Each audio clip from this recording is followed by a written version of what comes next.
Welcome to Truth and Transparency Tuesday Night Live.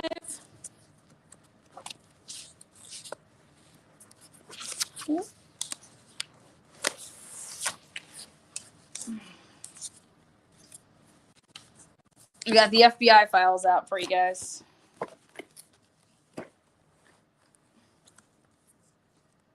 NK, here she is.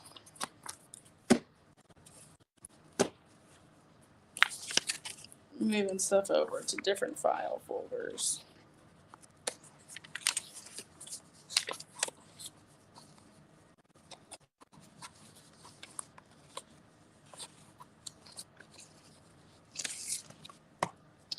What's good? What's good? What's good? Gonna give people a chance to get in chat, love. Hi, loves. Hi. Ugh. I'm playing all nighter with college. So let's see. Turn on some of these lights in here. Gonna get started here in just 3 minutes. Gonna give people a chance to get in chat.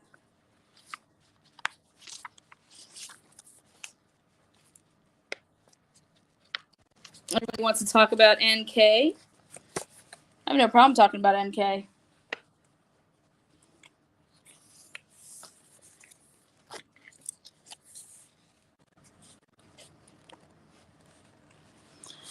What is up, supports?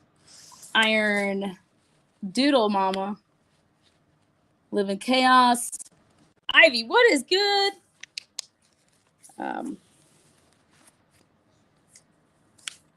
Gosh, I thought this would be a little easier just to transport. Switching folders up. I should say binders up. I don't know if you guys have ever heard me go through Graham and Chris, but to hoot. Those two dudes talking about LaBelle. All right. All right, guys, just going to get started here in about 2 minutes, right when I hit that 5-minute mark. That way all notifications can go out. You are one of the few who can call out NK and call her on every lie. Get her. Let's just talk about it. Let's see what we think.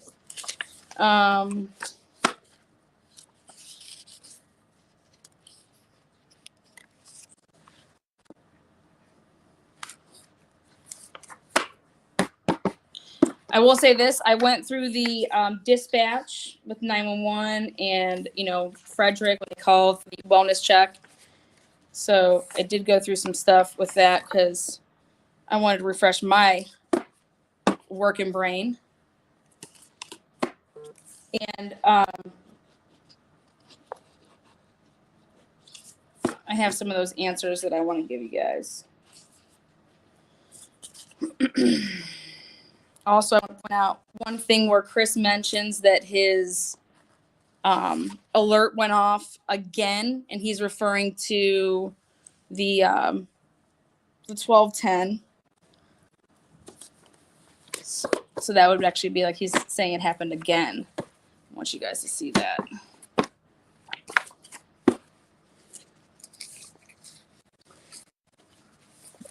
Good evening. Oh my God, to the moon. No way. No way. I feel special. To the moon's here. Woo!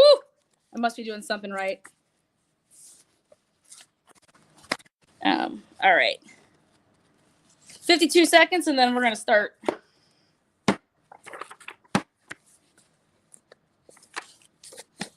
My recommendation is that you always buy the best binders. It matters.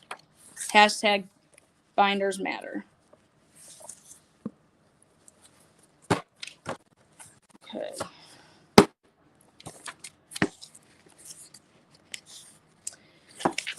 Those of you guys that are new to my channel, thank you guys for being here. How I did everything, I had 5 binders: CBI, FBI, Frederick Police. So those are all separate: CBI, FBI, Frederick Police Department, and then a binder for all the other police departments that were involved in one.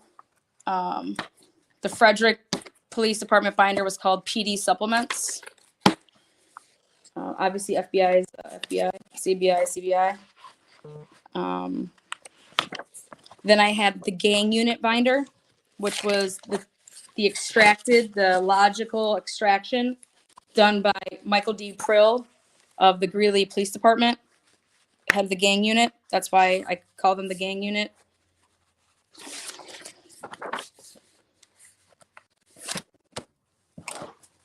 Darian Ford helped with that. Now he's in charge of, he's over there at the Colorado Laboratory.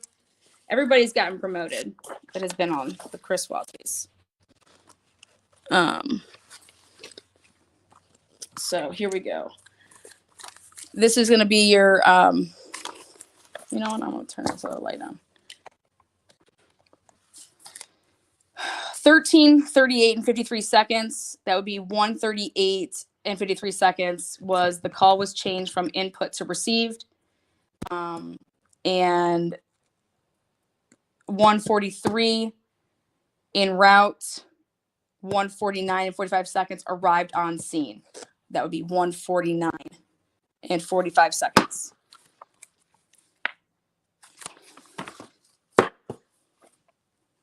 So that doesn't mean the call happened at 13:38, which is 1:38. That's when it was changed and put in as quote unquote an input, which is basically like dispatching.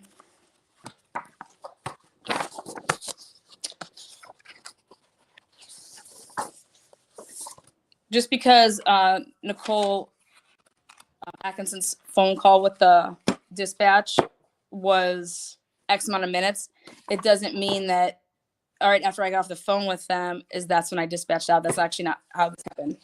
It was, it happened during it. And you're going to be able to tell that because it's an overlappage of time. So, all right. Woo.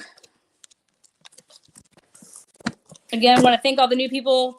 Want to praise all the old people. All the new people to the channel. Welcome. And all the OGs. Shit.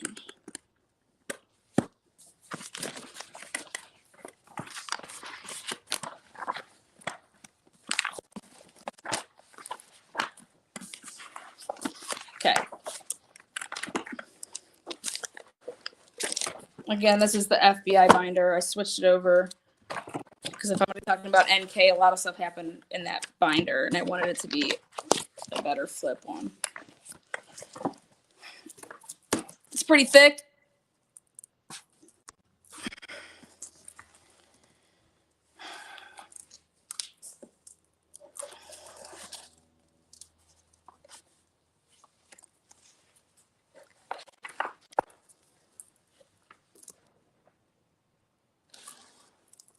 All right, push this over here.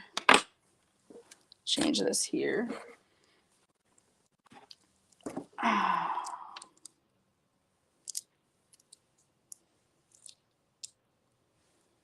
All right, let's do this.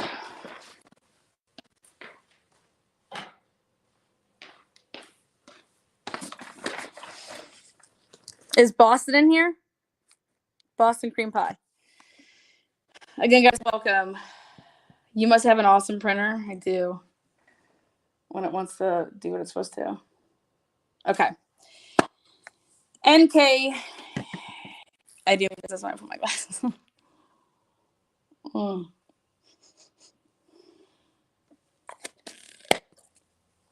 I know how I feel about that.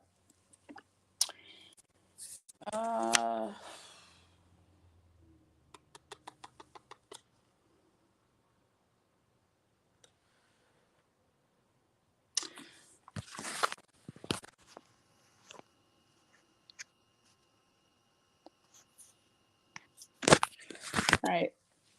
Again, thank you guys. Here we go. NK.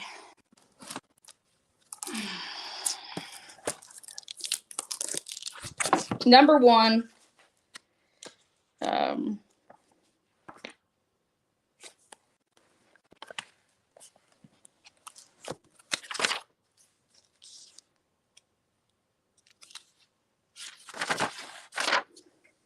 This is report supplemental, FBI supplemental 11. This was by Detective, or I should say FBI agent Jones. Mike Jones. It was Mike Jones, but.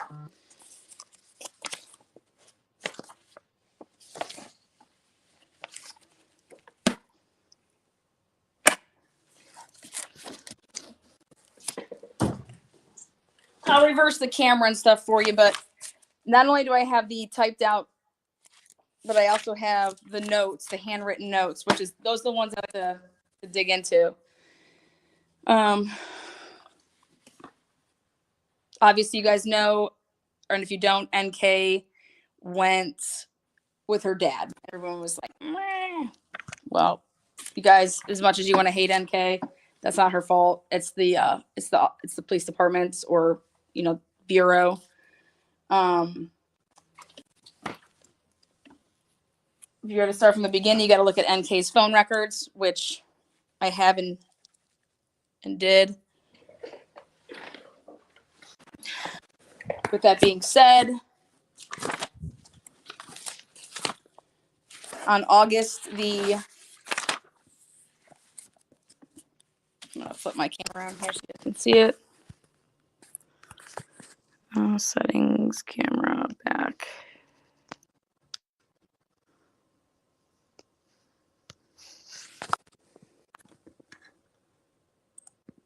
Okay. Let's go take a look here. I want everybody to take a look at this.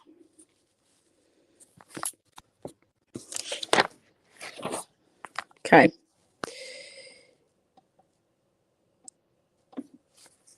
(9/11). Oh, thank you, Ivy. You know who you are, girl. 9/11, you could see August.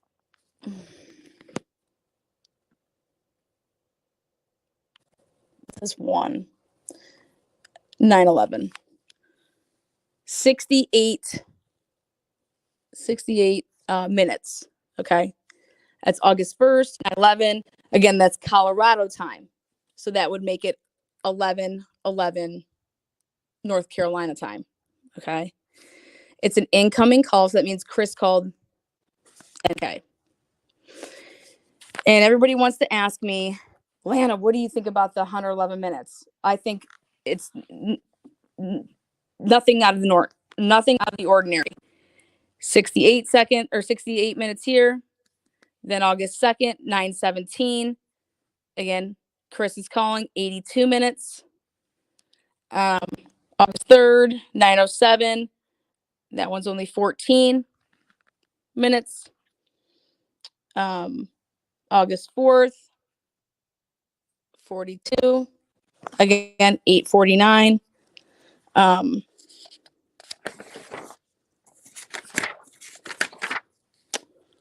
August 5th, 89 minutes. 10:33. Again, incoming. Chris is calling her every single time so far. Incoming. 50. August 6th. August 7th was the day that they traveled. Okay. As you can see, August 7th.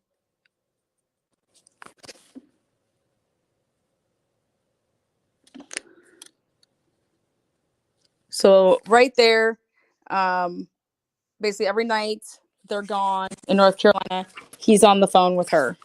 Okay. So now this.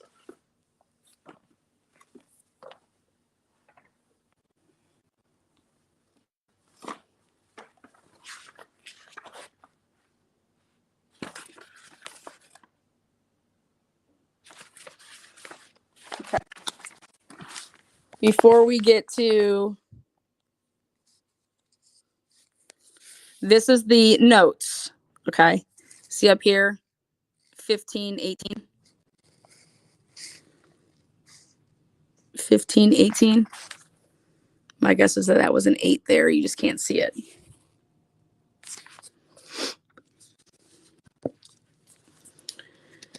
So what I always try to do is I try to take this mumble jumble crap. Okay. And do you see how that's whited out? That's whited out. That's whited out.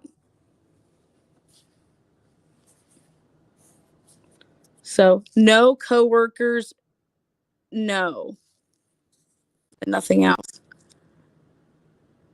Something text Sunday. Something was crossed out. My wife/kids aren't home. Didn't know where. Deleted everything in phone. White out. Monday got off 3 p.m. Looks like there's something there. Texted 3:45 p.m. People want to say that she didn't go to work, that she didn't talk about what time she got in there. The question is do we blame NK for that? Do we blame the FBI agent for not making that like known? Texted 3:45 p.m. Confused at first. You can tell me if you think that's a whiteout, crosses over the line. Talked Monday night, concerned about kids, not worried something horrible happened. Sounded scared. Whiteout. No discussion of missing things. Odd. Struggle. Didn't talk Tuesday. Just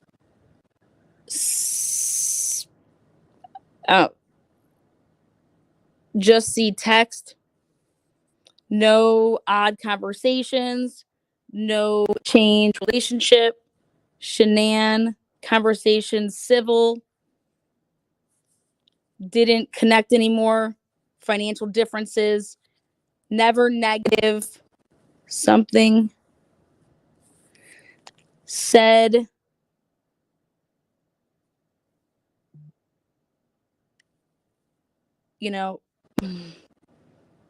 said loved her a couple weeks ago. Said didn't love her. Talked about future. Never.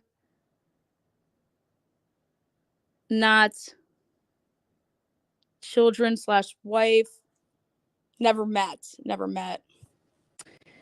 At house once. Second weekend of July.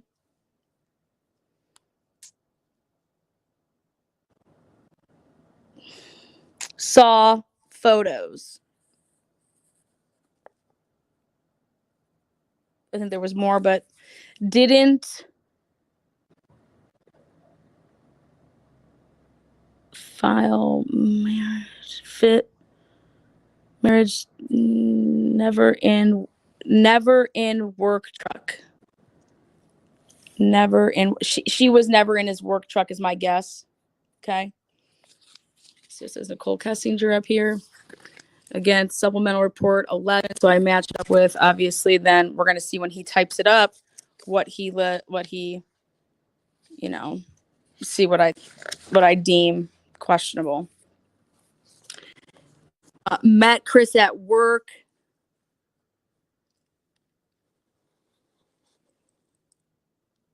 Not sure. Hanging out, talking, knew about kids and separation. See, this is gone right here. See how there's a dash? Something's written there. Hanging out, talking. Something's written right there. Knew about kids and separation. Blank. Becoming finalized. Now, why would you have to write any of this out? Monday afternoon, gone. Don't know where she was. Tuesday, still not around. Concerning. Didn't know. Blank to. Didn't know prior to June. Right here. Didn't know prior to June. Contracted for Anadarko. health and safety, talking, text, phone, developed beyond friendship. Again, nothing's over here, but look at that.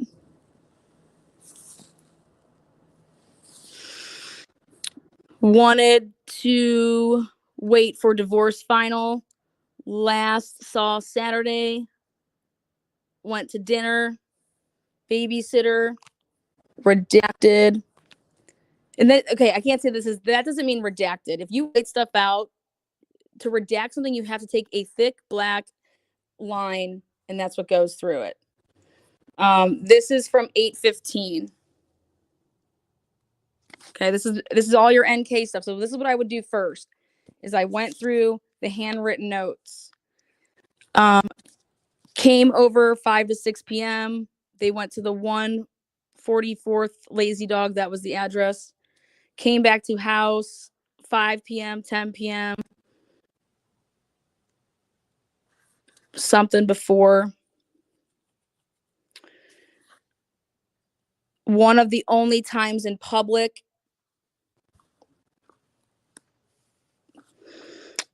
White car takes.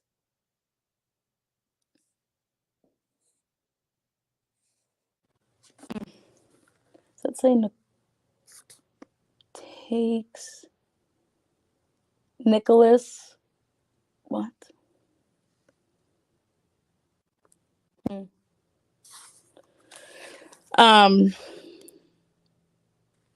This is for a 2-bedroom. Looking for a 2-bedroom apartment for him/girls this week. Close to X would be staying for good relationship. Talks all the time. Doesn't something talking something.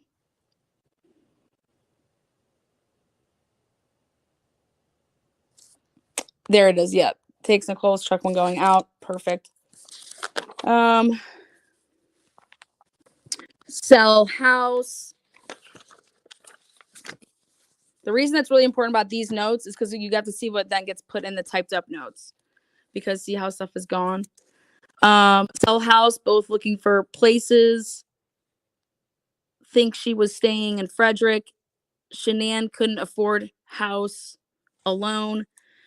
Knew Shanann worked as some sort of sales rep. No weapons. No mention of traumatic upbringing. Some distance. Something of North Carolina. And then that's redacted. Or I gotta stop saying that word because it's not redacted. It's some friends moved to Colorado. They just visited. Good relationship with family in North Carolina. Talked about recent trip to North Carolina. Went by himself and met her. Asked what happened. Family, to his family, I don't know. She doesn't think he's gonna harm them. He didn't have a connection, lost connection with Shanann. No. He had a conversation with Shanann in the morning. Text asking him to wake her up before going to bed. Okay, that's always been Chris's story. So that's never changed. Okay. And then see this keyword right here, text. Asking him to wake her up before going to bed. That text would be present in Jan's phone, sending it out, you know? She said, baby. You see how it says SHE? She said, baby, not his. She said, baby, not his. She.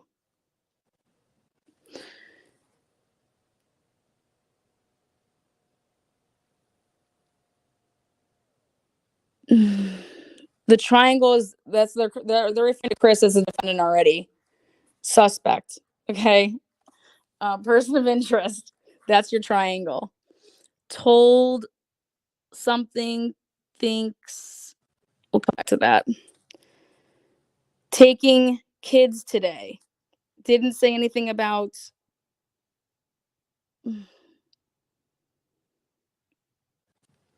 Not sure about affair. No knowledge. Deleted yesterday after messages. Work phone right here. Boom. You guys want to talk about Nicole Kessinger having more than one phone? This would be your bomb. Work phone. Now, everybody wanted to say work phone, gave the number personal 910-309. At first, it would look like that she was saying she had a work phone. No, she is giving this guy, here's Chris's work number, because I looked and it says personal. It's the 910 number. That's Chris's. So she was giving his work number and his personal. This is, people thought that she had a work phone. No.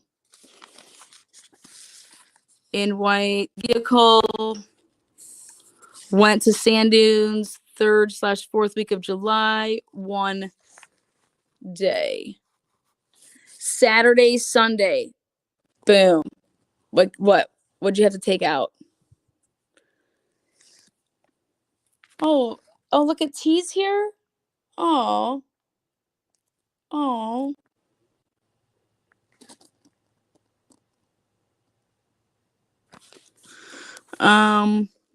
Several people know, but not with no social media, and but never emailed. Look at T.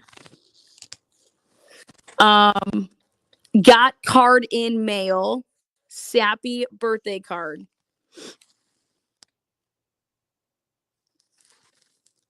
Working out at the house basement.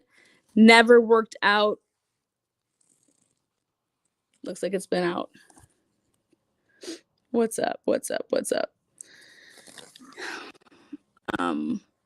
Always excited to talk about kids. Didn't know Shanann pregnant until 8/14 via news. We'll talk about that. Again, that's a PR move. Something's here. Asked about, said not his. And I think baby was right here, but again, asked about, said not his. Well, if she didn't know that this is where it doesn't make sense. If she didn't know that Shanann was pregnant, when would that ever come up about asking him about the baby until you're going to say that you saw it in the media? Well, that would have been on Tuesday, right? Not Monday, but Tuesday. But remember here, they stopped talking. They only did it through text. Okay. So that text should be in some sort of text, unless it's deleted and destroyed, but it would be in Chris's phone. Eventually admitted his. Well, then what is this all about? She said baby, not his.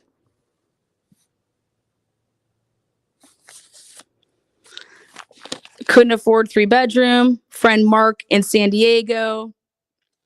Because she lies a lot. Well, we'll get to that. Eventually admitted his. Nick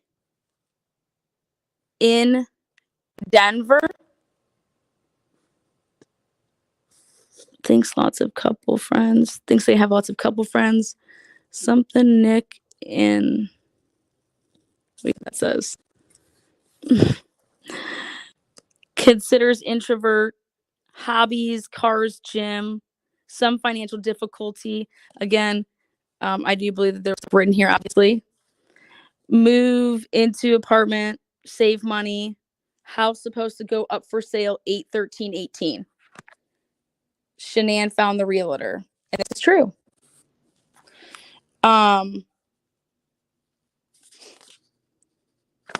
Okay.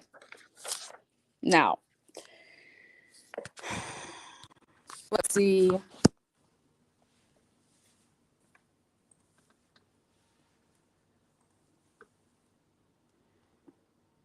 Where is she at? I dare you to hit the link.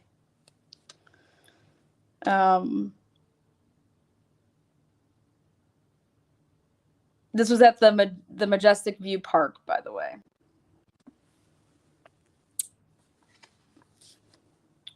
Now, Kessinger works as a contractor, blah, blah, blah, blah. Kessinger was aware that Watts was married and had children, and he had told her that he was separating from his wife. He was separating from his wife, not already, but he was. Kessinger was aware that Watts' wife and children were missing at the time of the interview. Kessinger and Watts' relationship developed into more than a friendship, and it became intimate. Watts told Kessinger that he loved her approximately 2 weeks prior to the time of this interview.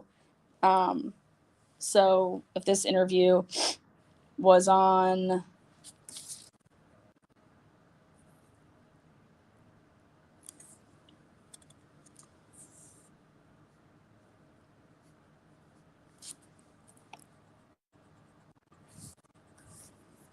that Wednesday, see, I believe that this was the 15th. Yeah, the 15th.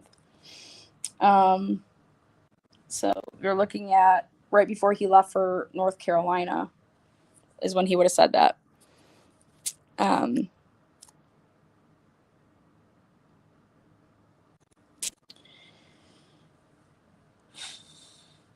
While Kessinger and Watts had discussed the potential future together, Kessinger wanted to wait until Watts' divorce became final before advancing their relationship any further.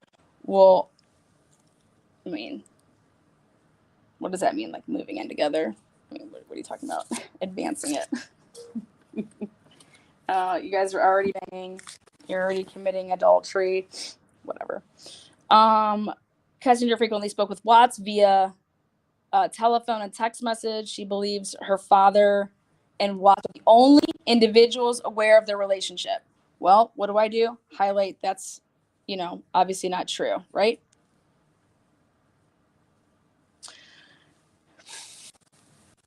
Watts was looking for a 2-bedroom apartment to rent following his divorce, and Kessinger was going to go help him locate a suitable place that week. And Watts was planning to list the house up for sale on the 13th. That's accurate. Watts' wife had located the realtor. That's not a lie.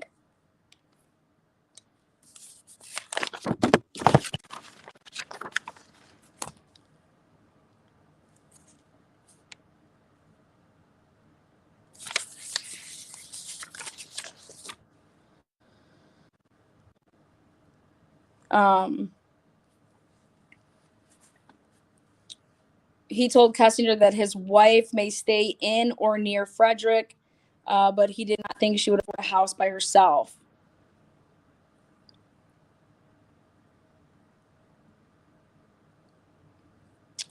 Some type of related to fitness or vitamins required her to have a social media presence. So she's admitting there that she knew that Shanann had a social media presence because Chris told her that. So right there, if she's admitting that to the FBI agent, you have to ask yourself, do you think that she uses Google? Do you think that she would at least go on there and, type it up and see what's up? And my answer to that is yes. Okay.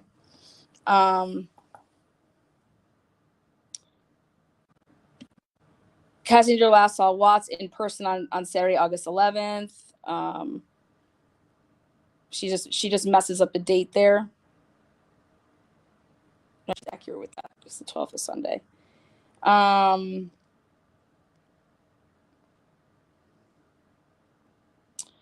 Watts had hired a babysitter to watch his daughters until 10 p.m. So she acknowledges the babysitters, right?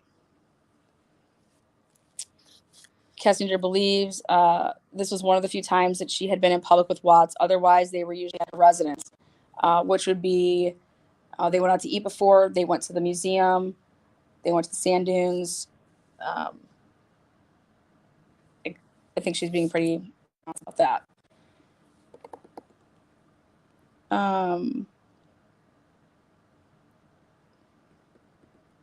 Kessinger and Watts had traveled together to the sand dunes. She was saying it was the weekend of 4th of July. I believe that she has that obviously mixed up.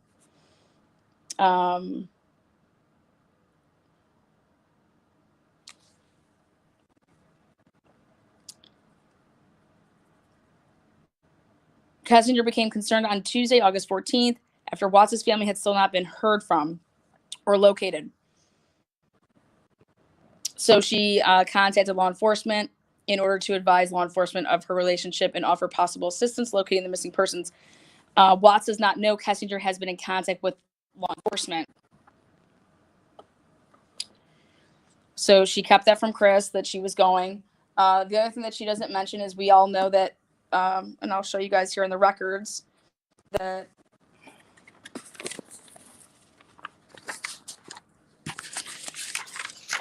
okay.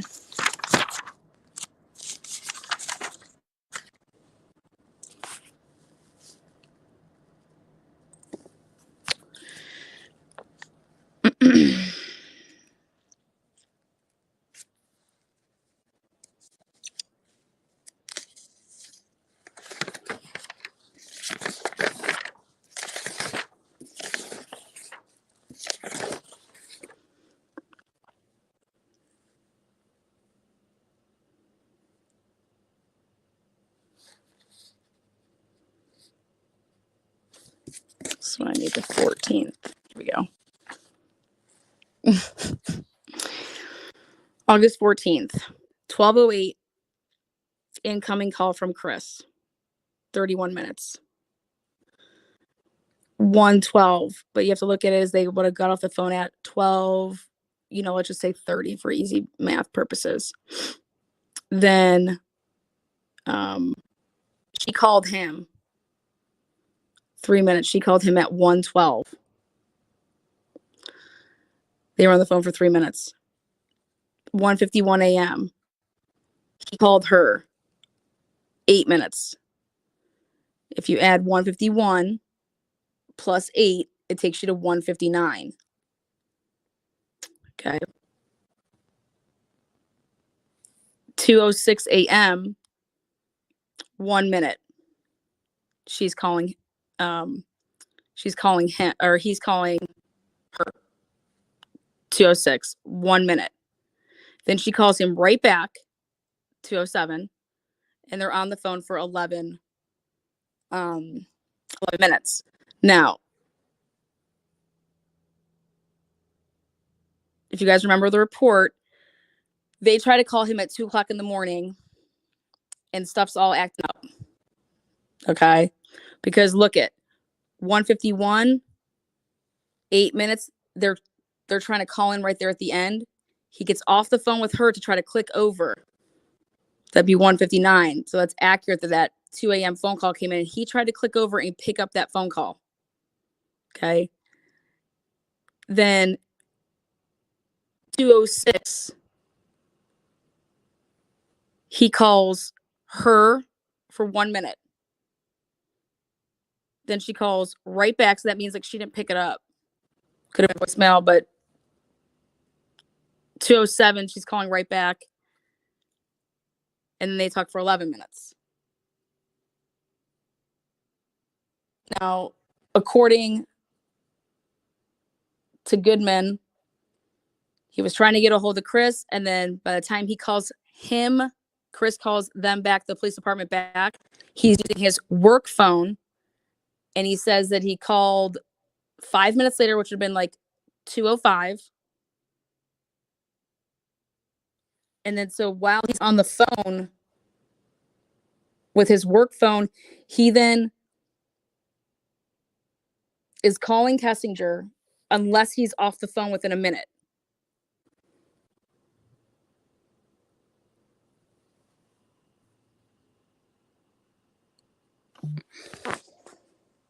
Just so you guys can see that.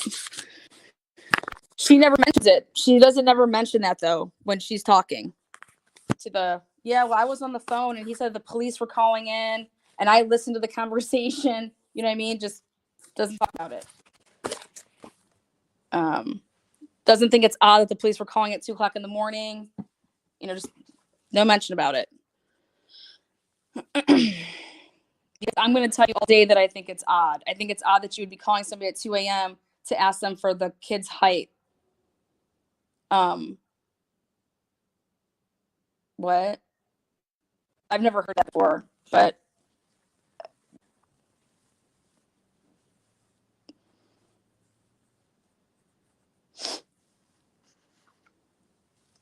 what do you guys think about that? Do you think that's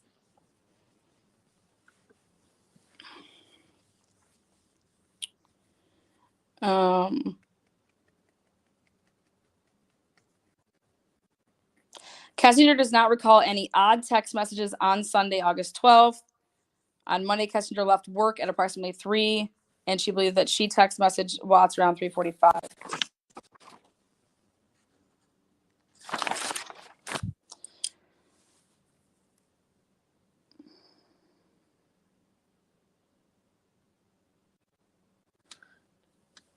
Kessinger said that she was a good mother. Watts always was excited to talk about his daughters.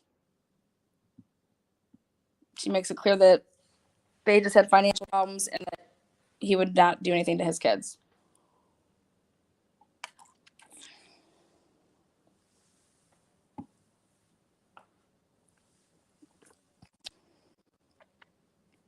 Kessinger did not know that Watts' wife was pregnant until she had seen media reports about the pregnancy associated with the missing persons reports on August 14, 2018.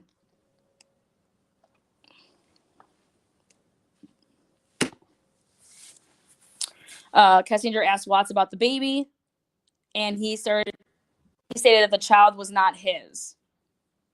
Watts further stated that he did not want to ruin anything with Kessinger and Watts had going.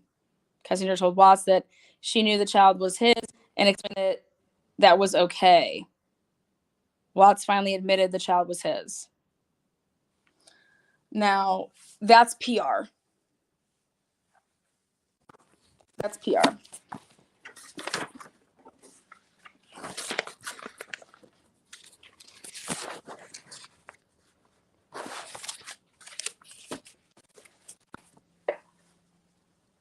What do you guys think?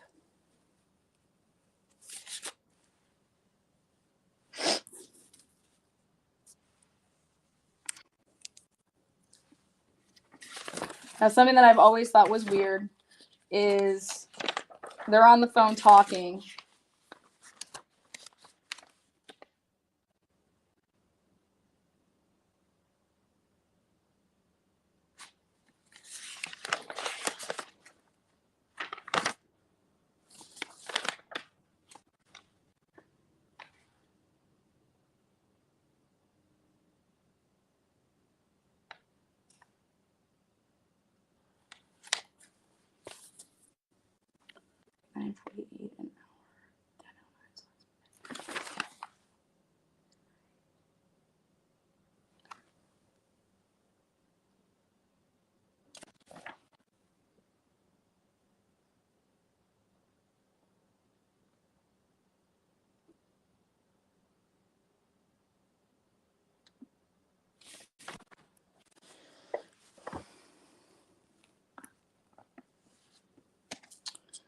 Okay, where's my all right, so basically if you go back to the night, now I probably shouldn't be showing you guys this, but if you guys say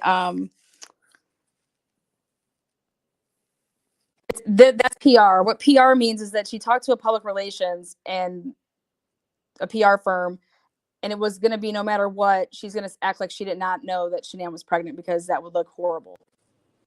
Anyways, here I want you guys to take a look. I went through every single number that was on Nicole Kessinger's. Okay. I know every single person that girl called. Right. And right here.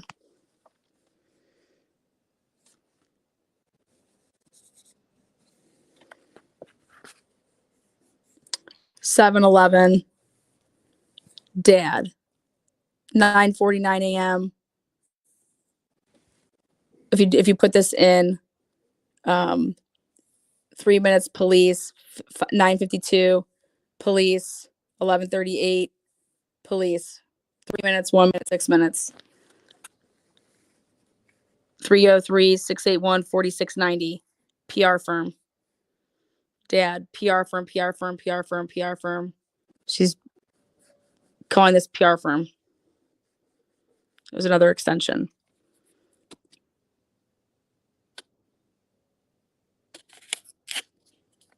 So just because she made the phone calls to the police, she's setting up when she's going to go and meet with them. She did not talk to them at all. Okay. So before she actually goes and she talks to them, that's that PR firm that she actually ends up talking to before she sits down and does her interview. That's what I'm talking about. This is PR'd already.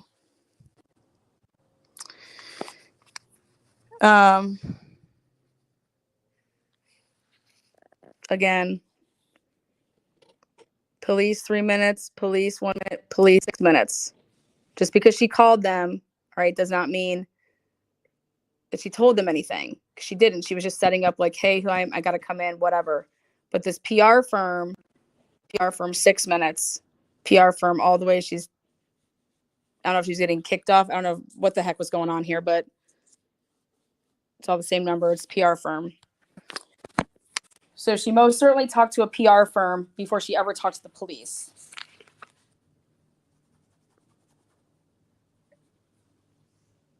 Saying your name, saying who you are, saying you have information to give them, it is what it is.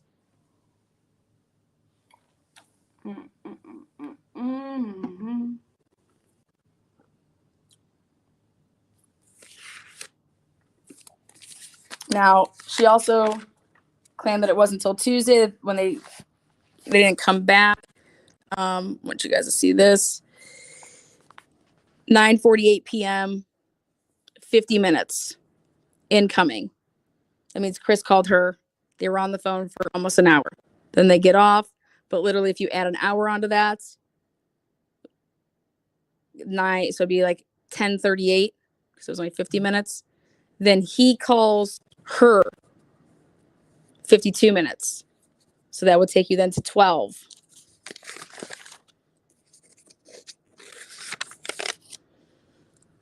Then at 12:08, so it's like people were calling in, and like I feel like it was like, oh, someone's calling in, let me call you back, that type of thing. Because then at 12:08, he calls her back 31 minutes. Then they get off the phone. Then she calls him at 1:12 for 3 minutes. 1:51, he calls her 8 minutes. Like this is where this all happens, because he tries to catch. I do believe that he tried to catch the cops when they were calling. And so saying that there was dead air, is he lying?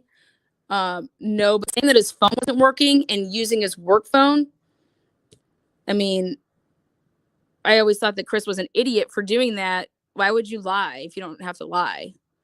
But acting like your phone doesn't work to use that phone, that's weird. But do we really know that's what Chris said? That's just what the police are saying. And then the 2:06, 2:07, and then you just have to ask yourself how long you think Chris was on the phone with the police. Was it just a 30-second phone call and then he calls Nicole? Because then she wouldn't have been on the phone. But if this phone call lasted anywhere over 1 minute, then he would have been on both phones at the same time. So, and they would have had that at court, just like I'm doing with the Lindsay Park case. I mean, it goes out the 10th of a second. So, okay.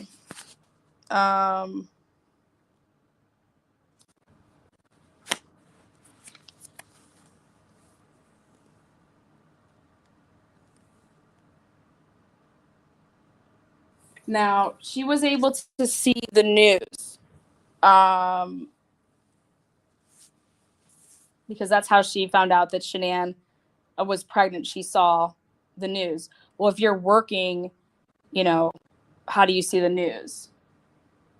So do I think that that's a lie, that she's just saying that that's how she found out that Shanann was pregnant? I do. I think that she was able to use that. But again, that would be me speculating that. The only reason why is because if she was working, how is she seeing that? She says, oh, at lunch in the break room. I would love to know what time that hit on the Denver stations.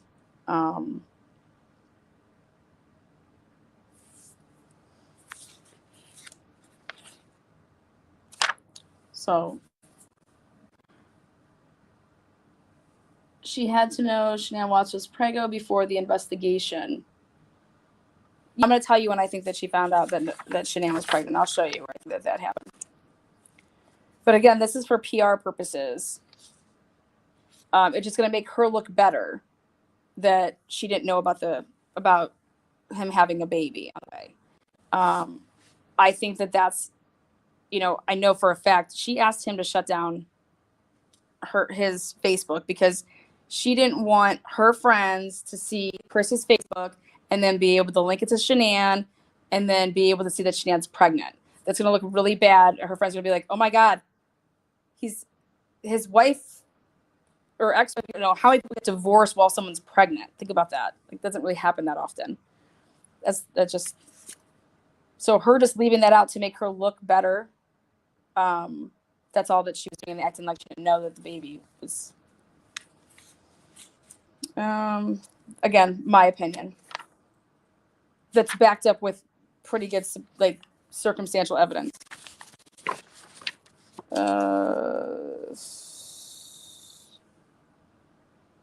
Now, Watts' wife had text message Watts asking him to wake her up before he went to work. Watts' wife told Watts that the baby she was carrying was not his. She told Watts that she would be taking the kids that day. Watts did not describe any arguments. I would love to see the text message that's never been shown of Chris or Shanann asking Chris, to wake her up when he wakes up for work. I'm not saying that it's not there. I just know how the gang unit operates, and they don't like to show anything that would back up Chris's claims.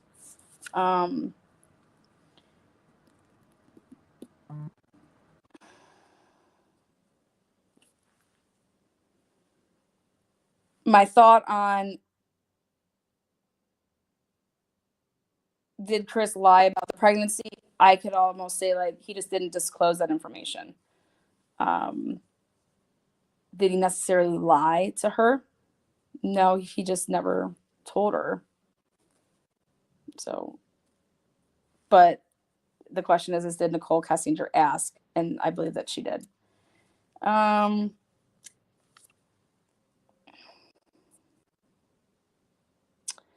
It's always been interesting when, in her words, because we have to look at Chris, guys. Do we think Chris is, I've had conversations with Chris. He wanted to talk to me about, here, listen to this.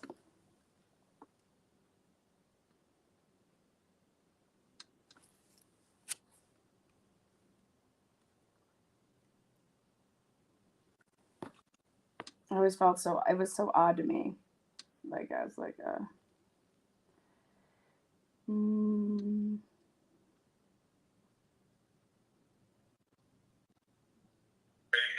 Read my devotionals, and I still gotta read my scripture for the day, but I got my room all cleaned up, mopped it, sweeped it, because it smells really good right now. In the business office here, get some kind of foundation started, Mm-hmm. Yep, that we gave them all of that, because they can also send you stuff in the mail, and so both their moms will have it. Yeah, exactly. That's consistently over 50 degrees, snow's gone, and they can do a scan for the whole yard. I got to scan for metal or anything to make sure nobody drops anything off the drone or anything like that. Oh my gosh! Wow, I never thought about that. The drones. Yeah, I mean that's what I've heard stories about that. You get messages saying, hey, I dropped this off, whatever else, and I just know where to go and look for it, So that's why I scanned that yard. I never even thought about something like that. I'm like, man, that's crazy. What Joe took us. Listen to this. You can tell me if you think he's, lying, but I didn't even think about that. He's talking about to have somebody fly over with a drone and drop like drugs or weapons. I never even thought about something like that. I'm like, man, that's crazy. Like, what Joe took us to get today. I'm like, man, that's nuts. I mean, you think like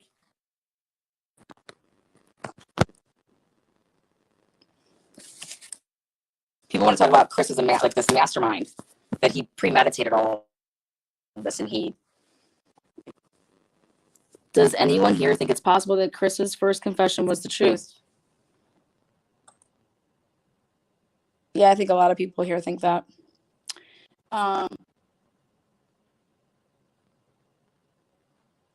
So, again. So that's why I scanned that yard. I never even thought about something like that. Like, man, that's crazy. Like, what Joe took us to get today. I'm like, man, that's nuts. I mean, you watch like the. It went robotic. It shouldn't be going robotic.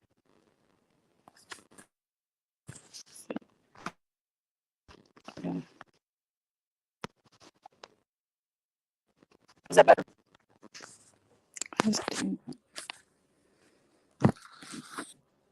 It's probably because I put this damn thing close to me. Yeah.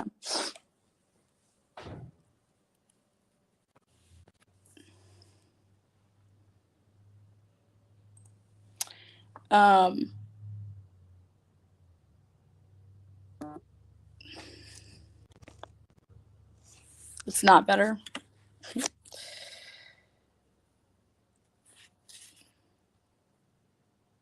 Okay. Like, I don't. What is this?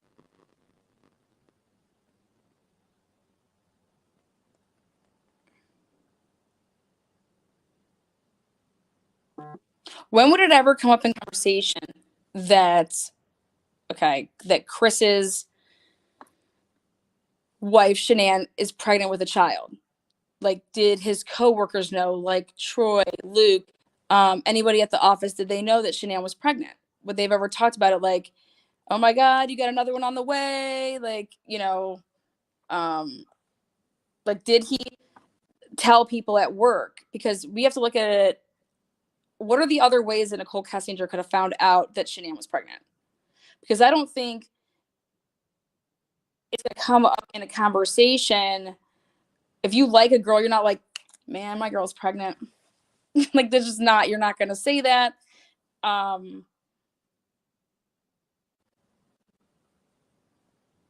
you're going to tell me that nobody at work knew that Shanann was pregnant?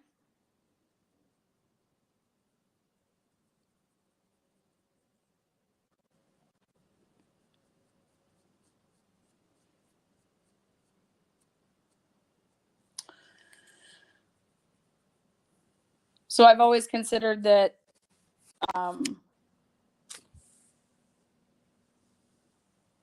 if somebody was to ask, or if Nicole Kessinger was to ask at the office about Chris, yeah,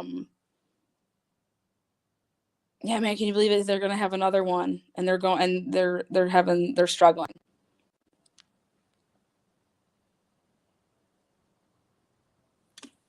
Oh, we never come at anybody. I mean, I think the first thing that he said to his dad could most definitely be an option.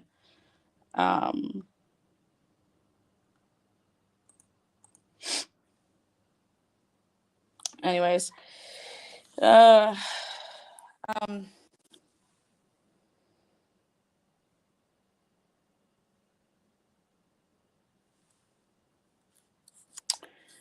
Kessinger had heard Watts discuss his friend Mark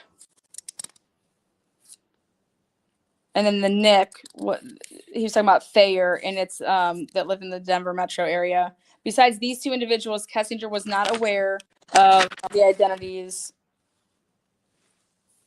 of Watts' friends or associates, but she believed Watts and his wife had numerous couple friends.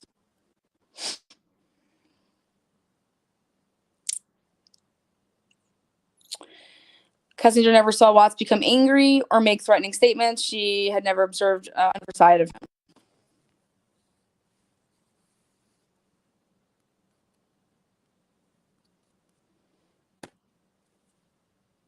Kessinger said that she does not maintain social media accounts. She has work and personal email accounts, but communication with Watts was with those accounts very minimal. Kessinger advised that she was available for future contact, blah, blah, blah.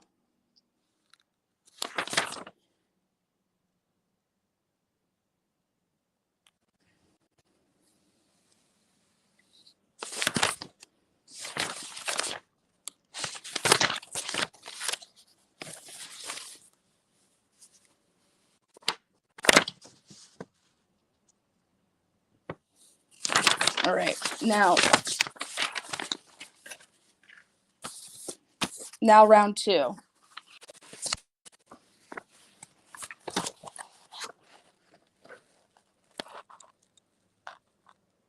Okay, ready?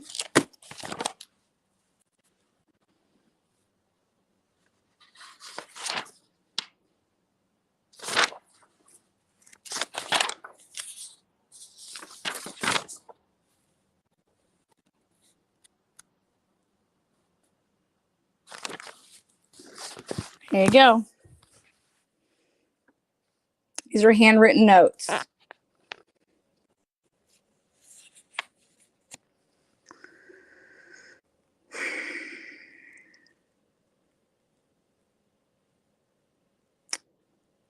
phone under couch cushions.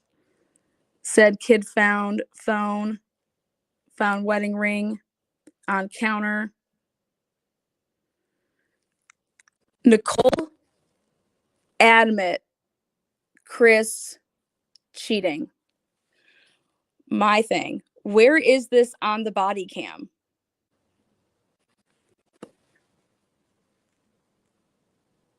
This is the notes. You're gonna be able to see where they're from.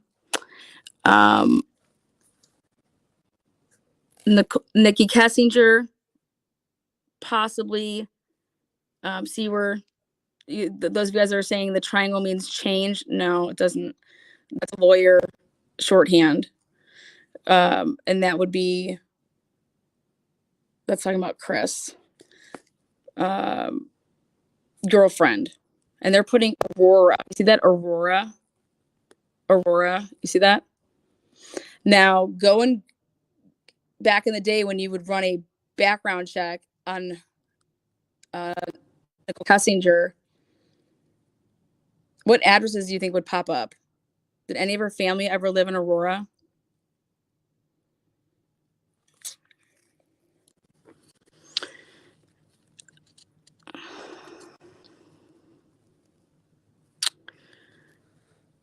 Credit charge for dinner may have been with someone else. What do you think that says? And that says mom.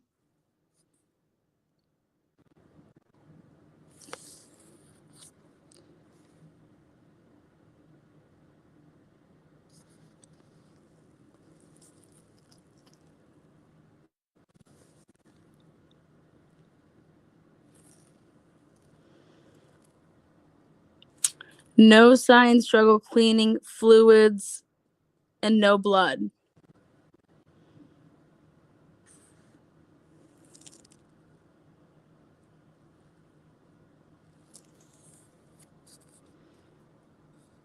Three-car garage, can't see tail end, car blocking, truck front backing fully. Returned 8:13 a.m. from Arizona. Co-workers in Arizona. Troy McCoy, Anadarko, close friend. Neighborhood canvas. 4 p.m., 7 p.m. PD tips.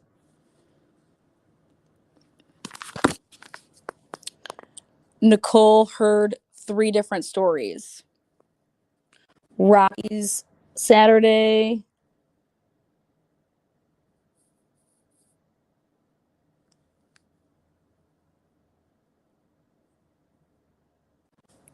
James, Tony, cameras.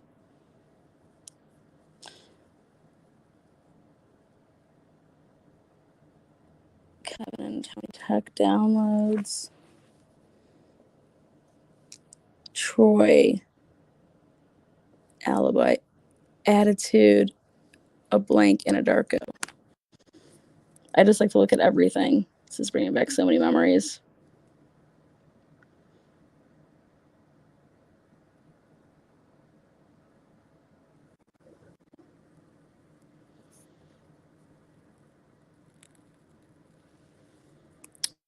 Nicole adamant Chris cheating.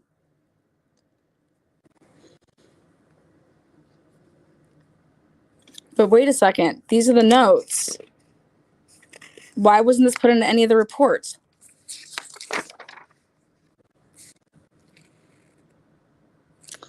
Nicole Kessinger called in sick today.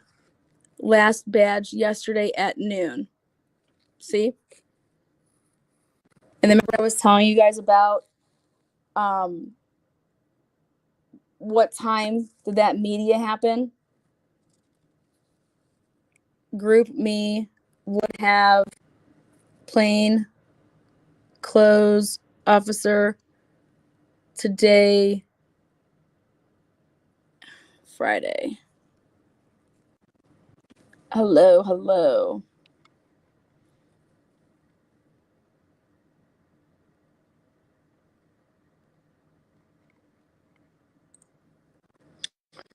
Again, last badged yesterday at noon. So how I was able to figure out what day that these notes were taken is because of that right there. Last badged yesterday at noon. So this would be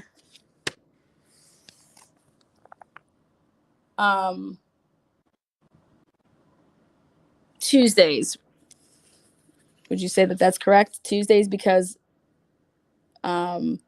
Nicole badged in at noon on Monday.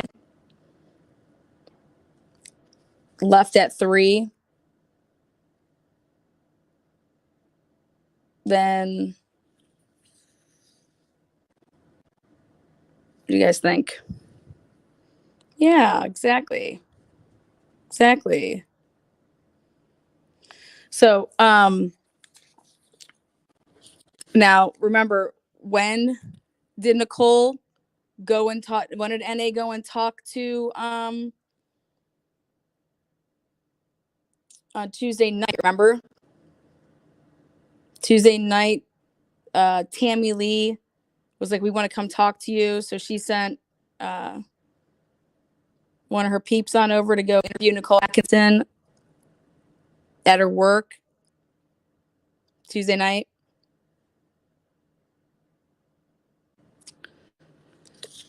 Well, Nicole adamant Chris cheating.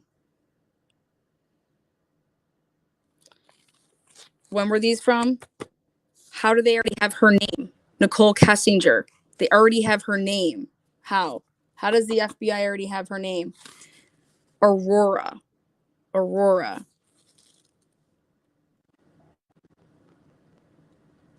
And yes, if you Google search her and if you look it up, Nicole Kessinger has ties to Aurora, her family. So you want to talk about, do I believe that they knew her name?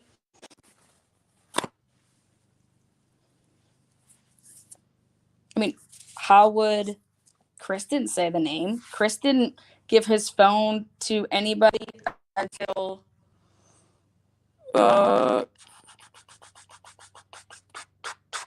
Tuesday night. Tuesday night. This was already written up before Tuesday night.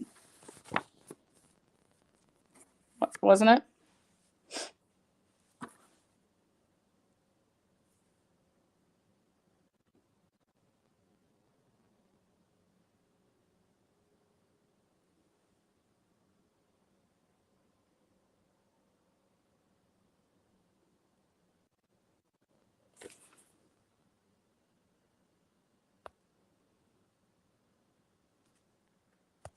So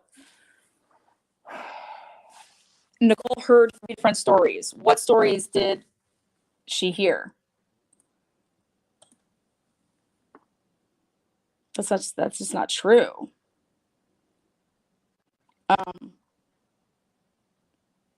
No signs, struggle, cleaning fluids, and no blood. Who's giving you that information?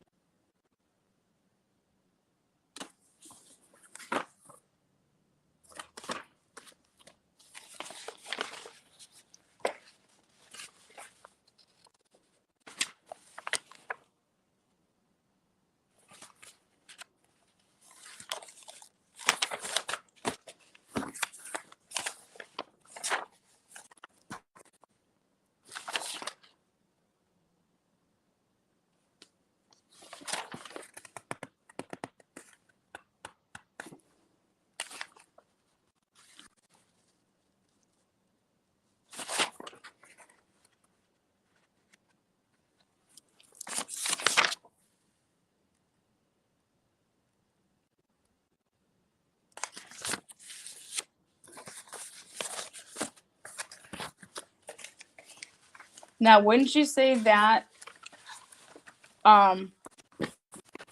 handwriting?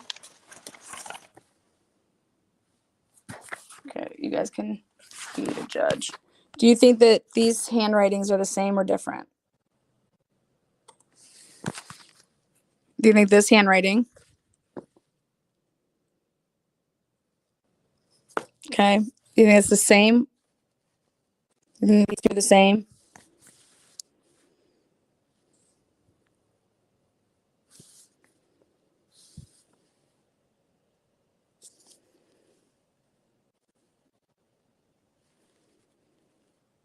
I say yes.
Okay.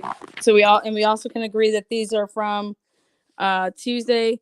Nicole Kessinger called in sick today, which was the Tuesday last badge yesterday at noon. That was Wednesday. She called in sick. Tuesday, she badged in at noon. Okay. Or is it Monday badge in at noon? And this is Tuesday. Nicole Kessinger called in sick today.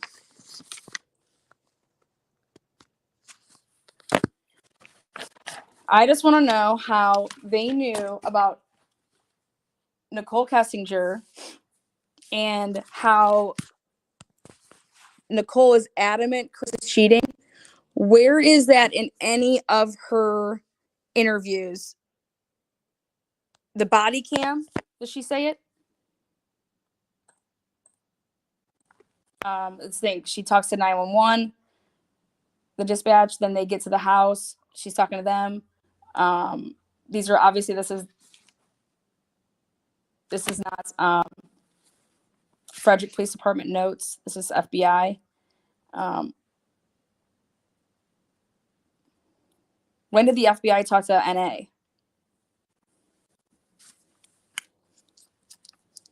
Guess what? There are reports missing from the FBI.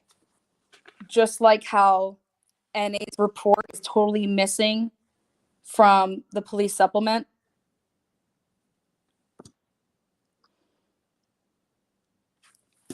On Monday night, so then I went and looked at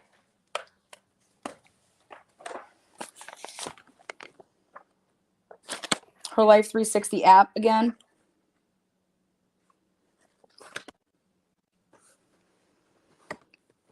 And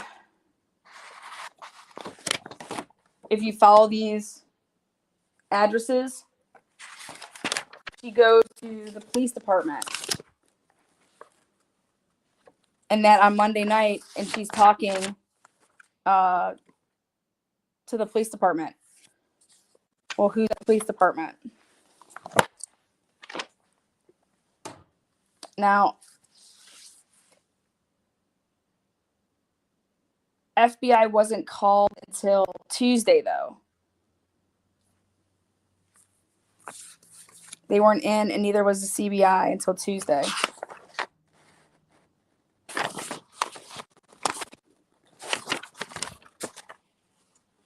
How come in none of the reports, though, is Nicole being adamant that Chris is cheating? But this person knows this, and this person knows the passenger's name, Aurora.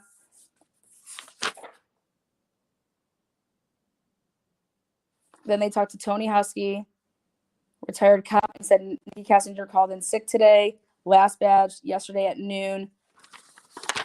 I just don't think she found out from watching it in the break room like she claimed.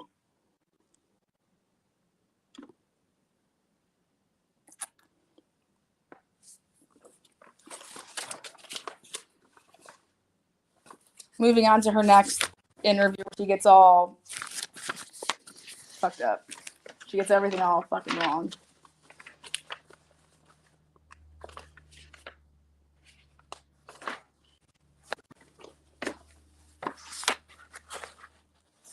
Remember, these are people's handwritten notes that just happen to not make it. If you guys are Discovery people, it's Discovery page 428 and 427 to those handwritten notes.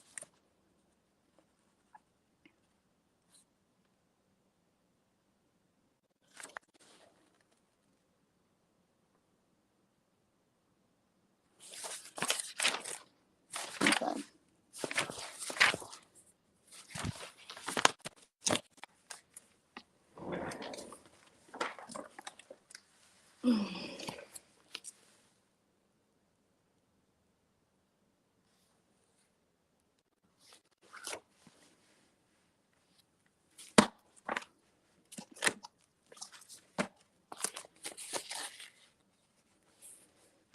So everything at the park, in my opinion, was brief.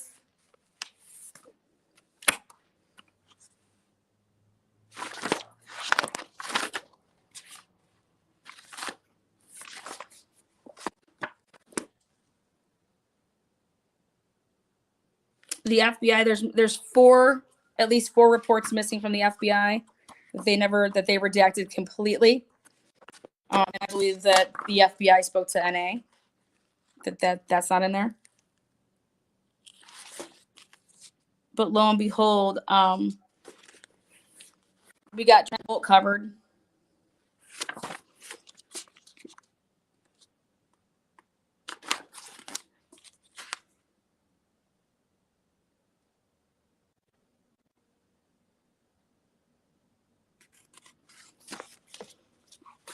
Okay.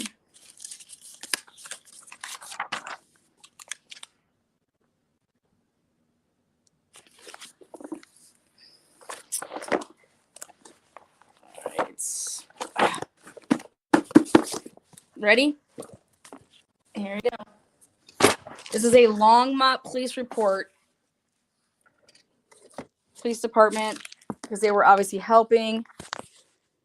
Here you go. Read this. After Chris's interview, after the interview was completed, Sergeant Egan advised that he believed Watts would travel to 12255 Court in North Glen. Why did they think that?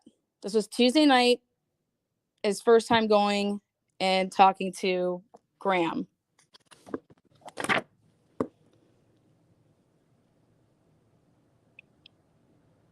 How do they know who Nicole Kessinger is? Just because I had his phone, think about this.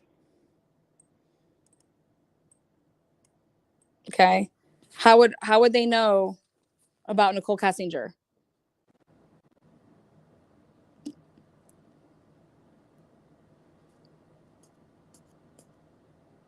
Oh, because Nicole Atkinson was adamant that he was cheating and that she knew his name. So Watts was observed leaving the police department following a blue sedan, which came back to the same registered owners as the couple originally seen driving the other white Lexus. They drove to 1261 Jersey Court.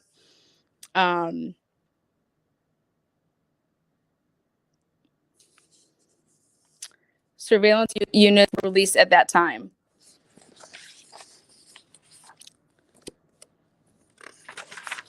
Again, this was after his interview on Tuesday night.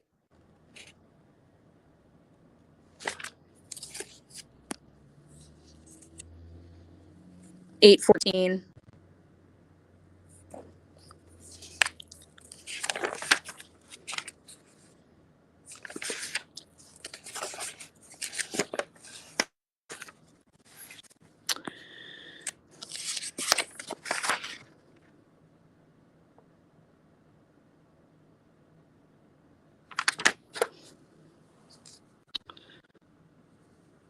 When the interview was completed, I saw Watts exit the police department and walk to a blue vehicle. Blah, blah, blah, blah, blah. Once Watts was out of my sight, he was immediately located by other surveillance units. Egan said, advised surveillance units that Watts was likely headed to 12255, again, Cloud Court.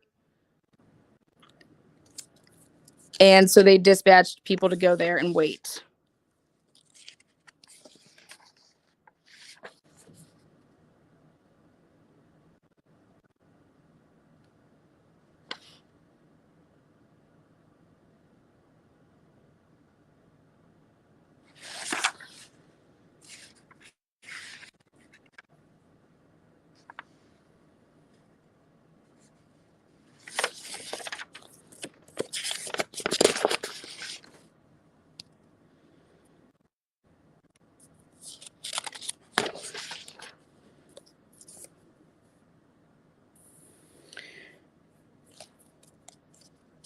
Sergeant Harper requested that I drive ahead to the address in North Glen and wait for his arrival.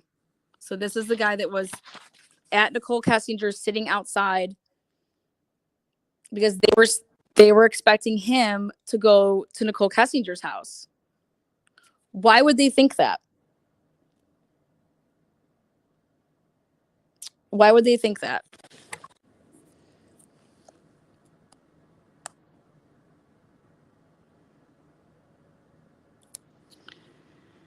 So they're waiting at North Glen at Nicole Kessinger's. And a short time later, it was decided that Watts was likely at that address for the remainder of the night. So all the surveillance units were released. Now, question. Why would they release all the surveillance units? Why wouldn't they leave one of the units there? Why would they think that he was going there? How did they come up with that?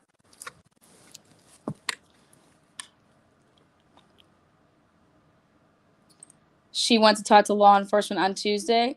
I don't believe so.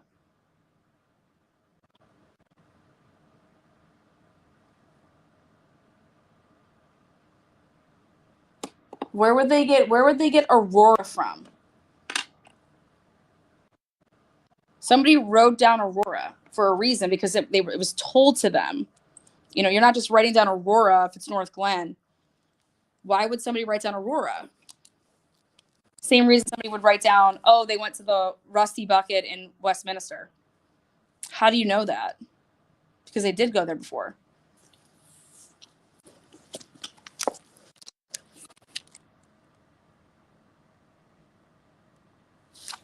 Again, remember, Nicole was adamant he was cheating. Well, why?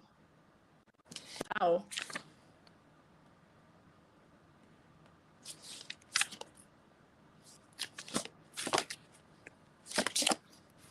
So much.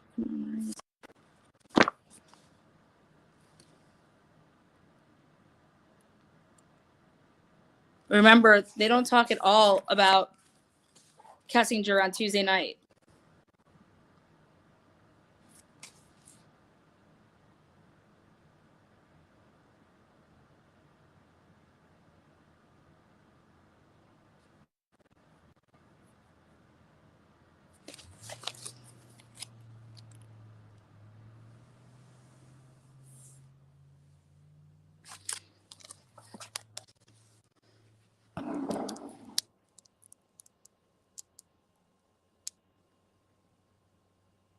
I believe that these notes are from talking with NA because of just everything that's in it. Knowing that he stayed at the Thayers the night before on 8/14. This person's writing those names, like their name. How would they know that last name? Who's going to know that last name?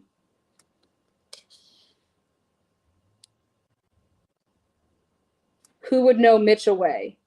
Who would know the address to the doctor's office? That's in here. Mitchell Way is written.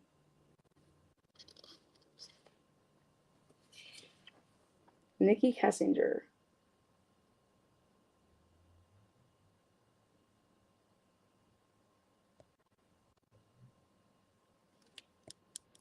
And why would that be blocked out?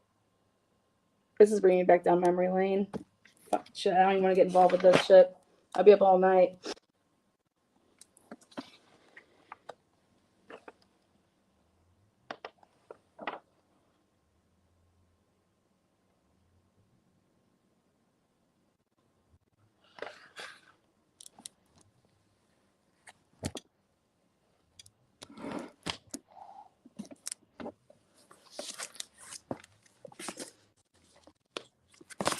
All right.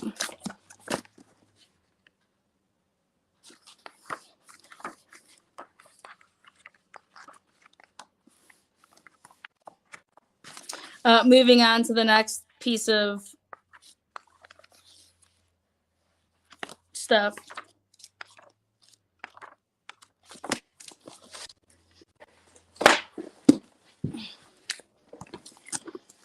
Um,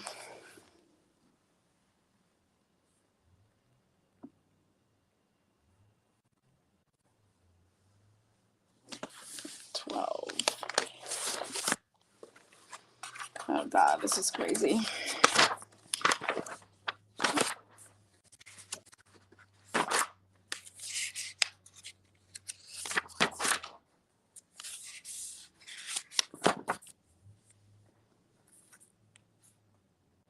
Look at that Thornton Police Department.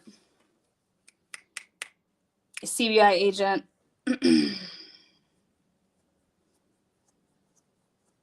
Nicole had previously talked with agents from the Bureau of Investigation. However, the interview was not video recorded.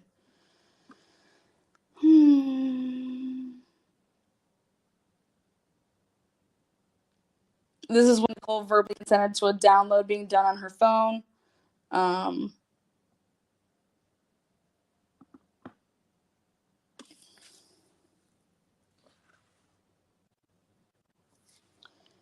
She said that she deleted all Chris's information from her phone. She said she met him in early June or May. I'll flip this actually.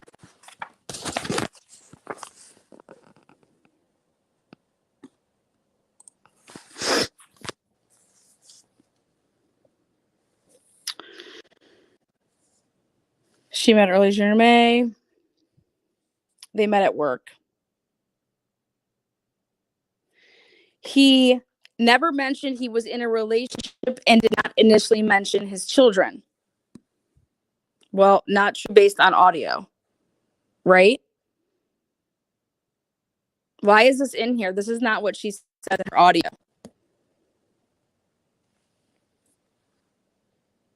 One day he told her he had 2 children. She thought it was cute that he had kids.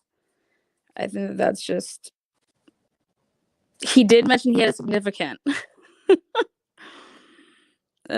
She did not know Shanann's name for a while.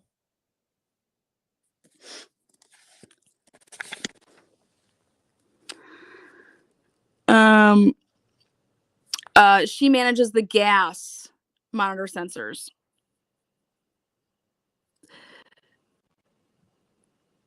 He told Nicole this before Father's Day in June. They had never been out on a date to this point and only talked at work. Well, when's Father's Day? You know what I mean? Do the math. They started hanging out, met at a park, Eastlake 3. He was never hostile. He always was kind. He was very relaxed all the time. He never really got worked up.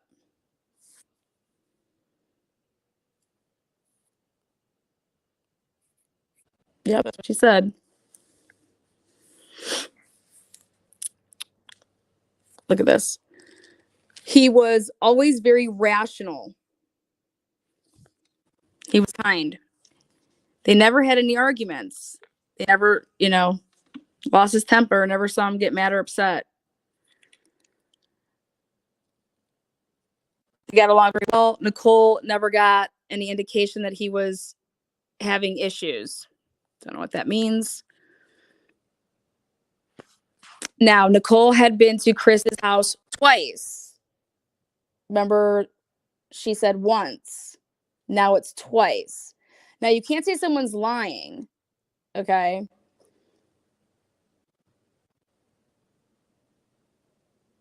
I don't want to say, oh, she's lying. No, twice. I was here then. You know what I mean? Boom, boom. So both times were very brief. She did not feel comfortable there. She went to the house very early in the relationship. It was right off the highway in Frederick. It looked like others lived there. He told her he was living in the basement. They were separated, not divorced, but Chris and his wife were getting ready to sell the house. Nicole was under the impression they were taking their time selling the house. I highlight this because Shanann thought the same thing. Okay. Remember, she is writing her friend saying, he says something about not being in a rush or doesn't have to happen right away about the divorce. The first time Nicole went to the house was on the 4th of July. Now, this is interesting to me.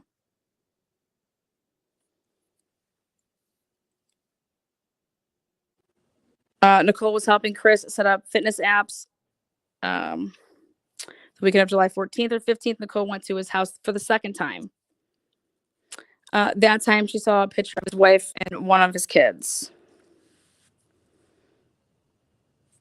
He said they tried working on their relationship and it was not working. Chris described his relationship with Shanann as a contractual agreement and not emotional.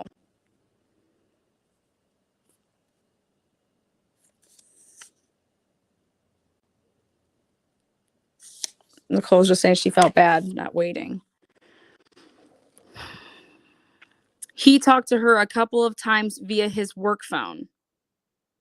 Once they realized they were interested in one another, they stopped talking / texting on the work phone and moved the conversations to personal phones.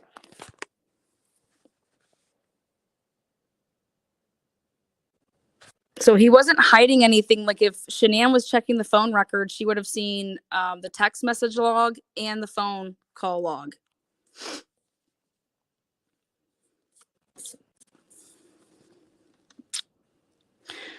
Now look at this. Nicole found out Shanann was pregnant via the newspaper articles on Monday and Tuesday. Well, guess what?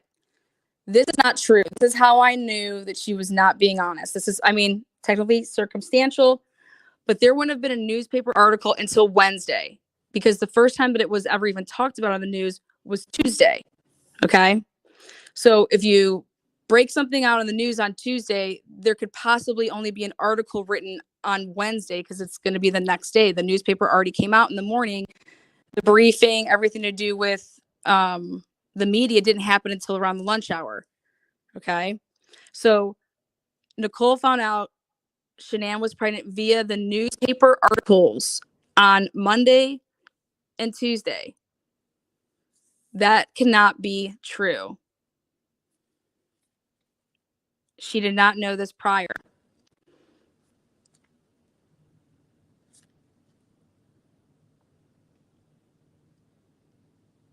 There was no newspaper articles. Okay. So right there, she doesn't say media. She doesn't say TV. Newspaper articles.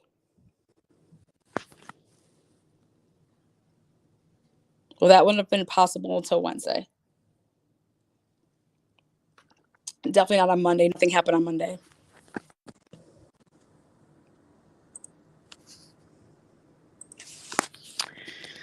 So this is not a lie from him. Okay, this is her. Nicole thought if he could lie to her about this, what else would he lie about?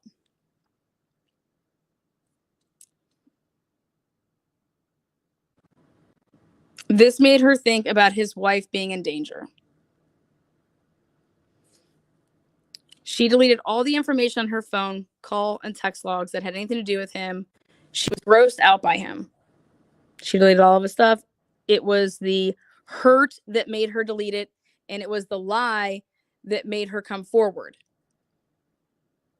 It was the baby lie, is what she's trying to say. That's PR.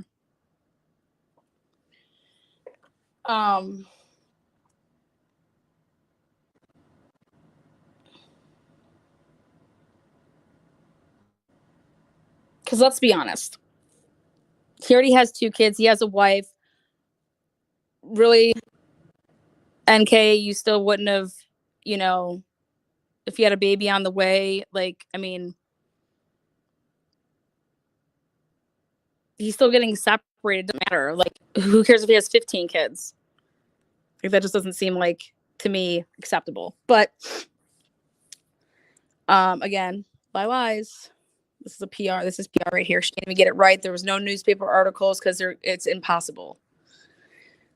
He told her he was in the midst of a divorce.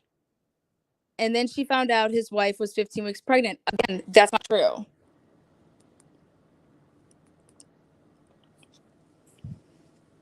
So was Chris lying to her, or is, and she was hurt. She said a few more things to him and then she just cut him off. Nicole met with her dad Wednesday and they discussed getting this information to the police.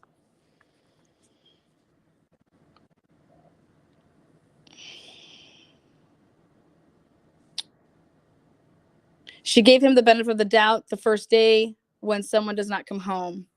Murder was never in her mind. Well, duh. Nicole thought Shanann just left. Nicole gave it a day.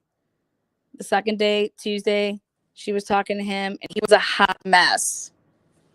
Wait. He was never hostile when he talked about his wife, kids separation. He was very relaxed all the time. He never got really worked up.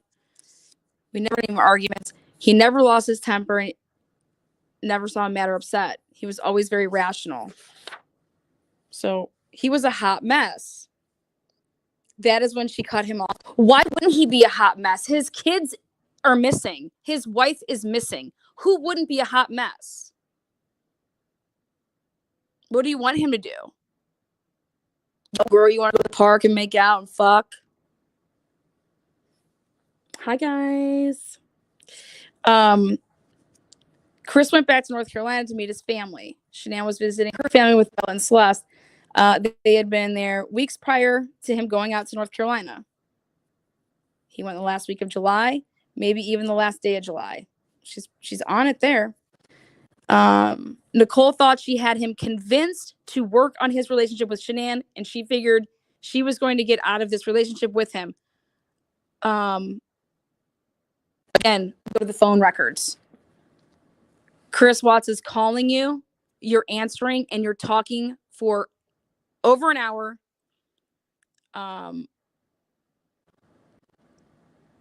Why would you take his phone calls?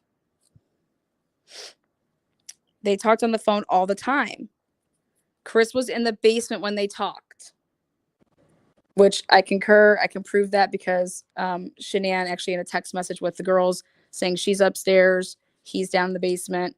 But you're telling me that you didn't walk down there and like, see what he was doing? Did you just go to sleep? Like, I mean, go through his phone, nothing. When she was at his house, she saw his workout equipment and a bed in the basement. He said sometimes he would sleep upstairs. My question is why were they in the basement? Why were they in the basement? Hey, why don't you come down? Well, this is where I sleep. This is my workout equipment. I mean, sure. Chris made frequent communication with Nicole while they were in North Carolina. He said he told Shanann he wanted to try to fix things. He said Shanann was not willing to.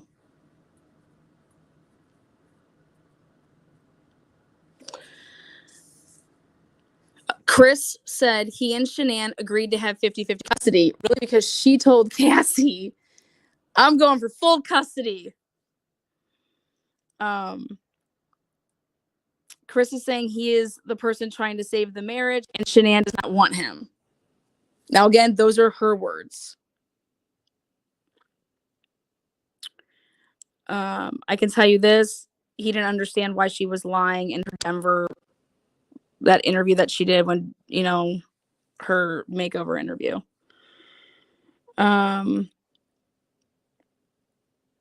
Nicole found an apartment that was really nice for him. Right here, there would be a paper trail of that of some sort. You know how when you find an apartment and you're online and you're like typing it in, you're like, okay, this is my first name, this is my last name, this is my email address, and then they send you stuff. Well, what apartment did you find that was really nice for him? Is there a paper trail of that? They had planned on looking at apartments the week of August 13th. Chris did tell her he had a budget for his apartment, $1,100 to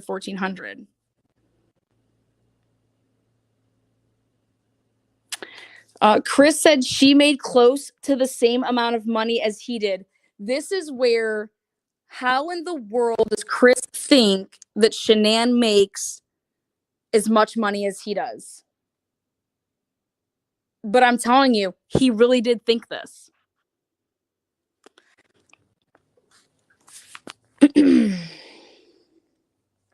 Chris never discussed his bankruptcy with Nicole.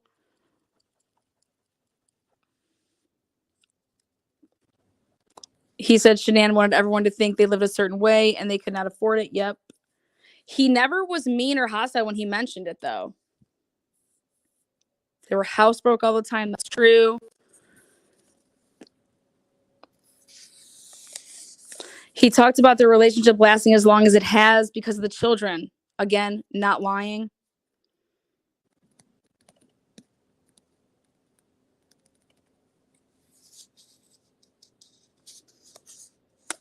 Six years.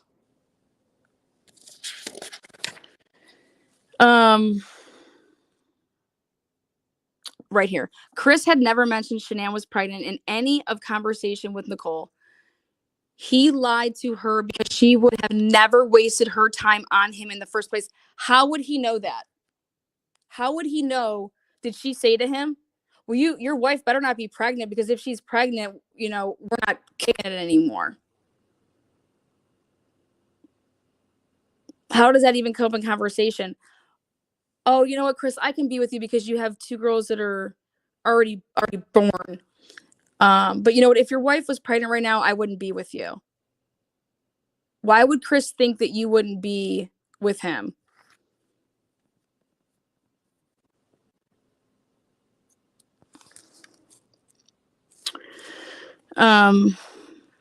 Chris never talked bad about Shanann being a bad mother. I always said that the baby could be motive. That's what that is right there.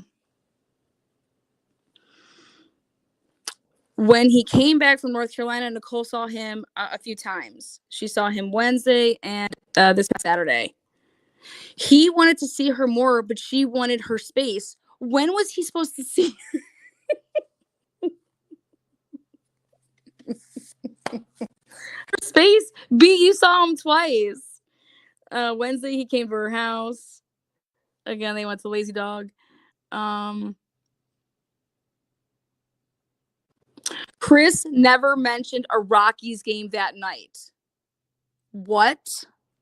Again, in her FBI interview, she knows everything about the Rockies game. She mentions it. Yes. He got a young babysitter that night who was 17. I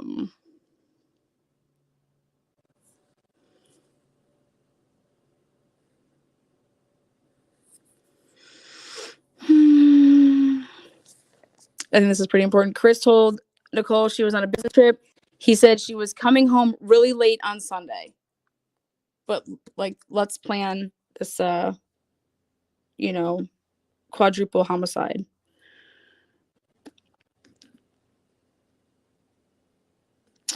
Chris told Nicole his own family ignored him while in North Carolina because of this. This to me is interesting because family wasn't ignoring him. They were trying to see him. There had been an argument while in North Carolina regarding ice cream and nuts.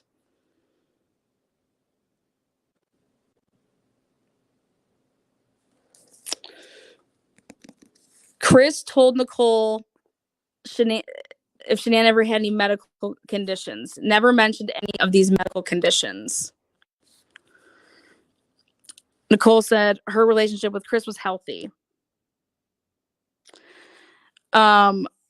She said Chris told her he loved her, and she said she told him she loved him as well.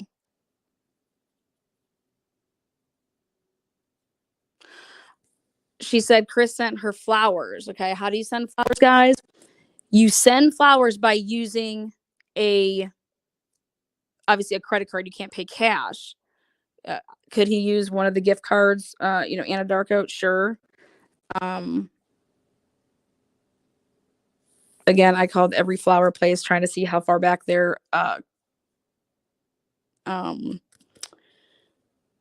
registry go. Type in this name, is this name in your your database? But I'm keeping that all to myself. Nicole said her friends never knew about him because it was like he was with two women right now.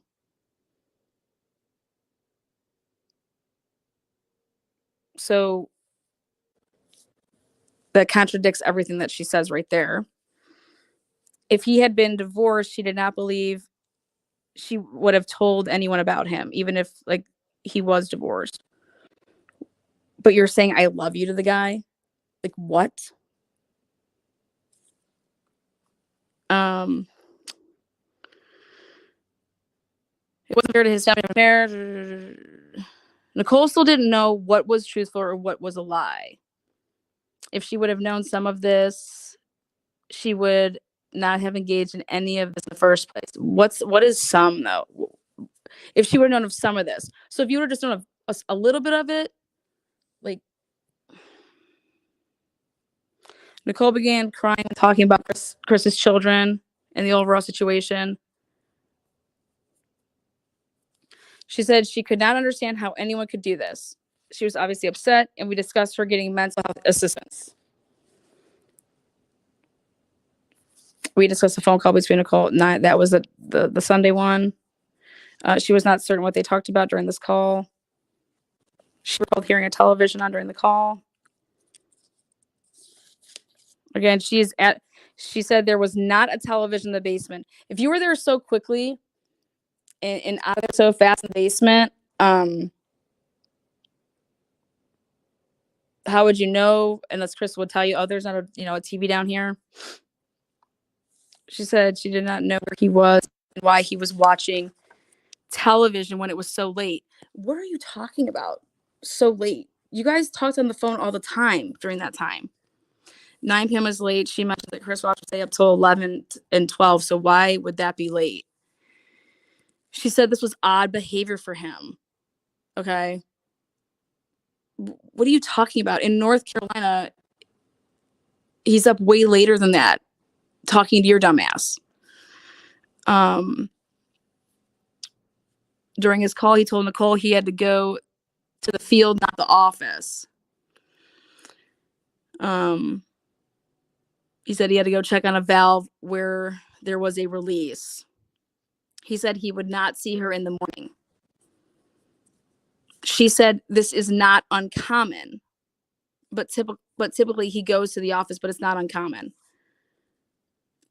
She said usually 3 to 4 days a week he goes to the office. So there are days that he, does not.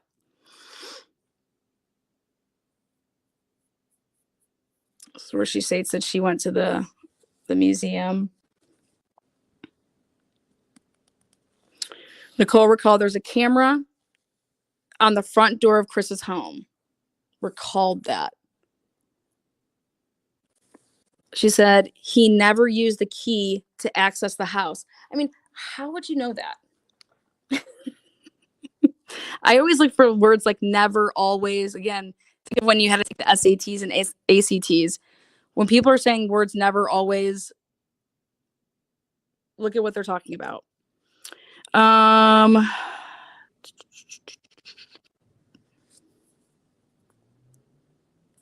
She could not recall the access pad on the front door, but said Chris never gave her an access code to access his home.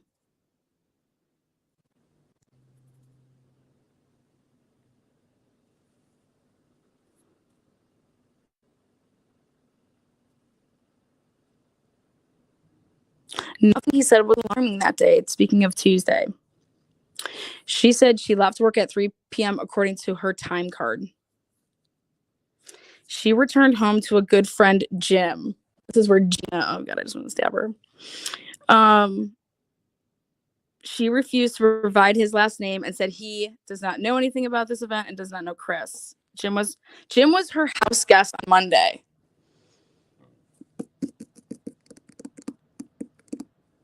Why was he her house guest on Monday if he lived there?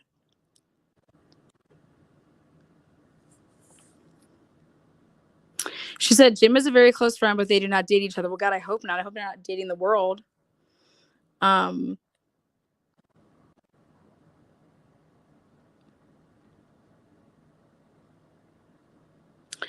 She felt that the text message was purposely sent at that time by Chris. Why was it purposely sent at that time? 3:45.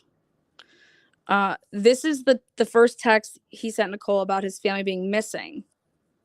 Chris also asked Nicole to call him. She said this text did not concern her at first, but when he asked her to call him, she became concerned. Nicole called Chris about 4. Chris said Nikki was upset and the cops were searching his house.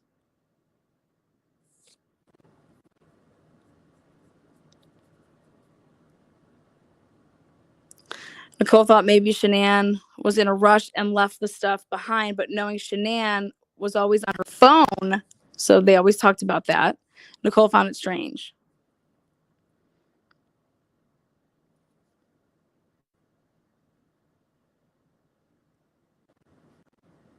Nicole said she does not know Nikki. Oh, but little do you know that she knows you.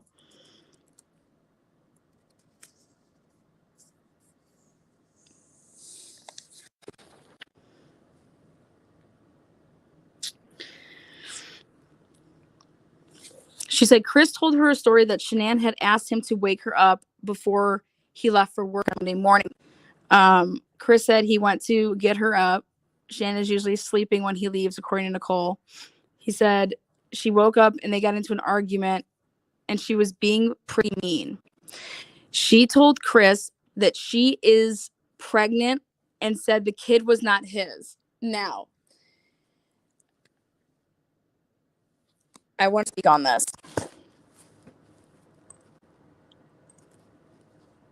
if you just found out that your man was cheating on you, and you found out that, you know, you're hurt and all these things, and you want to hurt the person that you're with, when she said this, okay, and everything that we know about New Orleans, it could be, hey, motherfucker, you're not the only one that's been cheating. We found, you know, who's Nicole Kessinger, all this stuff. Like, I know what you've been doing. I looked at the phone records, all these things. Well, guess what? You know, I'm not even pregnant with your kid, da, da, da, you know, to hurt him the same way that she's hurting, right?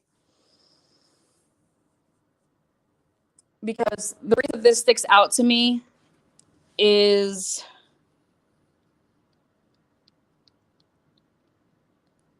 how do you think Shanann would react? You know, is that something that you could see her saying to get under his skin, to fire him up? You know, she's pissed.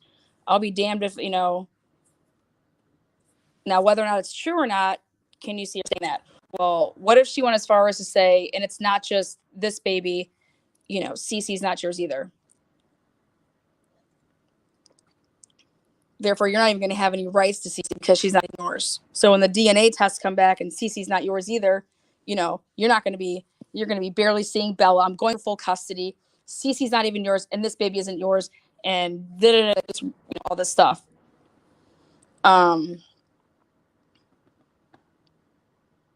Is that possible?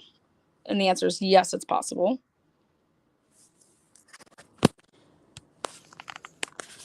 Because again, I have to think about Chris, and do I think Chris is like a plotter, planner, like in depth, knows what he's doing, and like strategically planning his movements, and, you know, gonna say that? Nicole said he was playing like he did not know Shanann was pregnant, even though she was 15 weeks pregnant. Again, is that, how was he playing like she didn't know? It's all over social media. Like one Facebook pull up of Shanann and you know she's pregnant.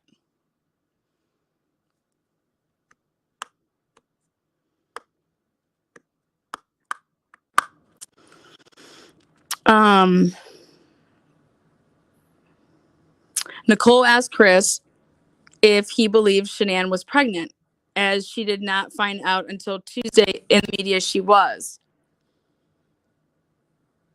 And Chris said she was showing in North Carolina. Nicole said Chris was just saying all this stuff to lie to her and to protect their relationship. Again, that's her opinion.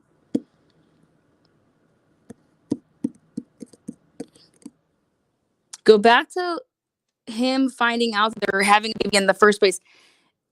That man is, like just shocked. Like, wait, what? Wow. Not in like a bad way, in like a I can't believe this way. Chris never said what time the argument started. Chris said Shanann because came about 2. She was being pretty mean. Well, what's mean? Like, do we think that she was being mean?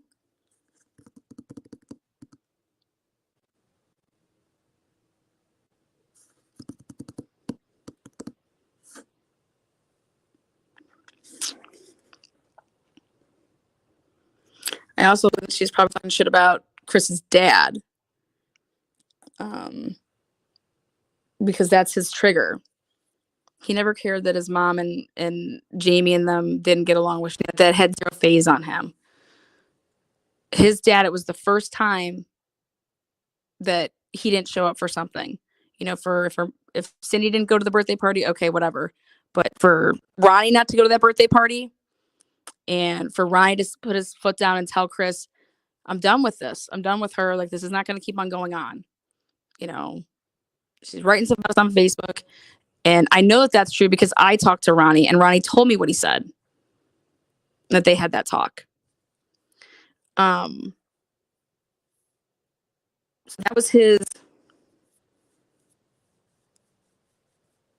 in my opinion, trigger was, Shanann, Jamie, and Cindy, they always had their issues. But his bestie, his dad, there was, and then I looked up her text messages that she was texting people. And just recently she was talking about, Ronnie's, coke and, leaving after Chris went, after high school and, bringing up all that stuff. Go be like your dad and yeah, blah, blah, blah, blah. Nicole said Chris's story was believable. And she said he thought Shanann may have said she was pregnant out of spite. At this time, Nicole still believed Shanann had only left the house with her children.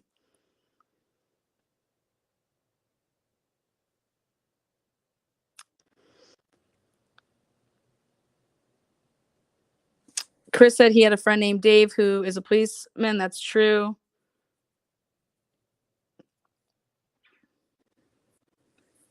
She was thinking about it. It was Dave Bumhomer, but it wasn't.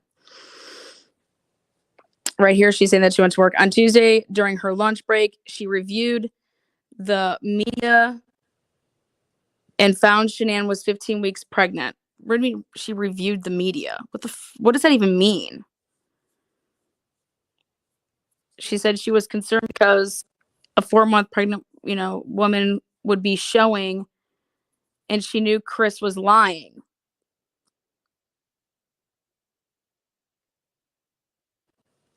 Didn't he say right here that she was showing in North Carolina? Nicole asked Chris if he believed Shanann was pregnant. And Chris said she was showing in North Carolina. Nicole said Chris was just saying all this stuff to lie to her and protect their relationship. Again, that would have been on Monday. She confronted Chris about Shanann being 15 weeks pregnant. Now let's go back to the phone records. You're talking to him because he told you this story, obviously, on Monday. You talked to him for close to 4 hours that day. 3.5 to 4 hours.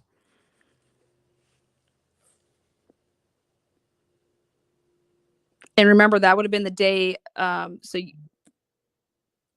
Monday is when Chris would have told her what Shanann said, because they didn't talk at all on Tuesday. So this is why this makes no sense. This is why she knew about the pregnancy. She knew about all of that, because you have to go back and think, okay, Monday night, after the police leave and everything like that, he's on the phone with Nicole Kessinger. He's telling her this. He's telling her this. He told her this. And what is she telling the cops? That, yeah, no, I didn't think anything was weird or anything like that. Like, she would have been flipping out on Monday night about that. But she doesn't say that. She says that she doesn't get, pissy pants until she sees the media on Tuesday, right? Well, no, but Chris didn't talk to you on Tuesday. Remember, he was distant. He was busy, he said. So all the conversations about the pregnancy and baby and all this confrontational stuff would have happened on Monday night. And you're calling him and you're talking to him and he's talking to you all night Monday night.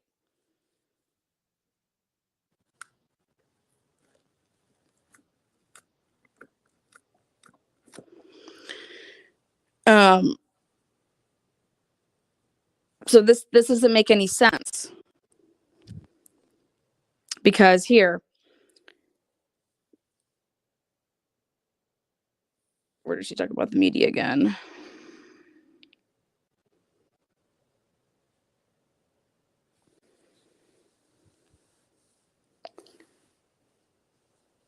The media found out Shanann was 15 weeks pregnant on Tuesday after 12 o'clock noon. Okay, ready? Ready for this? If you go and look at the phone records.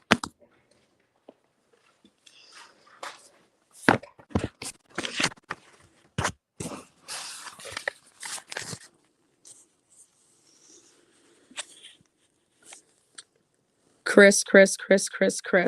That's all the way up until 2:07 a.m. Okay. Then this is Tuesday. Mom Getman, mom, Jim, dad, mom, dad, police, police. She never talks to Chris on Tuesday. So when did she confront Chris on Tuesday about the media and about the baby and about the pregnancy? That's not how this happened. Right here is how you catch Nicole Castanger lying about everything to do with the pregnancy. Because Chris told you about it on Monday night. Chris told you. Let's go back. Ready?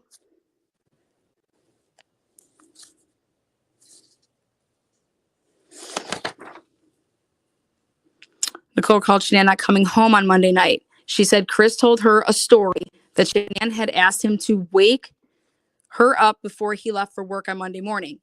Chris said he went to wake her up. Shanann is usually sleeping when he leaves, according to Nicole. He said she woke up and they got into an argument and she was being pretty mean. She told Chris that she is pregnant and said the kid was not his. Nicole said he was playing it like he did not know Shanann was pregnant, even though she was 15 weeks pregnant.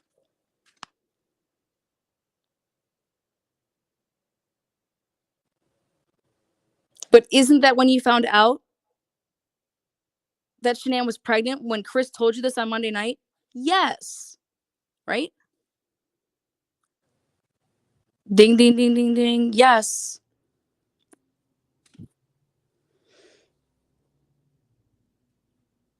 So it wasn't when on Tuesday during your lunch break, she saw the media and found Shanann was 15 weeks. She said she was concerned because of a 4-month pregnant woman would be showing and she knew Chris was lying.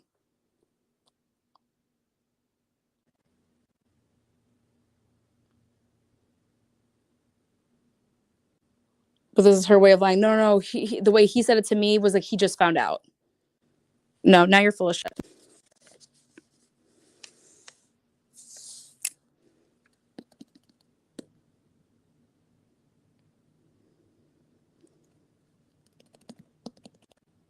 She told Chris she knew the child was his and was not from an affair of Shanann's.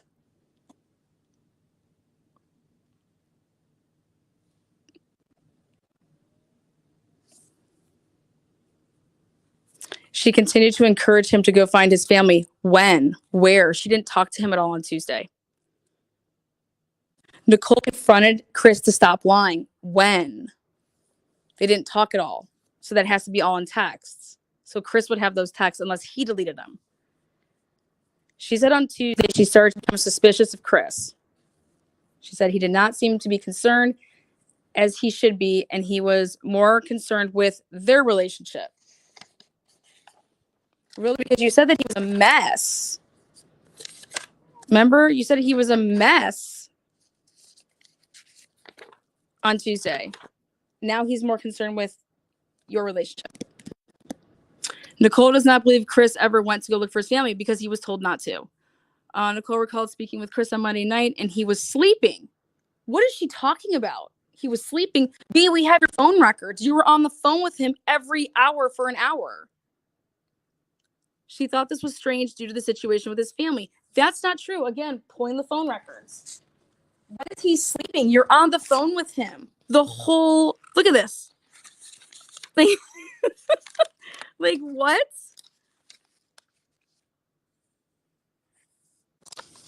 (9:48 p.m., 50-minute phone call. 11:09 p.m., 52-minute phone call. So that's going to take you to 10:48, 12:09. Then it was like a hang up call right back 15 minutes later, 31 minutes. 1:12, 3 minutes, 1:51, 8 minutes. What are you talking about? He's not sleeping. You're on the fucking phone with him.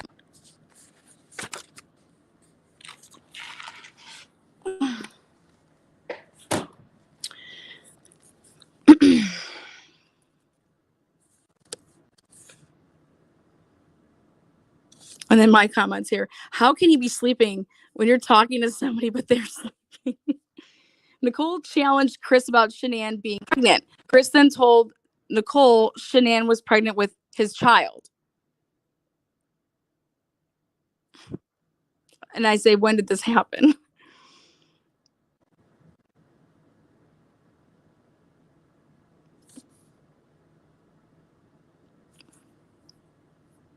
Nicole asked Chris to delete his text messages to keep their relationship a secret from his friends. His friends? He doesn't have any friends. Nicole told Chris to contact her after his family was found.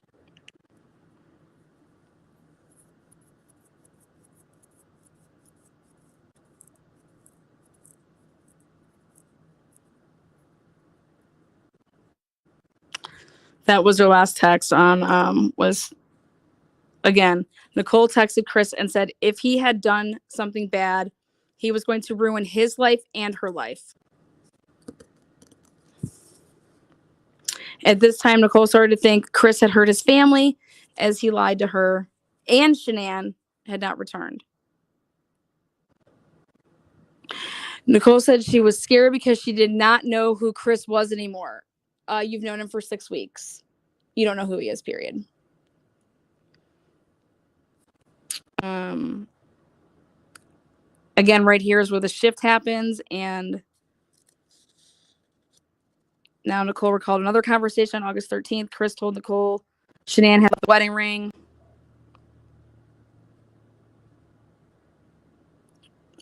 She responded by telling him to pawn it. He said he was going to get the ring raised. Chris also mentioned North Carolina, and he wanted the separation, and previously had said Shanann wanted the separation.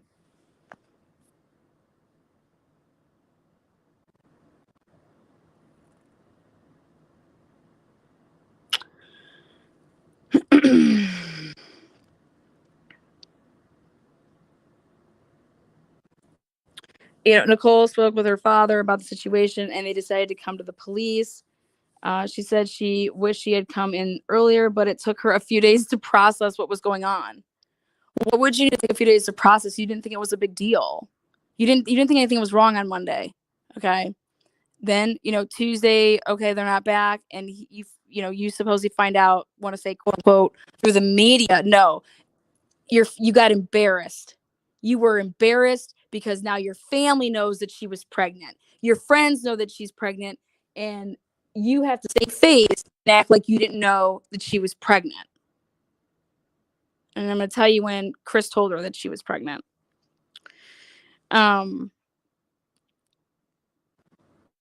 Again, my comments, what did she need to process?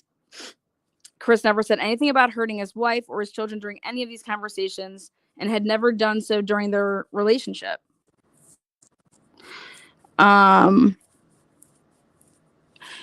She does not believe he just snapped. Well, that doesn't make any sense. Chris never said anything about hurting his wife or his children, but she doesn't believe he just snapped. Nicole does not think she is the only catalyst for this event. Remember, this is when they talk about the finances. She said Chris was struggling with finances, and now he had a third kid on the way, and she does not know if he could afford another kid. How would that even be on your mind at that point? He couldn't afford, why couldn't he afford it? He makes $75,000, $80,000. Good benefits, gift cards galore.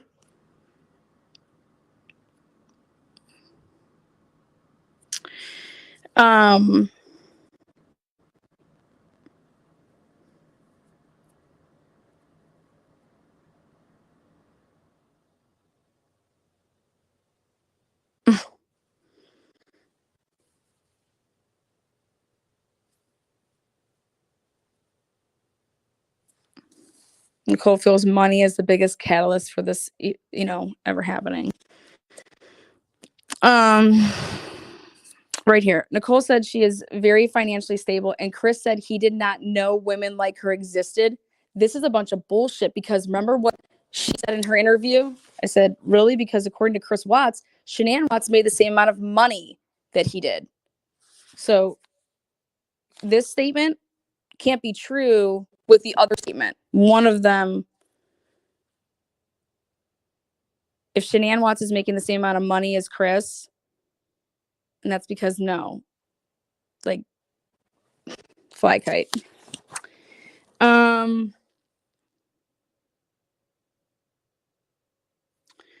Nicole could not think of any other answers except for like if the kids seeing him killing Shanann so that he had to kill him as well.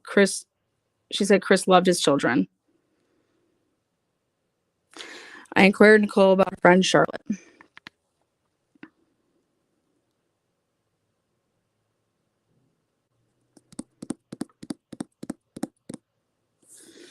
They agreed to have a more of a simple life.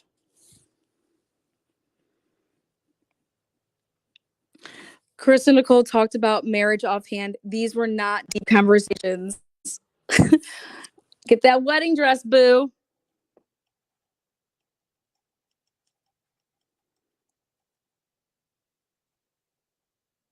Chris has sent her photos of his penis. I guess Chris and Dave have lots in common.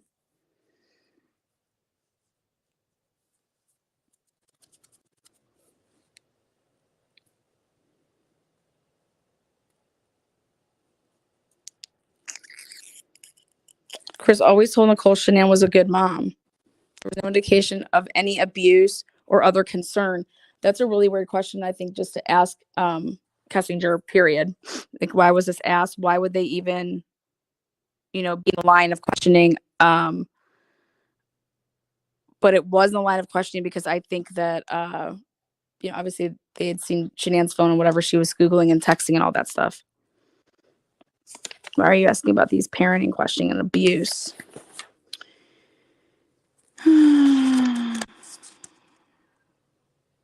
She was concerned with her employment. And then these were all the attachments, like the card and all that crap, right?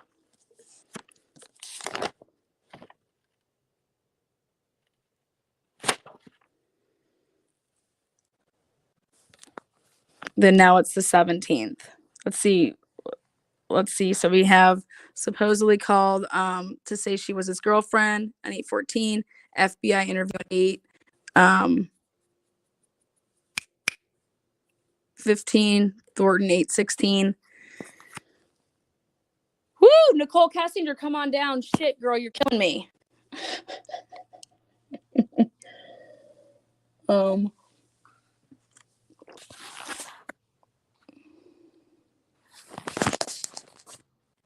Okay, now she remembers she and Chris FaceTimed during the video call, was laying on a mattress that did not have sheets on it. Oh, is that fact? August 17th. Chris said he was cleaning his home and trying to keep busy.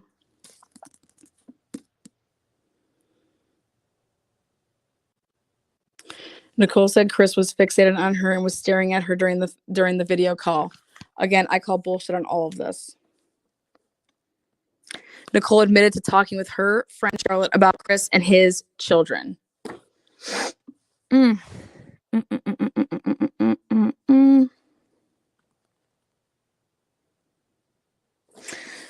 said during one conversation on Monday with Chris, he was talking about Nicole Atkinson and her son coming to his home and finding Shanann, Bella, and Celeste missing and then calling the police. I always thought this was interesting because they didn't know if they were missing because nobody could get into the house, right? Or did Chris already know if they were in the house and just didn't talk about it? During this conversation, Chris said he arrived home and Atkinson came into his home and was running all over the house and up and down the stairs. And I think Nicole just wasn't understanding it. He was talking about Nick. During this conversation, Chris said blankets were missing. Nicole asked if Atkinson could have taken the blankets. No.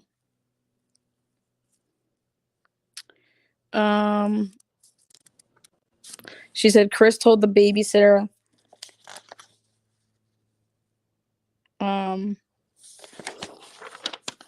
that he was going to the Rockies game so no one would find out about their relationship.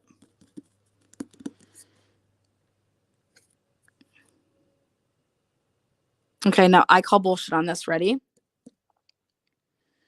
What do you mean nobody would find out about your guys' relationship? It's over, it's done. You know.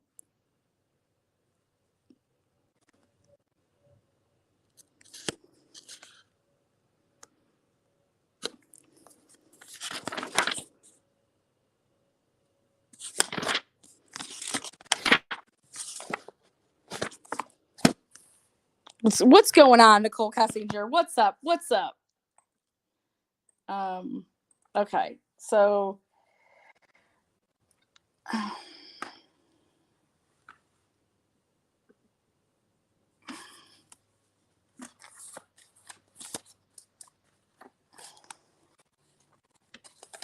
it never got into the investigative stages, but clearly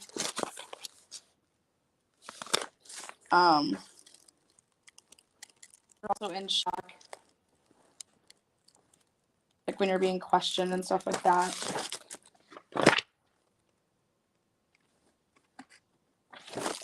But where was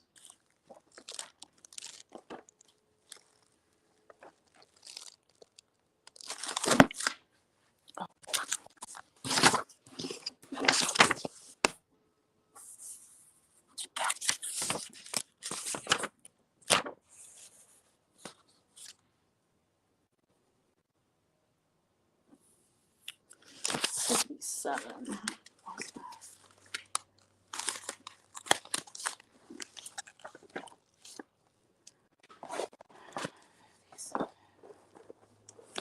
Greg Zetna, 57. Text messages between Nicole Kessinger, number 6. Transcripts of interview 3, not available.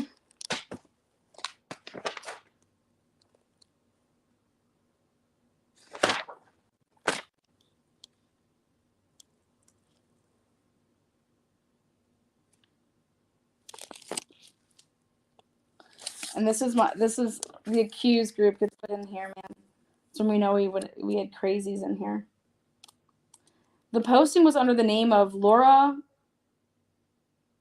I don't even know, Chris Watts, accused killer Shanann Watts and children in a Facebook group. Sickos. Where's that other one?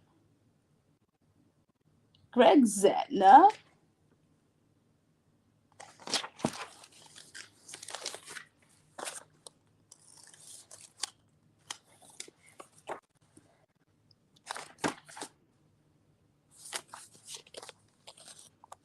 Okay, here. Cassie. Cassie said that Shanann wore the pants in the family. Shanann said she wanted to find an ugly dude counselor because she was so insecure given the problem she and Chris were having. Why would she want to find an ugly dude counselor? Just not a girl?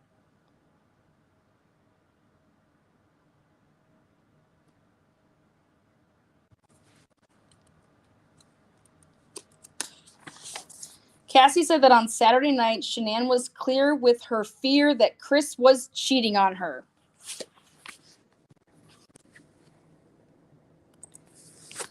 Cassie said on Saturday night, Shanann was clear with her fear that Chris was cheating on her. Cassie talked with the babysitter and learned that Chris was not home from the baseball game yet. Cassie talked with the babysitter? What?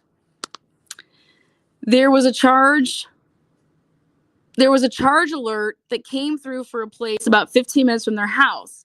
It was over $60. It did not sound right to Shanann. An hour after Shanann got the charge alert, Chris was still not home, though the place was 15 minutes from the house.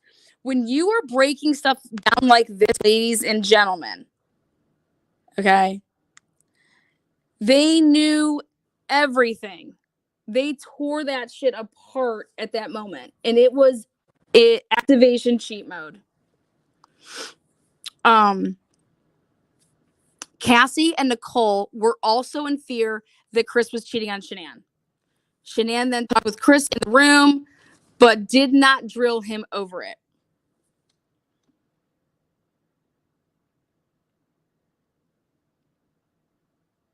Cassie said that Shanann is not the type of person to be able to hold her emotions in. Cassie said that Shanann did not say there was any mention of her and Chris separating before she left for Arizona. What? What is she talking about? All those text messages. Cassie says,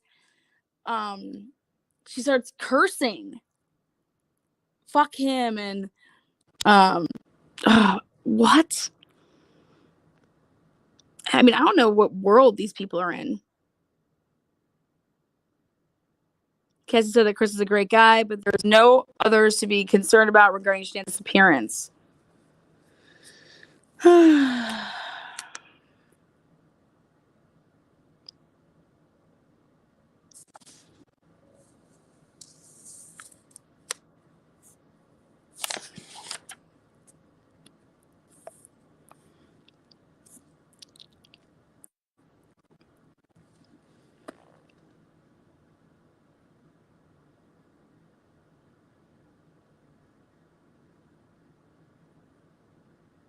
Shanann says Chris was chopped liver his whole family.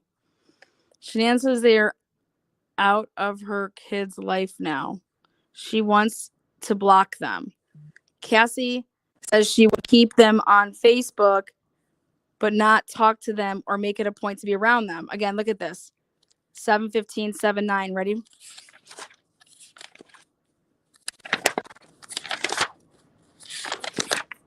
I mean, this is one of the best interviews is Cassie's.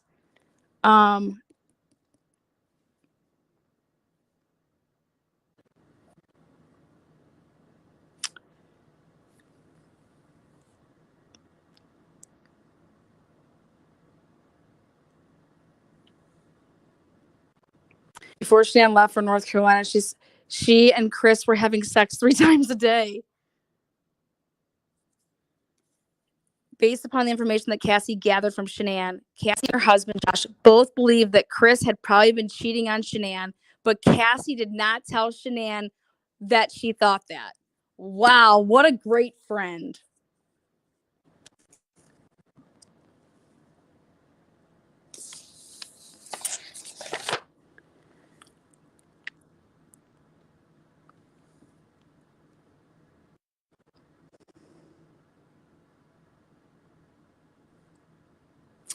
Last week, Chris and Shanann were in North Carolina. He told her that he did not want the third baby, was not in love with Shanann, and did not care about Shanann or the baby.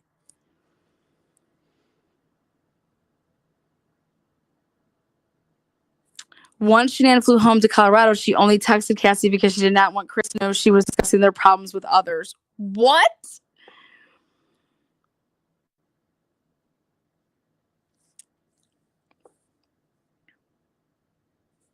In Arizona, Shanann was broken and scared Chris was going to leave her. She was afraid he was going to take the kids from her. What? Why? Why would he be taking the kids away from her?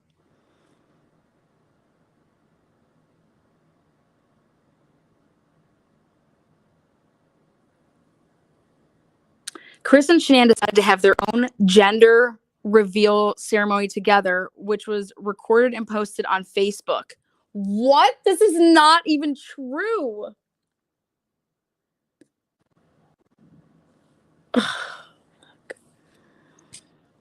Cassie and her husband, Josh, noticed that Chris smiled, but was not excited based upon his expressions. What the fuck are they talking about? Before going to Arizona, Shanann had an ultrasound that revealed the gender of the baby Shanann was carrying. NA knew the gender and planned a gender reveal party. Shanann just asked Nicole to tell her the gender because she felt Chris was going to leave her and she needed to feel happy. This would have been prior to going to Arizona.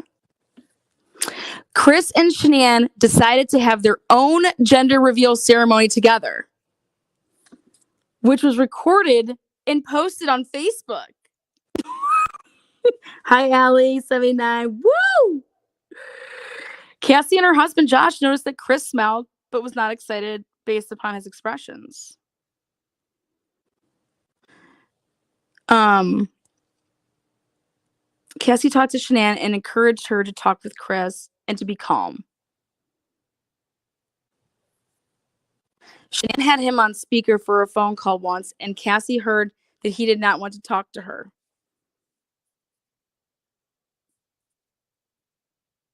On Monday morning, when Cassie had not heard from Shanann, she talked with Nicole.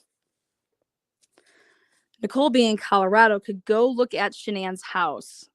Cassie was on the phone with Nicole while she was doing this, using the camera on the phone for video. Ding, ding, ding, ding, ding. This was, obviously, take a look at, when do you think this was? Because I can tell you it wasn't, this should be for a whole nother live, but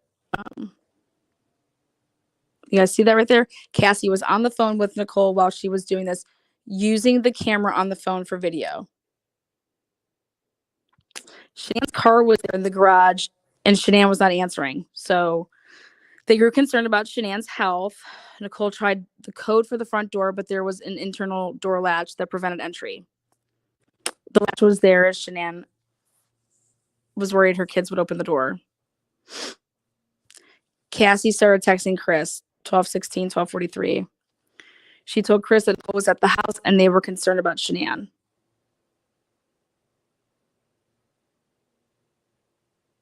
Chris told Nicole that he and Shanann were getting separated and told her that Shanann was fine. Cassie and Nicole knew Shanann had an OB appointment, and Nicole went to the office to see if Shanann had made it to her appointment. This is not like Shanann at all. Oh, but she missed her too the previous week.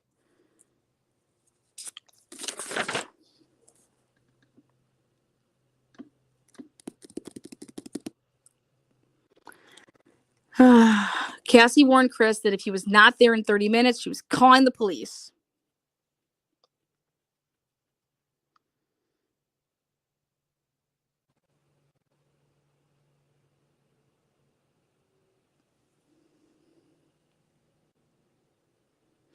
Shanann's purse on the counter did not add up to Cassie. Her purse was not on the counter. Oh, but was it when you guys were in the house earlier? Again, Shanann's purse on the counter did not add up to Cassie either. The purse was in the office. Cassie insisted that if we found out where Chris's truck went that morning, we would find Shanann and the kids.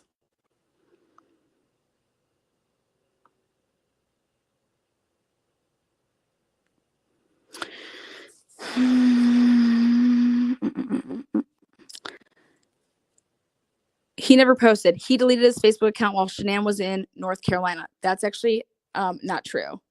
He deleted it he deleted his Facebook account when they got back from North Carolina. Cassie thought that Chris probably cheated on Shanann and deleted his account because of that.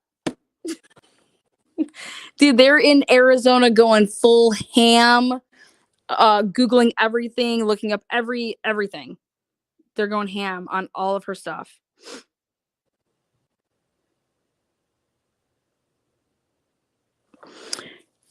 She tried to change her flight to arrive home earlier, but it was going to be $300 more.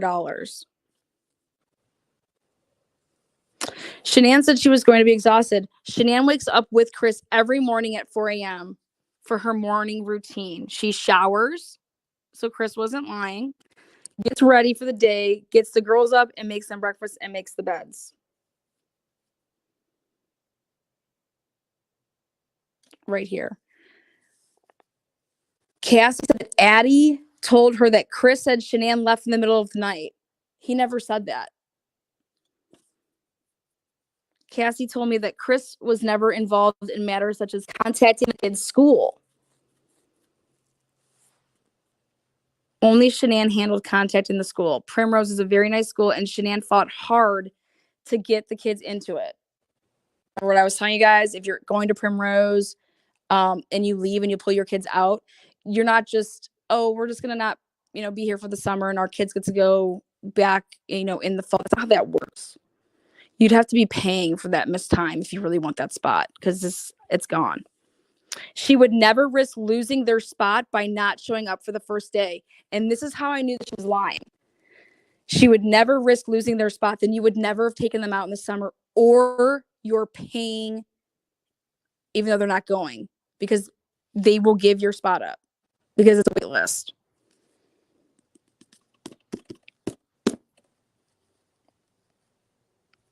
Ooh la la. Ooh la la.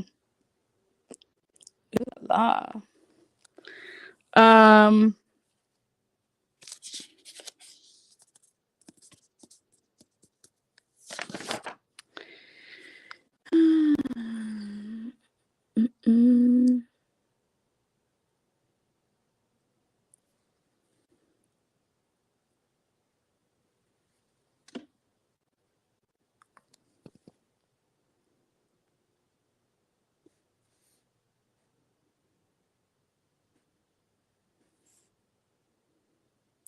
See right here, this is just keeping up with the Joneses. I asked Cassie if she knew anything of Chris and Shanann concerning selling their house. Cassie told me that in Scottsdale, Shanann mentioned that Chris had oil field insight and new wells were going to be drilled around the area of their house.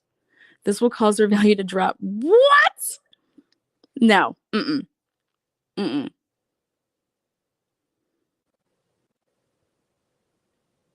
There was no plan in place to sell the house. Well, we know that's wrong.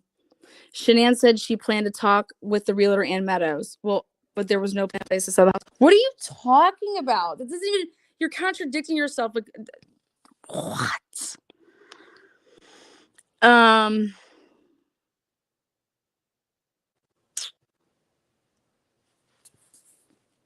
Where does she talk about?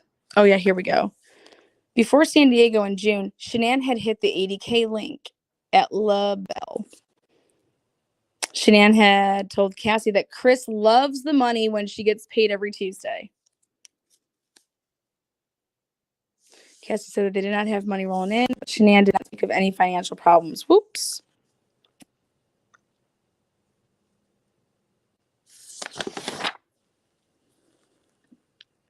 Cassie said that on Saturday night, Shanann was clear with her fear that Chris was cheating on her. Because you guys went all Matlock on him.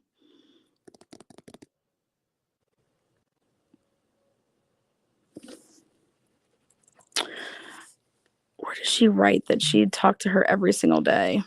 Because that's not true.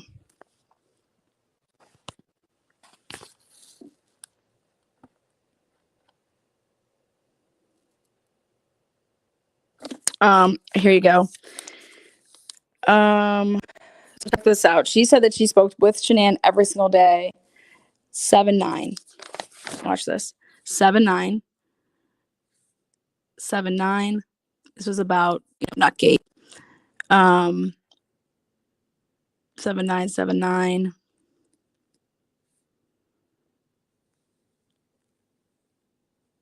7-15.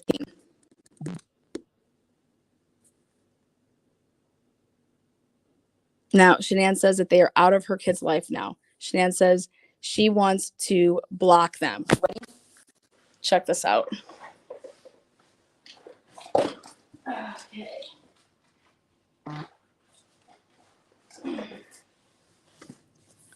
Affidavit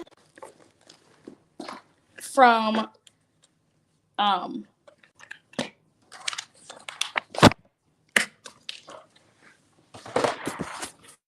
okay. This is from the Sandy woman that she was friends with.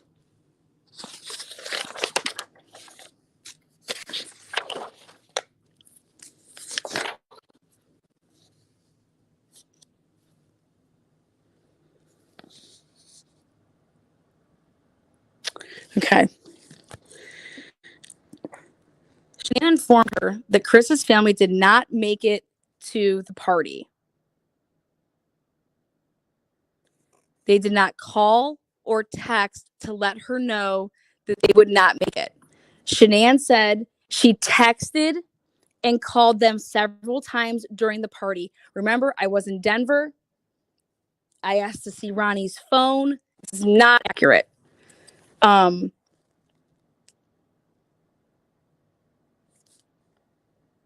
did not call or text to let her know that they would not make it. Shanann said that she was texting and calling them several times during the party to see if they remembered and to assure them, or to assure, like, do you guys know where you're going and what time the party was to start? Shanann said that they never responded to her calls or texts. Shanann told me how sad she was for the girls that they did not make it to the party. Shanann vented to me saying it does not matter how they feel about me personally. There is no excuse for them not to make it to their party, for the girls. Now,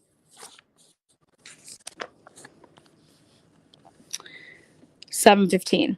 Shanann says they are out of her kid's life now. Shanann says they want to block them. Cassie said keep them on Facebook, but would not talk to them or make it a point to be around them for anything. Shanann says she does not ever want to see them again.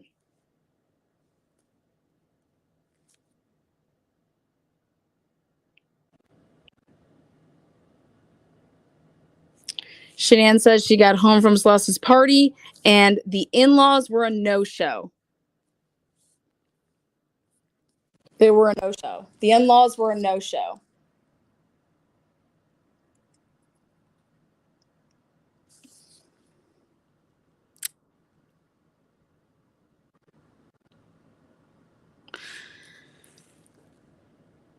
Cassie asked Shanann if she got all of her messages. Shanann responds that she did and that it has been a rough day.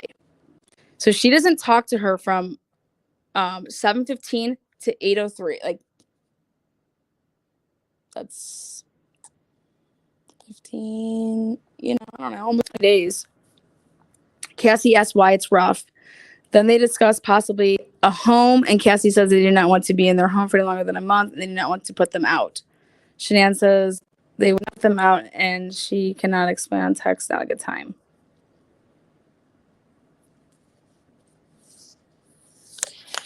Again, this is all in North Carolina.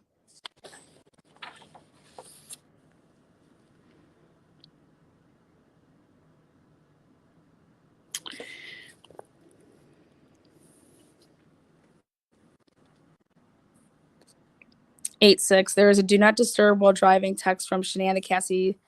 Shanann said that they were headed to see his grandma, and then she was taking the girls as he goes to his parents. This is how I realized. This is how I found that the Amanda Thayer thing was right.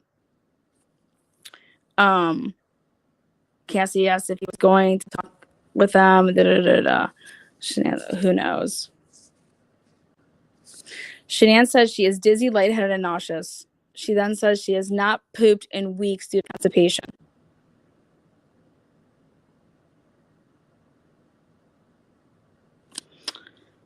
Shanann says that she would not change a thing and calls herself a saint for not telling his mom that she is a narcissist, stupid bitch, and just said that they're done and never coming back. Shanann says on 8-5, she says he is a totally different person from the guy she has known for 8 years. She says she cannot fight alone. She needs a man that has balls to protect his family.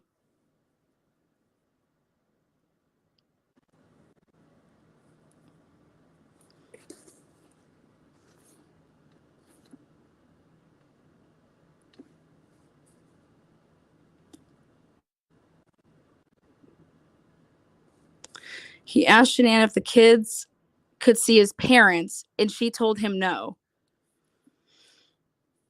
She said they have not made contact in 4 weeks. No show for her party and said nothing for her birthday. None of this is true. Does she mention here that she had Nicole Atkinson go hijack those gifts? The hell?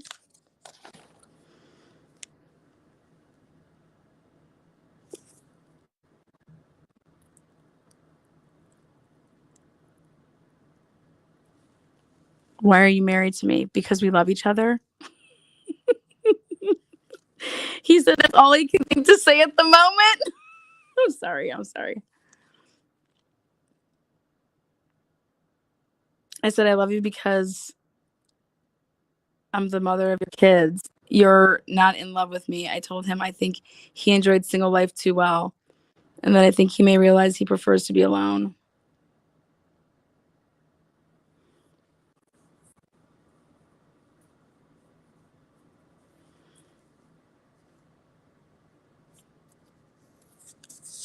This is desperation right here. Shanann texts Cassie a photo of a house for sale, and they discuss mortgage issues, and Cassie has a foreclosure on her history. Maybe you should worry about yourself.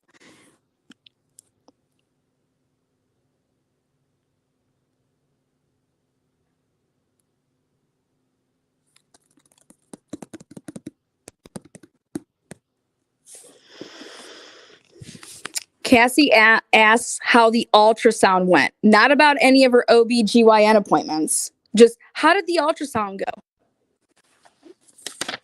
Remember, she's over here talking about on the 3rd. Shanann says she is dizzy, lightheaded, and nauseous. She then says she has not pooped in weeks due to constipation on 8/6.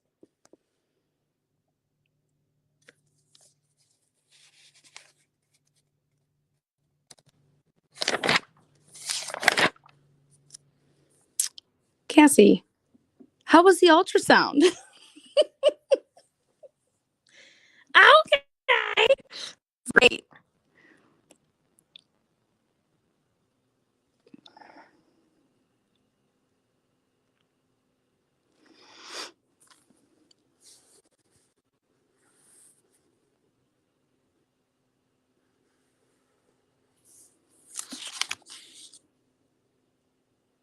Again, before they left, he said we are not compatible anymore. He refuses to hug me.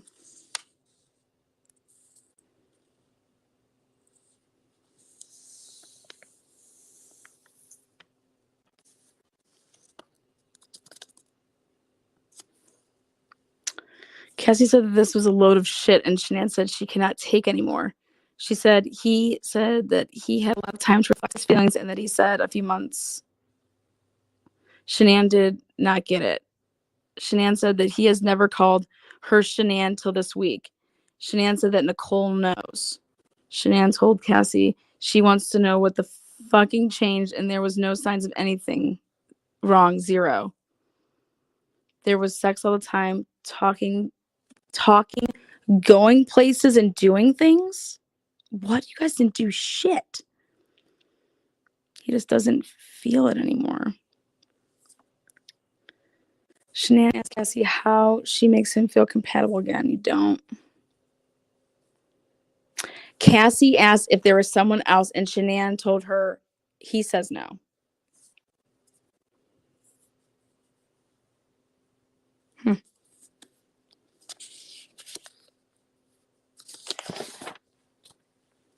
This is the group text. Yeah, this is good.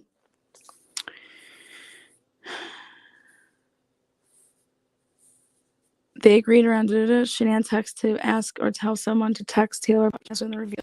Nicole said she texted Taylor. Shanann tells them to not slip on Facebook, as she does not want anyone to know right now, because Chris will then know, and she wants him to want to know. Cass replied, fuck him. Yep, I said it. Shanann replied, I agree, Cass. Both Nicole and Cassie agreed to not post on Facebook. Shanann replied, please, no, he doesn't deserve to know. He doesn't even want it. Jackass, he's such a fucking liar. He said, I think it would be great having another. He wanted this. He started the combo. You don't get me pregnant and not love me. What's that going to do?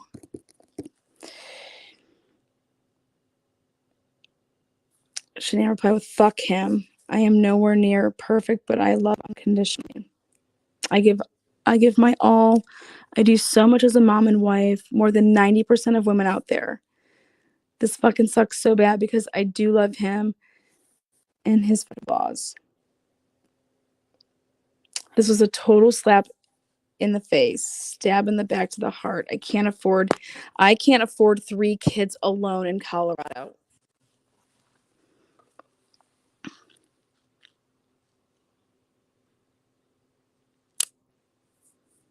Cassie and Nicole encouraged Shanann, told them that she loved them. They started chatting about Cassie and Josh moving into the house with Shanann. Shanann says the house is in Chris's name. Remember, this is all before going to Arizona.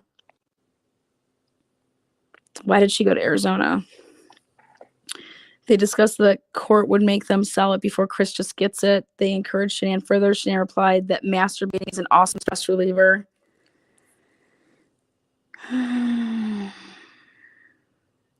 Shanann said that when she asked him for a hug and to hold her tonight for a minute, he said he couldn't right now because he was sleeping. Shanann said he's not there right now. What?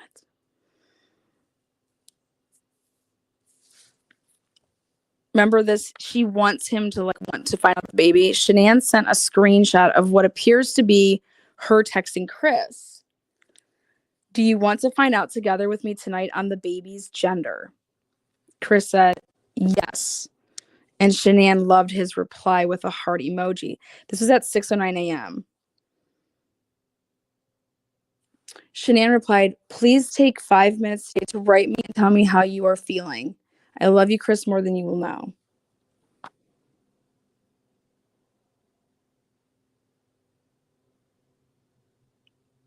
Shanann texted that she offered it to him this morning and told Cassie, no, I need us to work. And if he's wanting to know with me, I'm willing to wait. Can you put it in another envelope? I'd love to still see you. Can you put it in another envelope?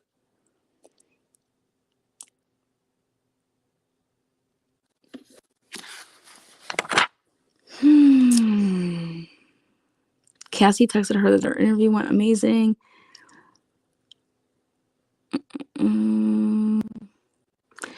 Chris wants to move to Brighton. Shanann texts Nico Lee Watts. We are not telling world to Monday. Tonight has been the best talk yet. We are not telling the world till Monday. Basically when she gets back.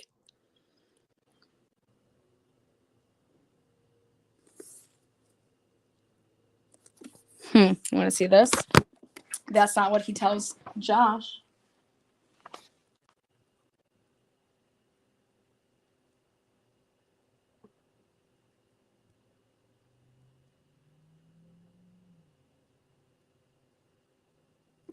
All these lies.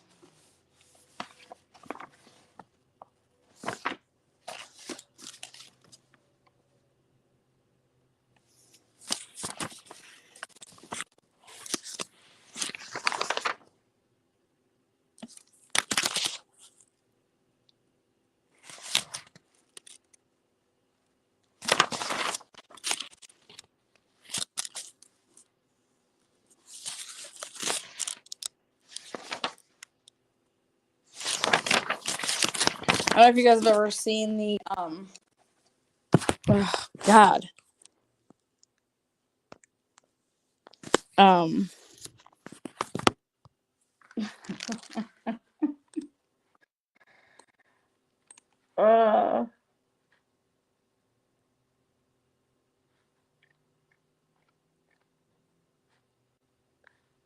She had a way with birds.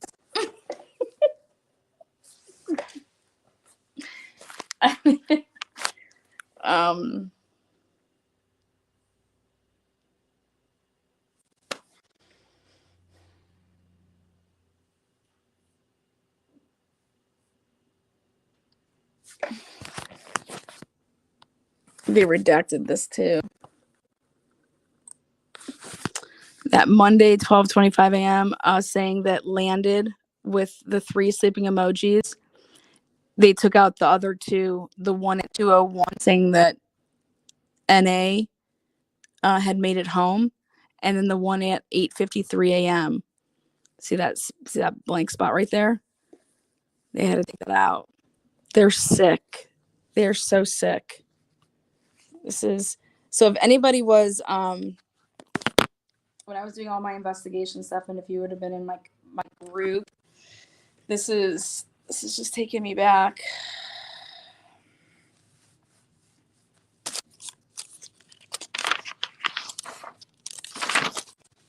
Where is... Nobody got blindsided here. Okay.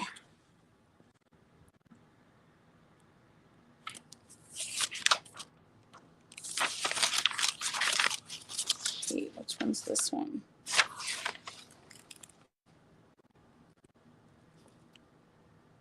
All right. August 21st. Nicole Kessinger. Back to Homegirl. Oh, thank you, baby. Woo, woo. August 21st. Chris always wore at least 2 patches.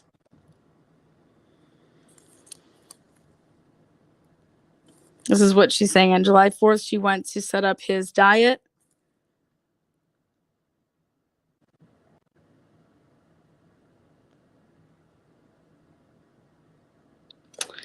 He was always full of energy and he did not need to sleep.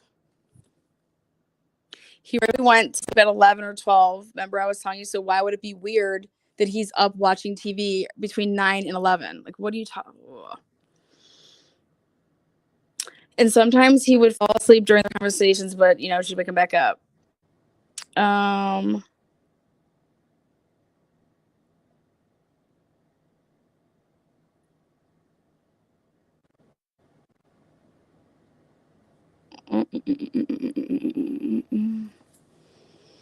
Nicole believed Chris had been using the gift cards to hide their relationship from Shanann. Nicole noticed on August 11th at the Lazy Dog in Erie, Chris paid for their meal with a baby blue credit card. Now, again, this is just be circumstantial, but how would you know that he paid with a baby blue card? Why would that stick out to you? Because you had a conversation about it. Why didn't he use the gift card still in his wallet? He had 3 of them, totaling over $26.27. Those are the cards that Ronnie showed me. They were still in his wallet.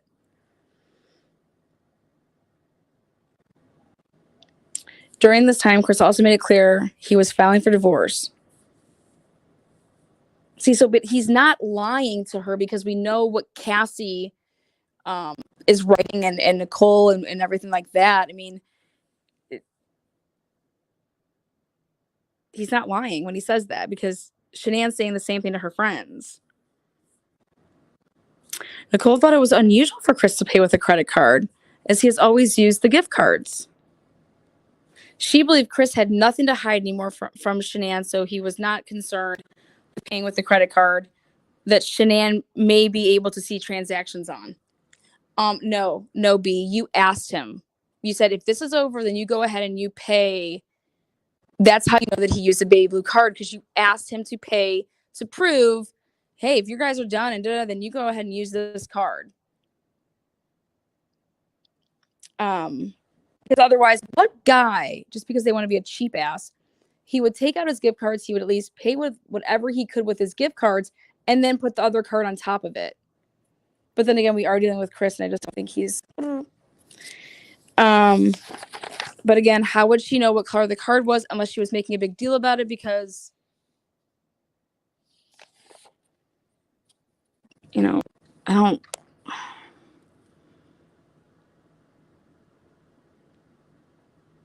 Okay. Let's see how much money they spent. Oh, I remember these days. $50 on dinner, I said. The Victoria's Secret bench. Oh, so cute. Saturday, July 14th. The second time Chris went home, she picked him up at his home. They went to the Shelby Mustang Museum. The tickets were $5 a piece on the internet. I said they probably had to eat, so we throw in money for eating. On the 21st, those tickets, the races, those were $184 per ticket.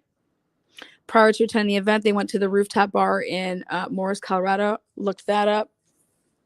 Launch 50. Nicole could not recall the name of the bar, but after an open source search, it is likely that the location was the Rooftop Tavern. July 28th, 29th, they went to the sand dunes. The tent spot was 20, 25 for gas. 2 boards, entry car, 40, 60, 62. They got firewood, da-da-da. She was uncertain if he used a gift card.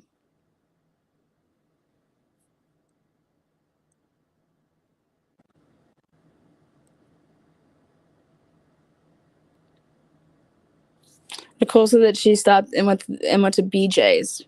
They sat to the right of the doors, and Chris paid for their meal with gift cards.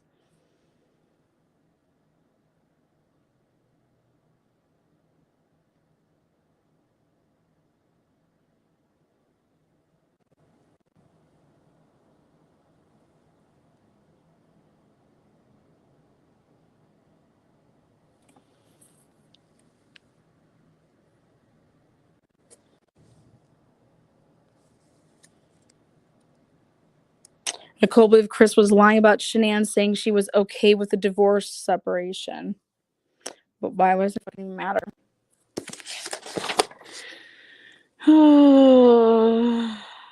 Nicole said she knew this was a lie as the EpiPens are very expensive.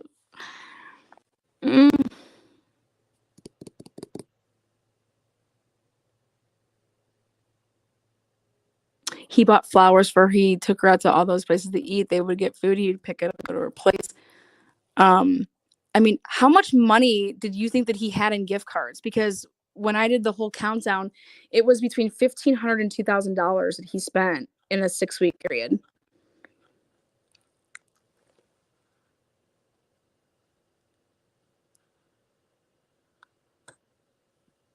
It's a gift card life. Well, I don't. And Anadarko would know this. So I know that on the front of the cards, because I had them like they were, there was one that was 300, 150, and 150.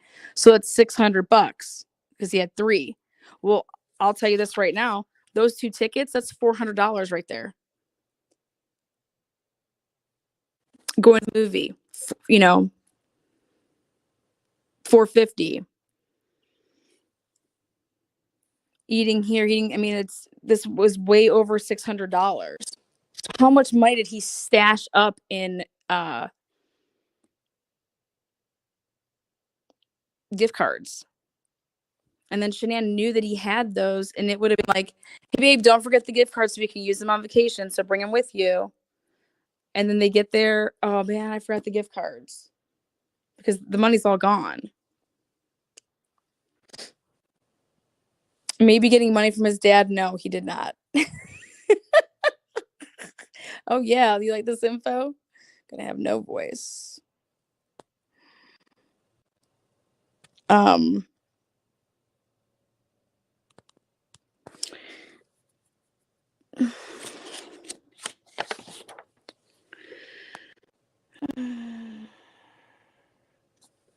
Nicole said it was ironic his wife was missing and did not come to the office that day, so she questioned him. What?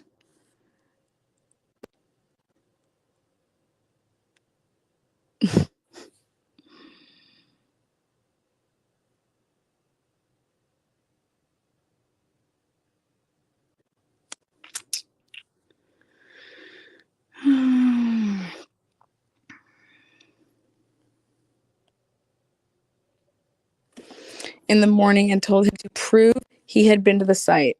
Chris responded with text messages between him and other Anadarko employees to prove he was at the site. Chris also sent Nicole a picture of a release.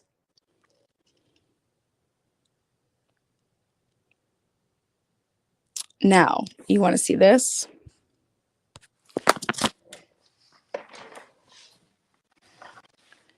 Nicole said,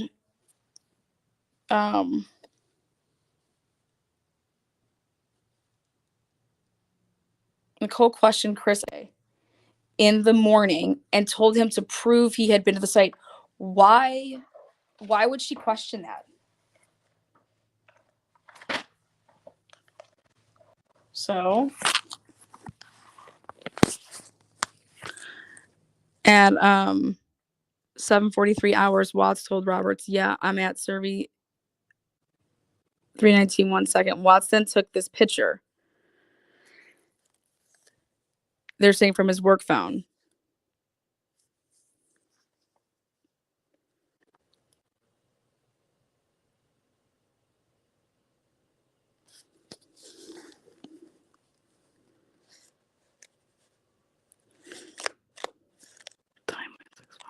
Okay, here, check this out. She said that she asked him to prove it, right? 6574 timeline transaction, phone 40. 6575. 6576, all in a row. So there's no timeline transactions missing. Number 40. 6578. You see that? 6578. So between this one and this one, there is one missing. 6579. Between 79 and 80, there's one missing there.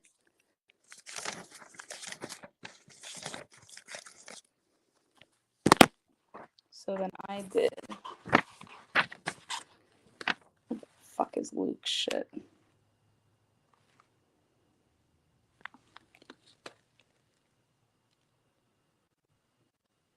Oh, and just for the record, 1144, Nicole Atkinson is 100% in this home when this one was all happening. Remember, she went over there that morning and she waited a little bit. She was there, just so you guys know that. When this happened, Nicole Atkinson was there when the doll pick happened.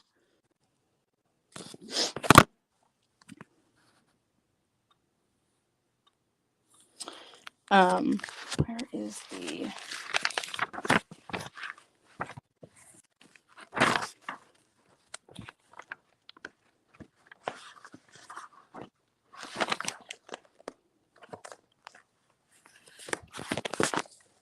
The accompanying 50-page document, this is the logic extraction, is in chronological order. So if something is not in chronological order, you should be worried. And it's spanning from May to August 2018. So that 2017 bullshit, they did not even take anything from them. And it tells us that the information is highlighted with the box. So that's the evidence. So that 41 would be Shanann's, Chris's work personal phone was 41. Shanann's was 42. His work phone was 40, and Kessinger's was 43.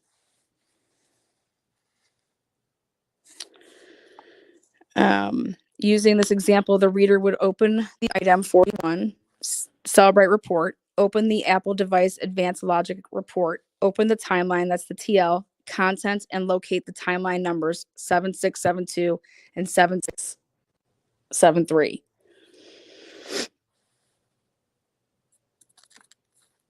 The image data files may at times provide additional information related to the image, and which is important because that's your metadata, which can be the location where the photo was taken, the device that took the photograph, as well as dates of image modifications.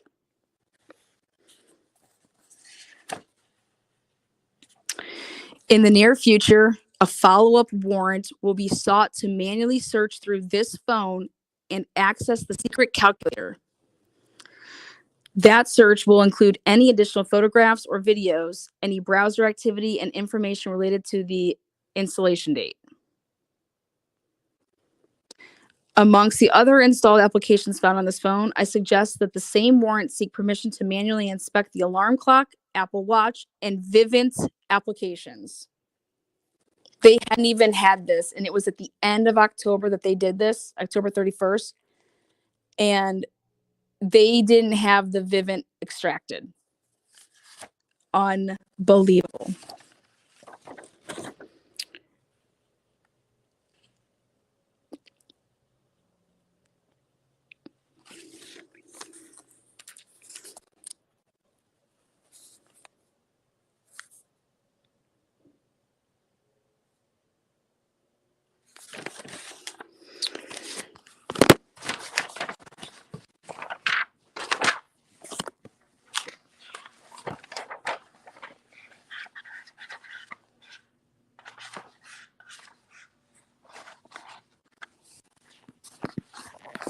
On Sunday,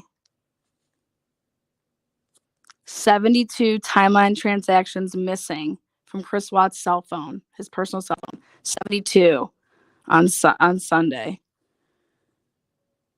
Why would you be leaving all these out? Remember all those texts? I want to know if she asked him to wake him up and stuff like that.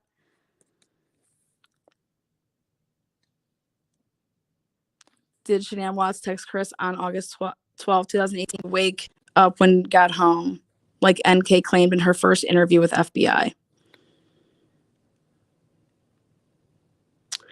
Then, on purpose, gang unit, they didn't make any of these mistakes until the day of the homicides. So check this out.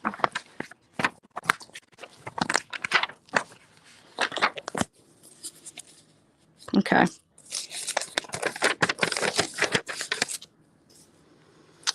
(2:18). This is on phone 41. The home's router logged an unspecific activity in Watts's phone. Watts left the home with the bodies of his family piled in the back seat of his truck. This extraction, just so we're clear, this was done October, this report was turned in October 31st.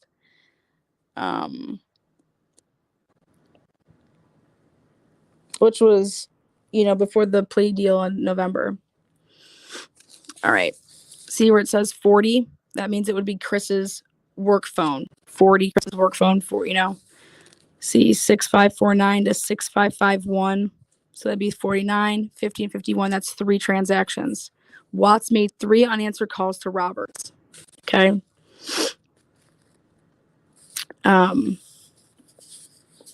They left out 58. 58's missing between 6:33 and 6:35.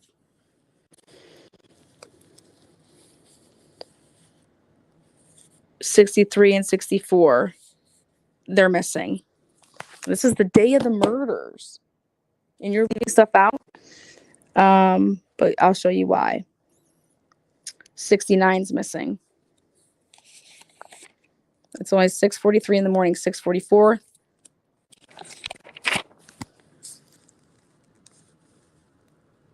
74 through 83 missing. Because you 6571. 6571. And I'm like, wait a second, there's no missing, right? It's because this right here. 6573. You see this? 7784. I was like, oh, holy shit. Oh, wait, we switched phones, right? So, okay, it's his personal cell phone now. He handles his personal cell phone at 718. 659. That's his work phone.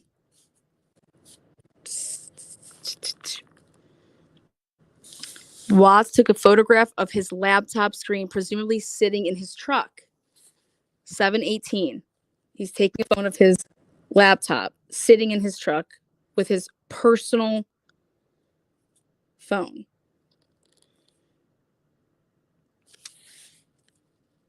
He's not digging at that moment. You know what I mean? He's taking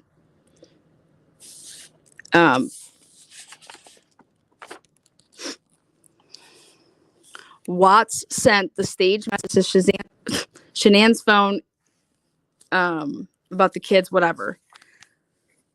What does that say? It says 40. I'm going to show you what they tried to do. They wanted to make it seem like Chris did not have his personal cell phone on him because that would record, obviously, his steps, his movements. Ready? So what do they do to try to cover this up? They make it seem like this staged phone call came from his work phone. But guess what? 7785, 7784. I didn't catch this at first because I'm just going along. No, that's with phone 41. Why are they putting a 40 there? Why are they changing the phone that Chris Watts is using? If you're just extracting the data, you would have to fuck with that. And that's exactly what they did, but why? Okay? Watts made a 2.5-minute call to Troy McCoy. That happened with his work phone. Robert told Watts did a work phone, 6574-6575.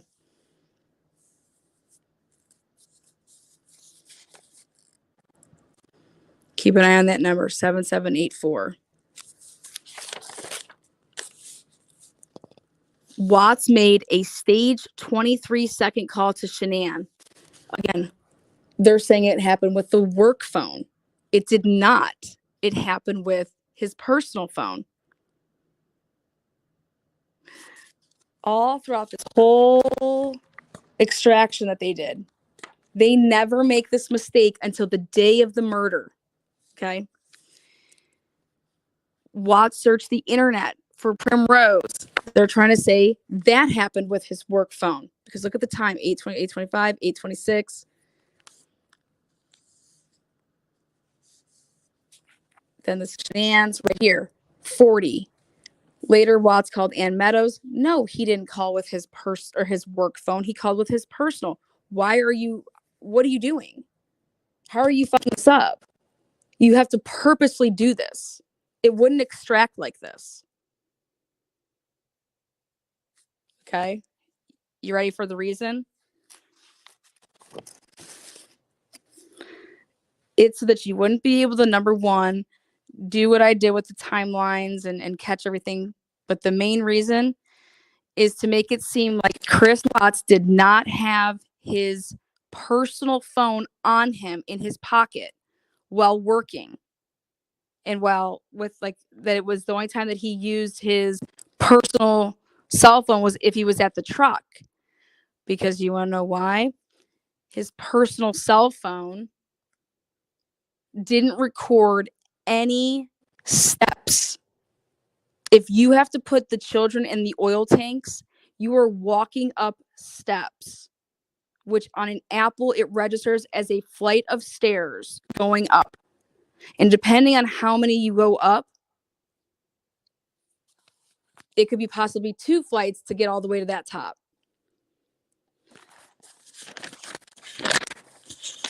Also,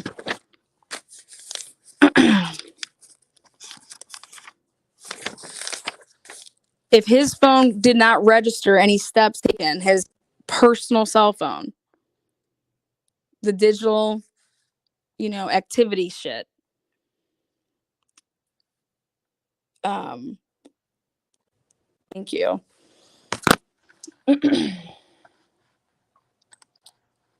So they did this for a reason. He's clearly using his cell phone when he's out there in the field at, and all these random times.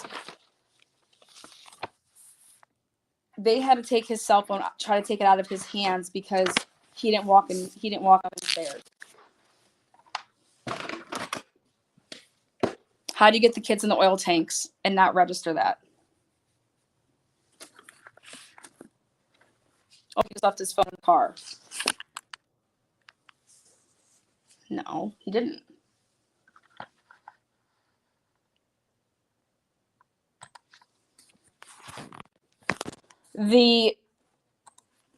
I'll show you what shows that.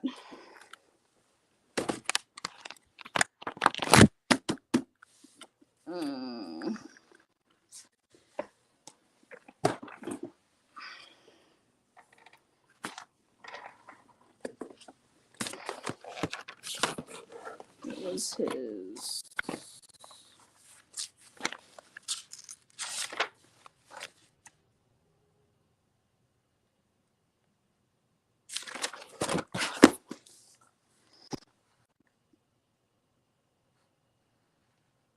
They didn't try. It's madness them trying to hide something like that. They did hide it, or they tried to hide it. And it wasn't, this isn't a, oh, it's just a goof. No. It's not a goof. Where is the, oh, here it is. I think it would be.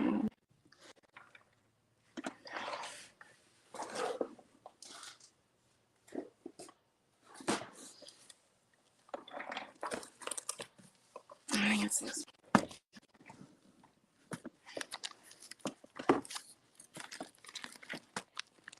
Oh yeah, here it is. So I went and pulled up the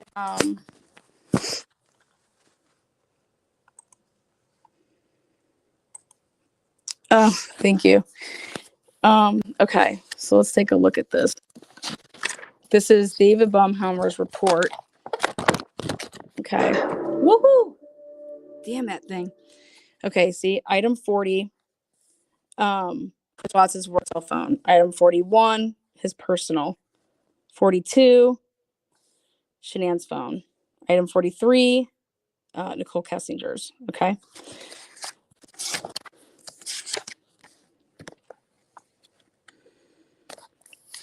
I want you guys to see where they talk about how many messages she had. She had over, God, it was insane. Hold on, let me move that down.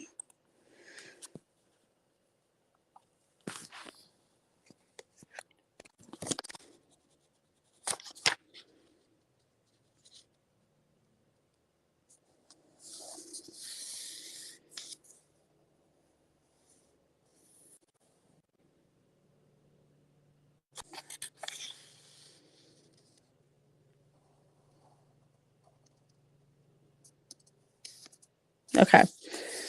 Item 40. I reviewed the timeline within the Cellbrite report, and it appeared the last message was on 8/12/18 was sent at 18:12, and the next message was sent on 8/13 at 6:31 following an attempted phone call. I manually reviewed the phone's content documents. All right.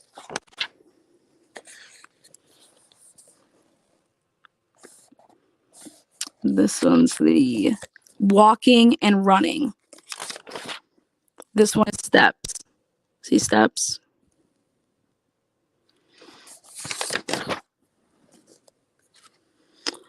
Again, walking and running.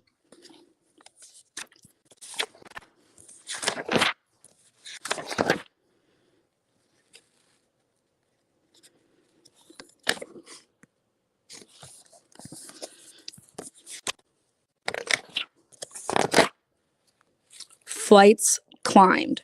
So hard to see, but flights climbed. This is, make sure this is the right one.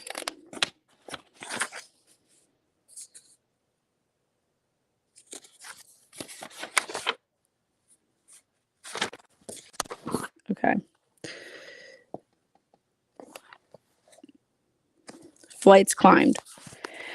This is going to be hard to see. Do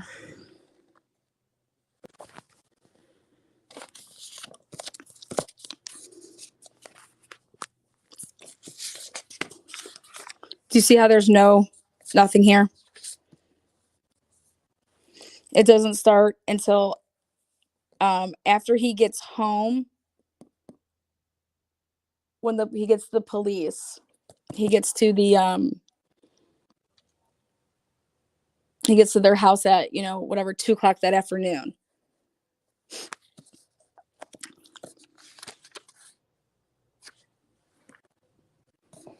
See, he's like walking around and stuff like that in the early hour in the morning.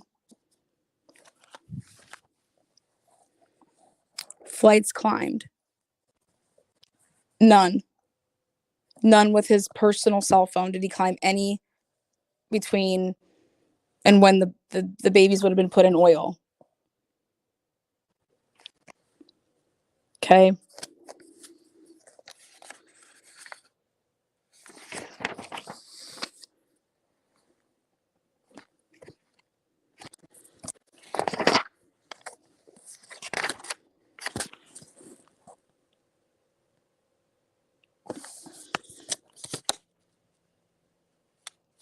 This is item 2. Where is his other phone? Oh, wait.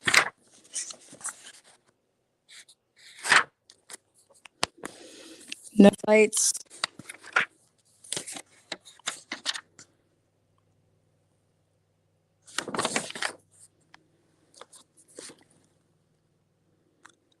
Let's see, his other phone was a lot shittier. Where is it?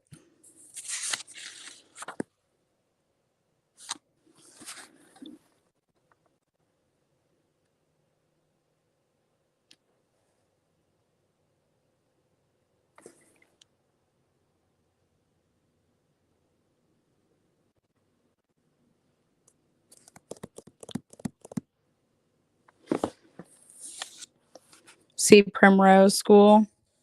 He had to Google it to get the number. He didn't even have the number. See, this is it. This is his personal cell phone. Why were they trying to make it seem like he did that with his work phone? He didn't.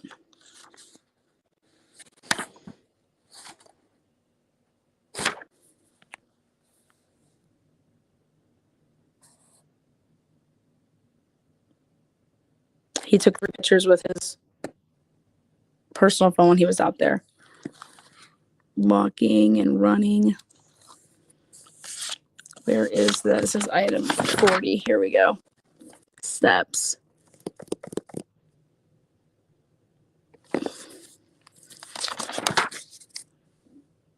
Walking and running.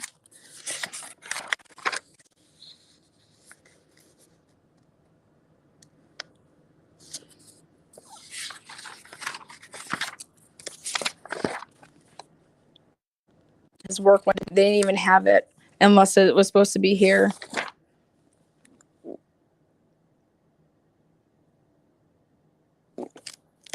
Yeah, 2,309.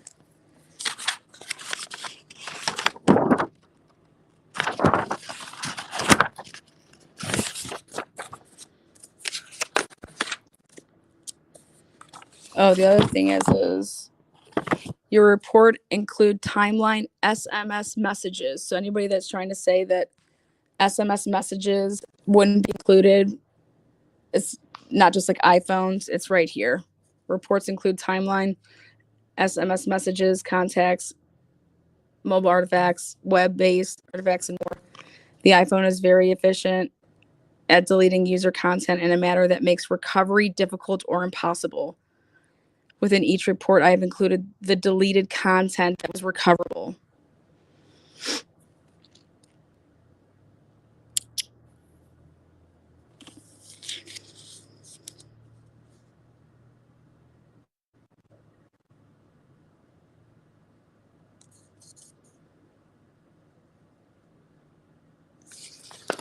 So yeah, his personal cell phone made absolutely no steps going up steps.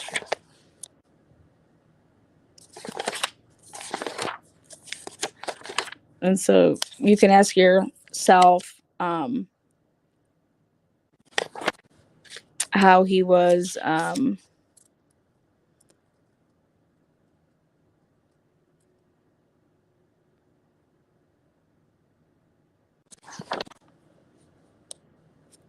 flights climbed. None until after 12 o'clock noon.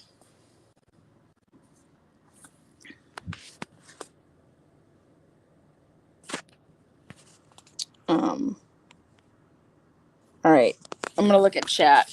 What do you guys think?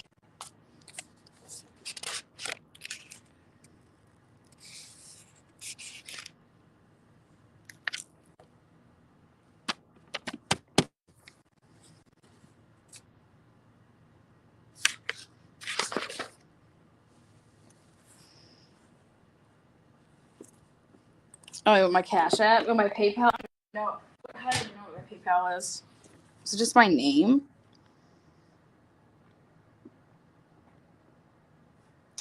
Lana, do you? No, I don't. Hold on 1 second.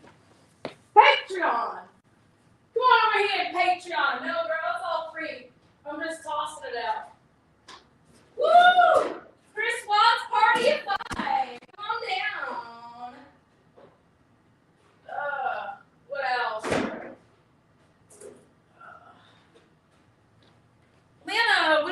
tonight? Oh, just talking about the Chris Watts case and wild obsessions.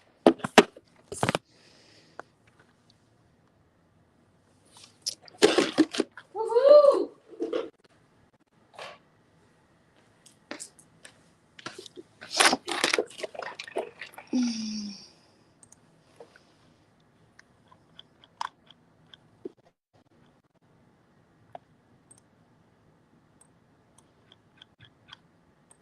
Okay.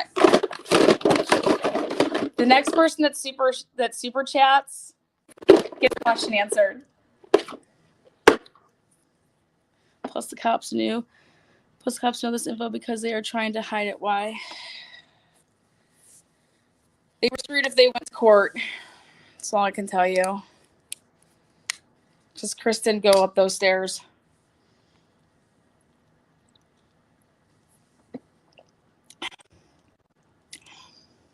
Thank you all for your kindness. Definitely kind.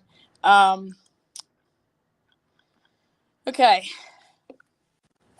Cannot tell you what happened the 12th or the 13th, but originally when I started looking at all of this stuff, what I thought it was is I believe that Shanann has a lot of pride.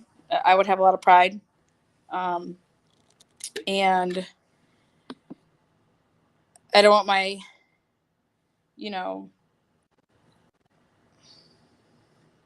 friends knowing certain things and blah, blah, blah. So I'm going to tell them things that I only want them to, like, we don't tell our friends sometimes everything because you're embarrassed or this, that, or the other. But not a single friend, and they were texting all the time, asked her how her doctor's appointment was. That she had scheduled 2 of them and had canceled them.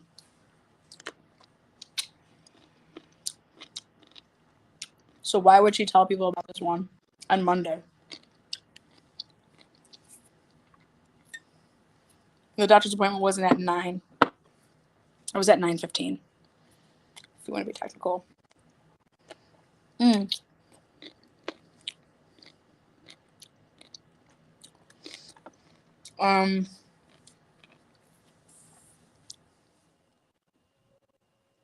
I will go back to saying why I believe what I believe.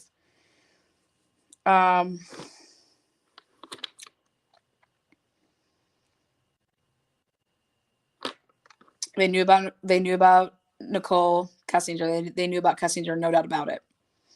In 2018, all you have to do is literally type in Verizon or Sprint, and one of those girls would have known, listen, we don't need his phone. We don't need his phone. Go on this website, go log in, and then boom, you're going to be able to see who he's been talking to. Not only just talking to, but texting. All the numbers are going to pop up.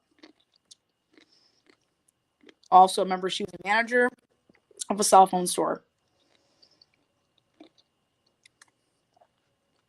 You don't think that she would know this?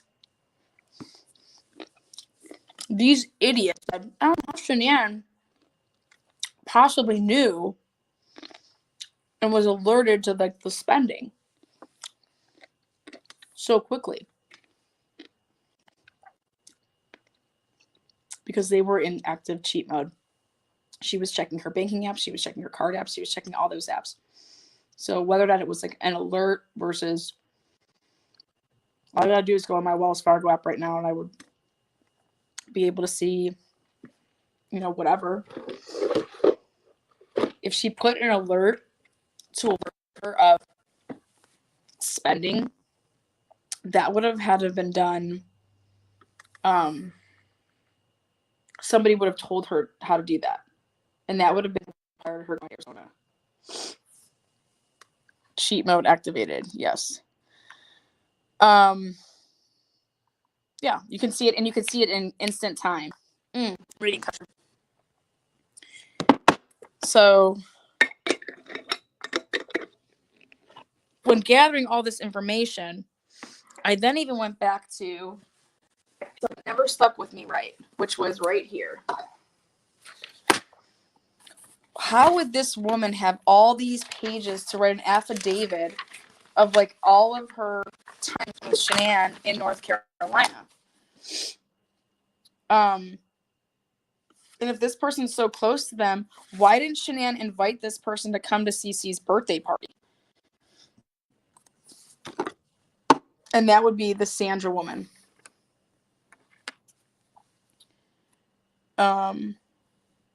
During her recent visit to North Carolina in July, she reached out to me and wanted to spend some time with me one-on-one while she was here. As you can imagine, I was excited to, see her again. So they started out for a dinner on 7/17. She wanted to have one-on-one talk and catch up, and she scheduled her mother to watch the girls during our dinner date.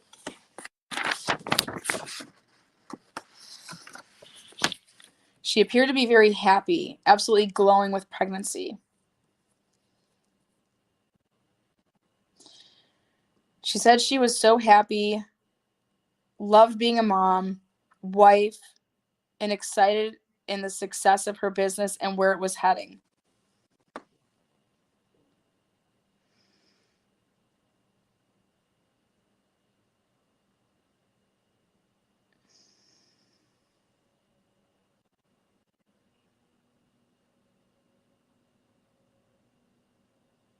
She added that her mother-in-law and sister-in-law blame her for taking Chris so far away from them.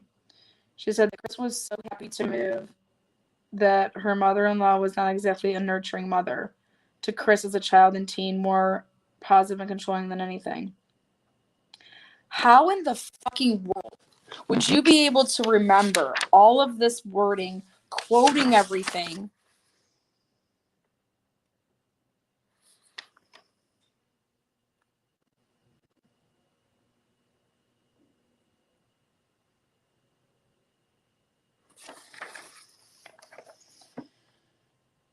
I mean, have you guys ever seen this as an in-depth, like, how word for word? Oh, your mommy doesn't know that. This tells me that you're typing this because she's texting it to you. That's just what I think.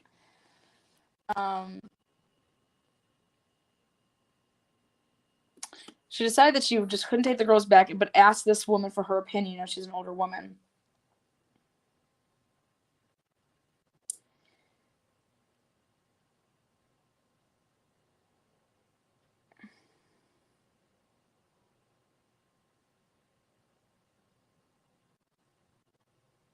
She attended the Thrive event at Kickback Jacks.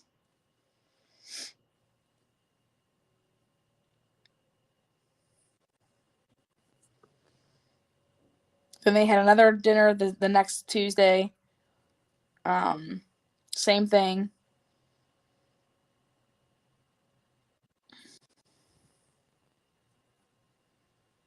Now, I've always wondered, why didn't they just have Cece's birthday party when Chris was going to come in town? Why would you have Cece's birthday party without Chris? Isn't that weird? I think that's weird. I'd be pissed if my person thought that we need to have the party. You can wait a week or two until I get there, and wouldn't you want that?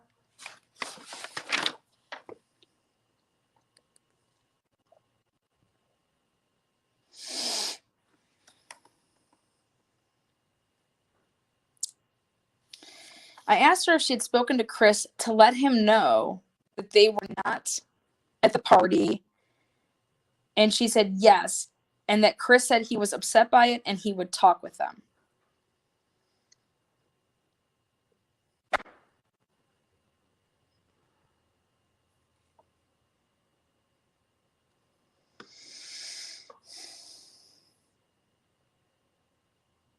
It just hurts so bad that they think so little of her that they would take it out on the girls.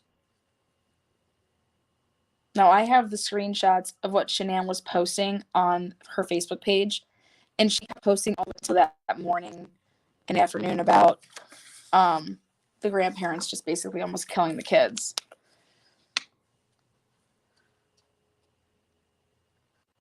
He was not at the birthday party. Chris Miller was not at the birthday party. 100% not true.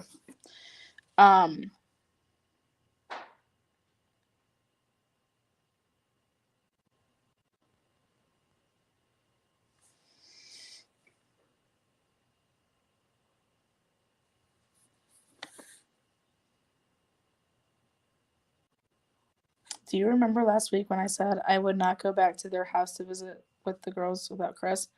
I said yes. She then said, I have decided that it would be best for the girls and Chris if I not go with them.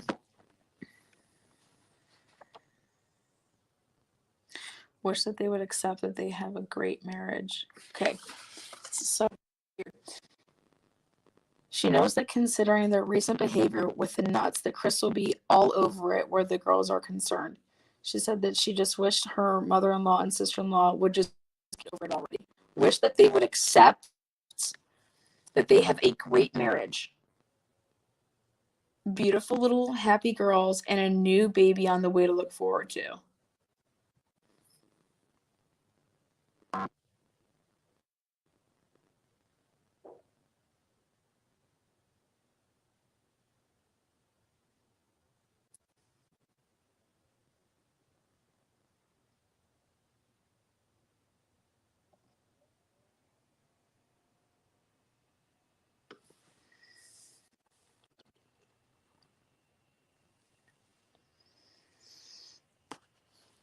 If there was trouble in paradise for them, they did a wonderful job hiding it. Bingo. At about 9 p.m. or so, we said our farewells. Shanann snapped a picture of me and the girls in the restaurant waiting area, and then I walked them out. I had no inclination that I would never see them again.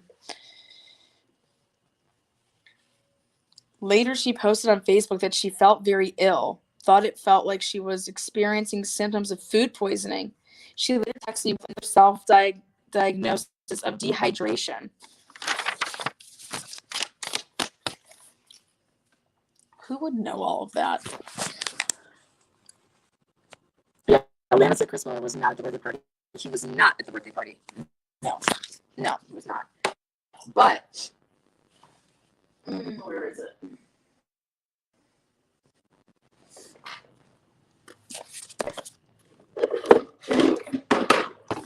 But, do you want to know when I think Shanann knew everything? Because I said I told you guys. I would tell you.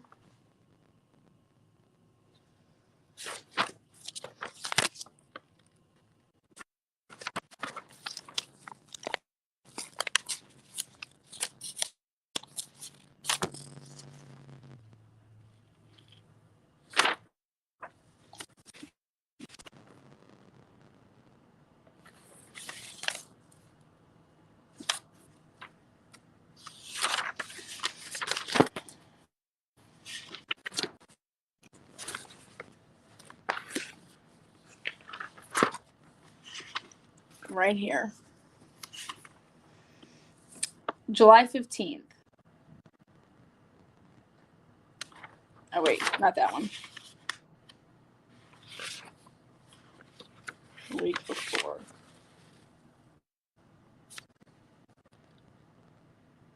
Here we go.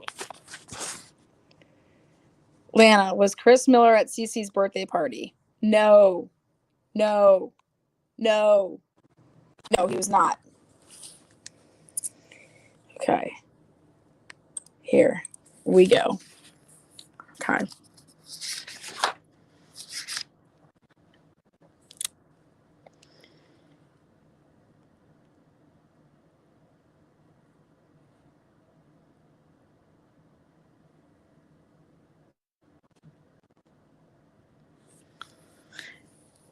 He apparently stopped by their home afterwards. His phone connected to their router. He's talking about the Thayers. Okay. Now,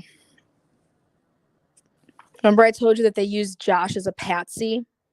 They used Josh as their like Cassie little July 6th. Josh asked Watts how bachelor life was going. Watts replied he was exercising a lot, working extra weekend shifts, and the time was going by fast.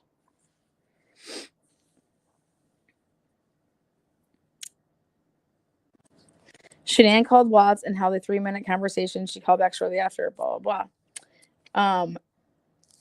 Ready? Friday, again, July 6th. Shanann told Watts to call Vivint before I flip. Watts guys, they are sending a sensor for the garage door. I tried moving it like they said, and it didn't work. He, again, is saying, they are sending a sensor for the garage door. I tried moving it like they said, and it didn't work. So he's basically saying that he had talked to them, and it was about this garage. She had an issue with the Vivint. Okay. And she wanted him to handle it. Okay. Now this is how she would have found out about this. This is how she would have found out about this. All along. Okay.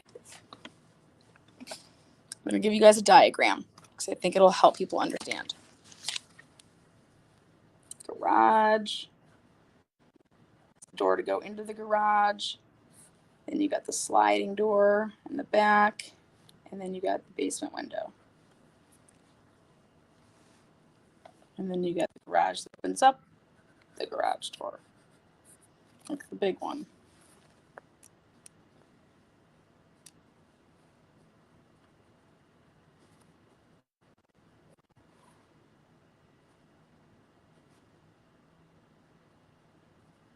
Okay.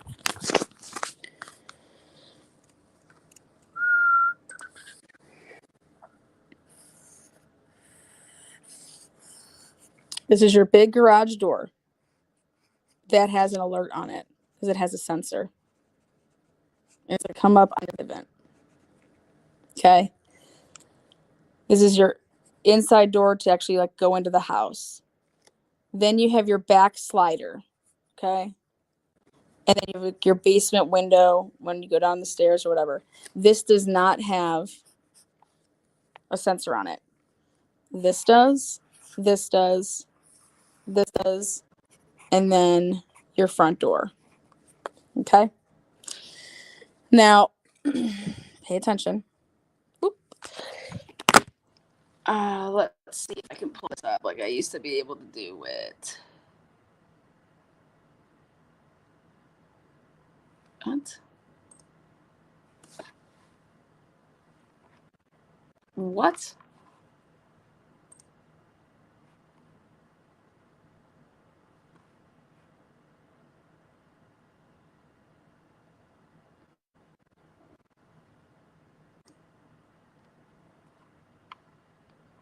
What?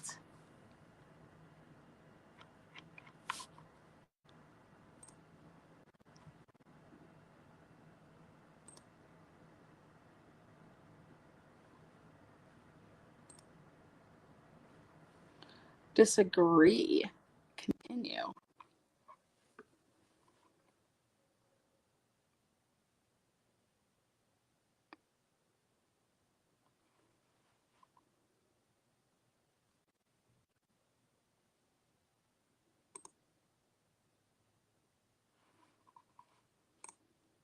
The heck?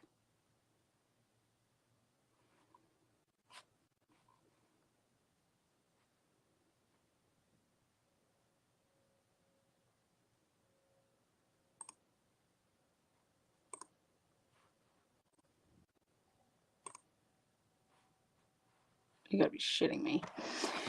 Oh, God, what a bunch of idiots. 5 of your comments go against our standards on harassment and bullying. What are you talking about?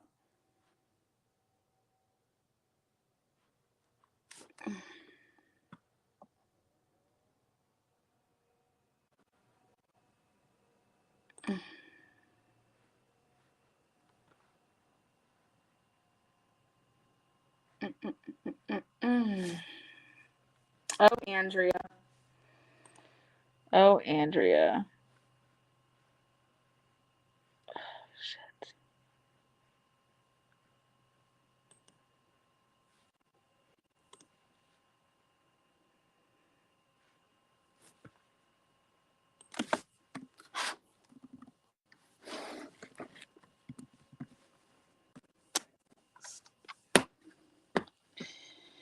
Groups. Groups. Over.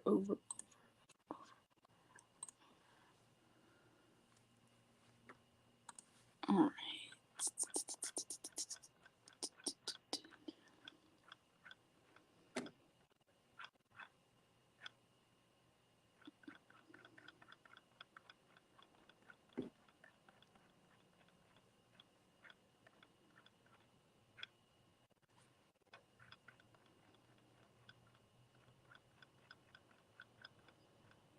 Almost there.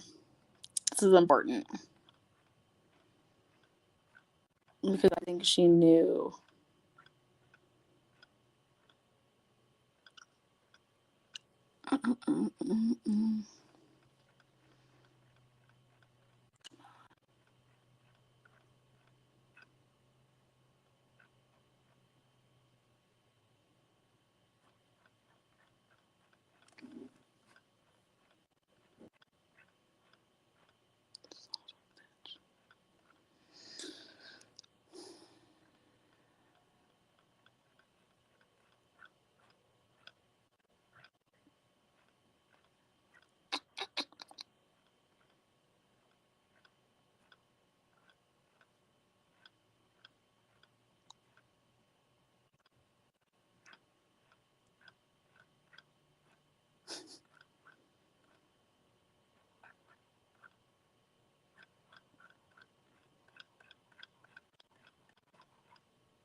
All right.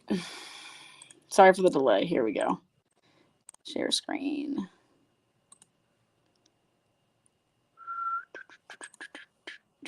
Right. When I had my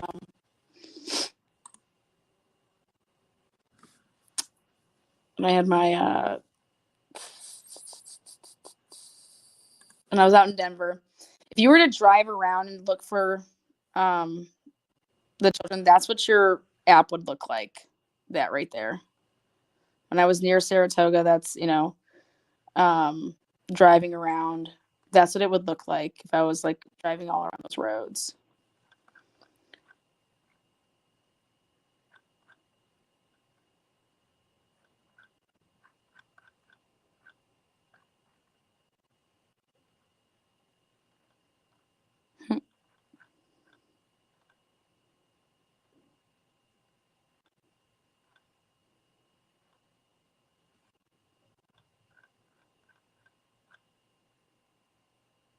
I found that in the Watts's wheelhouse,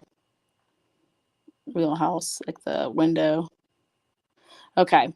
See, I changed my name here and I put Nikki. This is where they were in Longmont. Tulip. Okay. And this is what you see in Discovery to the right. Okay. This is to the left. This is, that's the pattern. That's the path. See that path? It matches almost to the T. See that?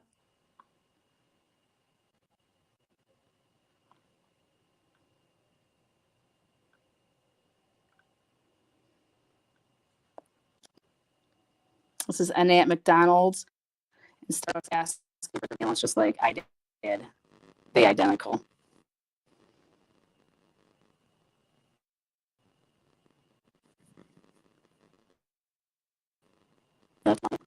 See hers? Well, it's the same thing. McDonald's to NA's house. The red is NA doctors. This. Okay. The black, though, that's how they took you if you were to go based off Google.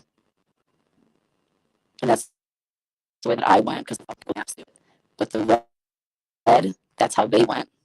And that would be all main streets. Very easy for Nick to drive.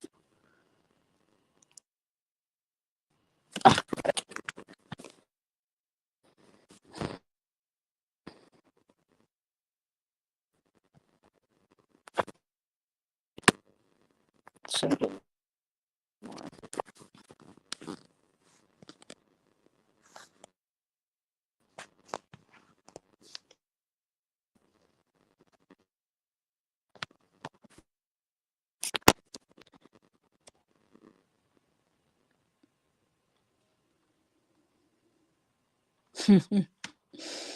I have never had this much luggage ever.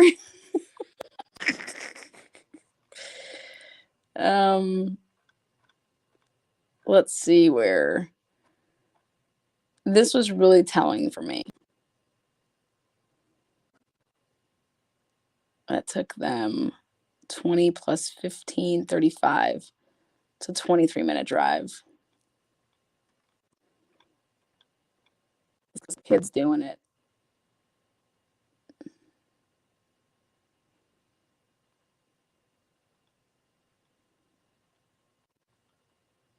Yep. Okay, check out this pattern. This is the same exact pattern that NA360 Life app took on 8/13/2018. This is Jennifer Lynn's.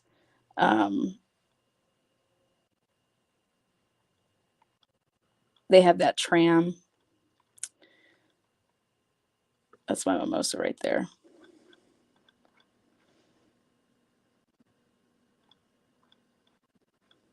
Why is this so big?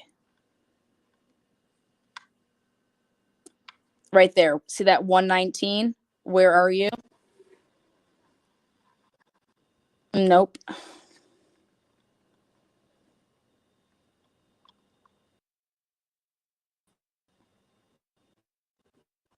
Oh, yeah, this is for the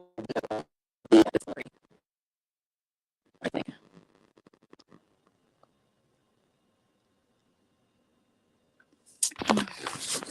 Is it still static?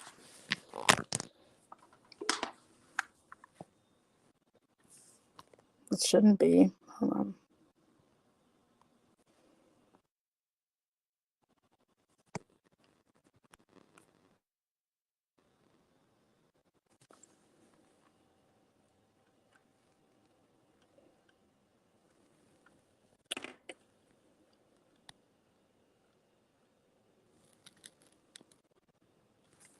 Okay, hold on.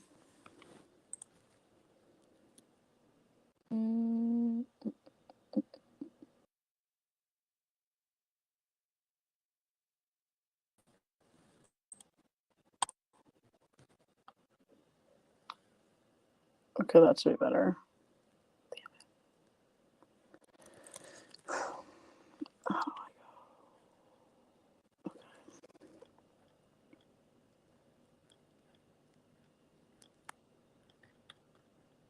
That's pretty blonde.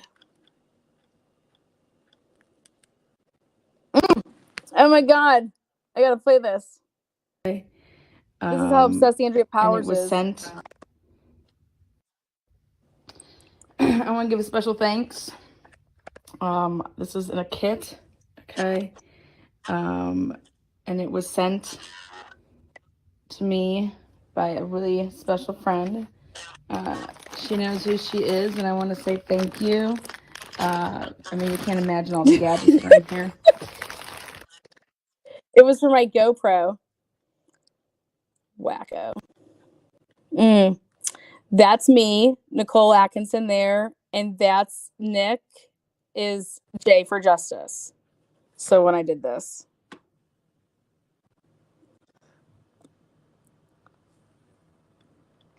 This was from a while ago. I didn't do this then. Like, I don't have my Facebook group for this anymore. You gotta be shitting me. Someone's on my Facebook just trying to report everything. Guys, the gang's all here. Ooh, ooh. Everything is perfect. FBI's here. 35C, new evidence. Settlements by the police. CBI's here. timelines, computers, iPads, pens. And then now, you guys asked for it, you guys got it. I'm going with the side-by-side look. So we will have a blue folder, okay? Each person will get a blue folder and a white folder.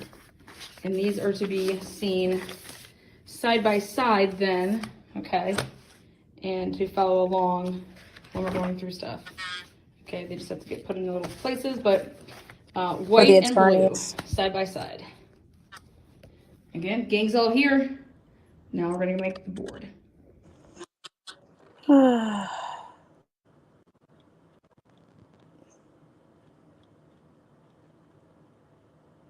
The hell's that?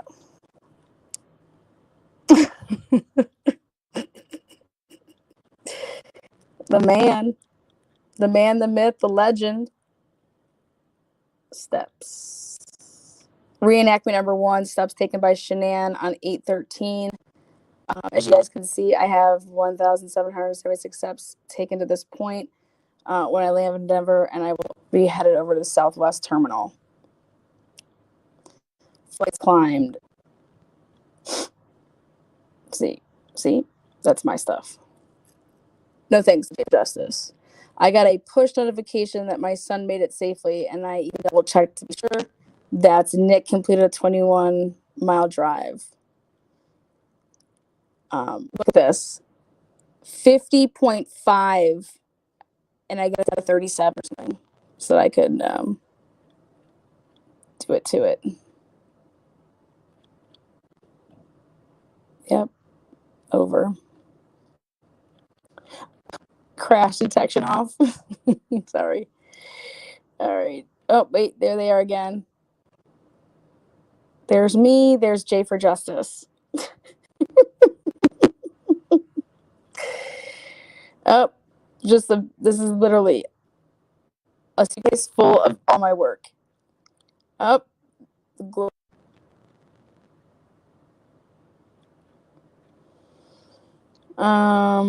you know me, I'm all about music, so of course my group had. So the new Apple feature makes your sleep stop at the time that you have your alarm set. This is not how it was in 2018. So I was just trying to see if it would make your this is pop-up gang unit timeline and how messed up it is. But oh, that's a good description. Aw, my baby. I got Rudy's. I miss you, Rudy's.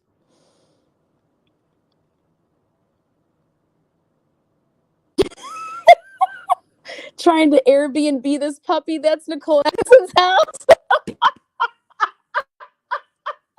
I asked if I could Airbnb it. You guys, I'm funny. Sorry.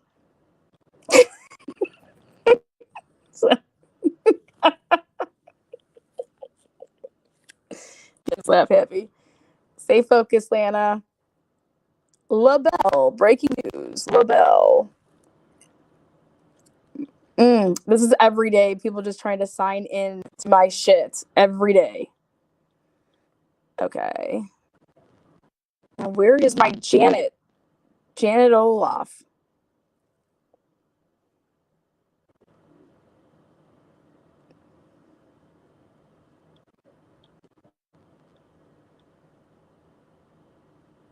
I don't know why people got so upset about that. I mean, oh wait, here. Kimberly Dean, oh, so sweet. I don't think you were too concerned back then. I gotta try to find some good stuff on here. Tia Finder letter, productions, binder for presentation, court docs. What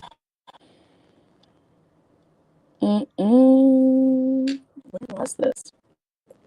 This is why Cassie can't be a witness for the prosecution. I'm sure it's probably important. In the camera on the phone for video. All right, guys, I'm officially dead. Cassie was on the phone with Nicole while she was doing this. That is using the camera on the phone for video while she was in the house I would love to know the timestamp on of Monday that. morning.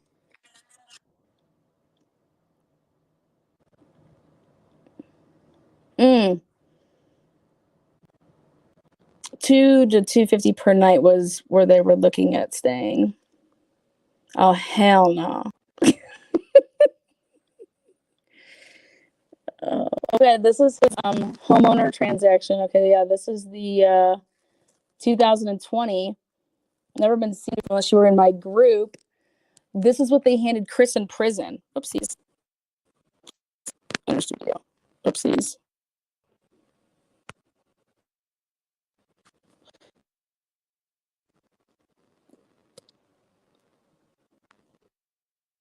Okay. So right here, this is what they handed Chris in prison. 1/1/2020 beginning balance, $60. So, I mean, here we go, just racking them all up. Look at this late fee, July 2020 assessments, lock box payment. So somebody made a payment down here. Maintenance, fine, dry lawn. Dry lawn on 8/26/2020. Mm.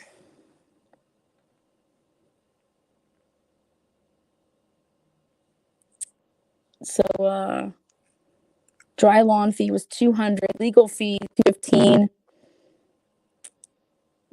another dry lawn 100, attorney transfer fee. Oh, dry lawn again 50.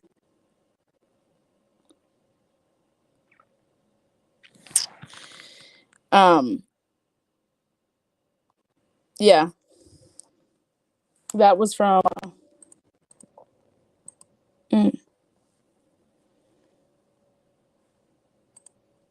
2020. Case closed.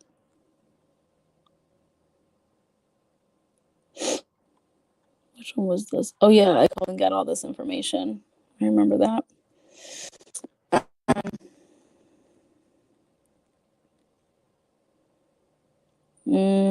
What's Nicole Messenger stuff? Here's the power. Shanann got Nicole. This was Shanann playing games to corner them both. It's actually a good idea on a totally different level. And it seems Shanann forgot who she texted information to. I wonder why you know all about that. Again, why Cassie can't be a prosecution witness because she didn't make the cut, but why? Guys, the two bullet points here that are missing are Nicole, I remember Cassie, that. and Shanann's group message. We see this one is the landed. Then they're missing the we made it home safely. And the most important one is the text that Cassie sent all of them at 7:53. All right, guys. The two bullet There you points. go. Make that stop. Here's Andrea. This is what I was trying to say last night. I have an idea. I have a free hotel stay at the Holiday Inn. Not sure if you can swing it this month, but we can road trip to the mountains or southern Colorado for a day or two if you want. Won't cost a dime.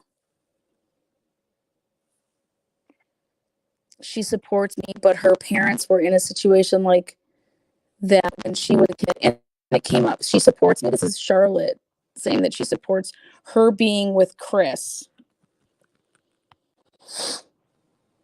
Dry lawn.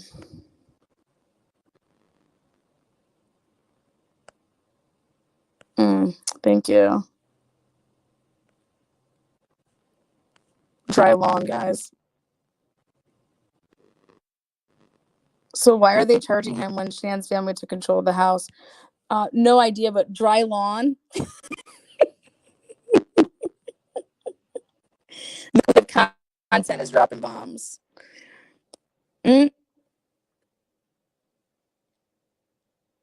there. Why'd you cancel your Facebook account? He did not respond. He agreed to counseling. No, he never agreed to counseling. Just a bunch of lies. Oh God, I love asparagus. I can't even. Shit, bitch, he was fine.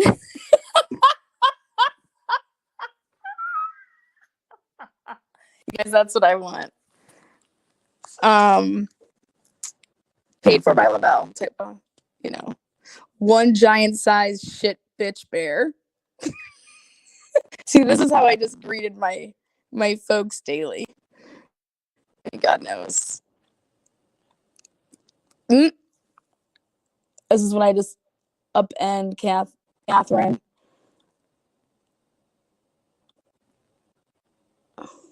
Self-care is the best care, paid for by Lavelle. Okay, did I miss like the most important, like what I would like show you guys? I'll be so upset. Okay, wait, 144 pounds. Just that's impossible.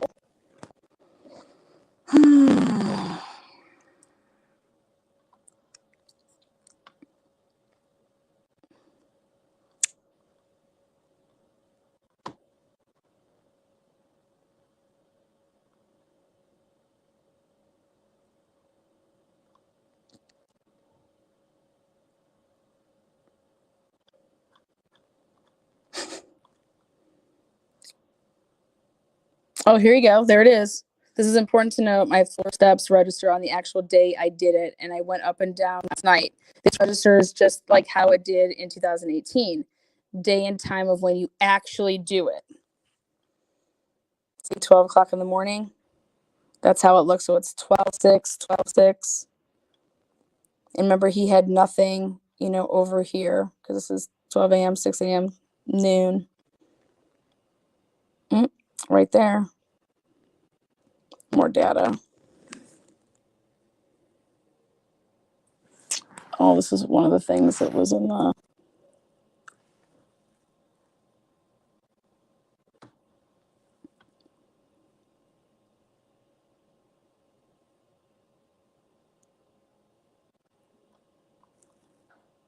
This never got addressed.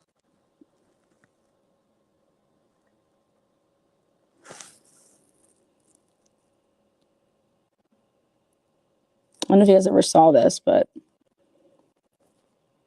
the judge told them to go get this stuff, and then they would have had it. I mean, it's just insane. God, this woman, Wayne Dallas, was like harassing me. You did this exactly a year ago. Did I? Probably February 7th. I was very active in my group.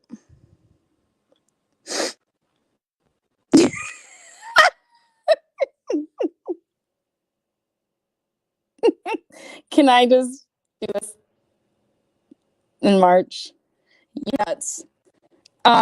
You could go all through my group. There is not one time that I mention anything about Mod Squad's group.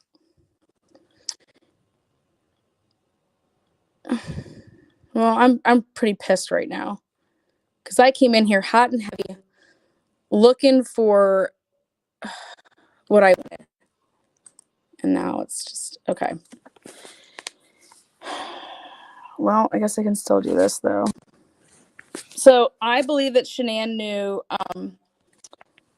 about her man. They all had Apple.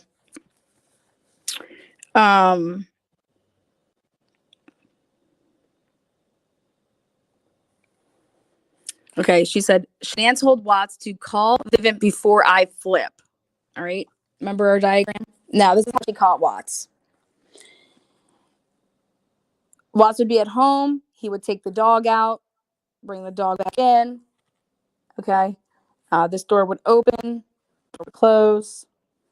Then now Watts needs to go over to, Nicole Kessinger's. How is he going to do this? Well, just like anybody else do it.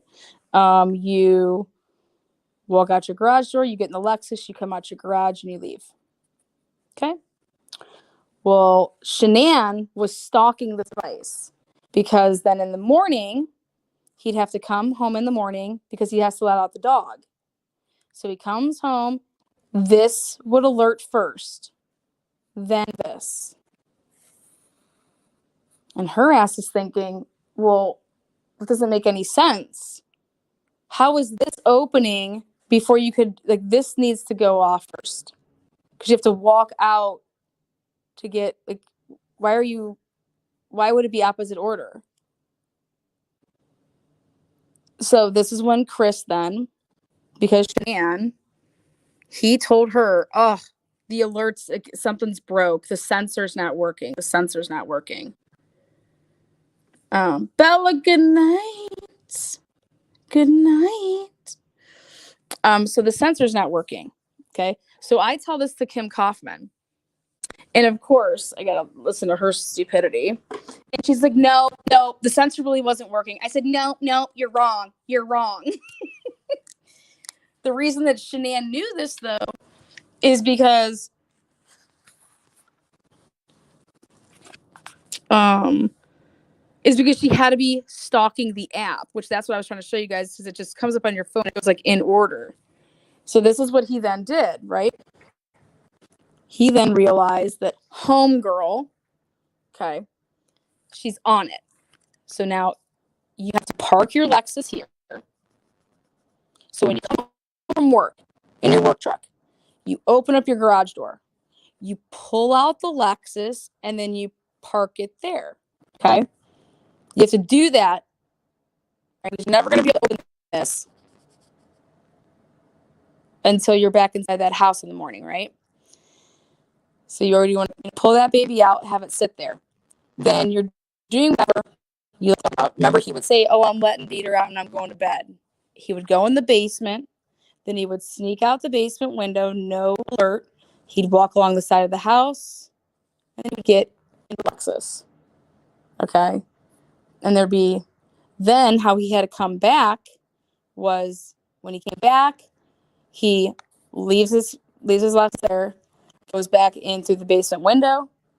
Then he has to open this door first so that it alerts in the right order. All right.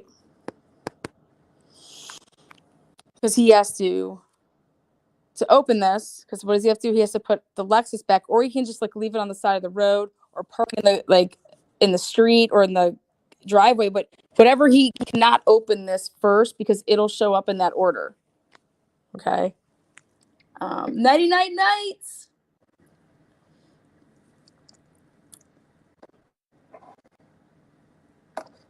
Yes.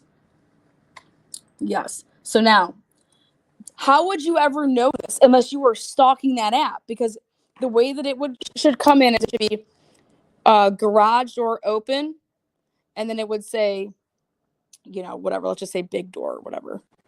Okay, that's how it should go. But if it goes big door open, and then you're opening up this door. Well, what? How did you, that's not the order.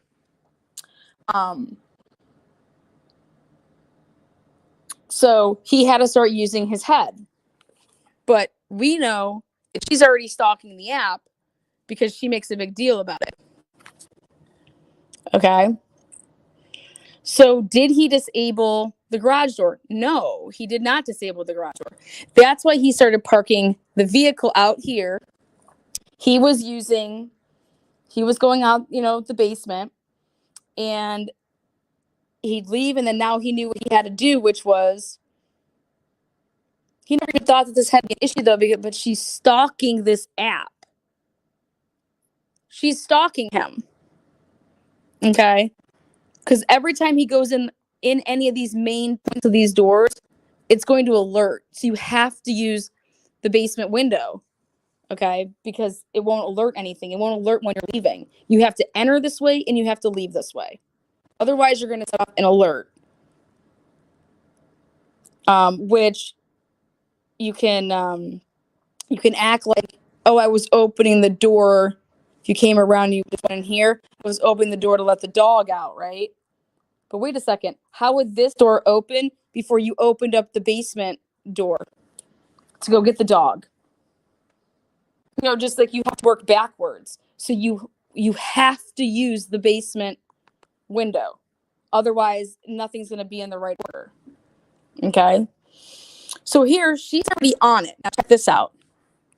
Now, how can I prove that she was stalking his their guys' phone records? Now let me show you. So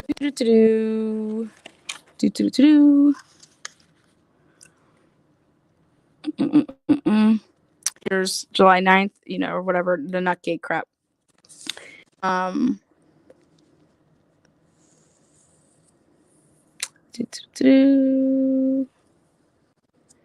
Look at, they screwed up again. Same timeline transaction. Again, it's not possible.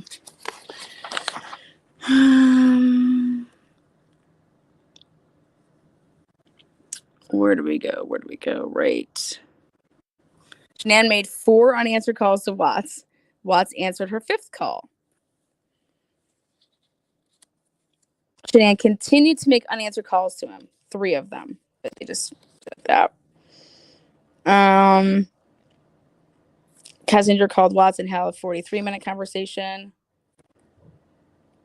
Again, Shanann made 4 more missed calls. And we get to, here we go. Shanann called Watts and held a nearly 5-minute conversation. July 15th. Watts called Vivint and held a 20-minute conversation. He entered Vivint into his contacts following the call. Okay. And now I thought to myself, there's nothing wrong with anything. There's nothing wrong. He knows there's nothing wrong with anything. He knows what he's doing. Okay. She's telling him to call Vivint because he told her, oh, something must be wrong with, like, because she's like, stuff's not being alerted. It's out of order. It's not registering when you're doing this. Call and figure out what the heck's going on. So she's flipping out to call Vivint and get this fixed. Okay. And how would you know that unless you are stalking the app? Like, the app which tells you every movement and, you know, when it happens, the time and everything. So, right here, Watts knows there is nothing wrong with anything. Nothing. Wake up in the morning. Watts called, Shanann held an 8-minute conversation. Shanann called Watts, held a near 5-minute conversation. Then Watts calls Vivint and how it has a 20-minute conversation. And then Watts took 3 images of his basement from different perspectives to catch the layout. Boom, boom, boom, boom, boom. He took 3 more. I mean, it was documented that he was working or something, whatever. So then I started thinking to myself, why would he have to call Vivint? Because she called him and said, you need to call Vivint. And then she looked at the phone records and said, you still haven't called them. You need to call them. Because why wouldn't he just say he did it, he took care of it, and then fix the problem? Why does he actually have to make this phone call? Because she is now checking the phone records and saying, did you call them? I went and checked. You haven't called them. Or she said something, I called them and they haven't talked to anybody. They need to talk to you. But why would he call Vivint and make this phone call? Why doesn't he just tell her, hey, I already called them. It's all being taken care of, their mailing, whatever. Okay. Where is this piece of mail that came in to fix this sensor? It's not there. But you want to know why? No alarm showing him coming and leaving because it was disabled, right? So whether he disabled it or it doesn't matter. The shit's not working the way it's supposed to. Shanann knows it. And the only way that you know it is if you are stalking the app.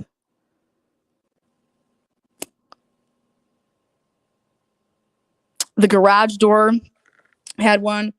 Again, your main garage door, the door that goes into the house from the garage, your back slider, and your front door. Those are your 4 access points in this home. Your basement window, it should, because the egress, you definitely want to have those censored. They were idiots for not doing that, because it's very accessible, it's very big, and it's having a security system, if you ask me, if you're not gonna, anybody can just go in there. So right here is where I said she's stalking the app, something's not right, okay? And these are nights he's spending with Kessinger, right? And now she's got to the point that you need to call, because so he has to actually stage the phone call. He has to actually call Vivint and talk to them. Because then guess what they do? Guess what this lovely people, this company does, watch this. There's the calculator app, right? It's the first time it's talked about. Hold on.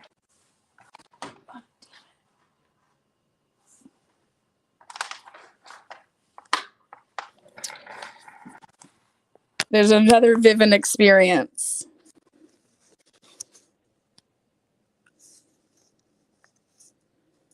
He logged into Snapchat. Where's all the Snapchat stuff? He logged into Facebook. See your calculator. Where does he do the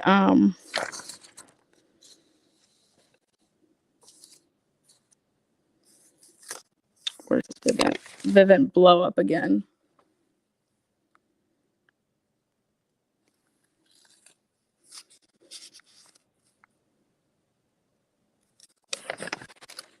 Here we go. Another Vivint experience. Shanann called Watts and held an 18-minute conversation.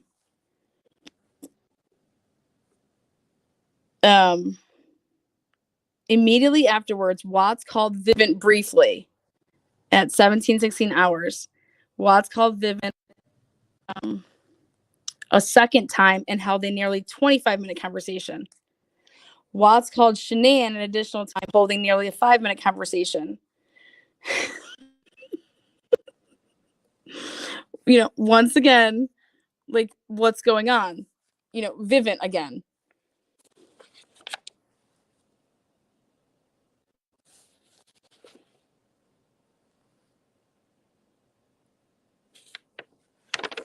Because the shit's not fixed yet, right? Where's it happen again? It happens again.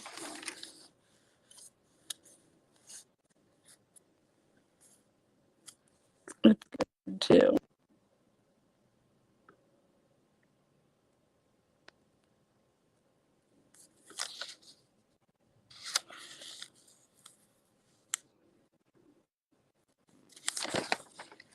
Here we go.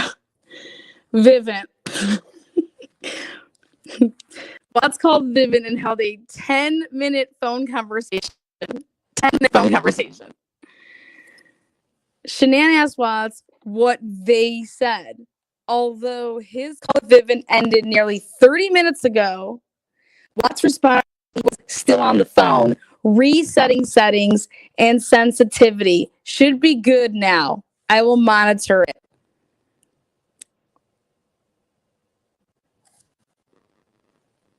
Again, when Dumb and Dumber can pick up on it, that did this extraction, who they're idiots, they knew that Shanann knew.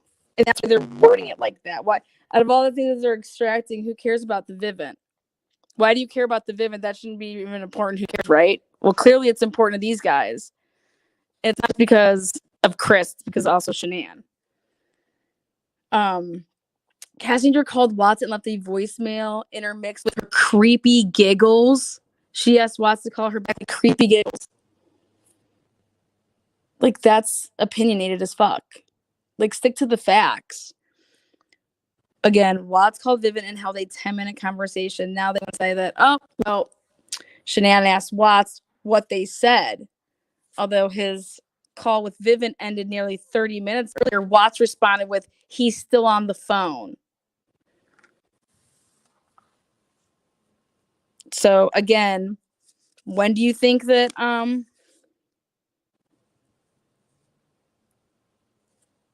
why would she give a flying shit about this while she's in North Carolina? She's supposed to be working and doing all this, you know, during the day, and how do you even know this is happening?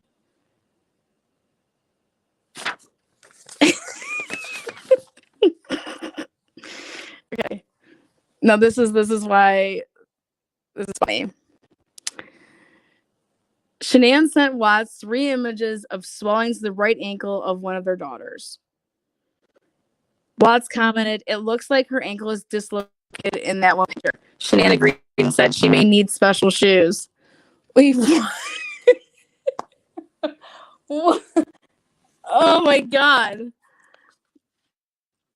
I don't know, special shoes. Someone needs to take Cece to the doctor, not get special shoes.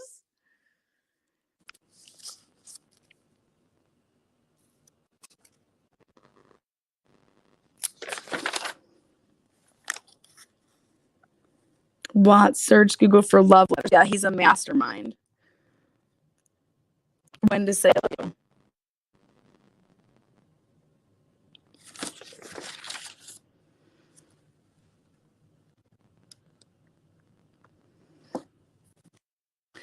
$4:50 a.m.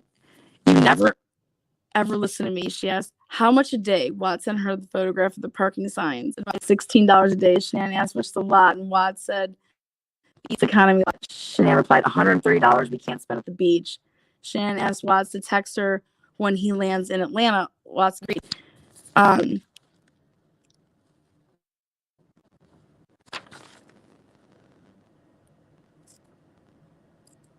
She wanted him to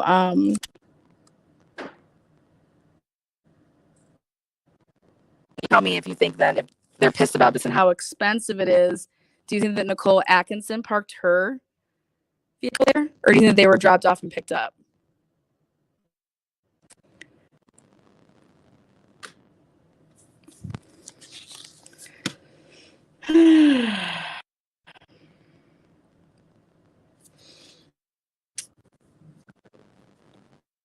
Let me know when you're coming down the escalator so I can record the girls. Right here, ask Watts, can you set alarm for 5 and wake me, please? So she did. It wouldn't be unusual for her to ask this. This is at, you know, she wants to get up at 5 o'clock in the morning on vacation. But like, Shanann, can you set alarm for 5 and wake me up, please? Like, why don't you just tell him? Like, aren't you guys like sitting next to each other or in the same room? Watts replied, yep, I got it. Love you. Shanann was kidded. I mean, what? Right here. Shanann gave Watts instructions on how to schedule a ride from both Lyft and Uber. Now, just we're clear. This would have cost, okay? Because I did it.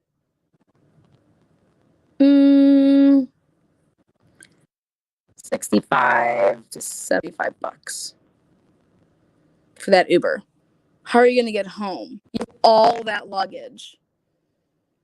You don't have car seats. So when you get back from your trip, how do you plan on Ubering with no car seats for your kids?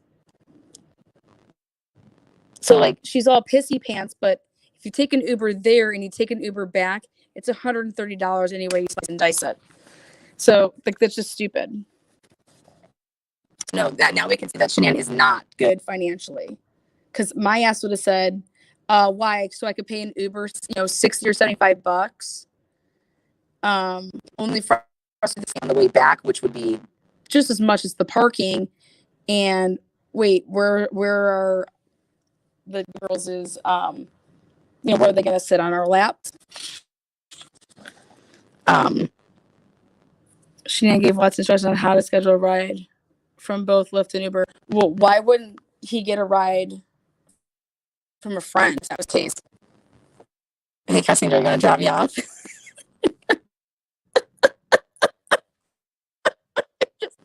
I mean, do you understand like this the nag? I don't think nagging, like he just look at how he's like, yeah, okay, whatever, it just didn't bother him. He just was like, whatever, he's done, he's over it. He's, you know, can you set my alarm? August 1st.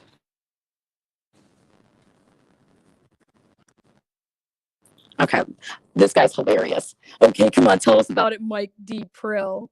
I'm certain Watts communicates far more with Cassinger than it's reflected in his phone data, perhaps facilitated through the secret calculator application. It became apparent he was receiving assorted nude images of Cassinger that she was taking by herself and sent to Watts, which he then stashed in that application to prevent Shanann from ever seeing them. Speculation, where do you get this from? No. I'm certain Watts communicated far more with Cassinger than it is reflected in his phone data. He's saying that for a reason. He's saying that to cover the fact that Shanann wouldn't have known that Chris and Kessinger were talking to each other if she was to look at the phone records. Because remember, they have a Google search. And if she's typing in things like, Verizon.com and going on there and looking at whatever. Oh, sometimes I'm robotic, girl. Just gotta deal with it. But this is a big hold on.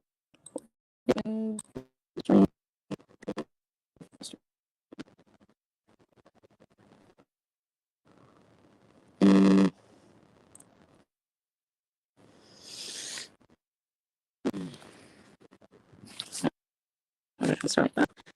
But this right here, we talked every night for freaking 50 minutes. What are you talking about? What do you want him to just do? Talk to, well, he's in the water, in the ocean. No, this is just a way for it to be like, there wasn't much to see. And I call bullshit.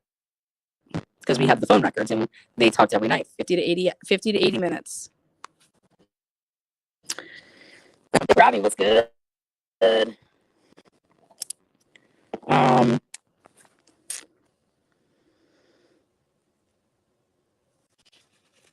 For over 2 hours, Cassinger searched Google for wedding dresses. Is that a fact? Because then you know what I call bullshit? It's either 3526 to 3324. The next time you see her web history, it's 3255. That would be going backwards. Motherfucker. So no, this is not the correct order. But let them just tell you whatever they want, but that's not it. 3526.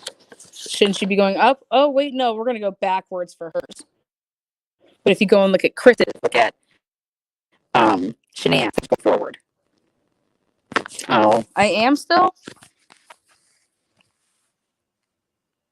I can't help my sound.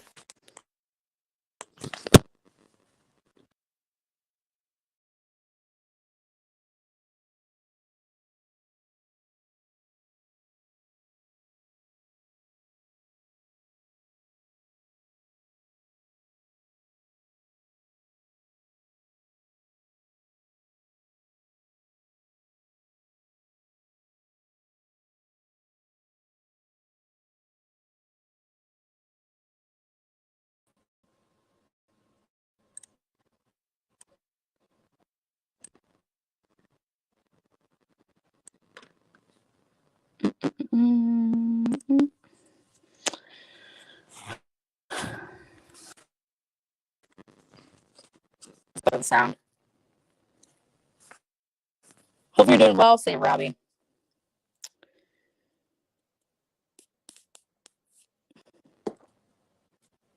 It's probably because it's I've been on here for fucking ever. That's probably why.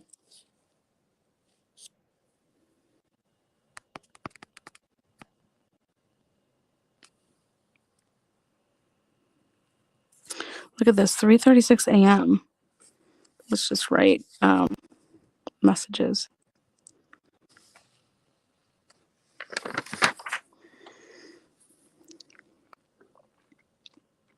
I didn't tell your dad not to come to party. I didn't tell him not to text or call your daughter on her birthday. I didn't tell him to start acting like he only has 2 grandkids instead of 4. I didn't block your family on Facebook. He did.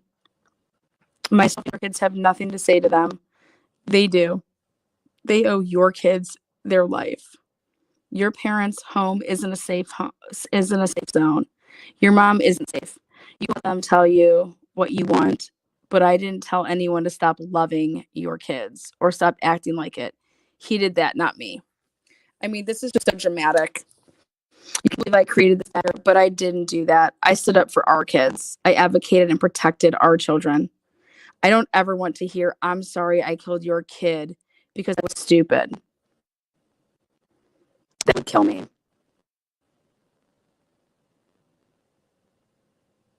I mean, isn't this crazy, this language about kids dying and then literally there's kids dying?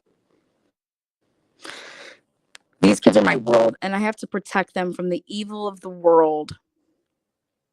I shouldn't have to protect them from evil family. I am Russell. Our kids deserve the same love and attention the other kids get, nothing less. I'm not accepting I'm sorry for mom because she doesn't mean it. And she knew what she was doing. I made it very clear not to eat it around Celeste because she doesn't understand. Way before that happened, she's evil and risks your daughter's life just to get under my skin. Yeah, it's crazy. You and your dad are no different. There's nothing wrong with me, and I'm not crazy. I just love my kids way too much.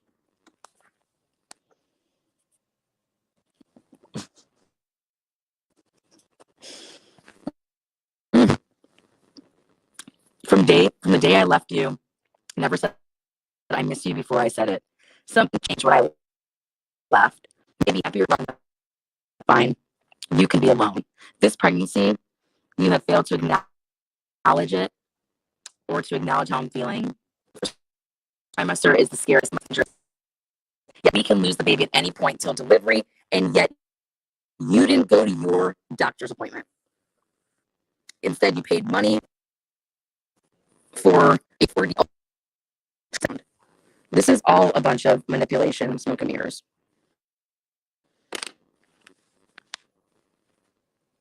I'll give my opinion on that in a second. Angelica, I'm not going to be treated this way for having the balls to protect our family. This is guys. This is at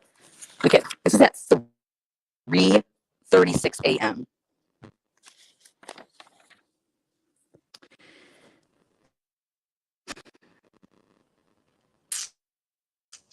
I should get a gold fucking medal for handling it the way I did because I had a lot of choice words I wanted to say to her and your dad for stupidity. Dad, I'm gonna buy it again. I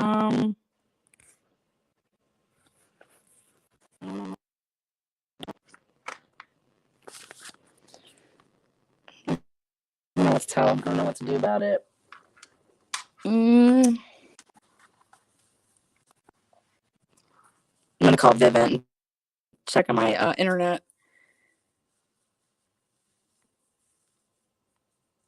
Is it better at all? Better? Oh, the same.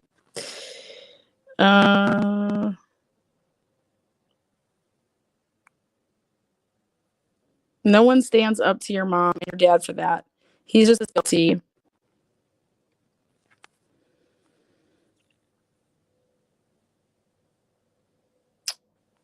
I don't know.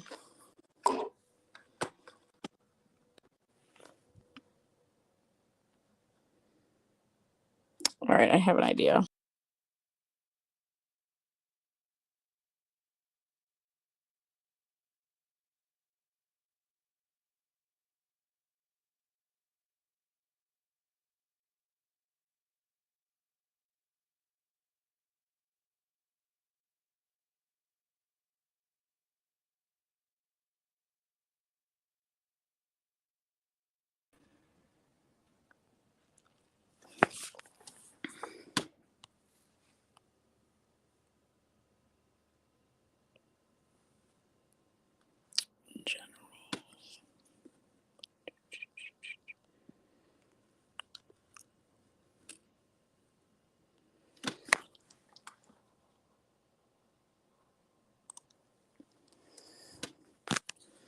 Okay.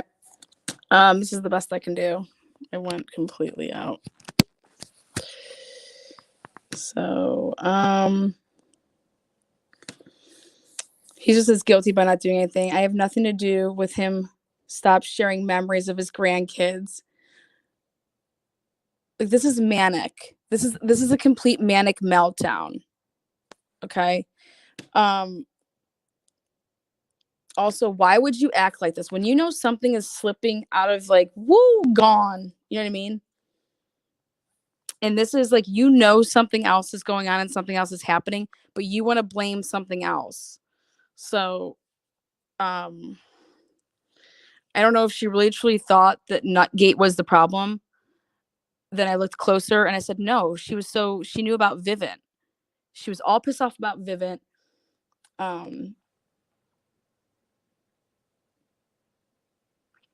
No, this is a,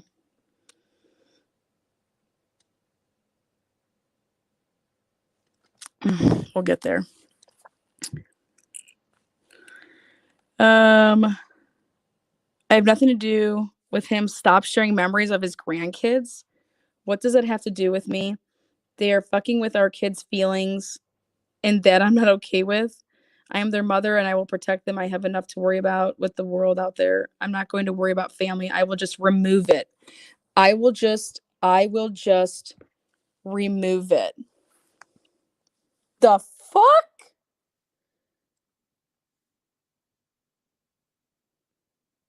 I will just remove it.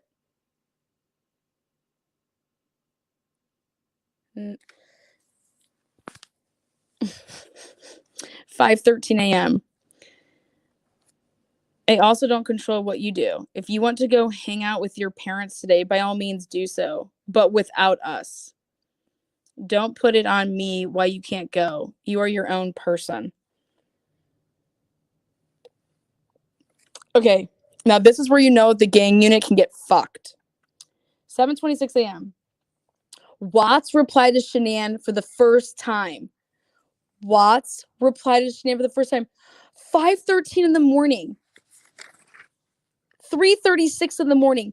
When did you want him to reply to her? He wakes up and he replies at 7:26 in the morning. Why are you making such a big deal? He just replies now. Well, because any normal fucking person wouldn't reply in the middle of the night when they're sleeping, like they're supposed to be. But this comment, that's an opinion. Like the way that the gang unit's operating and they're controlling this narrative. They're choosing what they're putting in this timeline. There was over 100,000 timeline transactions. We got 50 pages. Yeah, stellar job. These kids mean the world to me and always will. Yes, my mom truly screwed up in a huge way, more than a huge way. I don't know what I would have done if something happened to Cece. These kiddos are the light of my life, and seeing their sweet, incredible smiles and playfulness makes me smile every day. I'm sorry for the way I've been acting. It's just been in my head, and I haven't been right at all. And he's referring to, I mean, I guess I don't want to speak for him, but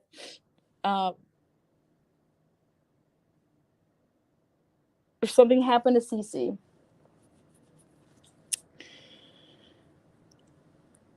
Was he supposed to respond to her at 3:36 a.m., 5:13 a.m.? 7:26 was right when he woke up, right? Shanann responds with two messages. Yes, that I created this dagger between you and your dad, and that wasn't me. That was them. Just so we're clear, Ronnie was not even there at Nutgate. He was working. He wasn't even home. Ronnie is, oh my God, he's just the most chill person. He's a phenomenal person. Like, I protected our daughters from their stupidity. They created that, and you belong with them thinking otherwise. I didn't tell your dad to remove himself from the kids' life. Oh my God. Oh, I did and do not deserve to be treated the way you have. He's been sleeping. I defended our daughters. I'm sorry, but this is like 7:48 a.m. Watts replied, yes, you protected our daughters, and I thank you for that a million times a million. I don't think they are innocent in any of this. They do what to do. They do want to be in the kid's life, and I'm not sure they even know how to right now. They should have swallowed whatever they needed to and came to Cece's birthday party and called her and shouldn't have blocked all social media contact with them. They didn't. I don't care what they do with us, just as long as they love and respect the kids. I'm not used to not having a relationship with my dad. I should have just called him before it got to this point where it got in my head. I didn't, and that's my fault.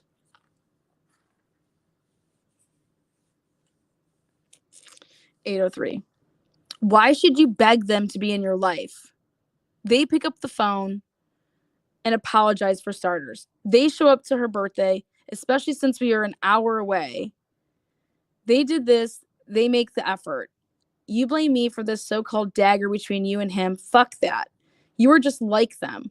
Believe what he tells you and move back home where you weren't appreciated when I met you. No one ever protected you from your mom, and someone should have before me. I'm done being the bad guy in all of this, especially when I had more balls to stand up for you a long time ago with them. My bad for thinking you deserved better. Not my kids. Not my kids are in the picture. Oh, now that my kids are in the picture, and I'm done. God bless America. Continuing this conversation, Shanann told Watts, while it's on my mind, if I'm in the wrong, that's one thing, but I'm not here. And you not standing up for us and the girls is not cool. You just made it so they feel they did no wrong and brush it under the rug. I will never trust your parents alone with our kids ever. This is the week we started dating 8 years ago. They ruined everything special.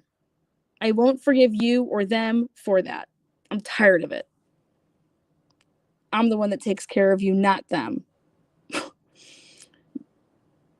You making me feel like complete shit these last several weeks, especially this week. And I'm not okay with it. And I won't change my ways when it comes to our kids. And I will always defend you. And I've always defended you. Always. Gosh, 11:56. Shanann adds, I'm not asking you to choose who to be with. I shouldn't have to ask you to choose right from wrong. You are not happy, then you know where to go. Worst summer ever. Worst summer ever. Okay.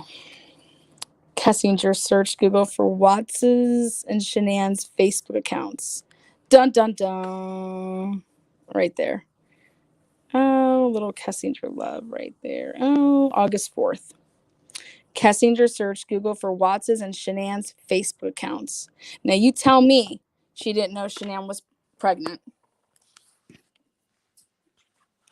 Lie, tell me lies, tell me sweet little lies. It was a PR move. But this convo was edited down, right? Yes. But like you could tell. But then you have to look at this, right? Cassinger searched Google for Watts and Shanann's Facebook accounts. You would think they're trying to tell us that it happened on August 4th, right? No. Web history 3255. Web history 3526. No, this happened before. This didn't happen.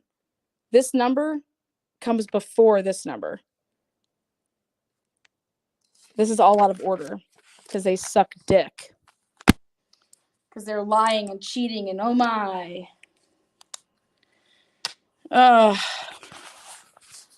Mm, mm, mm, mm, mm.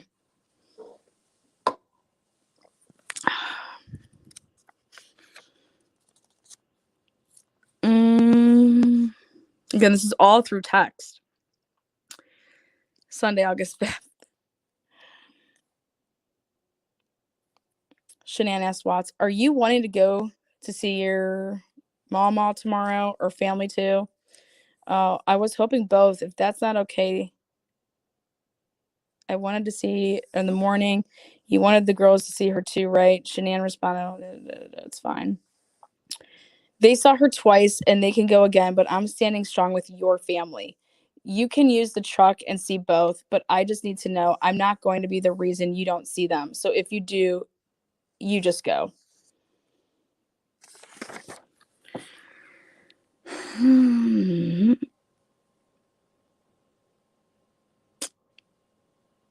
Shanann sent Watts a screenshot of a quote by Isaac.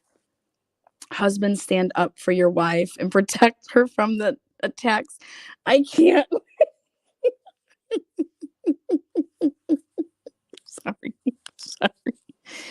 I'm sorry. Husbands, stand up for your wife and protect her from the attacks that come from the people close to you. Let your family and friends know that when it comes to your wife and marriage, there is a line they cannot cross. I thought this wasn't about her and their marriage. I thought this was about the kids. If you have to take sides, then always take your wife's side. From the day you said I do, your wife displaces your parents, friends, and siblings. Apart from God, your wife now occupies and assumes the privileged first place of honor in your life. You guys I can't make this up. Jesus, what is going on? Oftentimes, it requires that you lovingly stand up for your wife in front of your parents, especially our mother. Therefore, what God has joined together, let no mother, father, brother, sister, friend, or boss separate. Okay. 2 hours later, Shanann wrote, I don't know how you fell out of love with me in 5.5 weeks, or if this has been going on for a long time, but you don't plan another baby if you're not in love. Kids don't deserve a broken family. I left you. You couldn't take your hands off me. You showed up, and I have to practically ask for a kiss at the airport. Being away from you is not the help I missed because I handled that. It was exhausting, but with school, that's not hard. I miss the smell of you, you touching me, cooking, blah, blah, blah, blah. If you are done, don't love me, don't want to work this out, not happy anymore, and only staying because of the kids, I need you to tell me.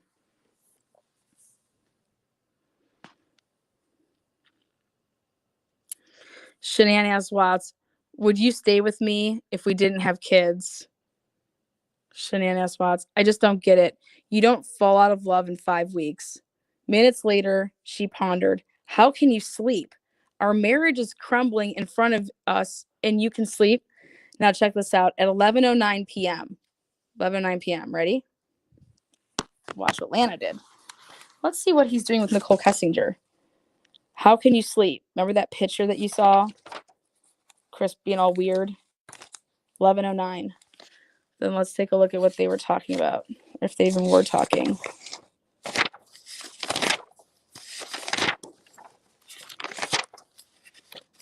What day was it again? This was Sunday the 5th. Okay. Sunday the 5th.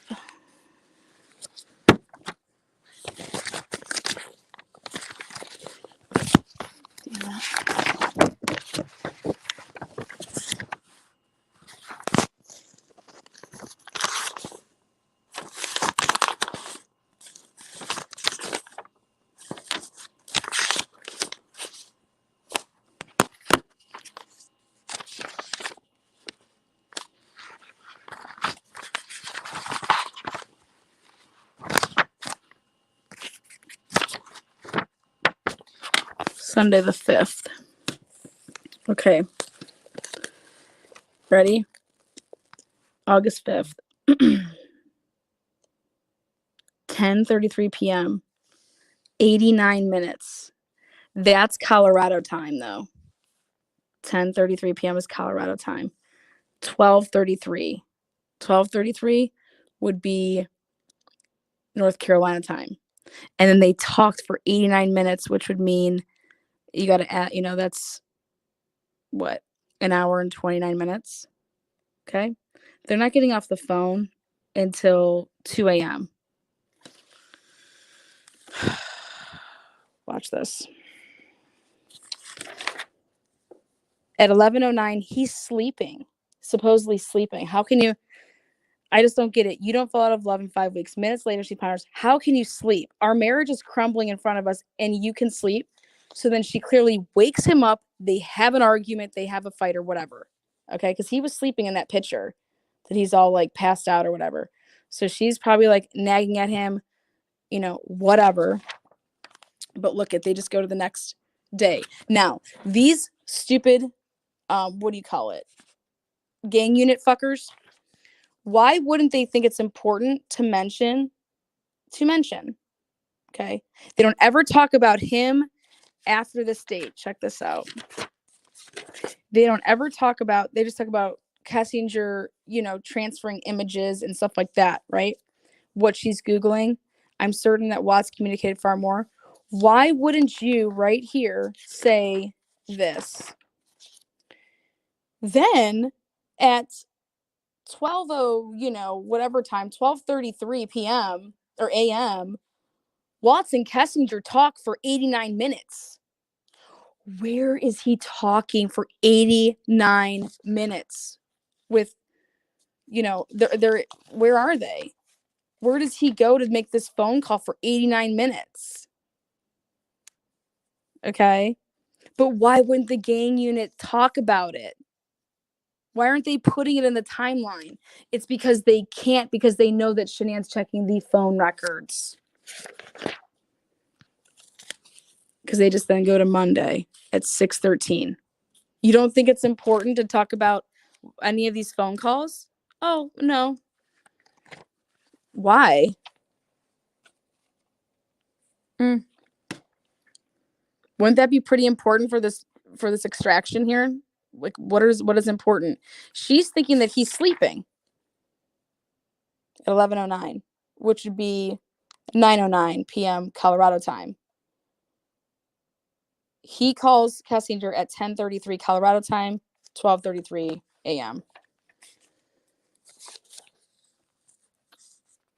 Watts search Google for the distance from the moon to the earth.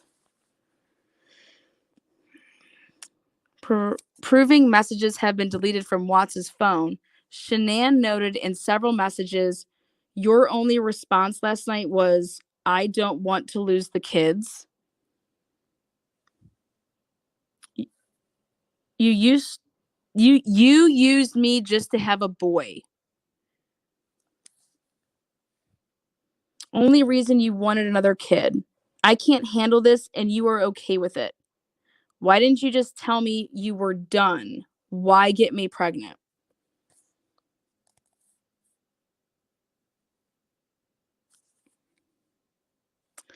I'm not just staying because of the kids. They are my light and that will not change. I didn't fall out of love in 5 weeks. That's impossible. I don't want to erase 8 years just like that. I'm not sure what's in my head. I don't know if it's my parents, the third pregnancy, if I'm just scared or what. I didn't use you.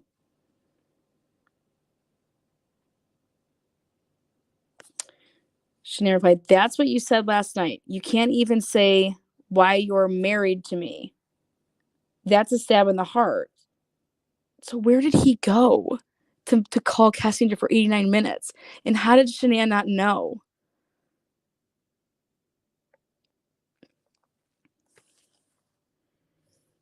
Did he go for a walk? I gotta get out of here. I need some fresh air. You didn't say you didn't want to lose us. You said you didn't want to lose the kids. Watts responded, I don't want to lose anyone.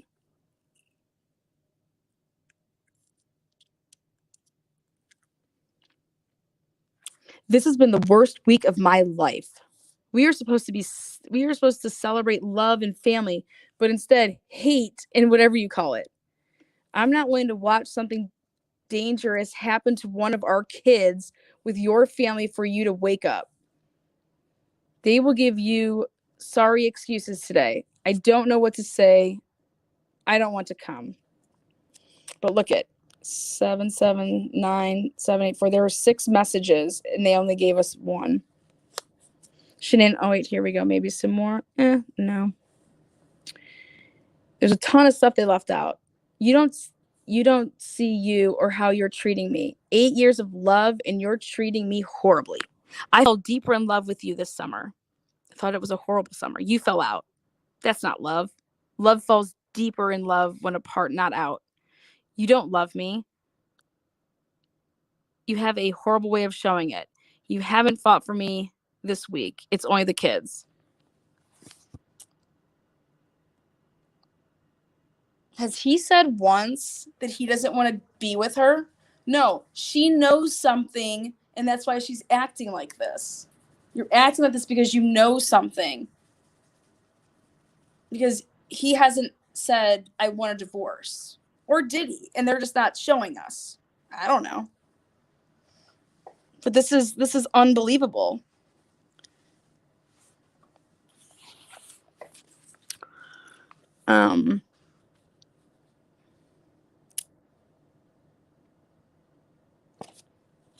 Oh, check this out too. When that stuff was going down with the Vivint, July 24th, Sandy Rusick called Watts 12 different times, connecting on occasion, and held roughly 30 minutes worth of conversations between 4:06 to 4:45 p.m. on July 24th, a Tuesday. He would just be getting off of work at like 3:30. 12 different times, 4:06 to 4:45.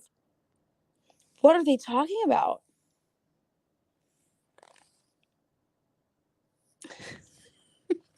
Just Watts transferred an image of Kessinger into a secret calculator app.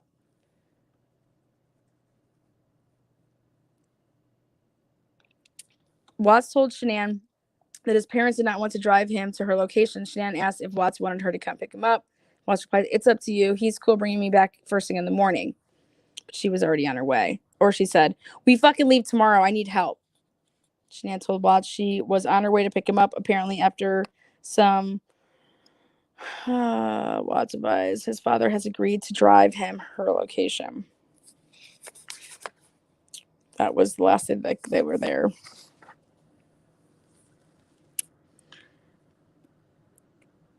Look at Watts took photographs of various images inside his parents' home because he was going to show these to Nicole Kessinger. Like, I know what he was doing.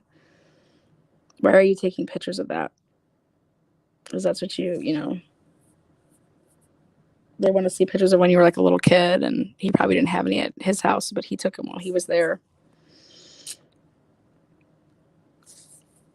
Shanann. I was trying to get you to fucking hug me. Make me feel safe. This is much deeper than lack of conversation. Make me feel like everything is going to be okay. It will be okay. This will all get fixed. Shanann. No, I don't need words, damn it. You just told me you don't want this baby. What? Where was this said? Like, where is this?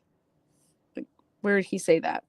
Watts replied to this. I am scared, okay? You wanted the truth and I told you how I felt. You hold me after that conversation. You hold me. If you want this to fucking last, you make me feel safe after that bomb. Don't you get it? How many times do I have to ask you to hold me? You hate me that much? I don't hate you. I will fix this. It will be better. Shanann noted, you didn't answer me, and added, I'm begging you to hold me and you still can't. I don't know where my head is. I will fix it.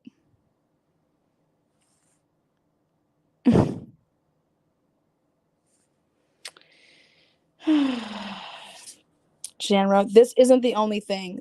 This doesn't get your head all screwed up. Something changed in the last 5 weeks. Something you won't say. She knows. She knows. Come on, women.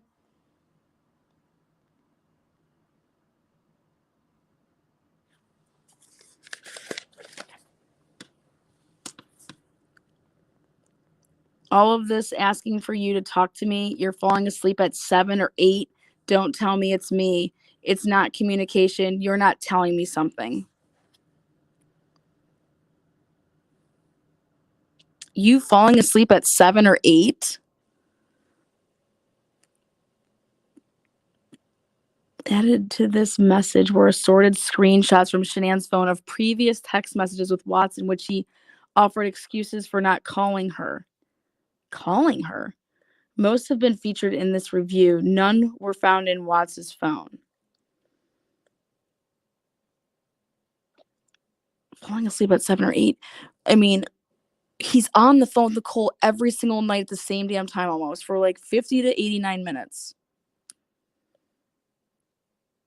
He's not sleeping. And she's texting her friends all through the night. So she's not sleeping. Shanann told Addie, Chris told me last night he's scared to death about this third baby and he's happy with just Bella and Celeste and doesn't want another baby. Addie comforted Shanann, telling her, Watts is just scared and everything will be fine once the baby is born. Shanann replied, he has changed. I don't know who he is. Addie asked what she means, and Shanann replied, he hasn't touched me all week, kissed me, talked to me, except for when I'm trying to figure out what is wrong. He's been distant since I left. Later in their conversation, Shanann told Addie, I told him last night I don't feel safe with him after what he said about the baby, and if he loves me, he would hold me and tell me it would be okay. And right there, as you can see, I star this because this, I mean, so I told him I don't feel safe with him after what he said about the baby. And if he loves me, well, then why would you leave your girls with him and go to Arizona if you don't trust him and feel safe and something's wrong?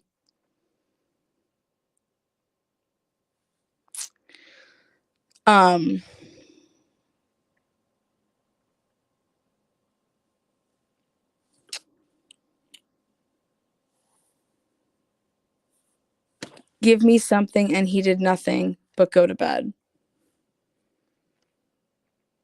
This is at 5:17 in the morning. Shanann told Watts, something else is wrong that you're not saying, because lack of communication doesn't cause you to not be present or touch me or love me. Besides, the lack of communication hasn't been with me in 6 weeks. This fucking sucks. I really don't want to leave here. What? I really don't want to leave here.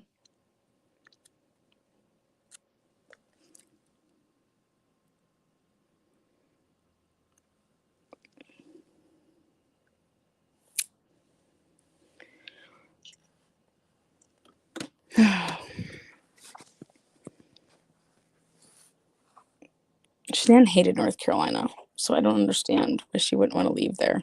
She hasn't been home in 6 weeks, but if you didn't want to leave there, I mean, I don't know. Sarah, 7:24 a.m., asked Shanann if they were doing any better. Shanann replied, no, it's so bad and I don't know what to do. He told me he doesn't want this baby and he's happy with just Bella and Celeste. He thought he wanted another one. I'm so sick to my stomach. Tried to have sex with him last night just to see if that would help him, and he rejected me. Shanann said she hasn't cried this hard ever. Shanann added, he said he feels there's lack of communication. It's not from me. I sent him 12 text messages over the month begging him to talk to me. He fell asleep at 7 or 8 p.m. I tried to talk to him after rejection last night and me crying for an hour alone on the couch. He slept. I kicked his sorry ass out of bed and I refused to sleep on couch anymore this week. What? Told him this morning to not come home today if he can't tell me the damn truth on what the hell is wrong.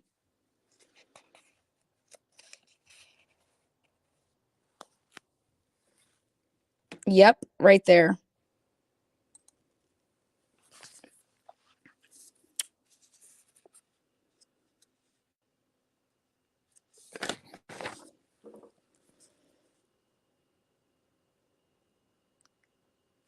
Oh my gosh, Shanann, we are supposed to go to ultrasound tonight and he doesn't want the baby. He'd abort it if I said it was okay. Shanann continued, there's 18 text messages. They give us one of them. There's 18 of them. We get one of them.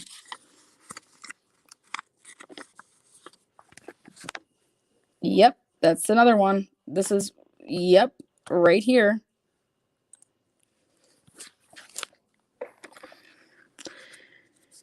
Shanann told Sarah, he said he's not having an affair. Sarah asked if Shanann is certain of this, and Shanann replied, honestly, no. But what else would make him do a complete 360?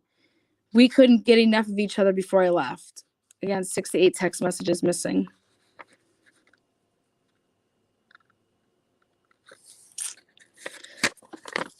Josh Rosenberg asked Watts if he was excited for the ultrasound.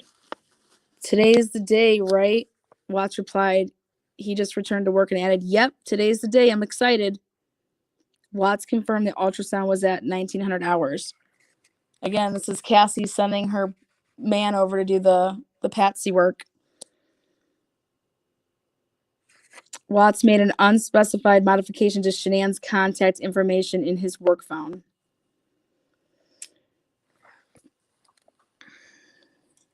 Cassie research Google on topics related to marrying your mistress. Again, going backwards. Like just...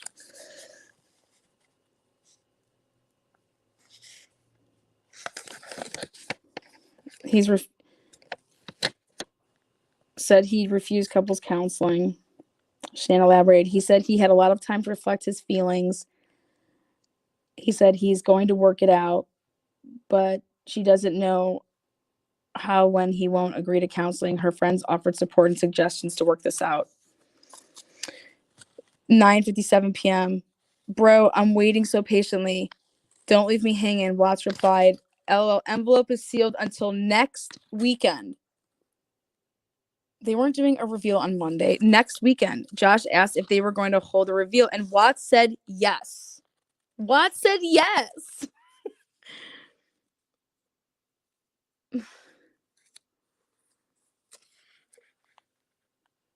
He's saying the reveal is on. Shanann. So he's downstairs texting at 9:57 a.m. She's upstairs texting at 10:19. Shanann told, NA, I will fight for full custody. Shanann said Watts told her he does not want to divorce right away, though. I can't afford 3 kids alone in Colorado. Shanann said their current home loan is on Chris's name. Friends rallied around Shanann. Shanann searched Google on topics like emotion-focused therapy, couples therapy. Why would you Google this after Chris said he's not going to therapy? Couples counseling. This is where the gang unit messes up. Chris does not call off work. Watts took the day off of work. The reason that they did this is so that they could blame him for the doll pick. He most certainly went to work this day. Watts took the day off from work and Shanann left for Arizona. Nope. That would be tomorrow.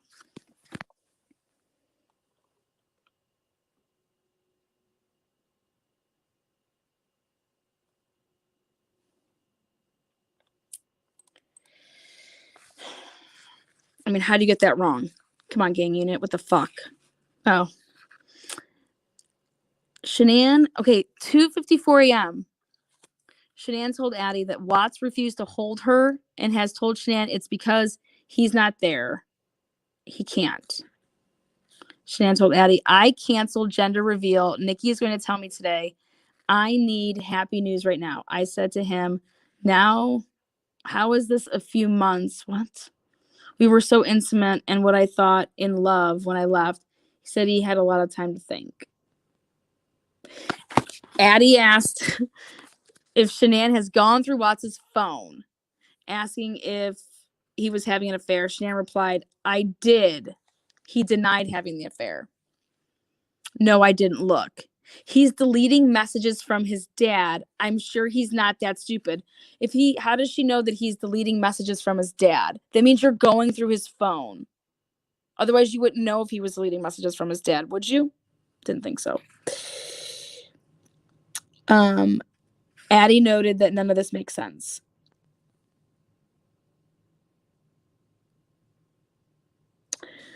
She also accepted a prayer chain focused on the relationship.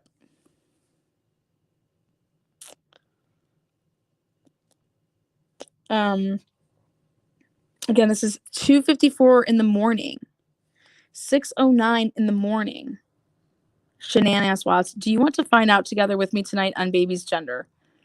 His reply is not found in his phone, but Shanann soon commented on his answer. 9:20. A log entry appears for the secret calculator in Watts's phone. A log entry. I always thought this was weird because the only time that Chris would ever go into his calculator app was actually to physically move a picture. So a log entry appears for the secret calculator, and I've always questioned if somebody was trying to get into it that didn't know the password. Again, 9:20. 10:06.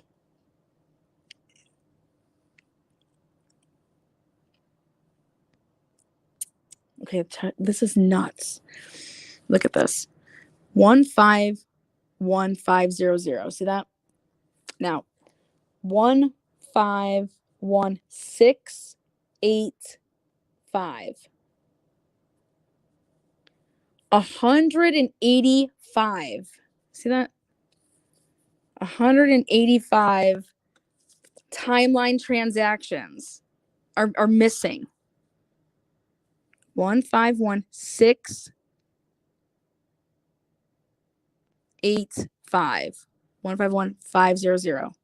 185 are missing between this period of 2:54 a.m. and 10 a.m. What is she doing? What's going on? What is she doing with her phone?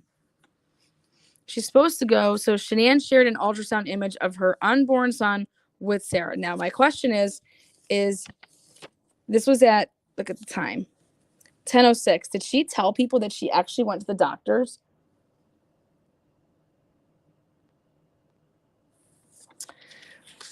Because she started messaging with Sarah a lot earlier, I thought, than that. But image 7834.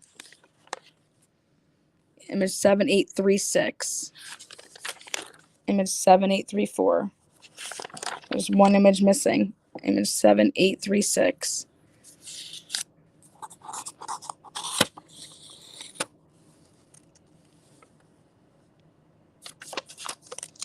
Okay. 11:44. They're using his phone. Why are they using his phone to show it?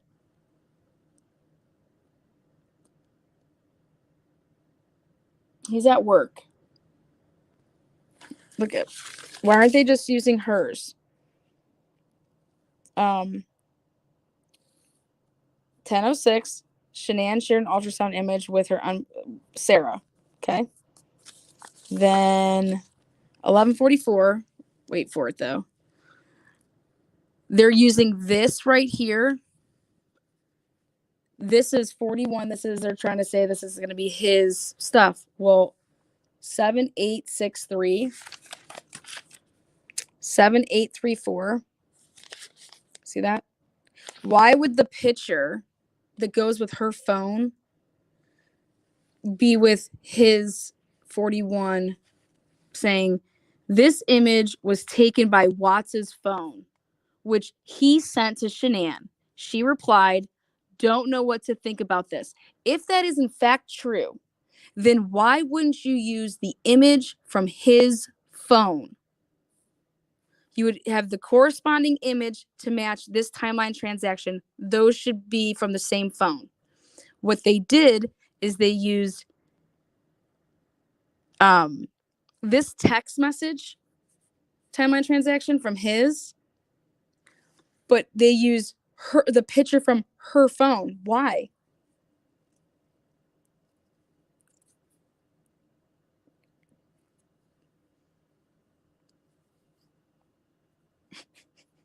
And 11:44, she posts at 11:46 on Facebook.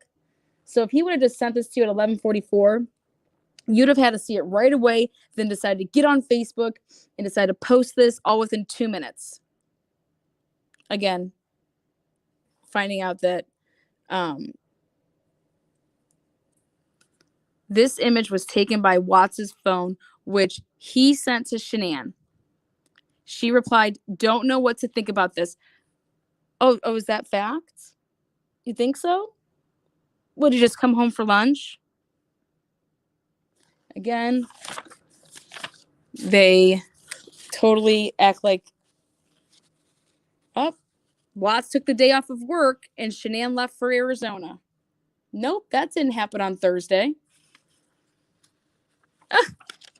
And not only is Shanann in the house, the girls are in the house, but Nicole Atkinson's in the house. Nicole Atkinson was there. She got there like around 11 a.m. It's in her, like you have to listen to her stuff when it comes out. NA came over, gave her a news about the baby boy, but told Chris in the morning at 6 a.m. You want to find out with me later on that night? They would find out together tonight. So they're not going to find out together because she already knew. And also, NA got onesies and they were boys' onesies.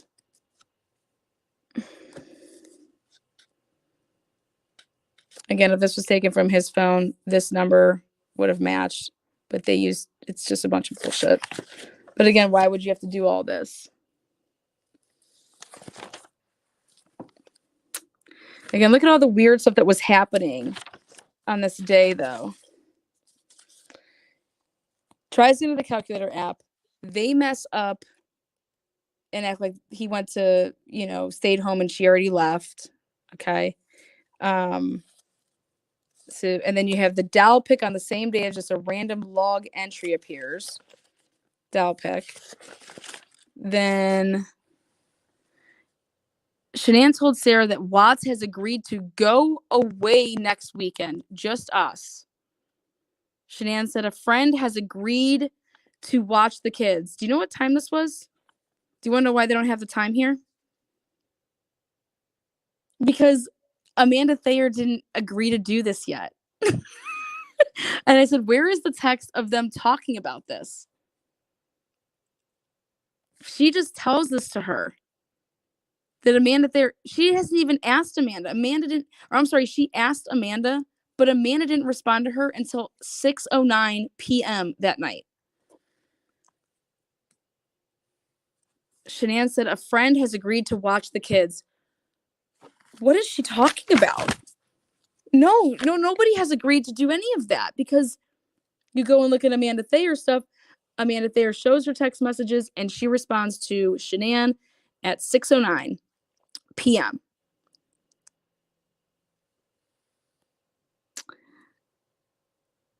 $144. Shanann asked Watts, why did you cancel your Facebook account?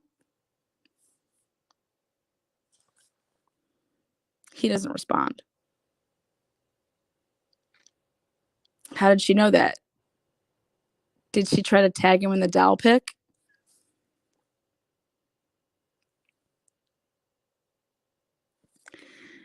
Shanann asked Watts, can you be there Monday to drop Bella off with me to her first day of kindergarten? Watts replied, I can make that happen.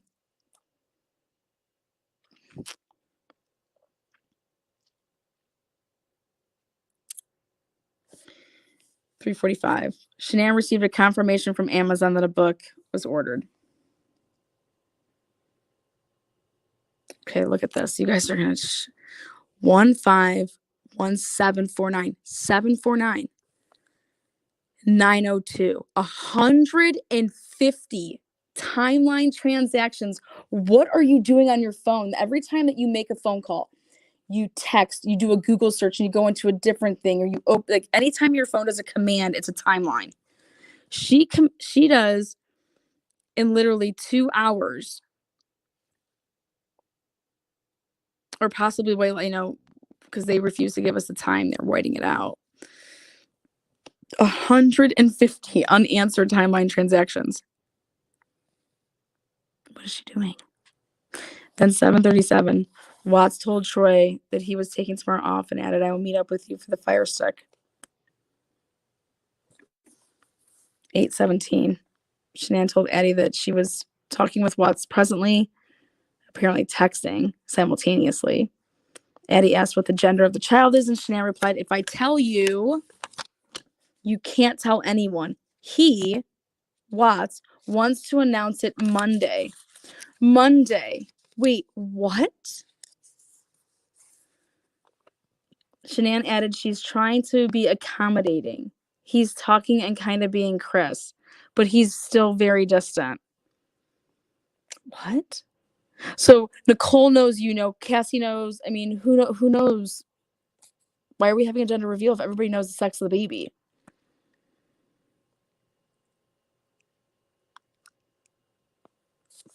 So then I went back over this and I said, wait a second, wait, what? Shanann told Addie that they were Addie asked what the gender of the child is. And Shanann replied, "If I tell you, you can't tell anyone. He wants to announce it Monday."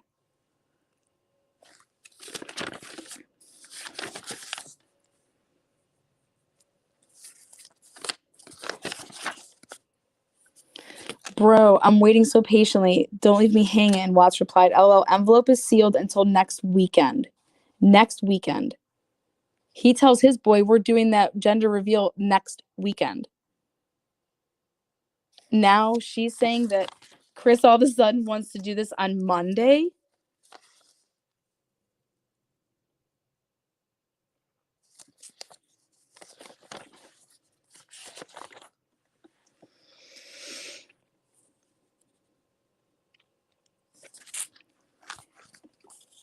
Look again. 151902 152005. Again, almost 100 timeline transactions missing.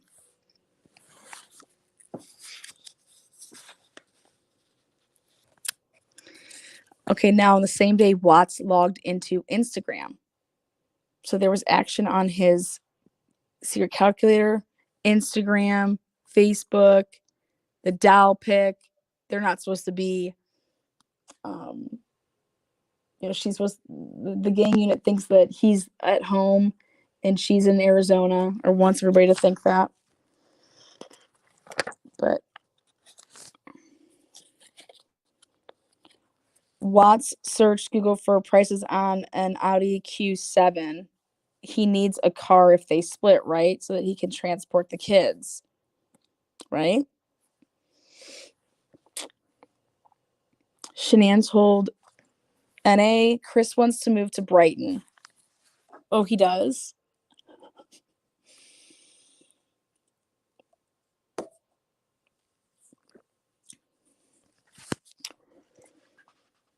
Shanann announced their son will be named Nico Lee Watts.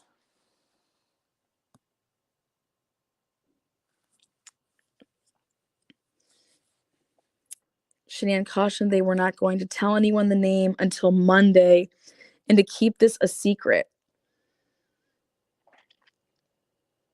Shanann told the women the conversation she had with Watts this evening has been the best talk yet. What talk? Where are these text and phone call records?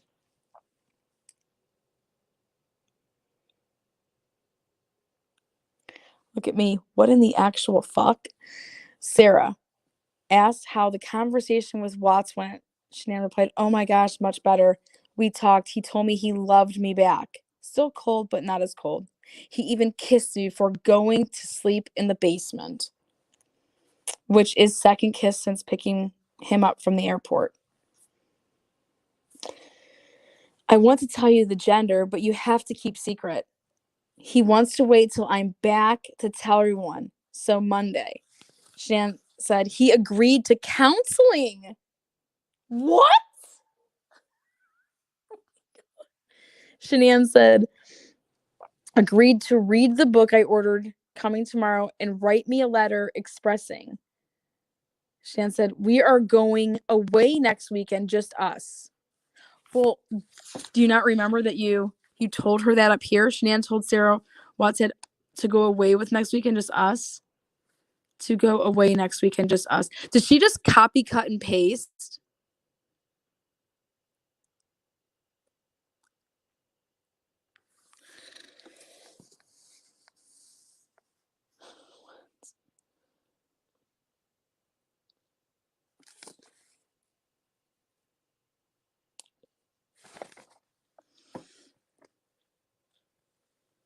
Watts transferred images of Kessinger, some semi-nude selfies, into his secret calculator application.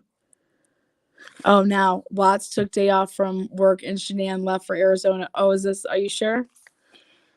6:20. Missing from Watts' phone, but found on Shanann's, told Watts, good morning, honey. Sorry to make you wake up early twice today. I didn't want alarm going off. We are checked in and everything is already madhouse here today. Enjoy the girls. Don't forget. I told Bella I was leaving for work and Nikki and assured her that I was always coming home. Look at this. Look at how weird this is. I told Bella I was leaving for work with Nikki and assured her that I was always coming home. What? I mean, what?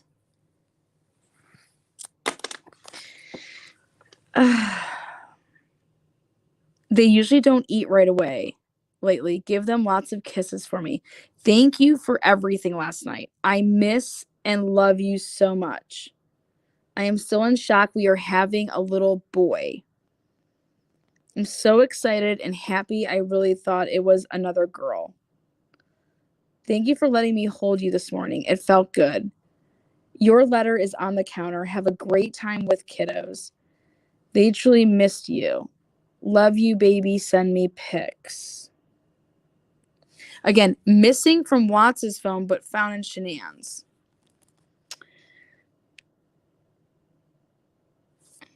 $6:43. Shanann told Watts, I don't know why I feel really weak standing. I am drinking Gatorade and had a biscuit.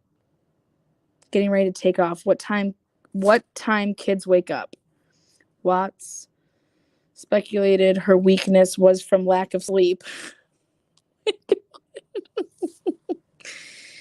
Watts told her that Bella just woke up and Celeste was still sleeping.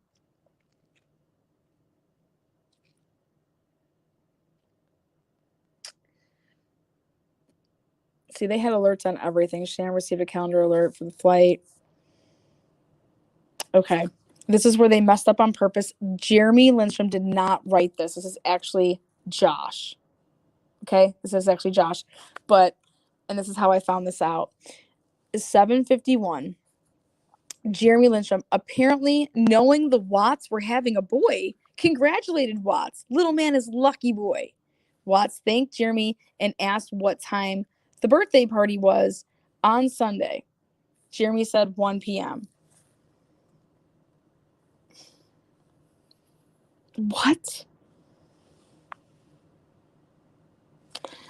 Not found in Watts' phone. Shanann and Watts exchanged happy anniversary messages.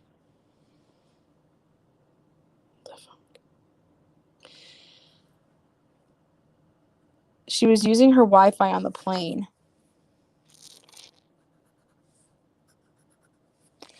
8:44. Shanann told Watts she just landed in Arizona. Watts asked, do you think McKenna is available to watch the girls for a few hours tomorrow night? I won a raffle at work for a Rockies game. It's with people I don't know from work, but I haven't been to a game in a while where the kids aren't involved and only last an inning. LOL. Jeremy replied with, of course, and asked which house. Watts replied, I would say my house because the girls would fall asleep easier. Da, da, da. When asked what time, Watts said 5:30. Game starts at 6:15. So, anybody that thinks that the Rockies game was a afternoon game, it was not. And Shanann writing that in text, it's not like when Cassie and Nicole said that, that's not true. The game was at 6:15 p.m. Shanann sent Watts a web address for a realtor, and that was the whole Ann Meadows thing. So she activated this. This was after she talked to Ann. 3 minutes later, Watts visited the site.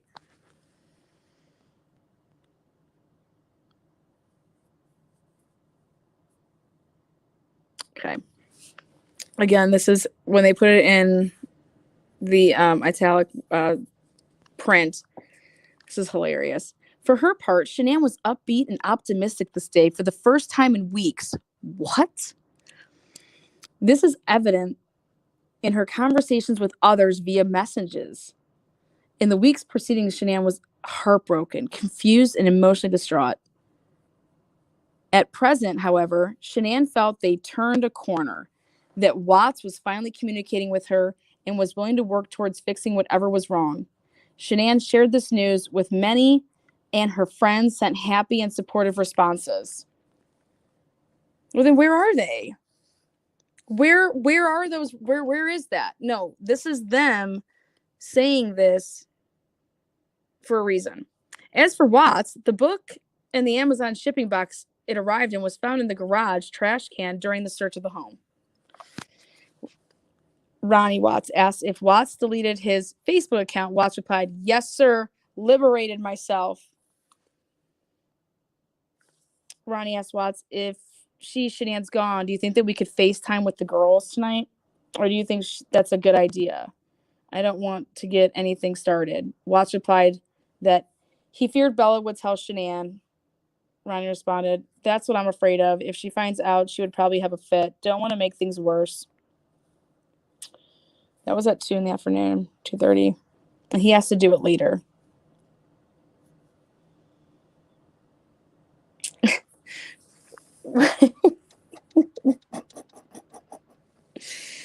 Mr. Matt Johnson, the air conditioning guy, Shanann's, talking to this dude.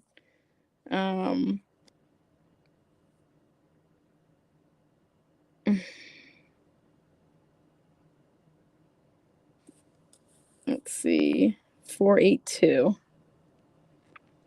482. Here we go. 482. Look at this. 1521551 5. I'm sorry, 155. 400 timeline transit. So 155.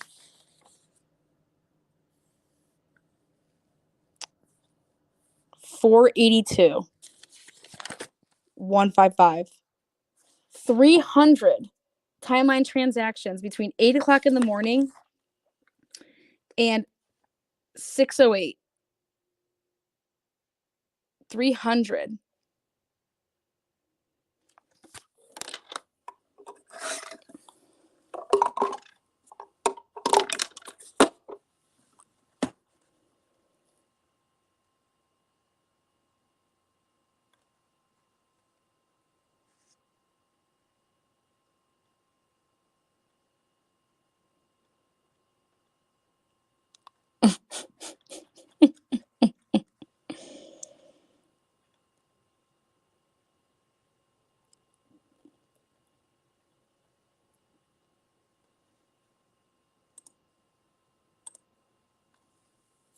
There you go. I took care of the troll.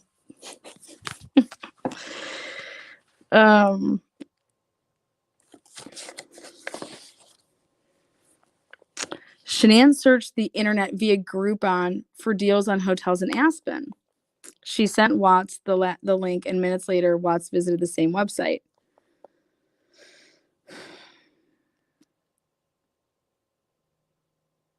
Shanann asked Watts, if you're up to it, can you put Bella's seat back in the Lexus? She's been begging for it. Watts said he will knock it out. Now, ready for this? Why would you ask your man at 10:53 or at 9:53 at night to do this? Well, there's only one reason. Ready for it? She wants to see if the door alert will happen, and she wants to see if he is home.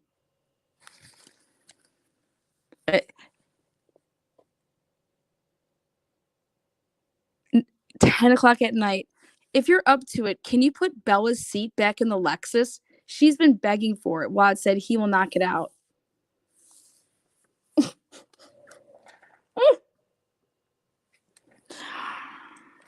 Watts transferred it. Watts' phone connected with the home's wireless network.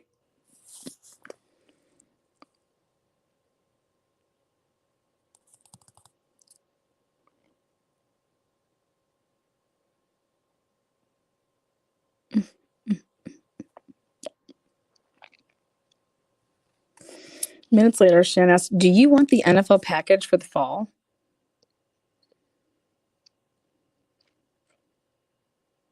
The ticket, wow. Just, Jeremy asked Watts if he would rather go to the Broncos game. Watts lied and said he would like to, but since it's related to my job, they will ask questions if I don't go.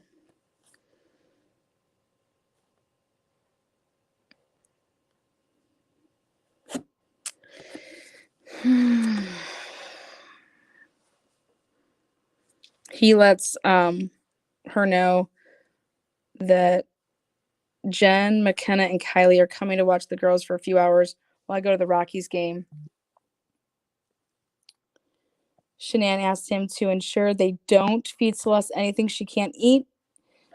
She also asked Watts, will you lock my office? Watts replied, definitely.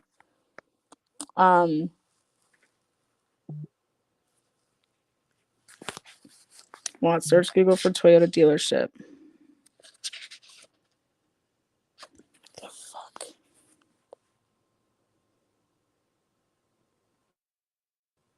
It's interesting.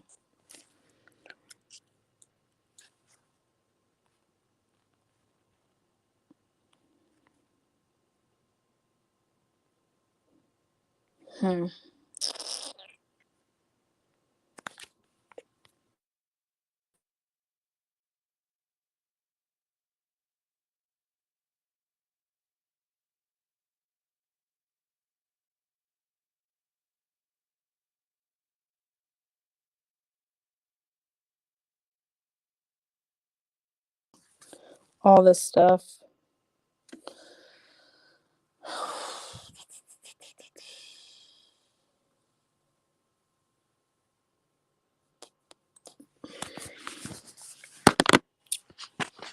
Whoever watches this is going to be like, Lana went live for 5.5 hours. Hopefully the people in Denver watch it.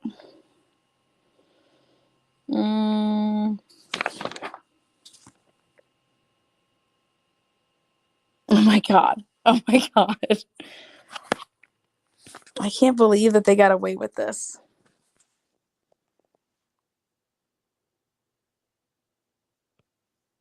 Camera. I didn't realize that people in the UK never got to saw this because they couldn't see the check this out. Again, this isn't even going the right way. In anticipation for her evening with Watts, Kessinger spent 45 minutes searching Google on topics like how to prepare for anal sex and the anal sex guide.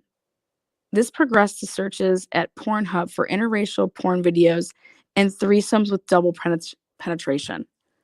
What is wrong with the gang unit? This was by no means the only time she sought out pornographic videos via the internet. Now I know what's seeking the truth with Dave, why his obsession with NK. Because of her porn addiction. Mm.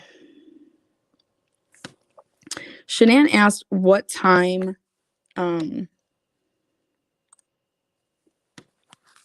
Watts was leaving for the game. He replied between 4:30 and 5.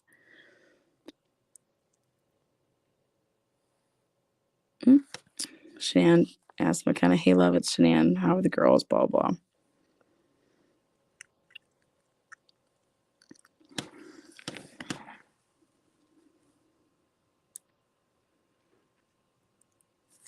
Watts searched Google for restaurants near 120th Avenue to include Rusty Bucket. Isn't it funny that people thought that he went to the Rusty Bucket, but he never did?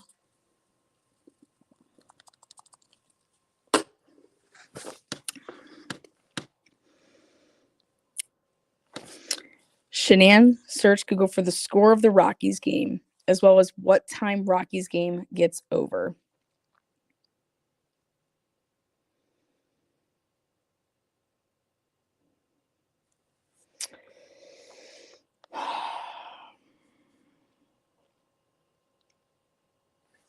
Again, the web history is going the wrong way. And they're saying, having concluded her evening with Watts, Kessinger searched the internet on topics like Chris Watts, Shanann, Ronnie, their address. But again, this is going backwards. See, 2942 2882. Like, it doesn't make any sense. Again, cheating mode activated.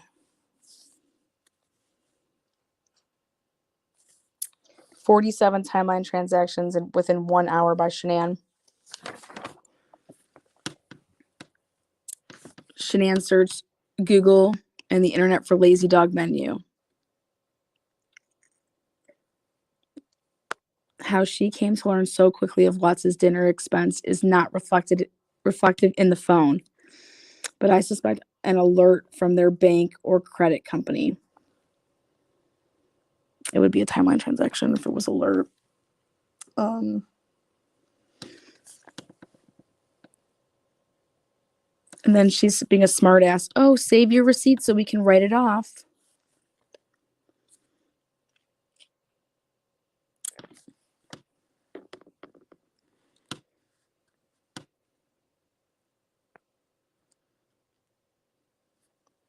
One, 5, 2, 9, 6, 4.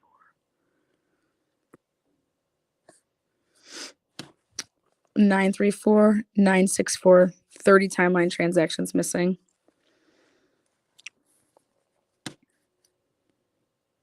She says, "Good morning, baby, love you." And this was after her finding out, her fear was clear.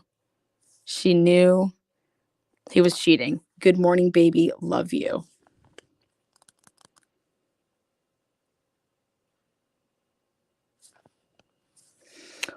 Um, 7:58. Shanann told Addie, "I got a lot of work to do today and this week. Next weekend, I'm gonna go MIA while away with Chris in Aspen."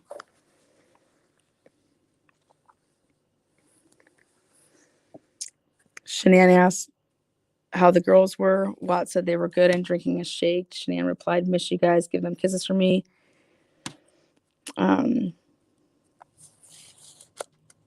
Josh asked Watts again. Now here you go, sending Josh in.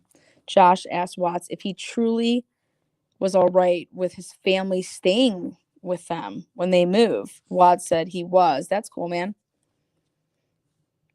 Watts went on to describe the finish of the Rockies game. It was epic.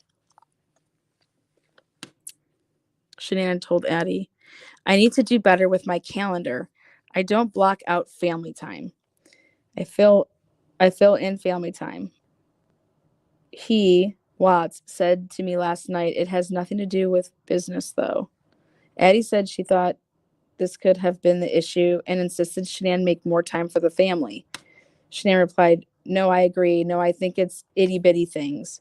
I sometimes can be bitchy and he gets that side of me.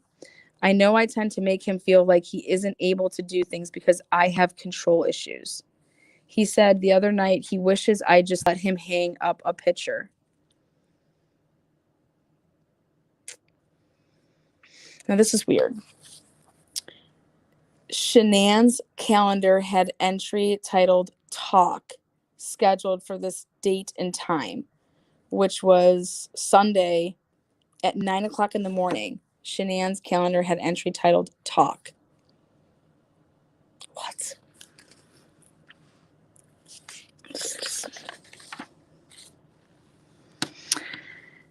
Shanann continued, I always have, but he also never calls me out. He never fights me, just goes with the flow. He and I know I like things in a certain way, but I never thought about how that may make him feel as a man. I don't think even if this is what's bothering him, he still hasn't said, I'm praying he wrote me a letter like I asked, since he can express himself better in a letter than talking. Oh, thanks so much. The gang unit guy has said, I have learned since that this emoji is indicating a woman struggling or a woman shrugging.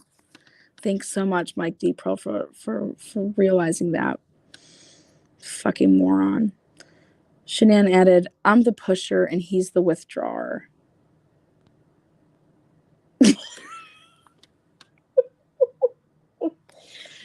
Oh, God, I'm sorry. I need to catch my breath here. He has strengths that are my weaknesses and vice versa. You could totally tell she just read a book. The lack of communication isn't on my part. I can be better at how I communicate, but he doesn't communicate. I say sometimes. I did belittle him without realizing it was his parent. With his parents, told him he needed to find his balls and protect his family.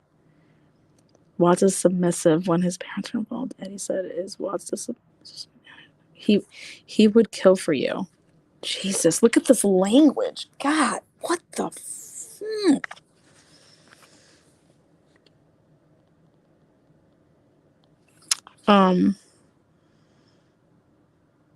Shanann continued.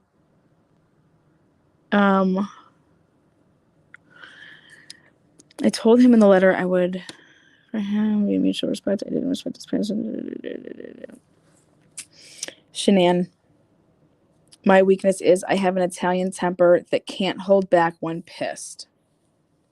I am a fixer and I want to talk this out, and he just wants to work it out in his head. I've just been acting kind of normal. Morning, baby, love you, etc., but not overdoing it. Overdoing it is what we do. We are so affectionate, can't stop touching each other, etc. Not just the sex, just the touch. Okay, wait, what in the fuck is going on? Because you just found out your man is boning somebody, and she's so distraught, but yet she's talking like this to Addie.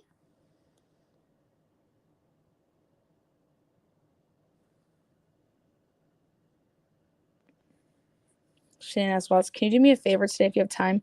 Can you get the girls' backpacks ready for tomorrow with blankies and spare clothes, please? If not, I can do it in the AM. Watts said he would. No talk about how we're paying for where we're sending them, but or if so, it's just not in here.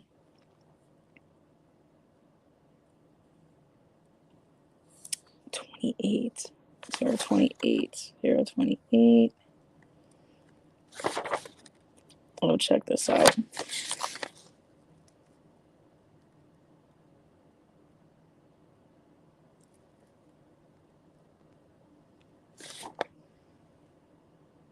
Okay, you guys ready? Shanann asked Watts, can you do me a favor? Can you, do that? And they decided to use his phone. Okay, so his timeline transaction. All right. Meanwhile, why not just keep using hers, right? She's just blowing Addie up. I don't understand this. You're with Addie. Why are you writing all of this stuff to Addie? You're with her. Why aren't you sitting there talking? Why are you texting all of this? Okay, but here we go. So 153028. His timeline transaction. His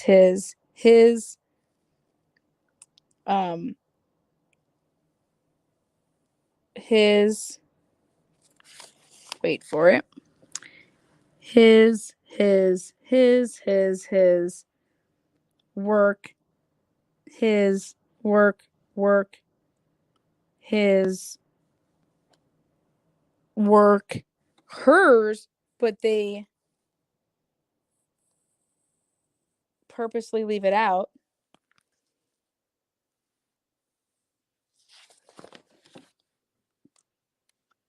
His. Now we get to hers. 8:31. 2:05.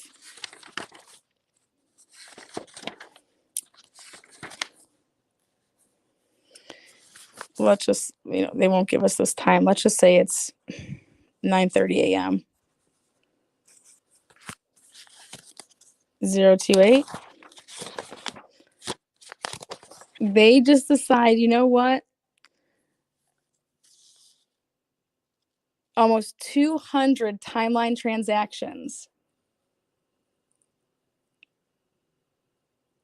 of Shanann's phone. 200 from between 9:30 a.m. and 8:31 p.m. What was she doing with her phone? What was she looking up? What was she doing? Oh, thanks, Ann Russell. Appreciate it. Like, you're calculating his every move. Look at Shanann called Watson, how the 9-minute conversation, revealing how their talk went immediately after this, told Watson, blah, sorry, I just bothered you, blah, blah, blah. What was Shanann doing all day on Sunday? What was she doing?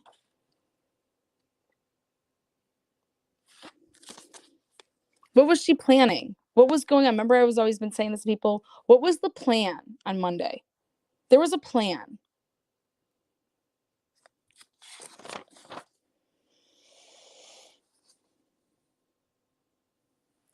Shanann soon told Watts that she was ready to come home. I'm ready for bed.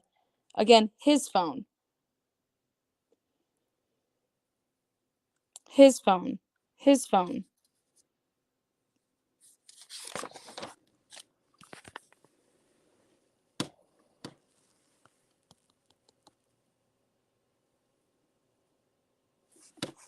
$50 more almost.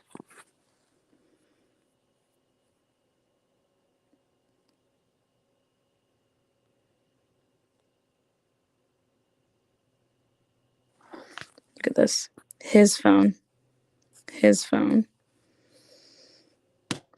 Shanann told Watts, tried calling you to give you an update. Was starting to board, and they announced that our crew wasn't there yet. Calendar flight.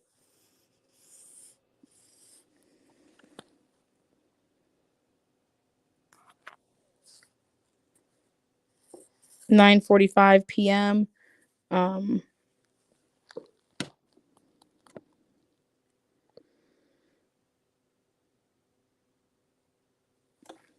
2:82:30. Watts finally replied, holy crap, sorry I passed out on the couch. That's going to be late.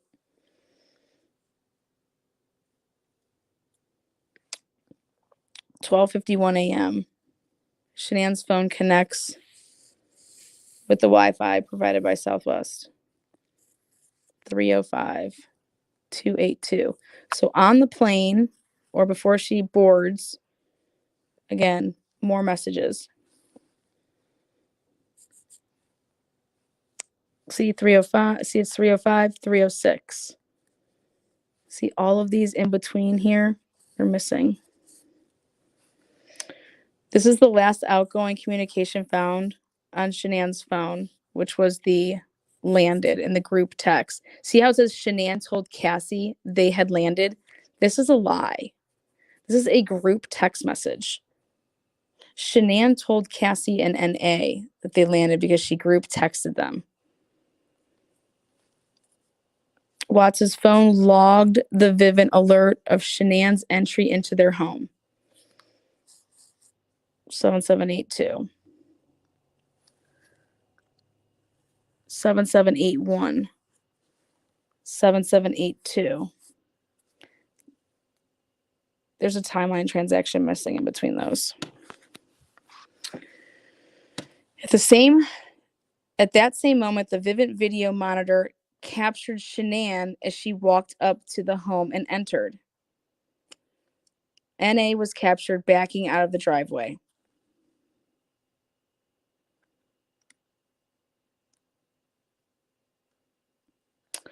Between 148 hours and 423 hours, there was no movement detected on the main floor of the home.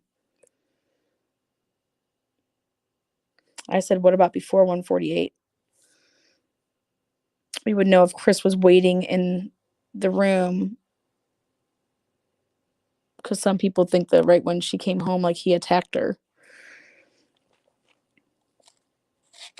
So then check this out. In a group text, NA told Cassie, "We are home. We are home." 2:01. She is not home yet.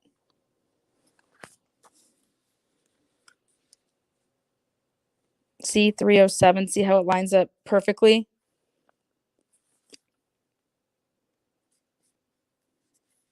Okay, now what about at 2:18? Which would be right here. The home's router logged an unspecified activity in Watts's phone. 7783. 7783. It's this, so there's nothing missing.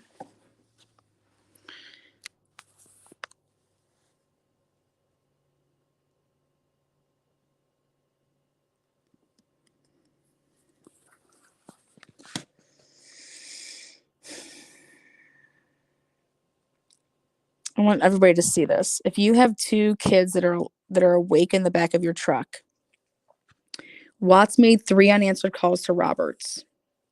Watts sent a message asking Roberts, "Where are you at?" Now you have to understand, you can't use your phone when your truck is moving with this company. So you have to call like before you get, moving or while you're stopped and stuff like that. Just got fuel. So 49, 50, 51, 52, 53, 54. Watts made another unanswered call. 55, 56. Watts responded, "Okay, I'm in Servy. Where are you going first?" 6:33. And we knew that he left at 5:48, but he doesn't get into 319 until 6:52. So he is off on the side of the road. Roberts answered DPC state, and Watts replied with a thumbs up. 6:33. Nothing's missing. Then right here, 6:55, see 57, 58's missing, left out.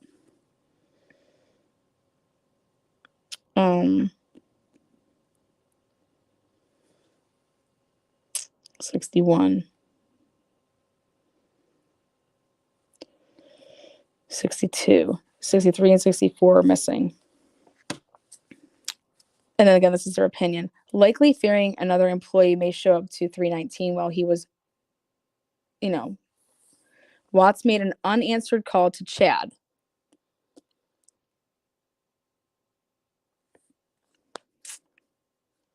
Watts followed that call with a message asking, "You headed out to Servy.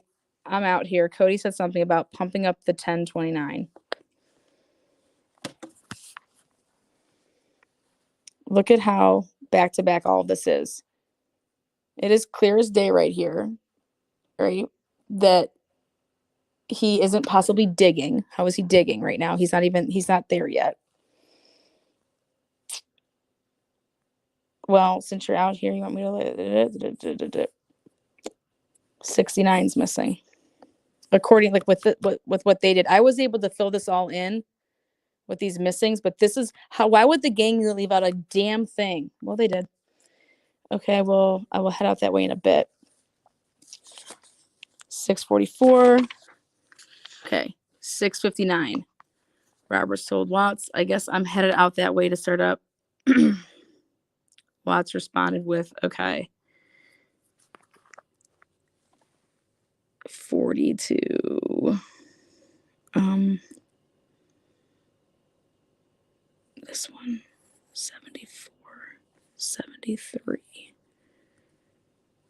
This is your gap here with your 659, 740. But then you have to take into account what he was doing with his other phone. 718, he took a photograph of his laptop screen, presumably sitting in his truck. That was at 718. Okay. So you have a gap of 19 minutes. And then you have a gap of 22 minutes. Otherwise, he's, now again, this is according to the gang unit. Then I took this right here, which was 41 really, when he sent the stage message to Shanann would be 7785.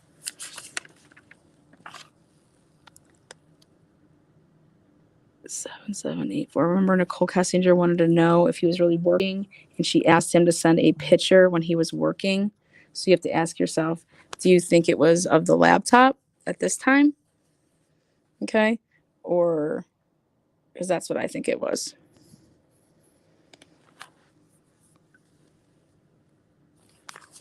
And the ping was at 6. She pinged at like 6:15 in the morning. So that would have been an hour later.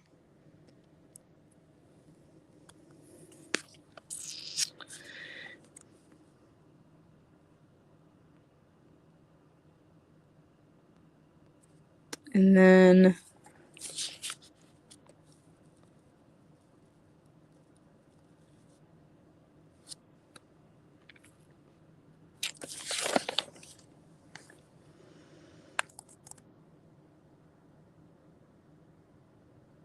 again, Watts made that stage 23 second. They're messing this up on purpose. And they're leaving out these timeline transactions.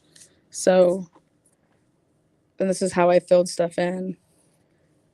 And when do I think the earliest Vivint happened? The earliest Vivint happened when they switched over for the first time and messing up this. I believe that the earliest Vivint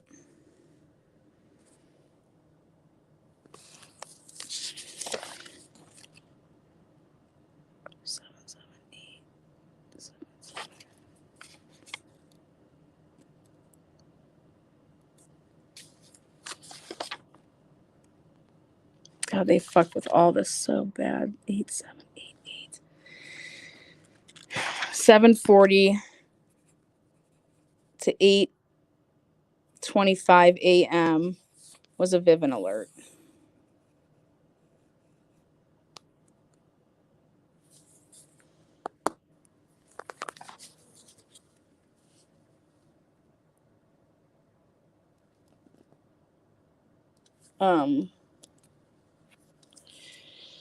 Whew. Why would she ask him to send a pic of him working? To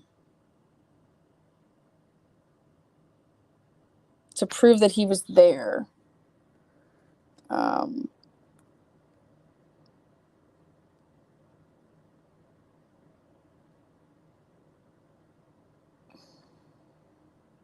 remember, he told her the night before that he had to go out. Remember, she said, "Oh, it wasn't a big deal." Well, that wasn't uncommon. He would do that from time to time.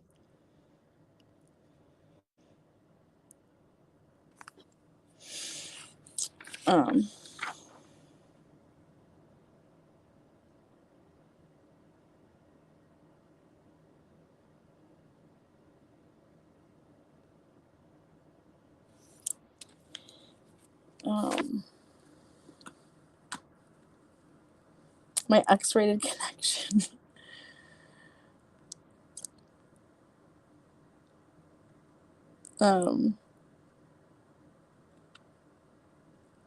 Lana is insinuating she wasn't in Arizona. Wait, what?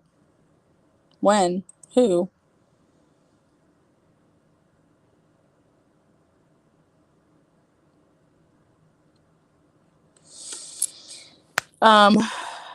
So then Um,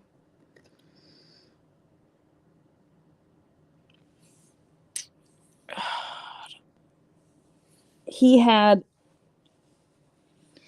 literally only 2 times where there was gaps where he wasn't using his phone.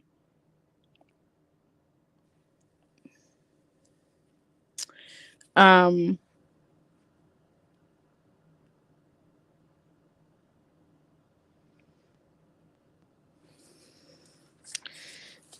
now, the only way that you'd be able to tell if this is like a normal conversation is you would need other days at work.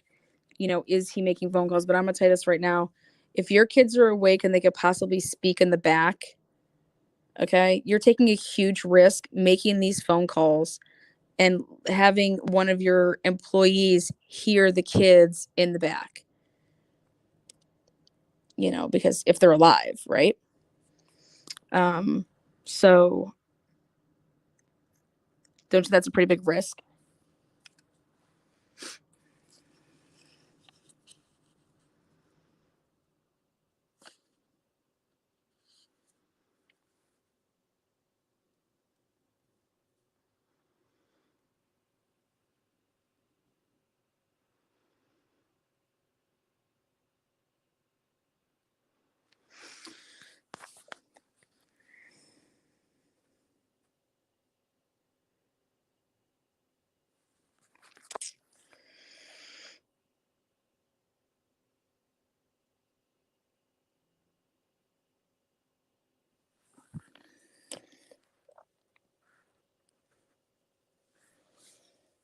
Okay, so the other thing is the look at this then.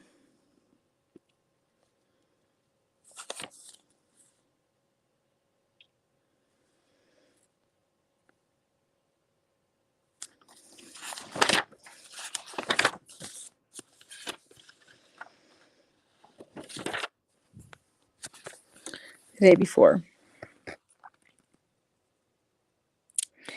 A photo was created in his image file documenting the temperature setting in the refrigerator.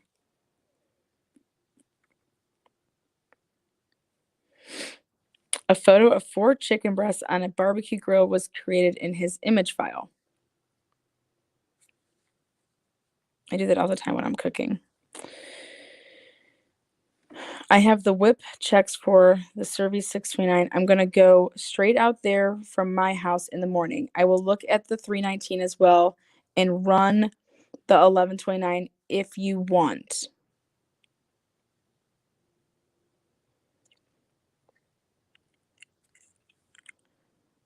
Watts called Sandy and how they nearly 12 minutes because they FaceTimed with the kids, remember?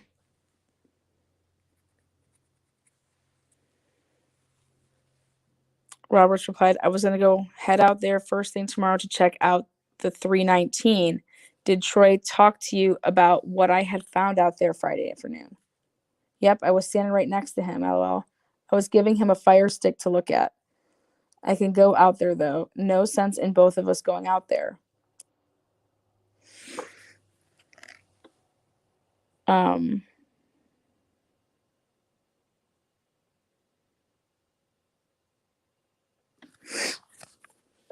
For people to say, like, well, he did this, yada, yada, yada, and he was making sure that nobody was coming out there, right?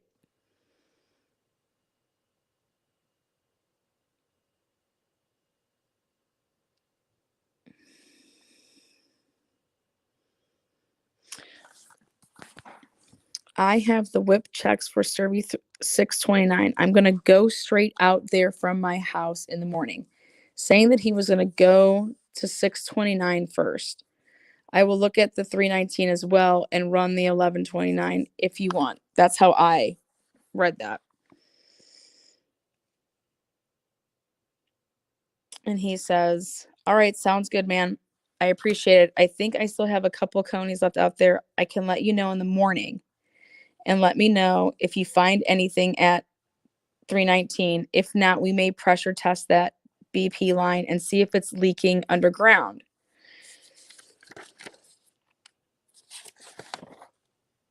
Chris didn't make up this leak. Okay. He takes a picture of it, that it's, it actually happened. All right.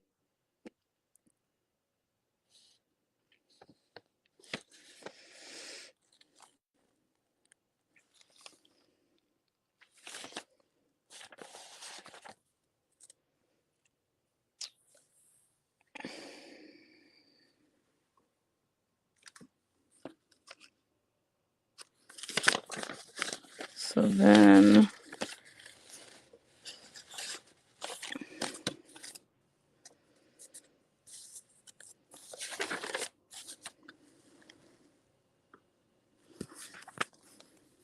he called him. He'd already left the house. He blows him up, 3 calls in a row, but he had called him after he drove. Because remember, you can't use your phone when the truck's moving. So you would see how far you would get, then you would pull over and see where you were. Oh, thank you. So then he pulls over, he sees where he's at. He makes these, so I have a question. Why wouldn't he call him before he was headed out there to begin with?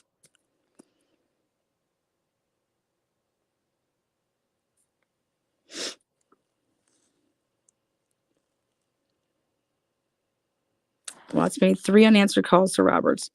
Watts sent a message asking Roberts, where are you? Just got fuel. Watts made an unanswered call to Roberts. He wants to talk to him on the phone.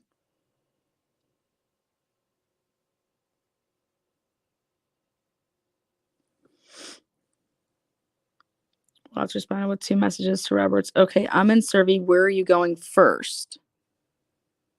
Now, right here is where I have questions. Watts responded with 2 messages. Okay, I'm in Survey. Where are you going first? Going back to here.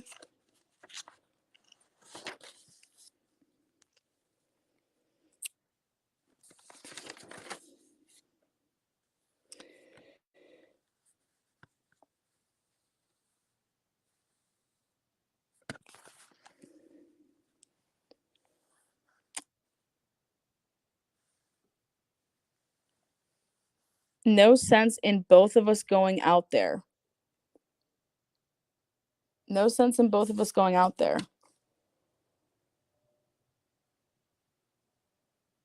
I had to think about that for a minute. And it wasn't that he meant Survey.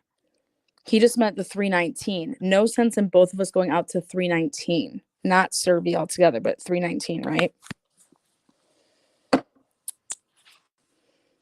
So why would Chris ever think that he's going to 319 when he just talked about it with him, right? Oh, because he's, was he just not even paying attention to what he was doing? Like, if you're masterminding some plan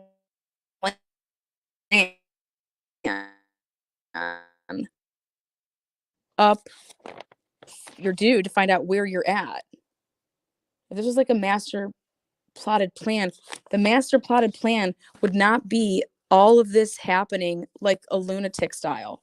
This is a man in pure, if you want my opinion, pure panic.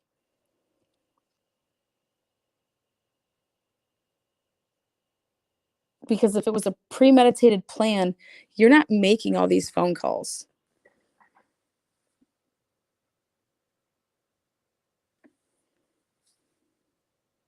If people are alive in the back of your truck, you're not making phone calls so that,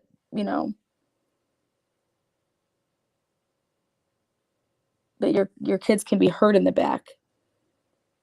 Again, if this is a master plan, like, what, you can't have it both ways. You can't say that this was premeditated and that he came up with this on Thursday or Friday. Okay. And then you come to the day of everything's supposed to go down and you're calling, you don't know what's going, like, you don't know the plan.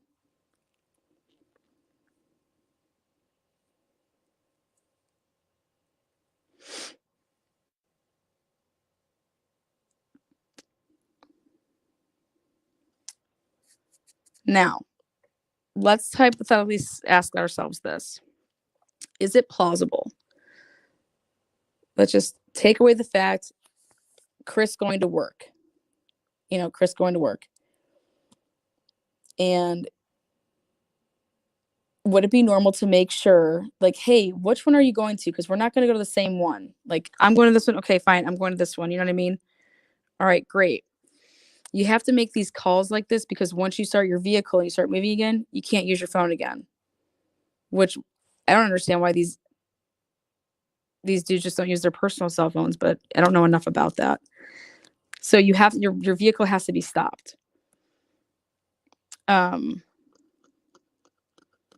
He is just texting with him. Okay, he's joking around. I'm gonna go stroke this and do that. I need to see, I think Chad might be, heading out there too. Phone was breaking up bad. Likely fearing another employee may show up at 319 while he was disposing of the bodies. Watts made an unanswered call to Chad then. Now he's going to call Chad. You'd have to compare, is this a normal thing when they're trying to figure out where people are going? Is this, or is it, is this not normal? And you would need other days when they work and they're going out to survey. McNeil, he told them, look at this. Well, since you're out there, you want to fire it up, have Cody bring his cables. Watts agreed, okay, I will advise. I'll head that way in a bit. Watts followed that call with a message to McNeil saying, you headed out to survey. I'm out here. Cody said something about pumping up the 1029.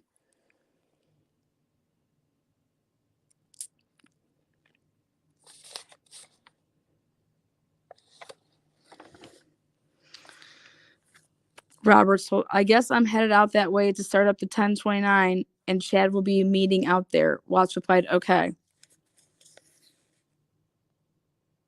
Then he's just he took just a photograph of his laptop. Then he's,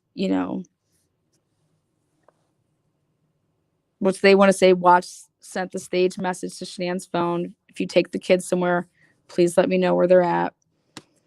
Watts made a 2.5 minute call to Troy, 740. Roberts told, I'm here at the 1020 now. You mind coming out here just in case something gets sideways? 2 minutes later, he's responding to it. Yeah, I'm at 319. 1 second. Watts then took this picture.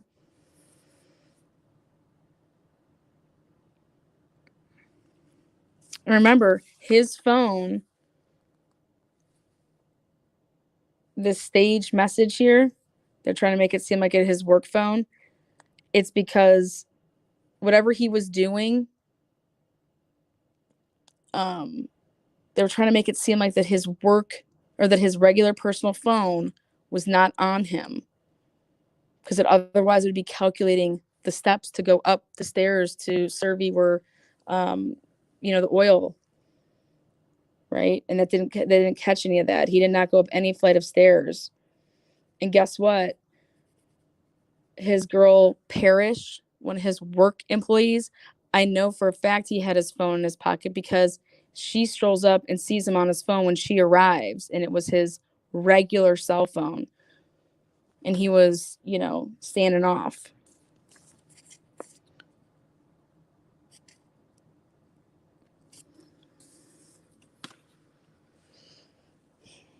He's just doing so much with his phone.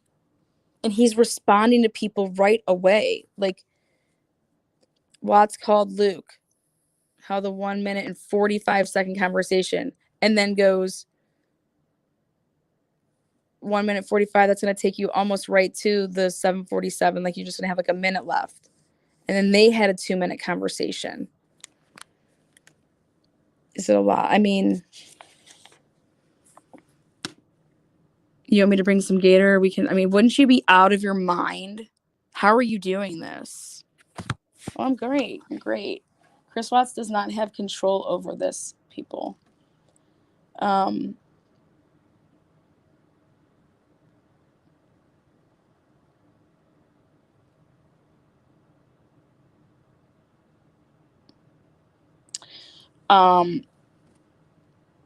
Yes, but I'm trying to show that the Wisconsin confession doesn't make sense with the data. He didn't go up any stairs. And I can prove it with Parrish's testimony, or like her interview. You know, during this call, Watts told the staff that his daughters would not be attending school there any longer. Addie Maloney and Shanann talked about that, and she said that she can't have, you know, she's not going to be able to afford that school, and they're not going to be going there. And also what he says here is at the end, he says, wait, but the kids aren't there, are they? Like, don't you, that's a really odd thing to say?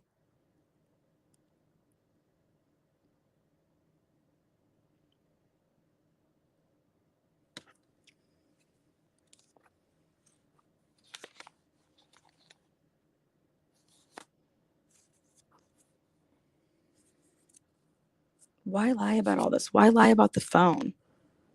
What did they know before we even knew it? They knew that they had to change all that for a reason. Oh, that's right. Because they knew, because we didn't know, that Chris's data doesn't show him walking up flights of stairs to put the children in oil tanks. So then who put them in oil tanks?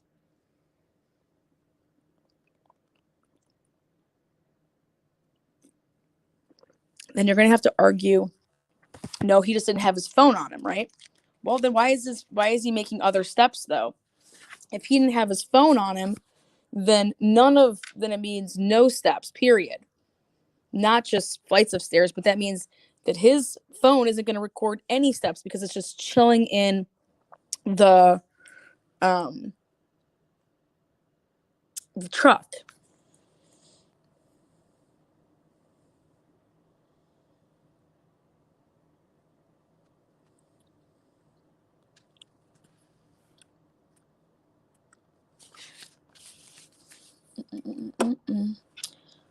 Good morning. Different thoughts, meaning wrong, incorrect thoughts. But even the first confession doesn't make sense because if he didn't do steps, he couldn't put them in the tanks. Correct. Doesn't mean that he didn't do the crime. I'm saying you have to look at what they did on purpose. I went through this whole discovery and they never messed up the phones, never once. They never messed it up one time. But then you get to the day of the murders and they're messing up and they're just changing these numbers. And how we know it is because of the timeline transaction number. See, the regular 40 would be, thank you. See, 6, 5, 8, 4. So you're in the 6,000s with the 40. See this 40, and then you're going to go, no. That means, nope. Oh, that's right, because it's the 41. It's the other phone. And remember, Watts made a stage 23 second. And guess what shows up on his phone records? In the timeline. So all I said to myself is what the fuck are they doing? What's the gang unit doing? This isn't just a mistake. This is on purpose. And guess what they needed to do? They needed to get Jillian Gantley off of this because she wasn't going to make this type of a mistake. She has no skin in the game. She's just going to try to do her job.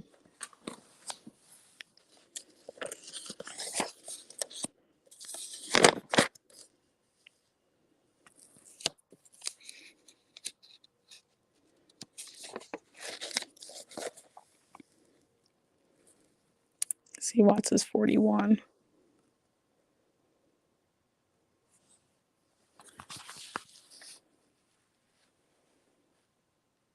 Primrose school call. Ann Meadows call by Chris Watts, 3 minutes. Left out. Which means it had to happen between 9:05 a.m. and 10:10 a.m. when they say that the lyrics start pumping. Now, you want me to believe that all of this was taken up by the lyrics? Because you want me to believe that these fuckers aren't lying about that? Um, then Sandy texts, is Shanann okay? Is Shanann okay? But what about the kids? Why aren't you asking, is Shanann, Celeste, Bella, like, it's just, is Shanann okay? Because she overplayed her hand. She doesn't ask about the kids because you got to act like the kids are in school. You can't act like you called there and that you know that they're not there, because you would have never called there. You know what I mean? That's why she only asks about Shanann. She doesn't say, is Shanann and the girls okay?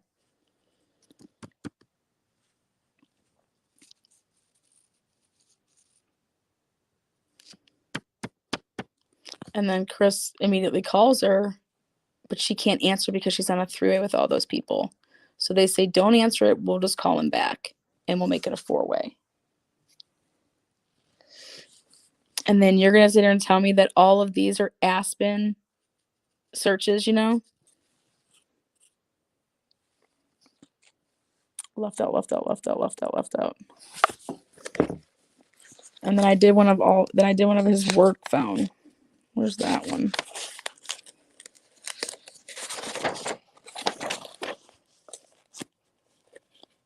This shows how bad it is.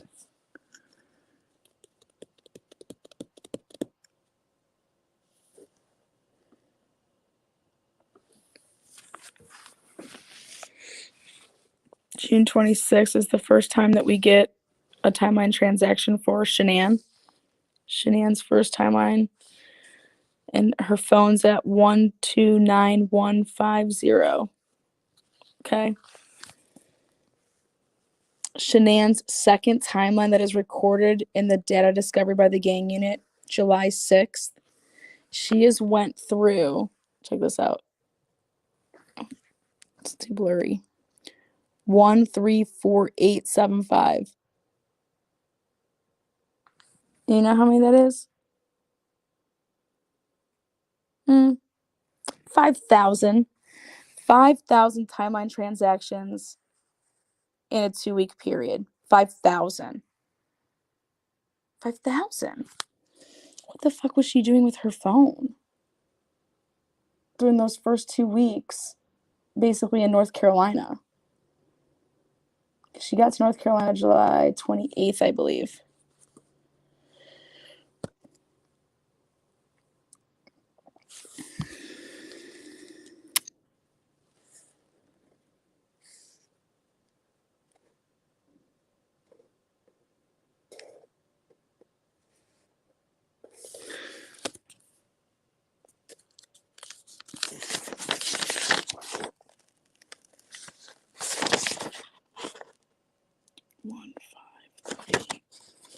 One five three. Yeah, that's what I thought. 33. Here you go. Shanann Watts had 25,000 timeline transactions from June 26th until August 12th. 25,000. Nicole Kessinger in 1 year had 25,000. June 26th to August 12th, 25,000. Nicole Kessinger had 25,000 in 1 year.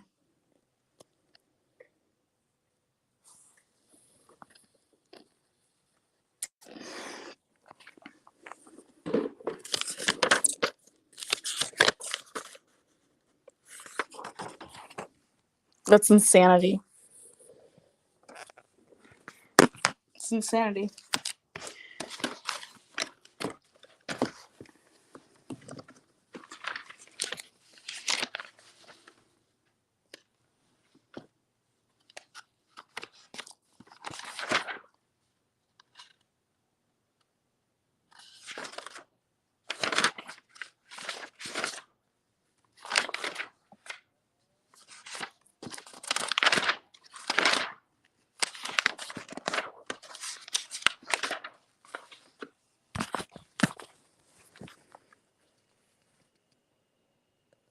Landed. The reason it says 1225 is that's Arizona because this is Cassie's phone. It's 125 Colorado. We are home. Glad you're home safe. It was 853 Colorado, 753 Arizona. That's the timeline transaction that's missing from Shenan's, the one they don't give us.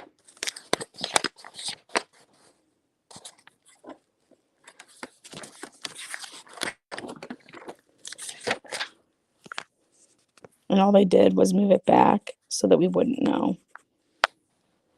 They tried to fuck with it all. But that's what that is.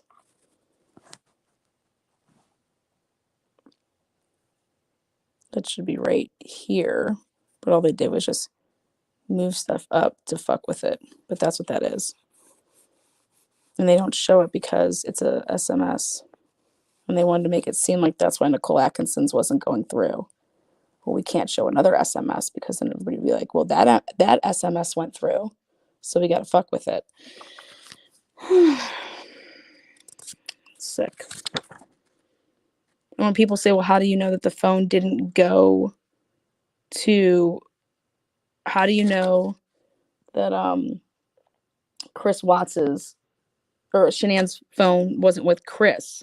And that's why, it was, whatever, moving when Amanda Thayer called because of Tammy Lee. Tammy Lee, they had Shenan's phone and they knew that it didn't ping exactly where Chris was, because that would have pinged where Chris was. I didn't hear Lana and doing that, but it crossed my mind before. I don't know. I need to look up some people.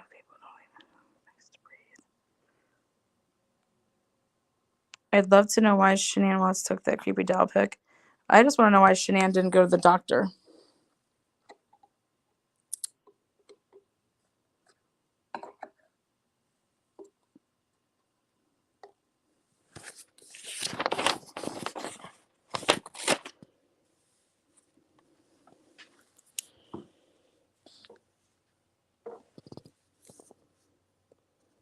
I wish I could find that stupid screenshot. I know I have it somewhere.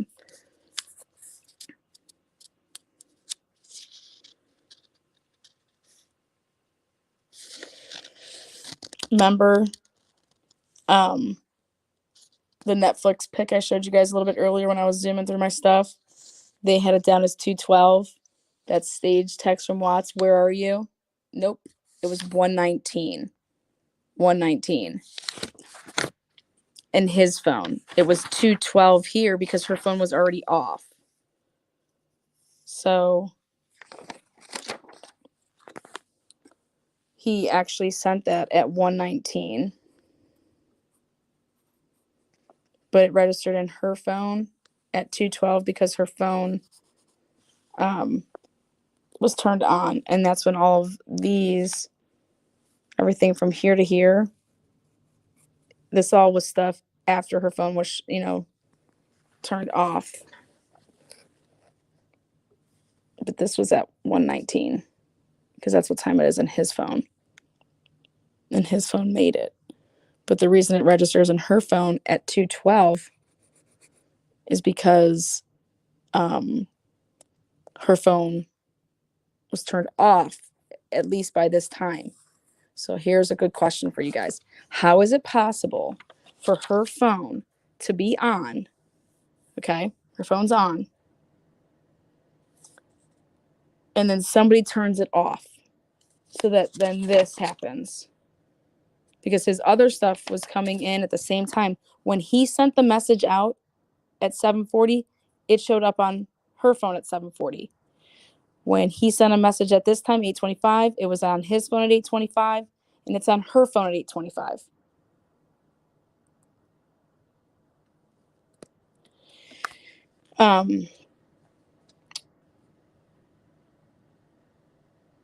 The Minnesota number for the debt collector calling it at 9:46 a.m. All of this, if her phone was shut off, let's say when Chris left, like all these people that say, oh my God, NK couldn't get into her phone And that just fucked up all the plans that they had. Give me a fucking break. No, it didn't.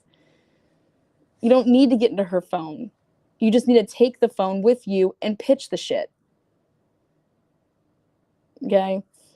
You would need two cars to do any type of planning that they were going to try to do. If you want to even go that route. But that didn't happen. I'm telling you, that didn't happen. Her phone was on. Somebody shut her phone off.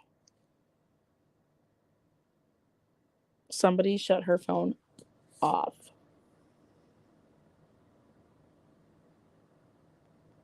When her phone was shut off before 1:19.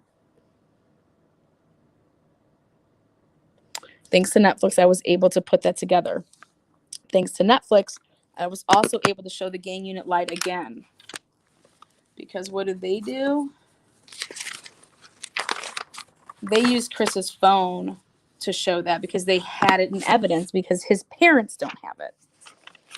Right here.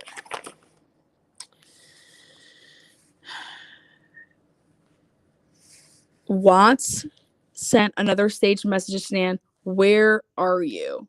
Where are you? 1:19.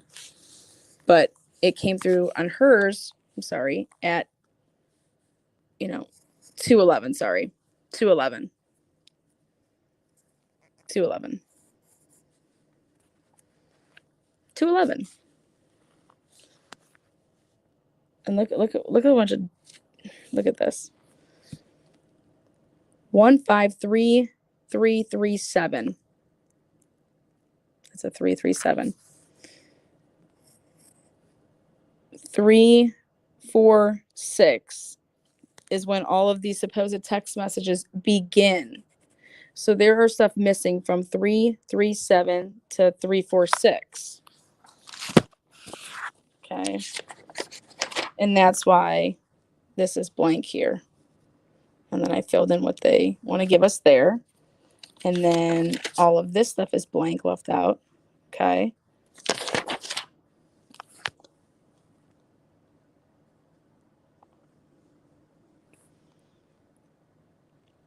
And guess what it is, guys? It's going to be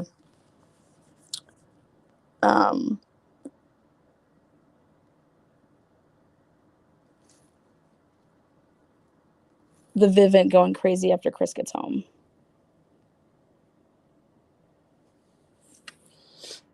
Because that other stuff was already registering before, but they had to leave it out.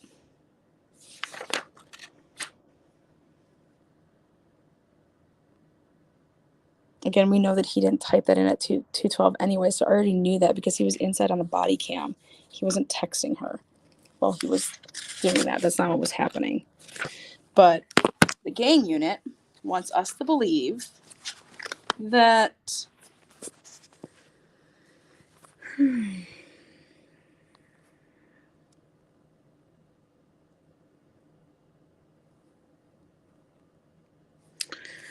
Watts sent another staged message. Well, why aren't these staged? She said she sent this at 8:45. Let me know how your appointment goes was 9:26 or something, or 9:50 or something, like 9:55. Then the one at 11:46 where she's on in her interview and she says, "I'm heading to your house." That one's not here. Then this one, "I have been to your house. You won't open the door. Your alarm is set. Your shoes are." That's the 12:47 one. Okay. So, but there's 346, 352. That means how many? 6 or 7. Well, this isn't 6 or 7.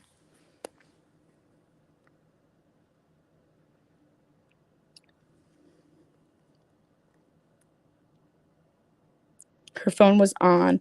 Her phone was on at these times. Her phone was on. That means if you really sent those at those times scattered like that, they'll be on the timeline transactions. They're not there. But then look at what they write here. Messages from NA were finally received by Shanann's phone. So now you're covering for her. Here it's a staged text by Chris. Chris is staging this. But NA, this is what you say. Messages from NA were finally received by Shanann's phone. Finally. By all accounts, these would have been sent by NA earlier in the morning before she called police. The fuck?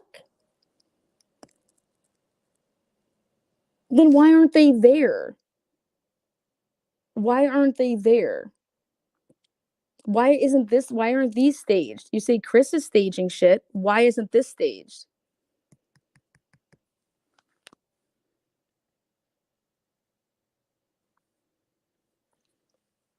Wouldn't you write the word staged? Because why did they all come in at the same time?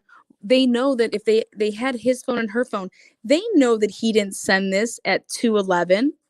So why isn't it saying Watts' staged message finally comes into her phone? Why isn't that how that's worded? I mean, do these guys really have fucking jobs doing this shit? You guys want to know why people are in prison wrongfully? Because you got fucking agendas. Michael D. Prill, you need to quit. Oh, but you were probably, I mean, I know why you did what you did. You were instructed. You guys, this is the type of stuff when people say, oh my God, Lana thinks that Chris Watts is innocent. Fuck no. I never said anything like that. I said this investigation, which was not even to an investigation yet, they covered and lied about this narrative, about this timeline. If Chris Watts is a sick son of a bitch, you don't have to do any of this. But this is happening every single day with our justice system. Every single day.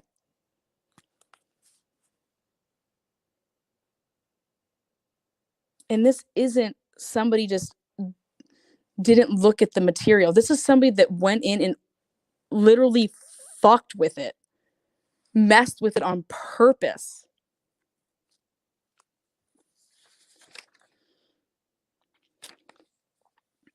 Addie at 348 saying, Addie told the group, the police need to look at Chris's cell and computer.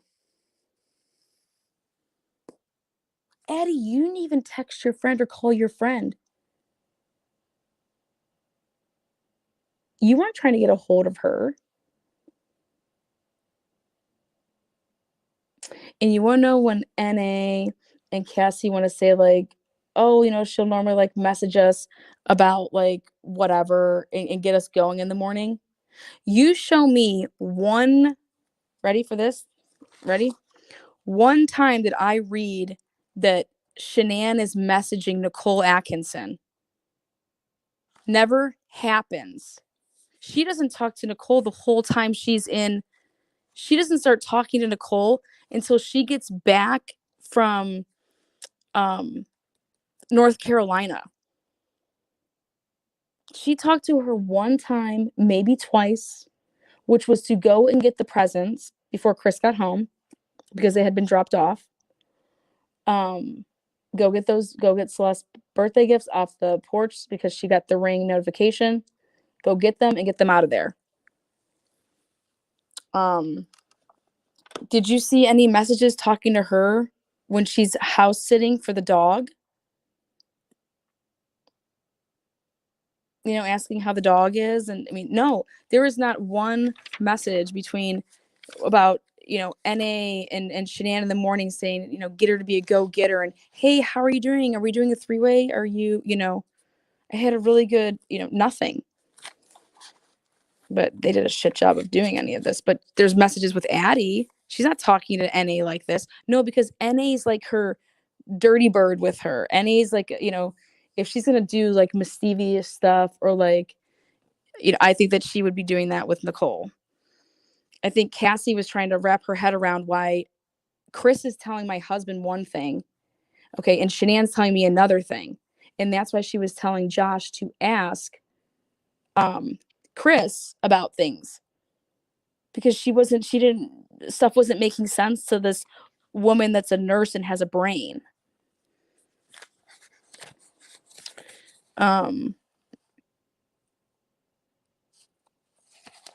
So this is Lana not saying that Chris Watts is innocent. This is Lana saying this narrative is not the narrative.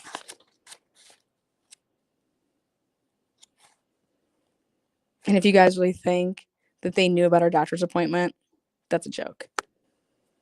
That's a joke. No.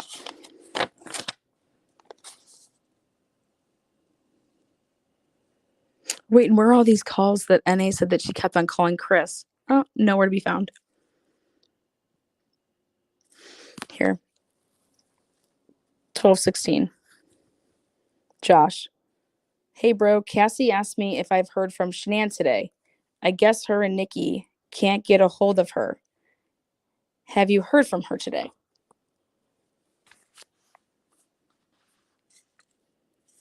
You know what's crazy? Josh is the first person to message Chris besides Sandy Rusick. Chris made like NA, Cassie, nope, Josh. But they've known that what? That's because these girls are like, fuck him. Remember in the text messages? Fuck Chris.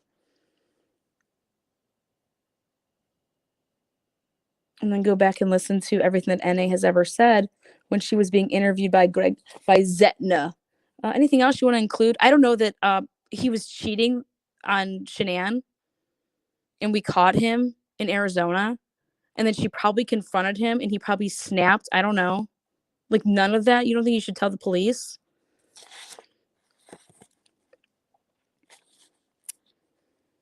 They needed to cut a deal because of whatever the text messages were saying. There was a plan put in place. Something was up. That's all I can tell you. Something went horribly wrong. Whatever happened on August, that morning was never supposed to happen. It was not planned. Like I said, I believe there was a plan in place for Shanann with the girls and maybe that, they were going to be leaving or they were, Chris was going to be out, like, get your shit, get the hell out of here.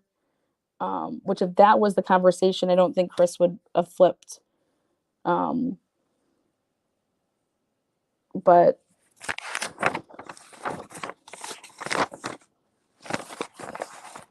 I just want to see if you're okay. I know you were hurting a lot last night. Hope you're okay. What is she hurting from? Oh, that's right. Her neck's hurting from the plane. Let me know how your appointment goes. This is all staged. I've been to your house. You won't open the door. Your alarm is set. Your shoes are sitting inside your car's home. I am so very concerned about you right now.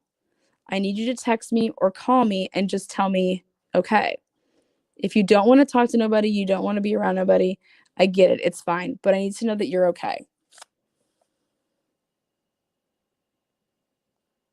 I need you to call me or text me. I need you to show me that you have your phone and that I don't think that your phone's not with you, basically. But there was so many more messages, but they only gave us 1, 2, and 3. Where are the other ones? We're going to leave those ones out.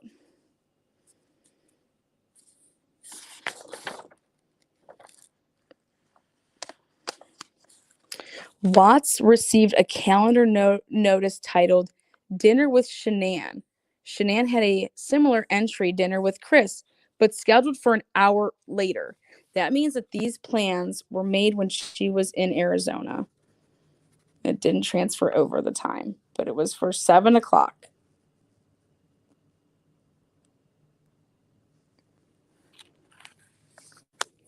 Watts received a calendar, Dinner with Shanann.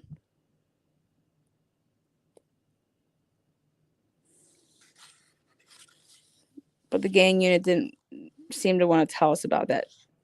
The dinner on Monday night, the reveal.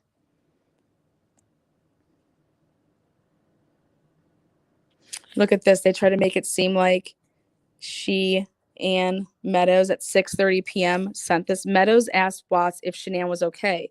Nothing, noting she has not taken part in their group text exchange about selling the house. Watts replied, "She hasn't been around all day. It's very odd." That did not happen at 6:30 p.m. This is a lie. How do we know? Let me show you. Because we have screenshots. Because the same people that did this one dude, didn't do the other interviews. Remember? CBI went there. So right here, Lana found it. First, 1227. Second, third, fourth, fifth, sixth, 7, 8, 9, 10. She hasn't been around all day. It's very odd. That's his response. Is Shanann, that's that question there. She hasn't weighed in all day. She hasn't been around all day. That's very odd. Then watch. This is how I caught it. Then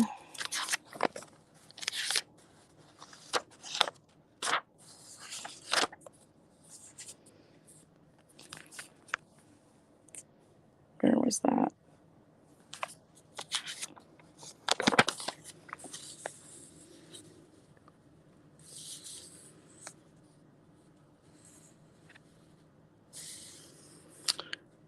Unaware of events at 5:48 p.m.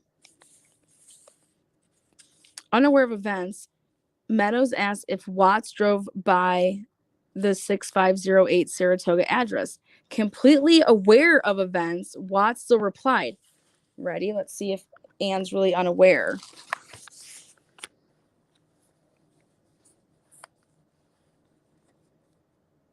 Right here. That's really, have you had a chance to check?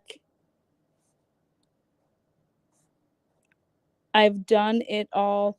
Oh, this was about, I've done it all. Police are handling it now. That is really weird. Something about, that she's like saying, have you checked with the police? Have you called her friends or whatever? And he's like, it's all already been handled, right? And you would think that it goes like this, this, then this, then this, then this. No, they done fucked everything up. This, then this, then this.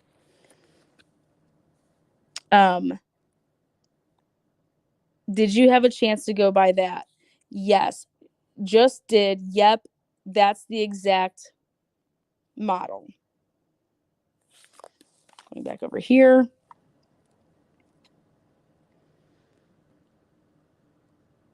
Yep, just did. That's the exact model.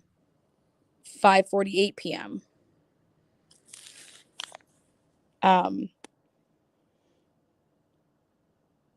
They're saying that he knew what was going on at 5:48 p.m.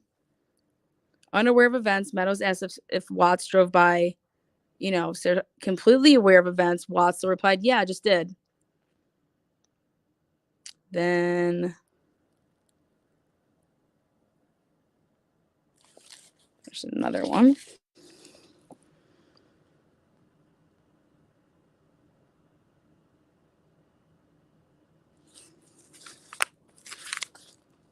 Where's she at? News.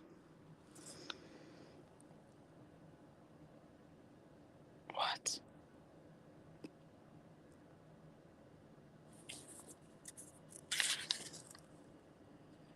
Hold on, there's another one. I just missed it.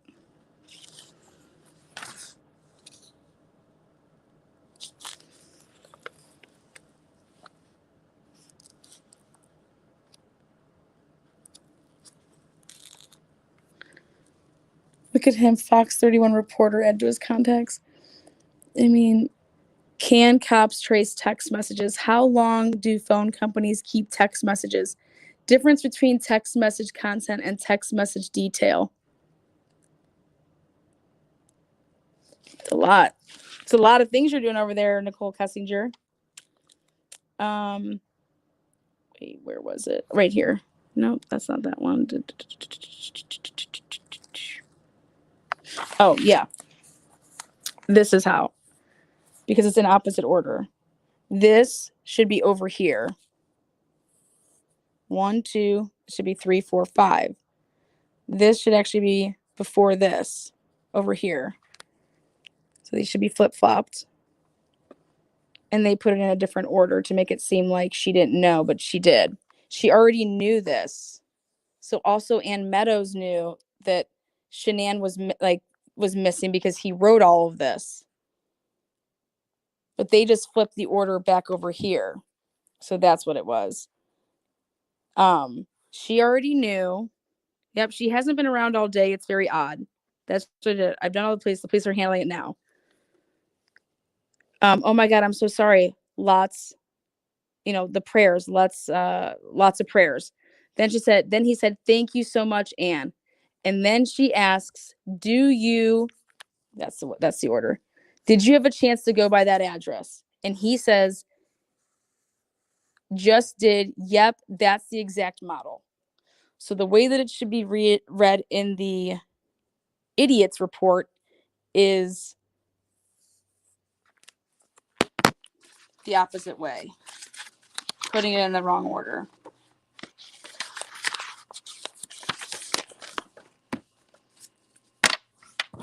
At 5:48, unaware of events, Meadows asked if Watts drove by 6508. That's a lie.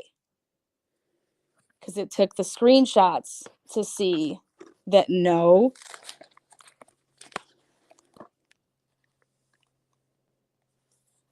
He told her about this first because she said, oh, it's weird. Shanann hasn't been involved in anything all day. She hasn't been around all day. It is very odd. That's really weird.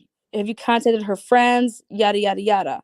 I've done it all. Police are, handling it now. And then this was like a duplicate. I've done it all. I've done it all. Oh my God. I'm so sorry. Prayers. Then, thank you so much, Anne. And then she asks about the address. And did you stop by it? So the gang unit lies and makes it seem like Ann Meadows wasn't aware of it, but Chris was. No, Ann Meadows knew that Shanann wasn't around all day. And she says it here. And then she asked later on, did you go and check it out? And that's when Chris said, just did. Yep, that's the exact model. And what the gang unit does is they lie and they put it in this order. Unaware of events, Meadows asked if Chris Watts drove by 658 Saratoga address at 5:48. No, this happens first. Meadows asked Watts if Shanann was okay, nodding that she had not taken part in their group text, exchanging about the song of the house. Watts replied, she hasn't been around all day. It's very odd. That happens before this, because this is the last interaction. And it was her telling him or asking him, did you go and check that address? And she says, and then he says, yes, just did. Yep, that's the exact model. So why would the gang unit flip these and then lie and say, unaware of events, Meadows asked Watts if he drove by? Completely aware of events, Crystal, no, they both knew. This is a fucking lie. They totally changed the order. And so you want me to believe that this extraction, these 50 pages are the truth? No, it's all fucking fabricated lies. It's whatever Mike D. Prill got his rocks off to. And he's a fucking asshole and should be fired. So no. Is Chris Watts innocent? No. But should Mike D. Prill be fired? Yes. Do I think anybody is innocent that lies? No, you're an idiot. There's people, there's little kids involved. Hell's wrong with you? Don't even get me started about the little kids. Oh, there we go. Nice. Nice to see you different places. I came from 82. So hopefully does everybody see how that happened? People make fun to try to discredit Lana. Yeah, that's good luck. Sorry, but Lana's binders seem more effective than the police method. Well, police are supposed to put their stuff in binders.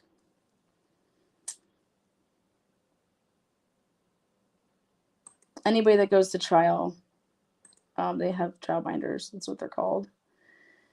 No talk of it. I messaged to her friends.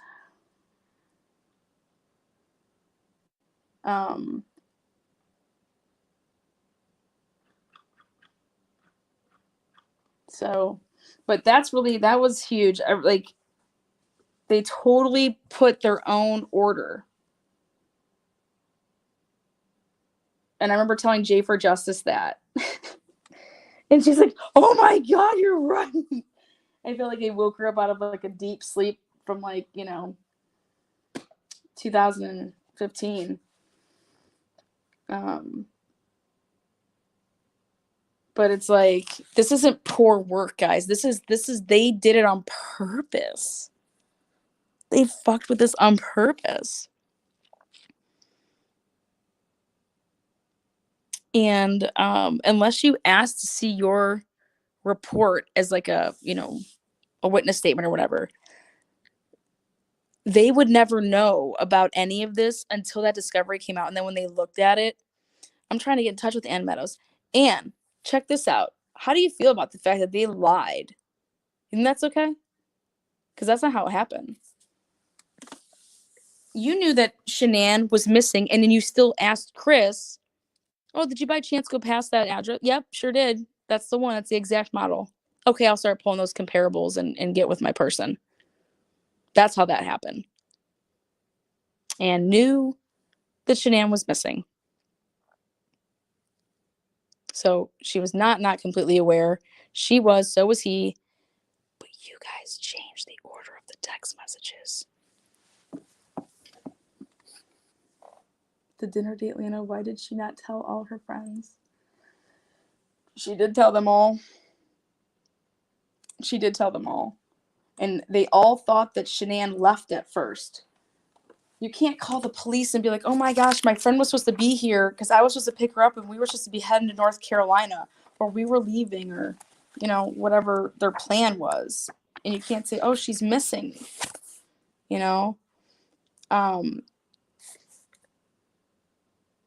She's missing, but we were planning on leaving. Well, maybe she left without you.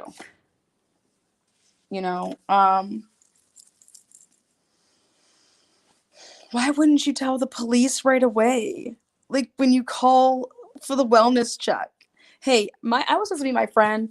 Her and her husband, she found out her husband was cheating. We all did when we were out of town. And she was supposed to be here in the morning. Her car's here. Her shoes are here. Her kids are supposed to be here. Everybody's supposed to be here. And no one's here. Right? Like, why can't you just call and say that? Well, you can't call and do that if you were in that house, because then you would have been the last one to see Shanann, because Chris left at 5:48 in the morning, and you're in that house. And then where's Nick getting on that car, looking in those windows? Like, that would have been caught on camera, which I would have loved to see. None of it's there because none of it happened. Now, does this mean that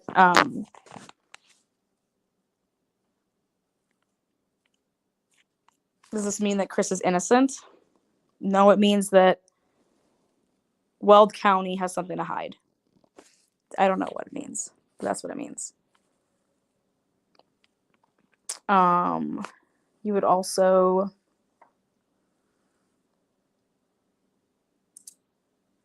some people want to say, oh, Lana, there's no way that Nicole Atkinson was in that house. Well, you think what you want. You would never lie. There's a reason that the people were lying. China lied, people died. Isn't that the COVID motto?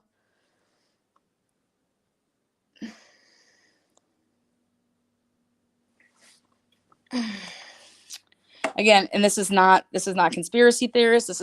I'm just showing you actual physical proof of everything. So when someone says to me, Lana, what do you think happened? I don't think anything. I can just tell you what I know took place. And I'll do it with paperwork. This is what happened. Mike D. Prill lied his fucking ass off. Rorick had to get the CBI off the case and the FBI off the case.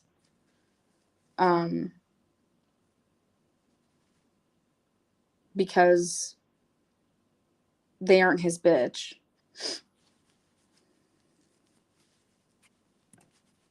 Oh, I won you over. Thank you very much. I think that, what else do I think? When people want to sit here and say that NK was involved, I think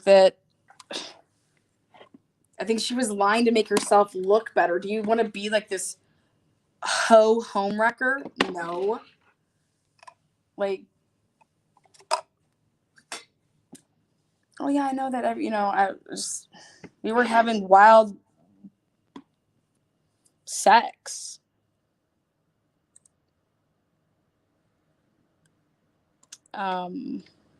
What else? Anybody that wants to say that they didn't take my work, they're lying out of their asses, and that's fine. I don't care.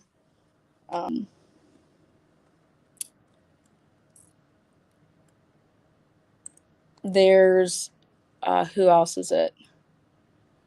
I mean, this community erupted when I said that NA slept in the house. Erupted.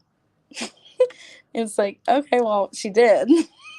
And if she didn't sleep in the house, then she was sure the fuck there before 8 in the morning.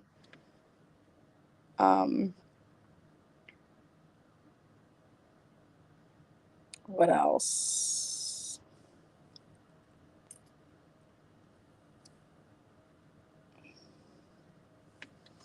Lies. All right, we're going to do one more shot with you guys, just so I can say I did a 7-hour and 30-minute live. And I hope that the lawyers in Denver are watching this work. Really had me in tonight, Lana. Seriously, great information and love the research. Many wow moments for me. Thank you for that.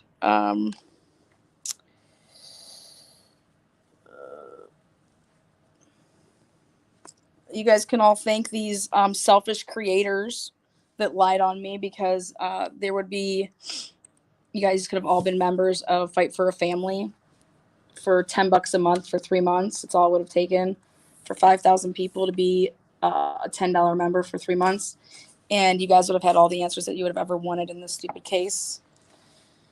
But we got jealous fuckers out there. I'm just curious if you were part of Unmasked or AD's channel or anybody's channel out there. J's, K's. Nobody will ever be able to pump out the information I can. I could probably do without these binders, because I have a photographic memory. People came after you with pitchforks. They still do.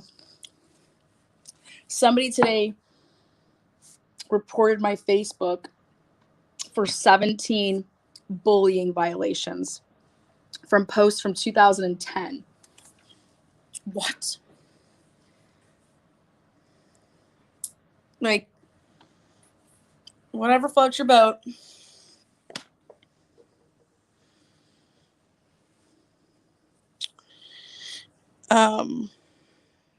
I didn't even know about you. I'm actually gutted. Oh, well. What are your thoughts on the discovery being redacted numerous times, even recently, since it was made public?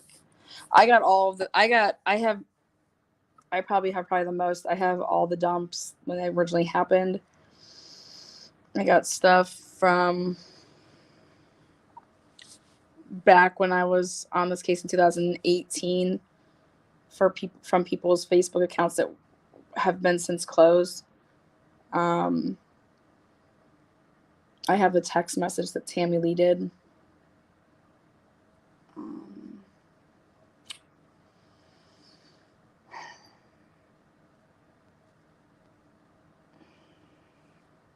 I think Colorado sucks. I would never live there.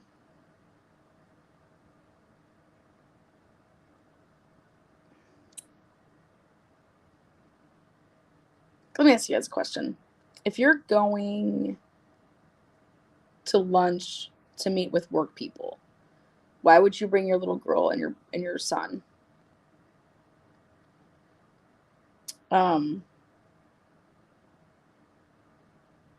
Like, why would you wouldn't? If you're planning on meeting up with work people, you wouldn't say, Nicholas, are you going to come with me? Like, no, you have to, like, you're meeting up with somebody new that you signed up. So why was Madison and Nick with NA? And the answer is because they weren't. They weren't. They ended up coming there to the house, but they weren't with her at the beginning of that day on Monday. Where was her husband? Because then you got to ask yourself this. If NA didn't sleep there, how did she get there in the morning? Because remember, Nick comes there with her vehicle at 12:20, but she was there before that. So she either had to get dropped off, and it couldn't have been by Nick unless he didn't bring a cell phone with him because that didn't register that earlier ride. So the only way that NA could have gotten to the Watts house would be dropped off by an Uber or Lyft, her husband, or she slept there. Period. End of story. There's no other possibilities. So she either slept there, her husband dropped her off, or she Uber or Lyfted. Now, ask yourself this. Now you got to be more logical. If you're going there because you're planning on doing something, like she's distraught, she needs help with the kids because of everything that happened, or we're going to start packing up and, whatever, maybe we're going to get his shit out on the lawn.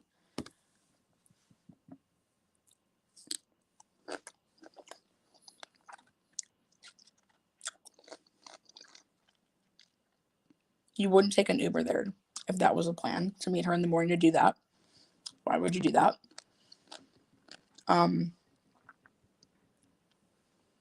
You could have gotten dropped off, but why would your husband just leave you once you call and be like, oh, you need to come back here. Shanann's not answering the door. We couldn't get in. But then she didn't answer the door, so you just punch in the code. You get in because the latch isn't over yet. So you're in.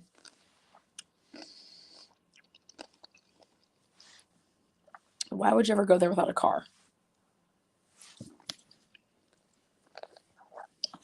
Oh, because you slept there.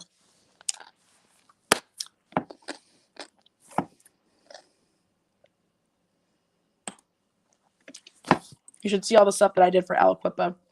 I found the juror in Sheldon Jeter's case. He'll be getting a new trial. He's innocent.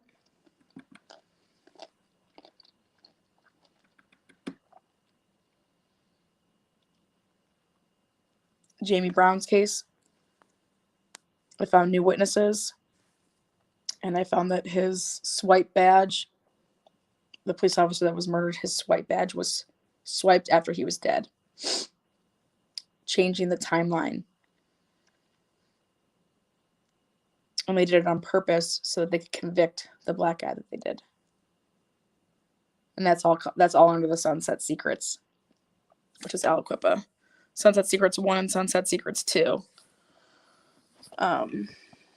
Huge corruption over there. I just outed the fuck out of it. People aren't happy with me in Pennsylvania, but I mean, the community is, not the district attorney. He sent out an email and told his police officers to arrest me and file charges for trespassing, because he said that they couldn't get me on wiretapping laws because in Ohio I don't have to tell you that I'm recording you. Um,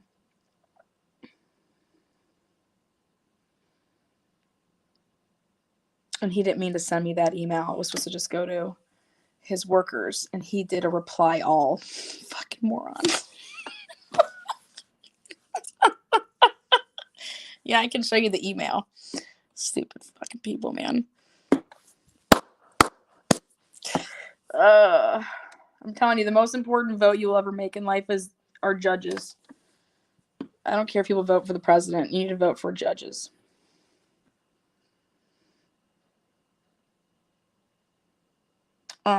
Pickles and Fireball. Yeah, you would think I'm pregnant. I don't think I am, though. Let's not hope not. Although the Fireball I've been shooting. All right. Yes. The other thing I got going on is I got to answer this complaint here. One by Judy Lynn Fox. You guys want to laugh? Okay, I'm kind of off. Oh, you falling off? Ready for this?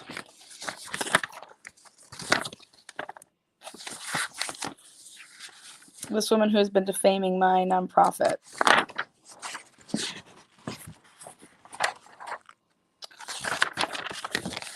Common facts and general allegations.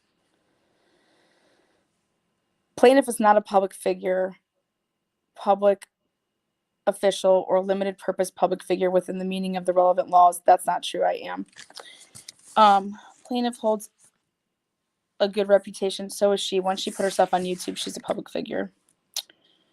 The defendant operates a YouTube channel called Truth and Transparency and an organization called Fight for a Family. Defendant promotes Fight for a Family as a nonprofit organization. That's because that's what it is. Yes, I want to laugh. This is good. On March 1st, 2021, plaintiff published a video on her YouTube channel, Trauma and True Crime, questioning the validity of Fight for a Family. Fight for a Family's nonprofit status and its dishonest marketing tactics. I have not paid $1 for advertising or marketing or anything. So I don't know what tactics I've been using other than, hey, I mean, this is crazy. Defendant Oriani started to engage in escalating levels of harassment towards the plaintiff from that time. I didn't even know who this person was. I did not even have a YouTube channel in March 1st. For example, in videos and comments on defendant Oriani's and third-party channels, she has made comments which portray plaintiff in false and negative light and weaponize plaintiff's known mental illness against her. I do not know you. How would I know that you have mental illness?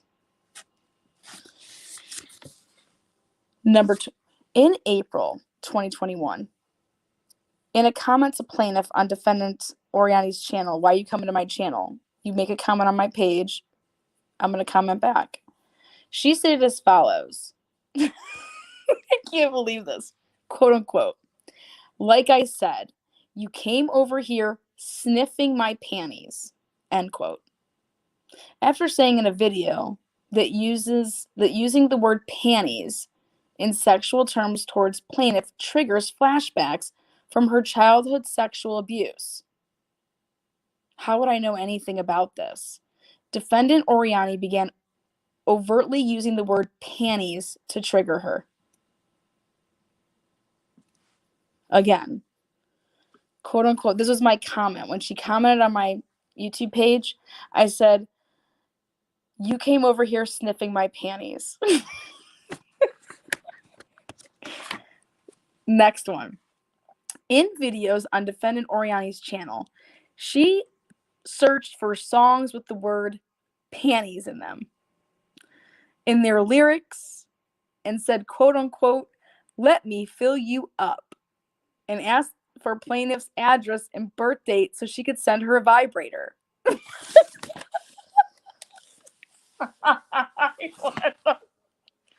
puts this in a fucking complaint?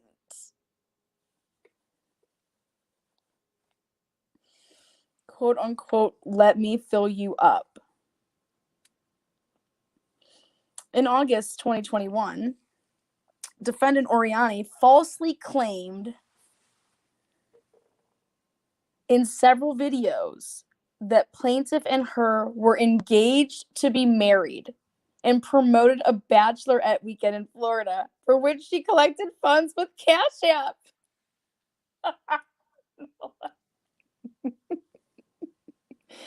Using your own platform to tell everyone about Fight for a Family, which multiple creators were slandering your nonprofit. Yeah, they said if you sign up for it, you're gonna all your credit card information is gonna give me all your personal information and all this stuff, and that you're gonna I'm gonna steal all your money. In other videos, defendant Oriani has disclosed the plaintiff's full name. I was calling you Debris. I don't know your full name, Debris, which is not published anywhere online. Mischaracterized plaintiff's relationship with her children and falsely claimed that the plaintiff murdered her jobs. Murdered her jobs? What does that even mean? Murdered her jobs? That doesn't even make any murdered her jobs. Like, okay, whatever that means. Let's see what else this says. Wait, there's more. On August 3rd, 2021, the defendant Oriani aired a 2015 podcast, public podcast, mind you.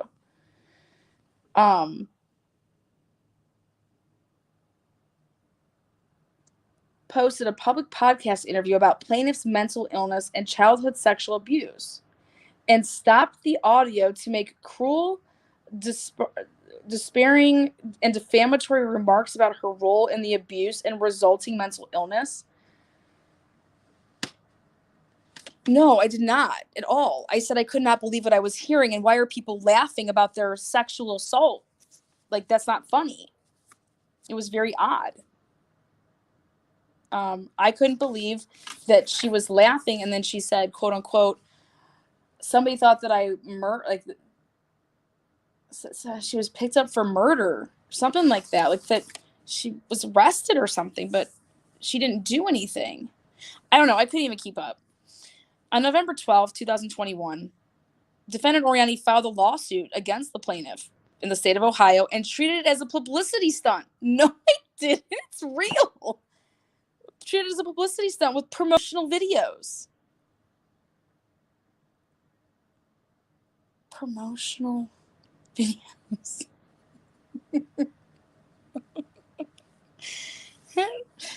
These are her allegations, somewhat flattering. Actually, she needs to reread the Constitution. These are her complaints. Frivolous.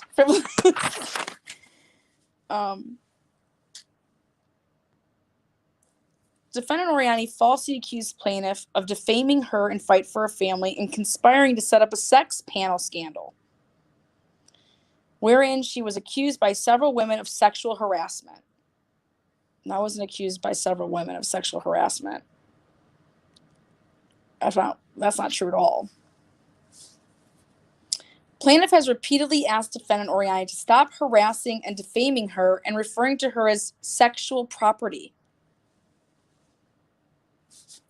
What? Do you see the dimes I roll with? However, on or about December 31st, 2021, defendant Oriani stated on another YouTube channel that she would like to use duct tape on plaintiff and give her the ride of her life.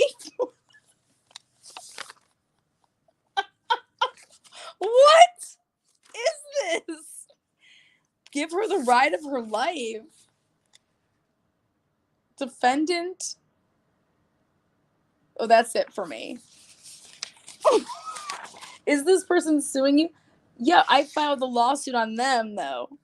And they never answered it. Instead, I get named with the Trolls of Unmasked in there are defendant Lana Oriani, defendant Kim Taylor Pope, defendant Vanessa Walsh, defendant James Angelo Rakakis. I am mentioned with these because at the time she thought that I don't know, was I worked with them or something. I was like, definitely not negative. I don't work with anybody. In fact, so here I was able to put all of this together, and I told this woman via my channel that, hey, I will be testifying actually on your behalf because I have a lot of things that, are going to help you with your issues with them, not me. If I want to have a fake bachelorette weekend and fantasize that I could possibly marry you one day, that's me just being a weirdo. But now, let's hear what she has to say about these others. Defendant Pope has utilized the alias The Grim Truther. No, this isn't a response. She didn't respond to mine. She just filed her own. She didn't counterclaim like you would do. Nearly spat up on myself just then. I'm dumbfounded. This is actually real. This is real. This is real. And that's why I'm up all night tonight. But I took 7 hours out of my day to talk about Chris Watts. The fuck is wrong with me? I'll be answering this all today. I'll be just, let's see here. Defendant Pope has utilized the alias The Grim Truther and maliciously targeted plaintiff for no valid reason. That's true. Defendant Pope is a loyal member of Unmasked, which operates a YouTube channel, a Patreon group, and several Facebook groups in the same name. True.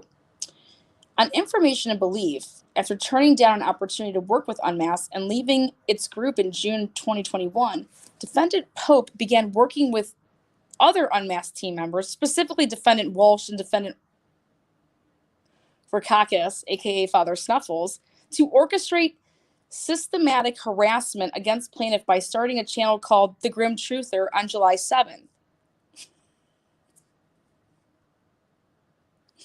Oh, you're welcome. Make sure you file your default against her for not answering your complaint. Oh, it's in the works. But I want to... Can you believe this? Wait, this gets better. I think by far my favorite sentence though is in August 2021. Defendant Oriani falsely claimed in several videos that plaintiff and her were engaged to be married.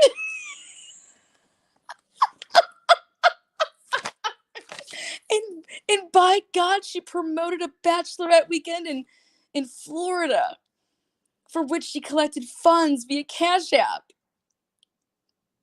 I was having a bachelorette weekend and I wanted midget strippers and I wanted to play Beer Olympics. And I invited everybody on YouTube. I had one hell of a summer.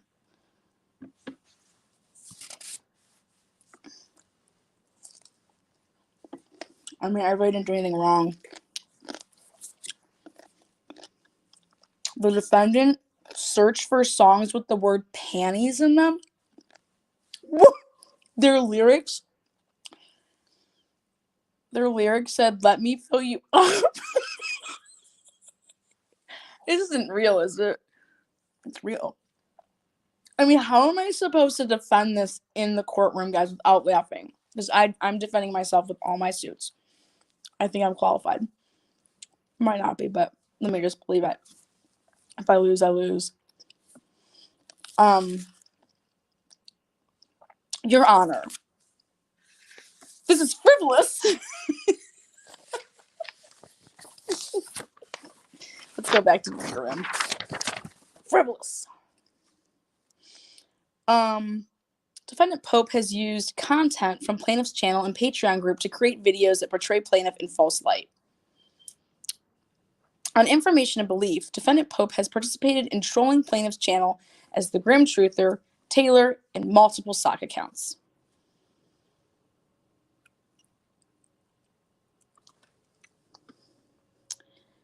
See peeps, 1841. an ungodly amount of cross-referencing. Lana is fantastic. If this goes to court, we need this televised. Yeah, so I started to GoFundMe to televise it. And people, because I wanted to hire my own personal cameraman to follow me around in Cali.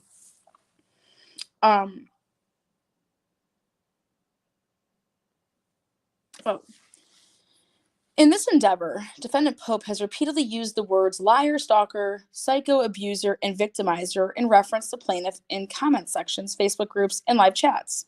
In fact, in one Facebook Messenger comment, Defendant Pope stated as follows: I bullied Lynn until she called me a reptile-brained freak. I told her to remove the DSM-5 from her ass.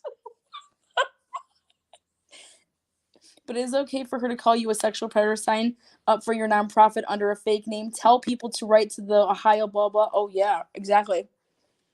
That's why all she just did for me is she gave me an in to now get her in Cali, because I'm going to obviously have an answer and then counter. So I mean, it is what it is. The plaintiff has repeatedly asked Defendant Pope to stop making abusive comments on her channels, but she has continued to do so until plaintiff blocked her. Again, I can honestly say this is what I told this plaintiff, is that I would be happy to testify that this is all true. And I offered that to the plaintiff, but no.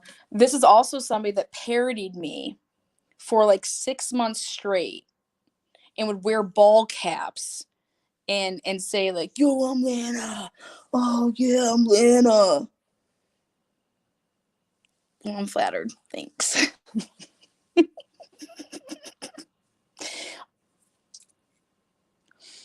On information and belief, Defendant Pope uses stock accounts to continue trolling plaintiff with hateful messages. Yeah, I've seen it. In fact, in December 2021, Defendant Pope admitted to having a mole access plaintiff's Patreon and copy all of its content, and has continued to use content from plaintiff's Patreon and YouTube channels for her videos.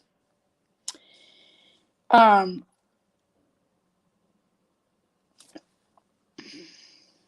actually like you. You hold your own, and that's so cool. Sorry for not giving you a chance. Good on you. Truth eventually prevails. Thank you, Karen.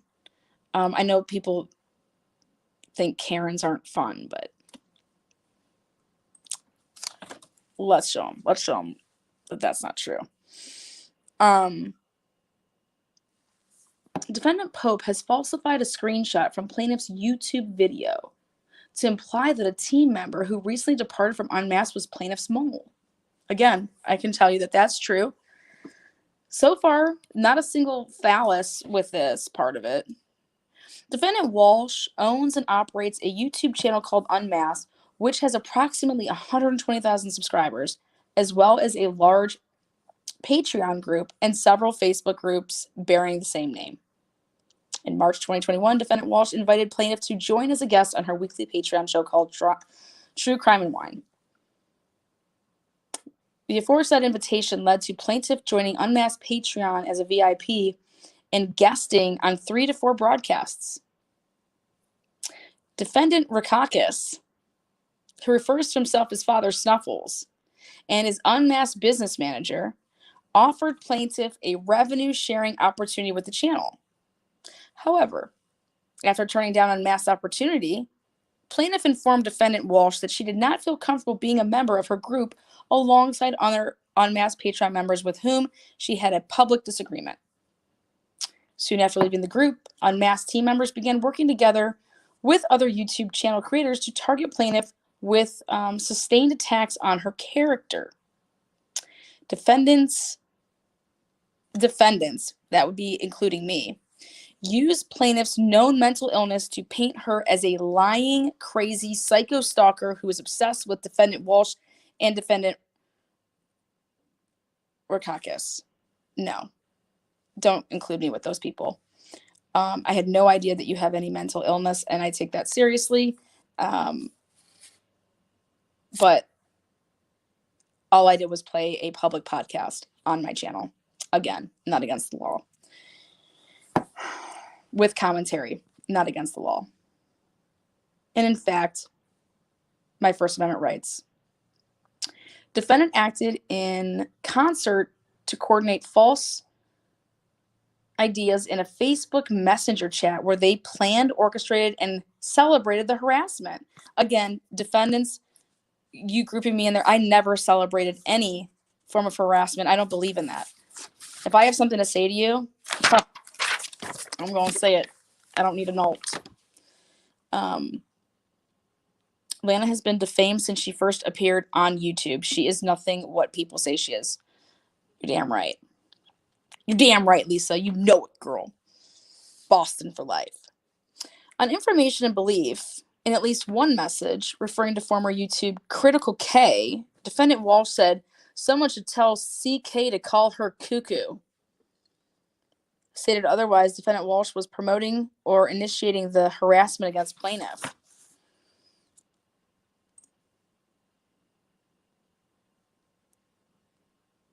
Yeah. That's because you rock, Lisa. I love that you're here. I love that we met through this. Plaintiff. Oh, defendant Walsh and her cohorts used YouTube's tools and services to carry out their harassment by commenting on plaintiff's YouTube channels, Trauma True Crime and Insomnia True Crime. Live chat comments during YouTube lives. I never watched one single episode of this woman live. People would send me like screen recordings, and I would be telling people, please don't send me this stuff. Like, it actually took me months to watch the one episode that she did that I actually needed for my stuff. She did it July 24th, and I ended up just watching it December or January of this, like just recently. It had to be January. And it was January. I couldn't even believe it. I could not believe what I was watching. I was like, why the fuck didn't I watch this months ago? But like I said, I don't watch it. If you don't like something, you don't watch it. Like, if I don't like NASCAR, I don't fucking watch it for 8 hours. I don't understand. If you don't like something, you don't watch it. You don't engage. You just, I guess I was taught differently. Also, my time's valuable. You think I'm going to watch something that I don't like? Hell no.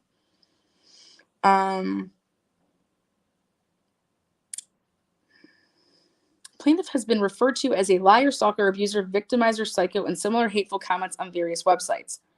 Not by me. Defendant Walsh and her cohorts gained access to plaintiff's Patreon group where they copied all of the content for use in various YouTube videos on the Grim Truther. Had nothing to do with any of that. I don't hang out with these people.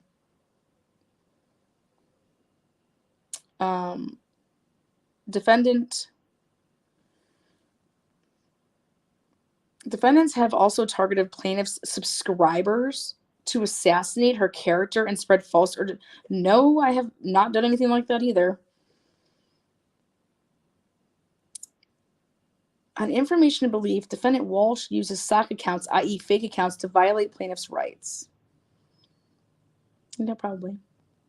In December 2021, defendant Walsh's Patreon Trial and Grind show falsely accused plaintiff of quote-unquote selling her sexual assault disclosure to her Patreon group. That's some sick shit.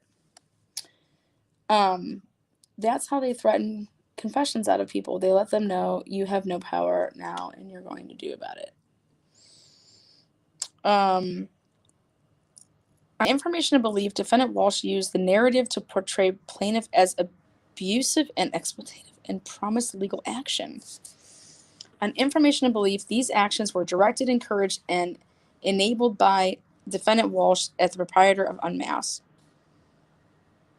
On information and belief, defendant Rakakis uses the name Father Snuffles on various websites, blogs, or forums. On information and belief, defendant Rakakis is a team member and former business manager of Unmasked, which operates a YouTube channel with over 120,000 subscribers. I mean, why isn't Why isn't the plaintiff talking about my channel and it having 4,000 subscribers?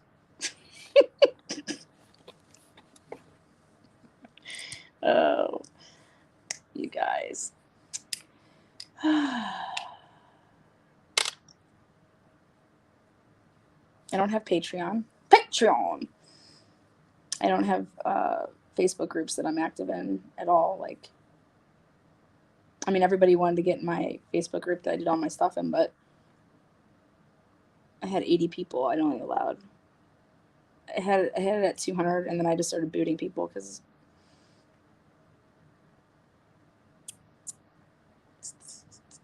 Okay. Plaintiff briefly joined Unmasked VIP Patreon group and appeared as a guest on the channel 3 or 4 times in April and May of this year.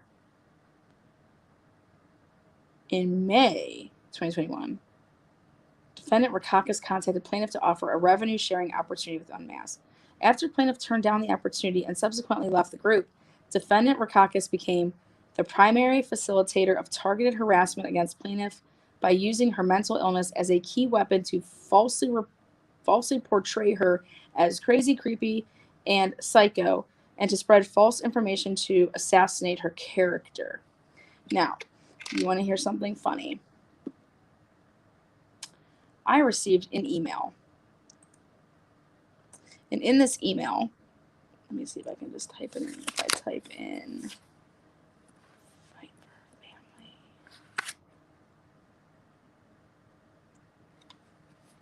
Oh, fuck no. Oh, wait, maybe Allison.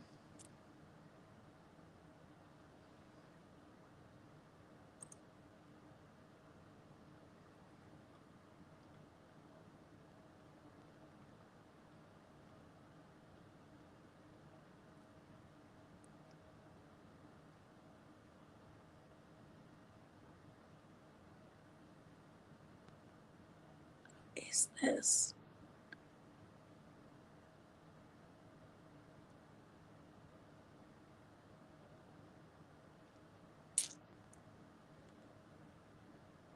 Oh my god, here we go.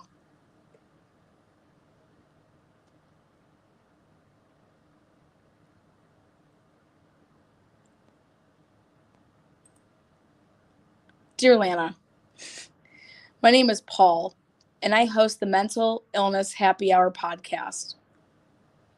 A former guest of mine, Lynn, requested a year or two ago that I take down her episode. Apparently, it was still up in some places. I would like her episode taken down from your YouTube channel.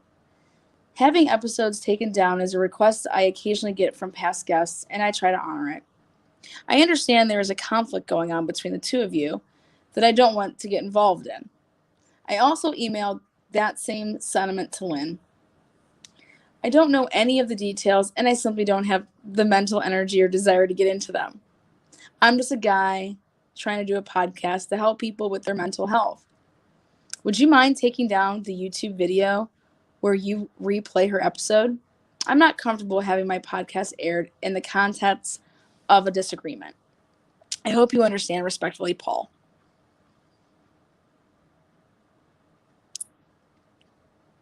I did. But I didn't air the episode. I thought you could only hear it. Anyways, moving on. That was in October that I got that. If he sent it sooner, I didn't get it until I opened it October 14th. Where are those other fucking ones?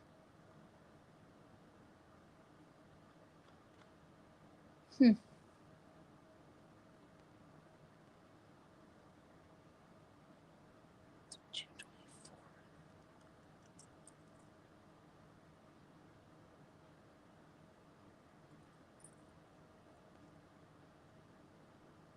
Oh, I'm so pissed. Maybe it went to my other website.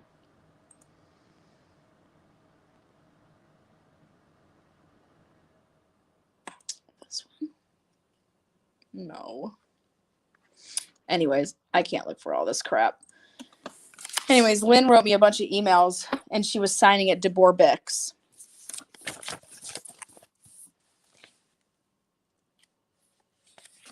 Right?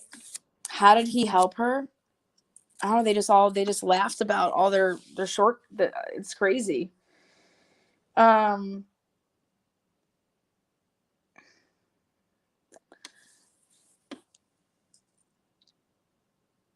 information believed is known to possess dozens of so-called stock accounts for usage after he was blocked or to conceal his identity to carry out the cruelest forms of harassment. That's true.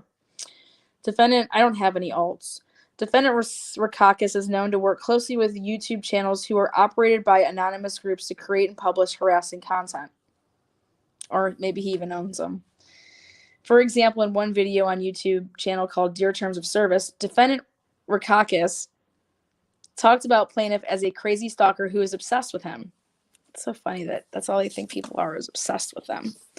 Nevertheless, since June 2021, Defendant Rakakis has left dozens of comments about plaintiff on her channel, as well as other YouTube channels which falsely portray plaintiff as a lying, stalking, unhinged psycho who is allegedly obsessed with him and defendant Walsh. Plaintiff has expressly asked defendant to stop making abusive comments on her channel, but he has continued to do so until she blocked him. Finally, on information and belief, defendant Rakakis uses stock accounts to troll plaintiff with his hateful messages. Plaintiff has been embarrassed by the online comments and compelled to explain them to the general public. Defendant's comments were directed towards plaintiff and posted on social media websites in order to annoy, harass, or intimidate her for no legitimate purpose. There is no direct or indirect evidence to prove unjustifiable reason for defendant's actions which have negatively affected plaintiff's life. Defendants have caused harm towards plaintiff, including but not limited to financial damages and loss of actual and or potential employment opportunities.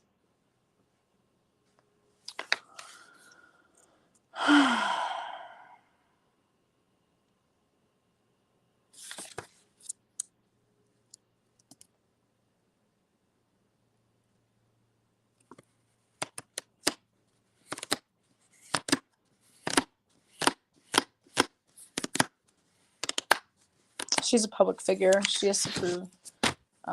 Just none of this is even remotely gonna fly. So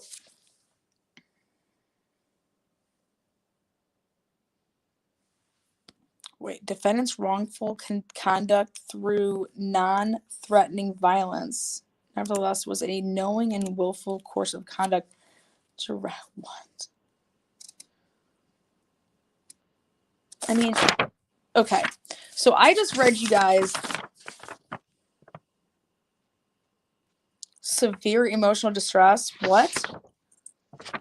You made video after video about me. I didn't even make any videos about you. I'm busy doing things.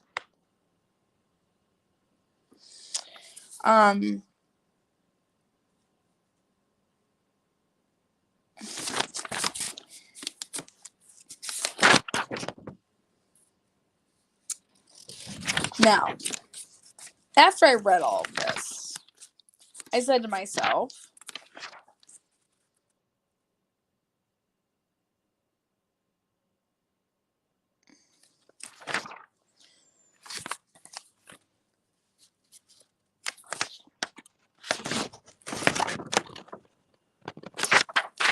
negligence, invasion of privacy, civil harassment, and violation of California Code of Civil Procedure, intentional infliction of emotional distress, negligent infliction of emotional distress, and injunctive release. Yeah.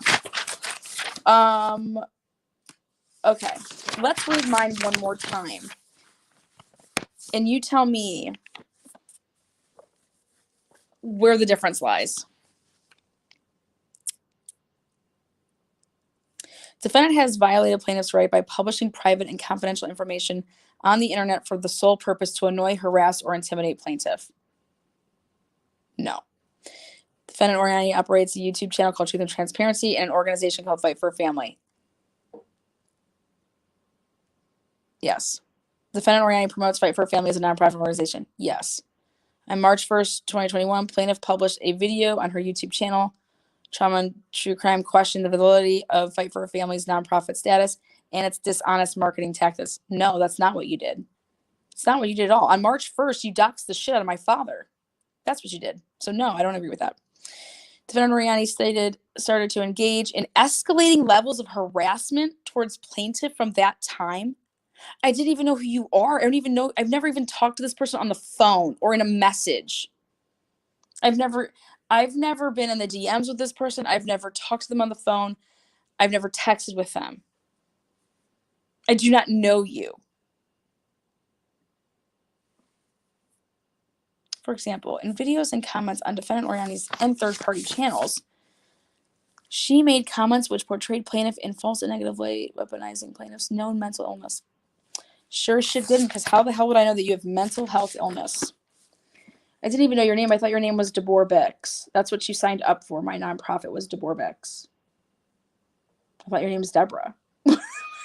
She signed her name Deborah and emailed me 3 or 4 times. Those are the emails I have to find. In April, I do not know who you are. In April of 2021, in a comment to plaintiff on defendant Oriani's channel, yeah, on my channel, you come to my channel. Like I said, you came over here sniffing my panties.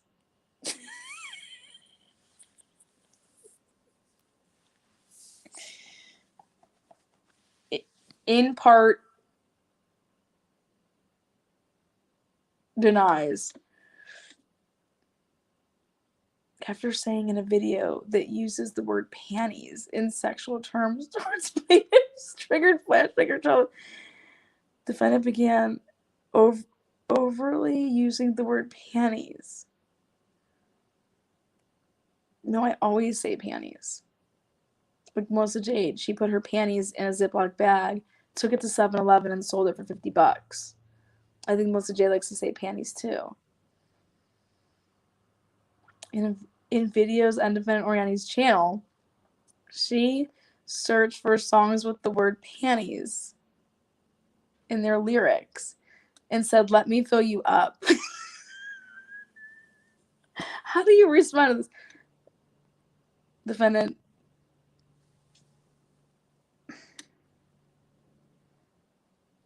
denies.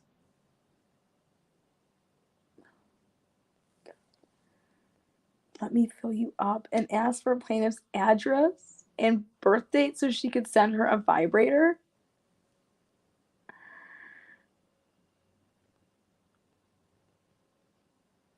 Oh my God. In August 2021, defendant Oriani falsely claimed in several videos that plaintiff and her were engaged to be married. She played along with it and said yes. I don't understand.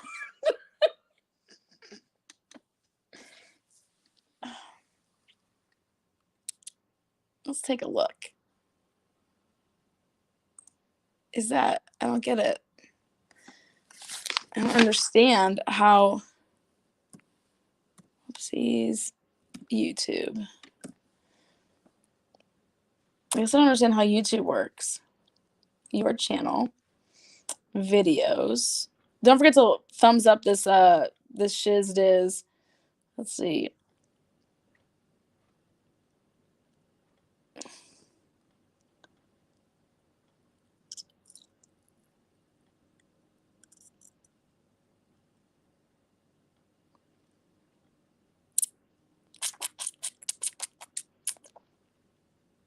Where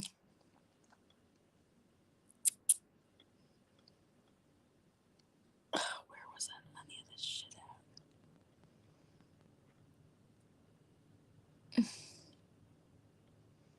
at?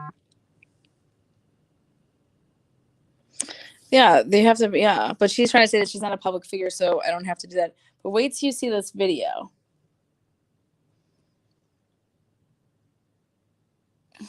That was in June.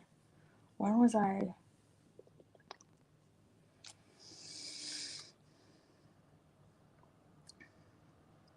Let me fill you up. What?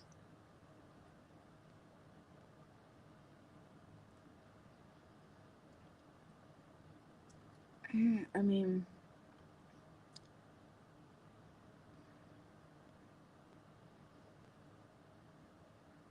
it just didn't happen.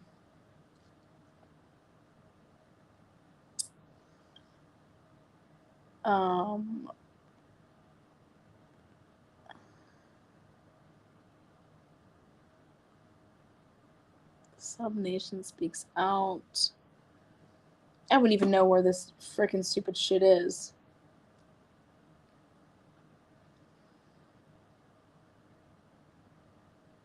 I just really want to know where my bachelorette weekend was.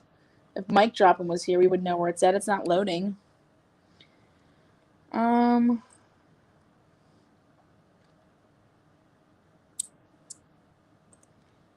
Let's see if I go to YouTube Studio.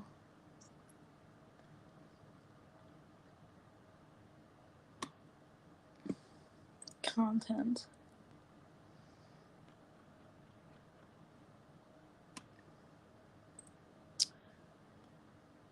Lives.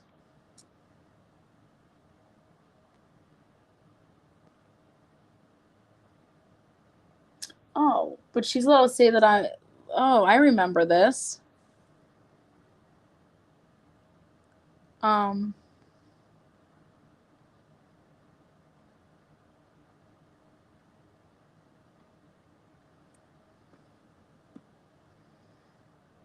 This would have been when I went to dinner. Okay.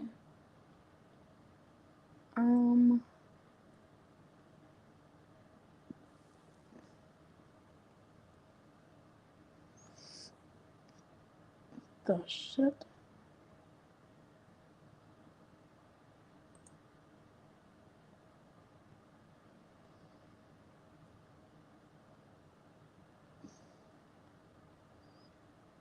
Oh, wait, here we go. What happens when YouTubers go crazy?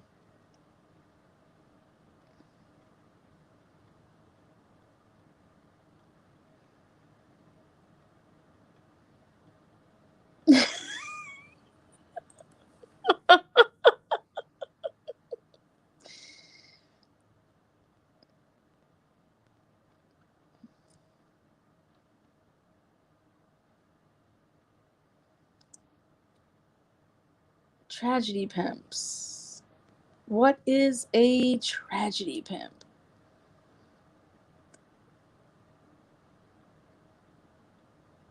You guys, I'm looking for my bachelorette party. It's almost there. September, October, right here. I think it was in July, right?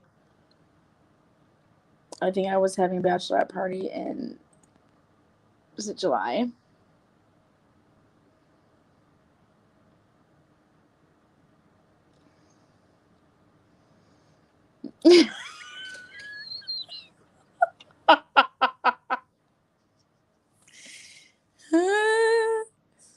What is this? Oh god, debris everywhere. Okay, this is it. Okay, play. Okay, I'm gonna share the video. Okay, share the video. And I go, there we go.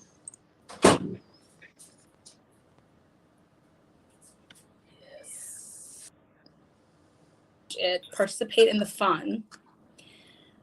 Just you wait till you see me in my skin toned gown.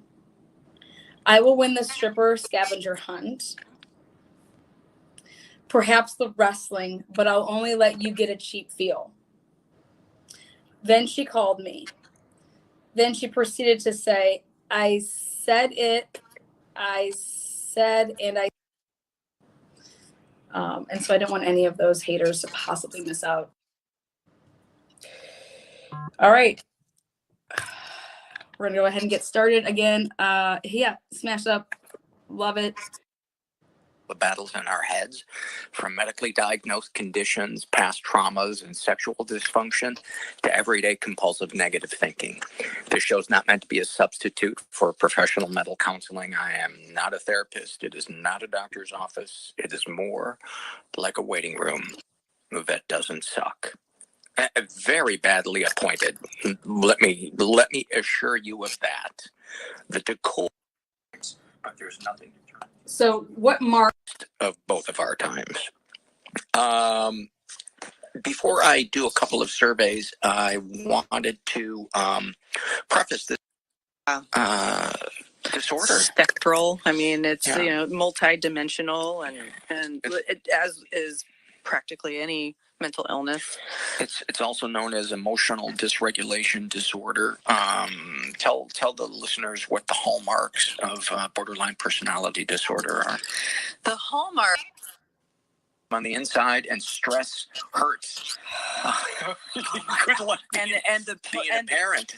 Well, not only that, a parent, and then every person experiences different symptoms on different, in different contained. Like it's, I have a much better handle on it than I ever had. It's just, I just have to balance my life very well. I don't need as much for people to think a certain way about me. So, but I have been in that place where I needed people to think a certain way about me, and then it enraged me when I found out that they didn't. And I have friends who I've called up and I'm like, how dare that girl tweet that thing at me? And it's like, what the fuck? Who gives a shit? A lot of drama. A lot of drama. Yeah. A lot of drama that I feel really bad about. And in the middle of the drama, I'm like, oh my God, this is not the person I want to be. I'm not this person. But the feelings are so intense. It's like the person that needs. Okay, so I titled it Debris Everywhere. I don't even know what's going on. That's not it, though. Oh my God, dear Nina Lovelana.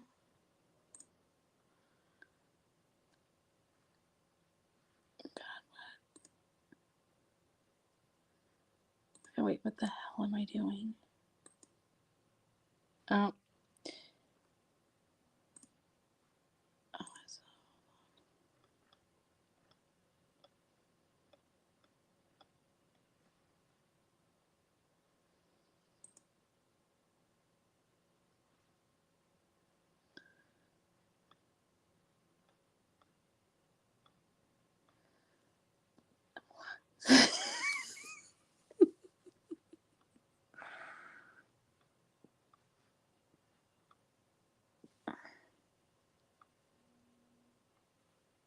I don't even know.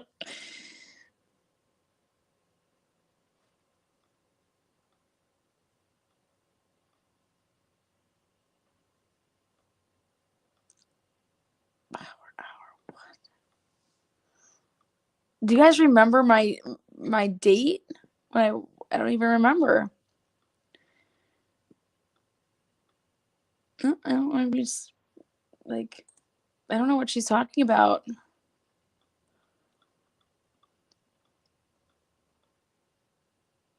Couples therapy. I think I probably passed it up.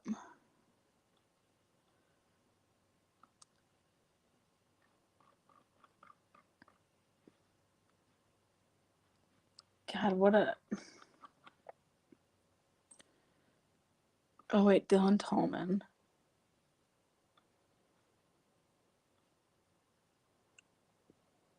I don't remember it.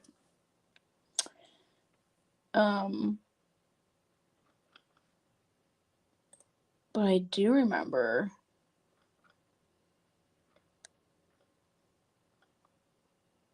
Oh my God.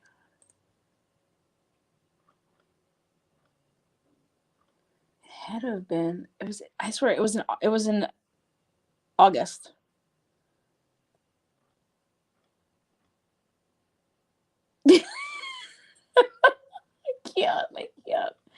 I just see some of these titles and I die.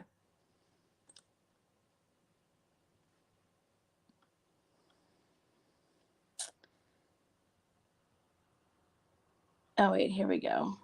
I want to see this. Why isn't it playing? Oh wait, I have to change it. Hold on. Wait. Stop sharing. Share screen. Share screen. Where is it? There we go. It's my most seductive. Now, let me just go back to my reading.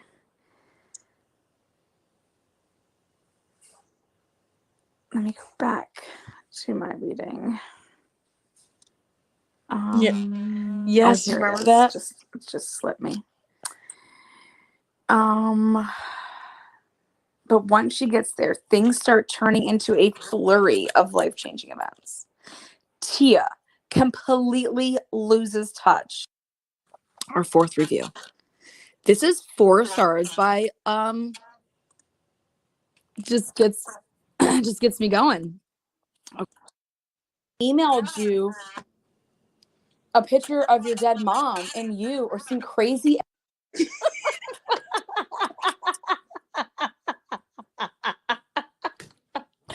you guys. I mean, everybody needs a Paul, but everybody needs an aunt that you can just escape to. Let's be real. And I just can't. I mean, this Curtis guy, I'm going to write him. I'm going to write him and ask him if he will come on my channel and talk about his experience. I'm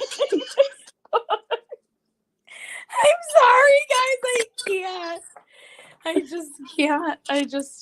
You know, and see, the difference between reading reviews is this is just facts. I'm just reading stuff that's out there, right? I'm just reading stuff from a review page of Amazon. The difference between what I'm doing right here is that this is real life. Like, this is fact. This is on an Amazon website. What they do is they just make shit up.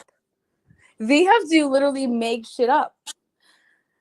And so, Scarlett, since you are this amazing author and writer and just fucking honest human being, I want you to produce my amazing piece of work that I suppose.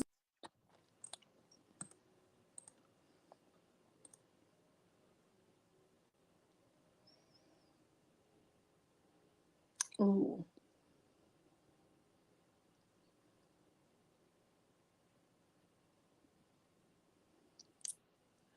This one?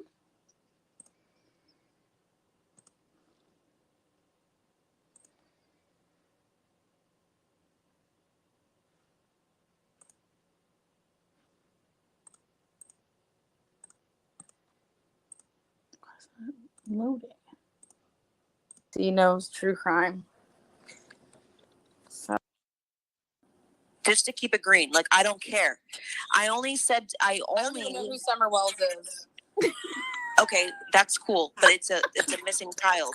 Anyways, did you hear me laugh? Like, I don't even know who Summer Wells is. Like, totally threw her off. Like, clearly, I think I know who Summer Wells is. I've participated in a couple different lives that have clearly discussed Summer Wells. Number one. Number two, this gets good. I've been interested in that. I don't care about any of you. None of you. Like, I'm tired of hearing the names. I'm tired when people hit me up talking about you guys. I'm like, yo, I don't care about these people. They could fucking, like, I don't care. Wait. So they have no respect towards me. How can I respect them? If you don't care about these people, then why would you make a live about me and Vanessa? Why would you make a live about me and Vanessa if you don't care about us? If we're nobodies or whatever she's talking about. I'm talking about now. Yes, I did care about that. because of the shit that went down, and people were talking to me about it. Hear about me and Vanessa. Listen, bitch, you're not gonna come on my fucking stream disrespecting me. Understand that. Understand that. No, know whose stream you're on. Because I'm not going to let you fucking come on my stream trying to get me worked up. All right, you're gone, Lana. Okay, You're gone. Obsessed. You are so obsessed. You're gone, fucking predator bitch. You're fucking gone. You brought up my kid first. Go take care of yours. That's why Kim Kaufman has a legal situation on your dumb ass. Did you just hear that? That's why Kim Kaufman has a legal situation on my ass. Thank you so very much, Mandy C. Now you will witness, girl. Oh, God. Thank you, baby girl. Thank you so much. Crazy. Thank you for that. You have no idea how much you made my Labor Day. Like, birthday. Thank you. You fucking fat slut. Bye. Okay. We got rid of her. This is your channel. Exactly. Fighting for the truth. I knew that they would do that. I say they because I don't know what pronouns she really goes by. I mean, I can't tell. I can't tell if it's a female or a male or whatever. But You know what's so funny about that comment? Mandy, oh, God. Now that's priceless. Dripping wet panties, and you can't tell what I go by. But yet, you're just sopping wet all the time. Again, either that's the truth or you're lying. Either way, this shit, thank you so much.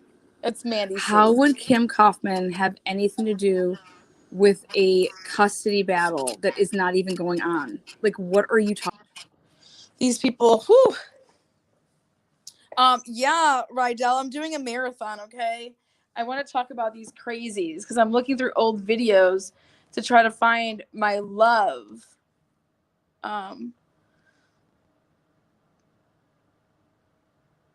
Maybe it's this one.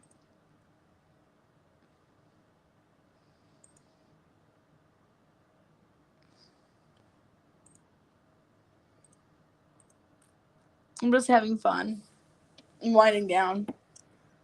My power hour with the fuckery.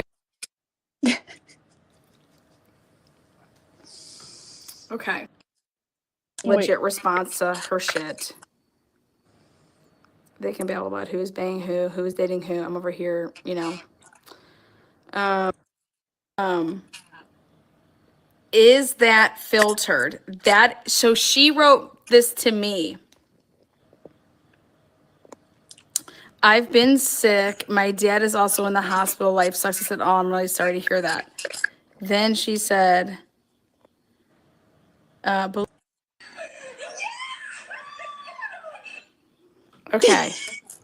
There you have it. Andrea Powers, come walk the fucking fine line. Talking about fucking Kim. I'm not friends with. This is the obsessed train. Is this what a woman writes another woman if they are in a very serious committed relationship? Ask yourself that. That's what me.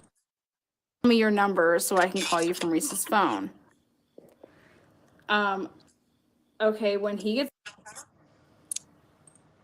returned. I just died. She said his daddy comments remind me of my husband flexing and shiz. I mean, this is normal fucking like I totally forgot all this shit existed. This is BFF fucking shit. I mean, I don't even fucking know.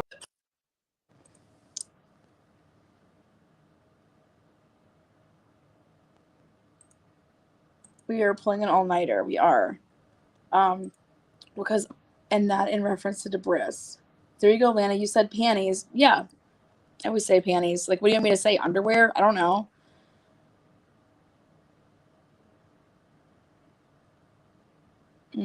Let's see. If I go back to this, I want to do that Nina one. Maybe it is in there. She goes off her rocks.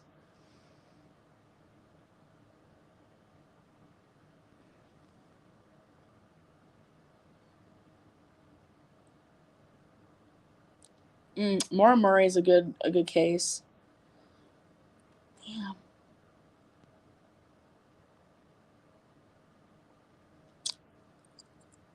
Damn.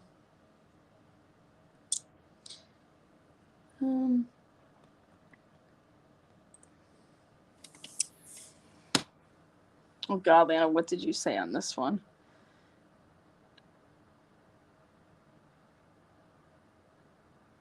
What?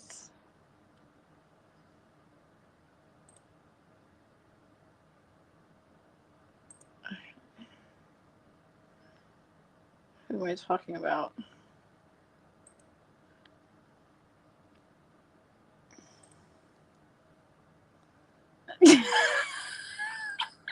Okay, we're gonna add this one. Oh, fuck us all. To this. OMG.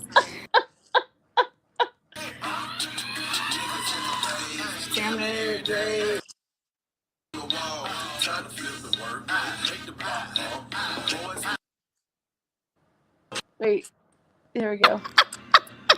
I can learn to make everything from a paper plate.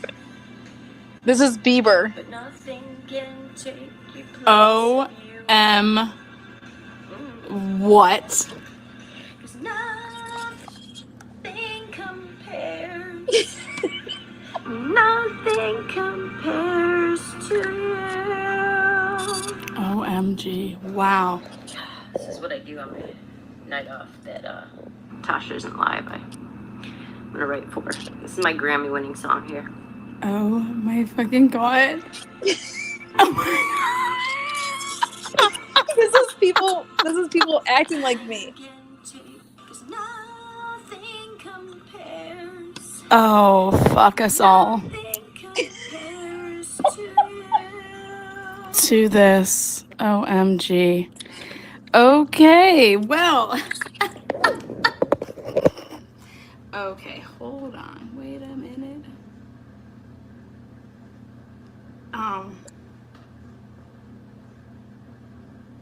Let's see. There's something better though. Wait.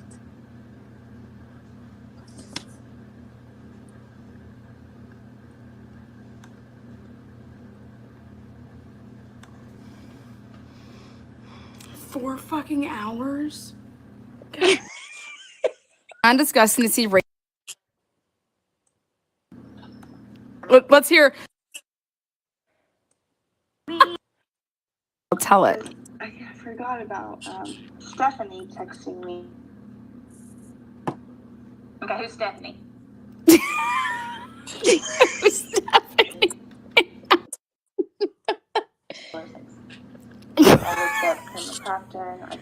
Wait a second. I didn't ask you to look up anybody, you sick fucking liar. This is what I was really passionate about. Now these people just From YouTube. lie. I didn't want it. And now you're gonna. Yeah, I don't know. Well, now she's gone. I've ever heard. Let's get it. Let's get it. Watch this. Best apology ever. I feel that I did something wrong. I am going to apologize for that. Okay. And Okay, so. in this instance, Okay. I do feel that. Wait, can we just talk about the hand brace? She's definitely a spit baby. I'm just saying. Natasha, I'm roasting you. Why the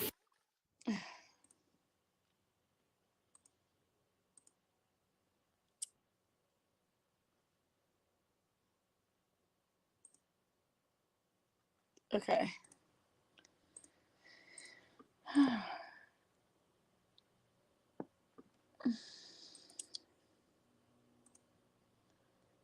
Wait, I think it's this one.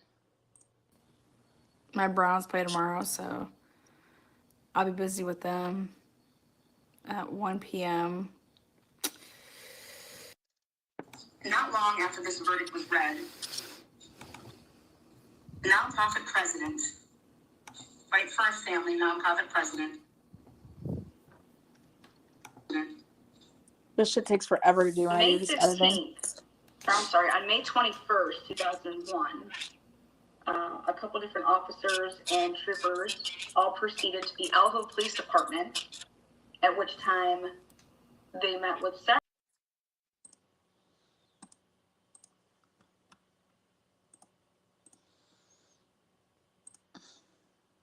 Oh, Miss KJ, is that what? Clock.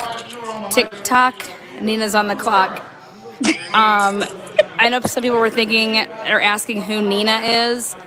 Neens, Beans, Weens. Nina is Nina narrates or some shit like that. I don't know. She has a lot of alts going on. Oh my gosh, guys, I got skulls. Woo! Oh my gosh, Sugarbug Wood. Tonight, I got a. God, those are fun days. You know, I just feel like I'm just reminiscing down Lana Park Lane over here. Not with that one.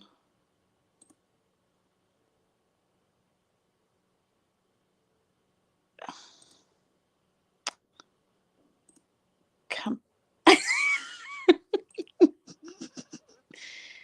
You guys.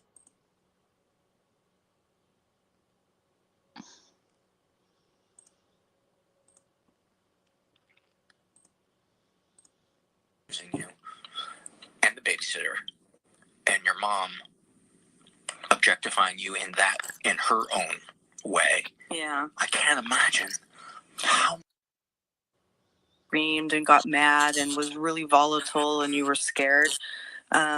That wasn't okay. And I will do everything in my power for that not to ever happen again, but I'm working on it. It's really hard for me because I have some issues and I have to react on them. And there's me too. Oh my gosh. Okay. I have a terrible memory. All right. So I'm going to read first a personality disorder, just to kind of. That was the first time I ever experienced that, and it was amazing. I'm here with Lynn Fox, who is a PR. Look at the hallmarks of what it. I have, yeah, and I don't anymore. Like it's just I just have to balance my life very well. I consented. He said that. Yes. And what did you think and feel when he was saying those things? I wanted to kill him at that moment because I had. Exactly. But this guy murdered a homosexual man in Malibu in cold blood and then came and picked us up. We knew him from high school and took us out, and I was 16, and we get pulled over and brought into Carson jail, and then the cop tells me that I'm being arrested for murder 1. So that was a little bit shocking. So wow. She told me that she was arrested for murder 1. Oh my God.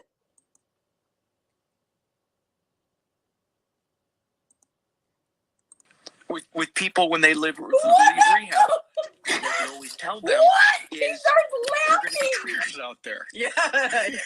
And you got the largest trigger. We were married in a previous life, so it was only natural for him to have these feelings toward me, and that he just was in love with me, and that when I was a girl, I never resisted, and so because I never resisted, I consented. He said that. Yes. And what did you think and feel when he was saying those things? I wanted to kill him at that moment because I had just gotten out of rehab. Yeah. I'm sorry to laugh. Is that an awful moment? No, I'm kidding. It is. It is. Because, you know, one of the things with people when they leave rehab, that you always tell them is there are going to be triggers out there. Yeah. And you got the largest trigger anybody could probably. It was so weird because just before my mom threw me in that rehab, she threw me in when I was 18 because I was out of control. Let me tell you, I had been arrested a couple times, one time for murder. I didn't do it, but I was with a guy in a car who had murdered somebody for that car and came and picked me and my friends up, was driving around with us, and then we all got picked up. And did you call it the murder mobile? It was an Oldsmobile. So. It's a 1968 Dodge Murdermobile. No, it was a 1988 Oldsmobile Cutlass Supreme. It's a nice car. It was a nice car. It was white with leather interior. He wasn't going to murder for an AMC Pacer. Exactly. But this guy murdered a homosexual man in Malibu in cold blood, and then came and picked us up. We knew him from high school, and took us out. And I was 16. And we get pulled over and brought into Carson jail, and then the cop tells me that I'm being arrested for murder one. So that was a little bit shocking. So So I was my high school years, like I had started smoking weed at 12 and drinking like at 14, and by the time senior year came around, I was completely out of control. It's amazing that I even graduated from college, or I'm sorry, high school. And my mom put me in rehab. Right before that happened, I was drunk one night, and I had these flashbacks of my dad abusing me that I hadn't remembered for a really long time. I feel bad. So, like, very weird that I had those flashbacks, and then I went into rehab. Every kid in high school drinks and smokes weed. Their parents aren't throwing them in rehab. I didn't believe it was real. I was like, I'm having these flashbacks, but I don't know if it's real. And they were like, no, that's real. A 6-year-old little girl doesn't just come up with those things. And then as I've, progressed so then I was in rehab for 45 days, and then I went into a House of Hope halfway house for another 90 days, and I clawed my way back into civilization. And then my dad decided to take us to... That's the episode. And they're laughing, and she's like, I got picked up for murder. I'm like, murder? Yes, because some guy killed somebody that was a homeless man, and they all got in the car. I don't, you know what? None of it makes any sense, but all I know is that they're laughing the whole time. And who has a podcast that is for mental health, happy illness, and you laugh about it? I don't know. This just doesn't seem right to me. So, and all I did was just play that. And they're laughing, so I was laughing. And I was laughing because she said that she was arrested for murder before. I wasn't expecting that. Like, there's a lot of things in the world that one wants. Why would I expect that? I just wouldn't expect it. And it was a public podcast. I mean, and I told her, I said, your boy Snuffle sent that to me. I didn't know I didn't know anything. I don't know you. I wasn't offering you jobs. Legit. I didn't know. I think that was the whole point, is I just didn't know any of it. And what's sad, damn it, I knew I closed that out. God bless it. That just chaps my booty. Oh.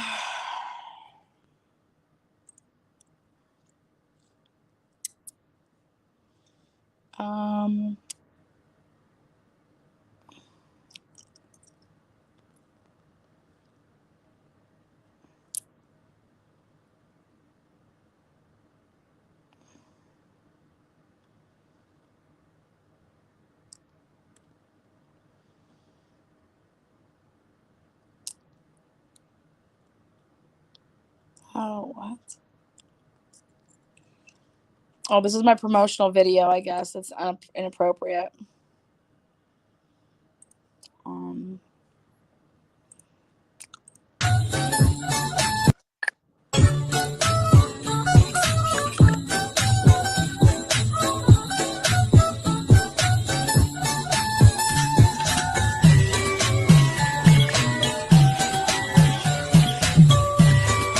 This is just me letting people know I'm filing lawsuits against them. But I mean, I don't think anything is oh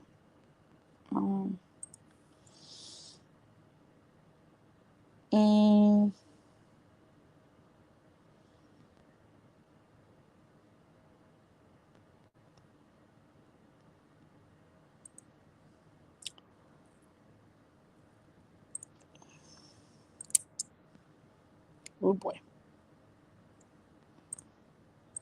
This is some of the work that I did in Alclipa.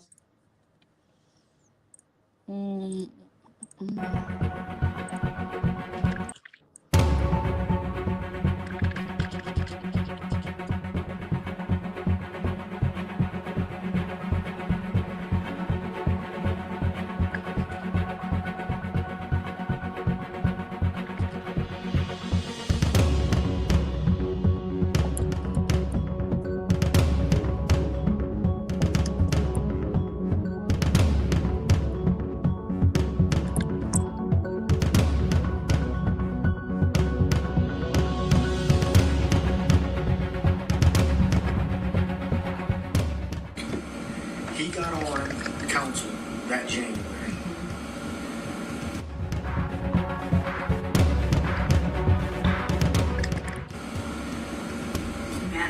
Yes, he was here. He was working with, not working with, but the Beaver County dude. Yeah, John Hall. He didn't want him to write anything about it. So he admitted to me one time, he was like, damn right, I'm gonna tell him everything. I don't want him writing about me.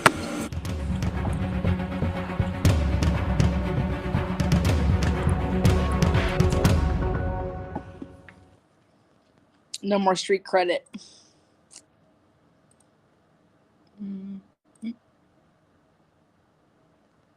I have a challenge for all of you. Go God. through every computer in your house.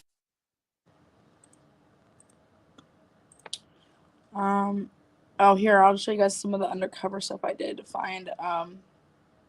This is the stuff I like to do, though. So if I want to check out and see, let's see.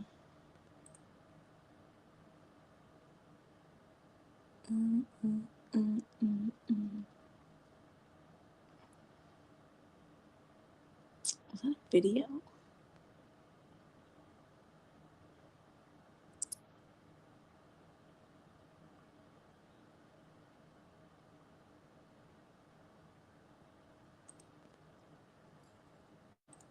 I don't even know what this was.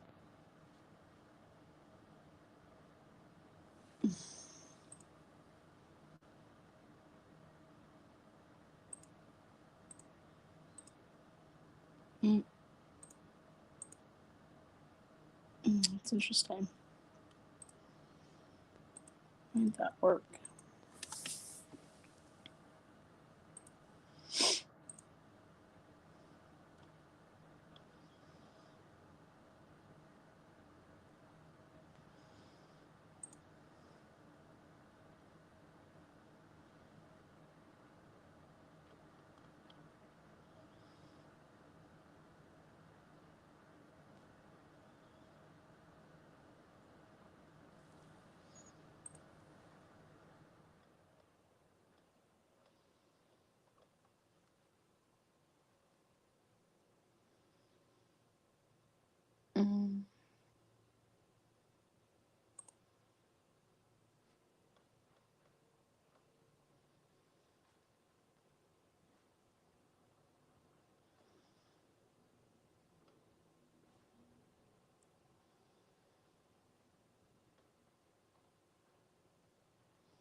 what you claim.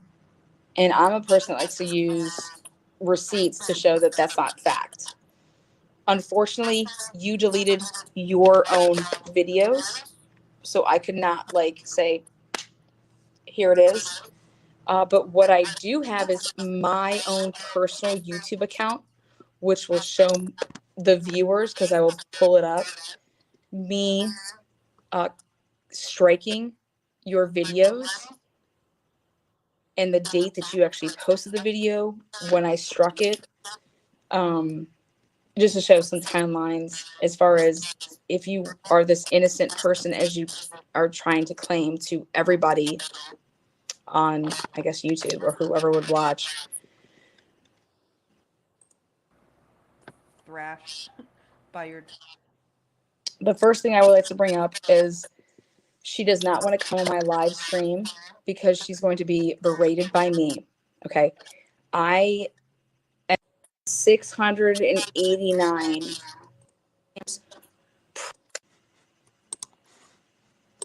Make it a personal attack on you as a human being. I feel that way sometimes, but because of how horrible I feel after seeing you talk about me and Natasha and my other friends, but I escalate to that level because I'm so triggered. And it's because you want me to be triggered. So you accomplished that. You triggered me. You have. How have I triggered you, Debris? This is a fucking nightmare. It's a pure nightmare for you. Anybody who knows PayPal or knows how these things work knows that what you're saying is completely not factual. Unfortunately, then.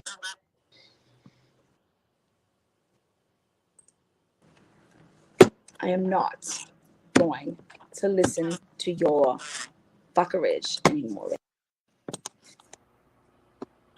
It's devastating because you don't only Stream her and shit with your beautiful child, and think about moving forward in a more peaceful way. If you have a problem with a position I take or something, You called me a sexual predator. There's no need to try to make other people believe lies and to incite hate on me and my friends like Natasha. Just say your piece and move on. It doesn't get us anywhere for you to just keep attacking and attacking and attacking and attacking. Love, you went in how many chats, love, and just called me a sexual predator over and over and over. You have lost your goddamn fucking mind, Lynn. You can still strike channels if your content is not on YouTube. You just fill out the form and choose your video off YouTube. Get this channel down, man. This is J for Justice, February 28th, telling me to take down Craft and Barnes channel. So this is when shit. So basically, this is how it happens. I tell Jay, do you? I got the website. I'm doing me. You have you have YouTube. You have other fucking cases. Like I don't like. You just need to just worry about your channel. Okay. We will work on things when we can. Like we're just like it. Just this needs to like this is just not. This is nothing's okay. And then it wasn't just like okay. It was like no. It was. Up to the Watts house, and that was all we were going to do because I had plans with Lana the next day to do the house, the lazy dog, Primrose, all that stuff. We went up to the Watts house. After we left there, we did go by Primrose, and I went inside, got a folder information. After that, oh my God. Steve's rolling my joint. I lost my one hitter, so I forgot about that one. Oh my word. But anyway, so like, I lost my train. That just blows my mind. I'm telling you, she was I pearl mean- clutching on this weed thing. It So just blows my she's over mind. there telling people that you're going to corrupt a project by having this occur, yet she's And she was there all weed, like over it. smoking weed with you. And she's buying one hitters on Etsy and acting like On she's prim and Etsy. proper and doesn't even smoke it. That's the thing too. I asked Andrea Powers, I'm like, did she act like she doesn't smoke? She's like, Trey smokes, and I'm like, yeah, we went to the dispensary together, and she's like, she acted like it was freaking taboo. That's not true at all. And, I mean, Right there, that's not fucking Dexter. And how would I that you then took this documentary that was from the lawyers and waited till I went live on Kay's channel on March 8th, I believe. Because that was after we parted ways, and I was like, told the family that, well, if you guys don't want to go public, like mainstream media, how do you expect us to get all these memberships? Because everything was geared towards Jay's backing, and we're not going to have them because Jay is bashing and going to the point of lying on me, lying on everything that we're doing. Which, if you think that she cares about you, you're fucking crazy, because she doesn't. Because wait, you guys have known about this? I was like, well, this is very simple. I refuse to work with Jay because we dodged a huge bullet. Who the fuck would ever mail weed and put themselves in a situation like Jay did while she was with us? I said, I don't feel comfortable with this. Jay's out or I'm out. It's up to you guys. I don't give a fuck, but I'm not going to be involved in anything illegal. And yeah, I'll say it. There was no brainer. Like, the Watsons aren't going to be like, well, we're going to go with Jay because Jay didn't do any of this. No, you can still strike channels if that you want. So I've got a case that I discovered 2 nights ago. Oh, you got to, okay. Let's talk about your case. And that's actually why you were able to be successful in the all that. Sorry. I've been following, and honest to God, what was done with CPS, ETC. Dude, it was such a mess. Last year, this time, oh God, shoot me. Oh, to go back and have to relive any of that would be just an absolute total nightmare. Just idiots. Just, oh my God, idiots.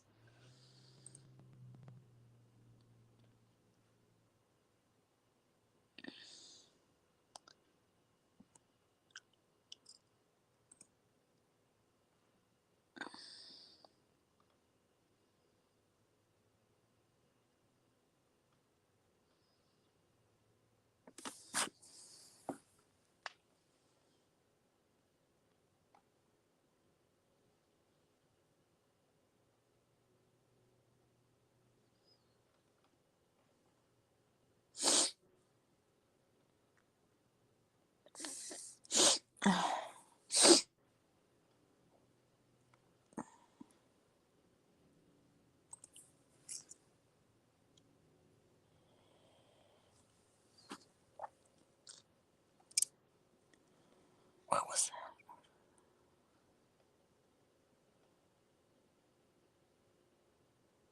that?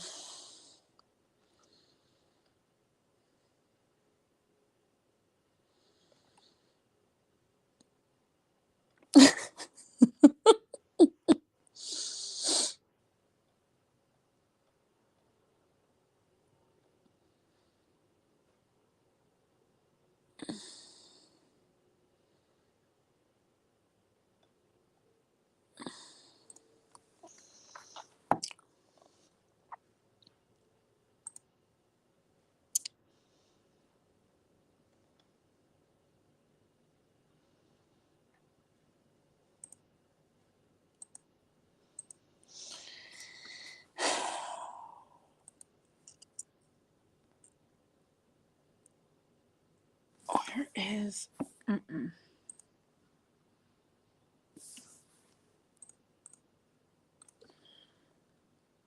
Where's the J tapes? Windows.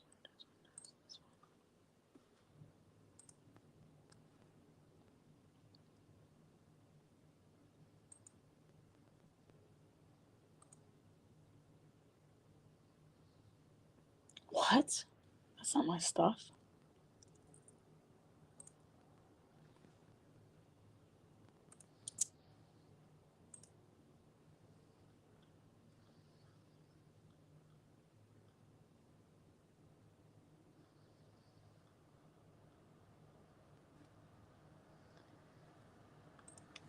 I don't remember this.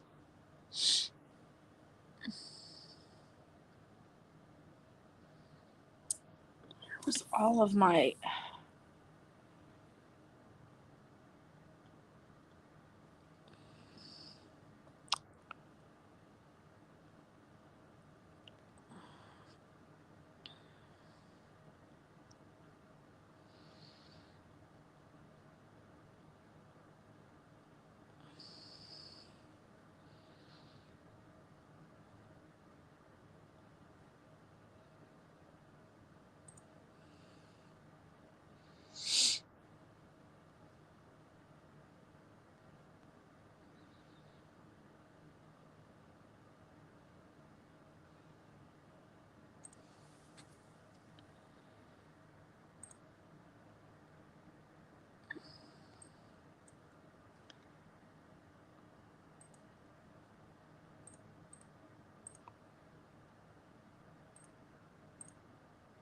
Something that you could listen to if your children were around.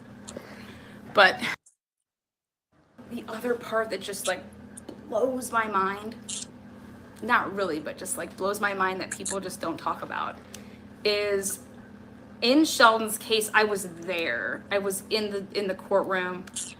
I've seen the evidence against him, or the supposed evidence against him. And literally it's all this digital evidence that they want to claim. It's circumstantial. They're using surveillance cameras from different people's houses.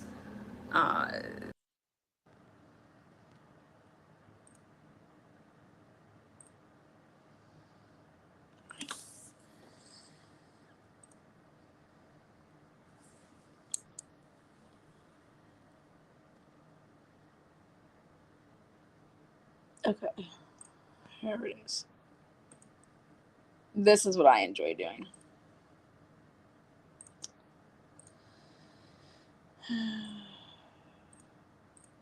TOWN. Okay, and if an officer was sitting like so in a... What's this area called? Logstown. Locks? Logstown. LOGSTOWN. Okay. And if an officer was sitting like so in a vehicle, okay, and that's 51, right? We're gonna have to time this, so we'll just do it off the time frame that's on your phone. And what this means is that Officer Bitts was first on scene, claiming that he was near where the phone call came in to dispatch. So Mr. Richardson calls in a 911 call at 11:37 or at 11:37 and 30 seconds, he makes a left onto Cochran, which turns into Keel. He drives up the hill, he approaches the body. He said within 30 seconds of approaching the body, he called 911. The 911 call came in at 11:39, okay? Then at 11:41, the dispatch went out for units to report to Keel Street for a possible somebody hit by a car, hit and run. Because that's how the guy reported it, is that it looks like somebody got hit by a car. Now, let's see, I'm about to drive, and here we go.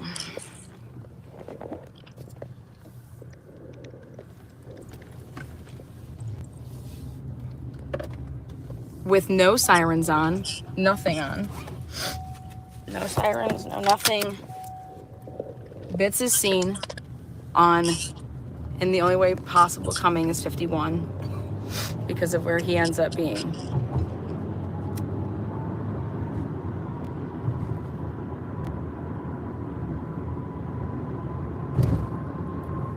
That's all fireworks stuff over there. A rocket, okay. Belonged to the Unisys.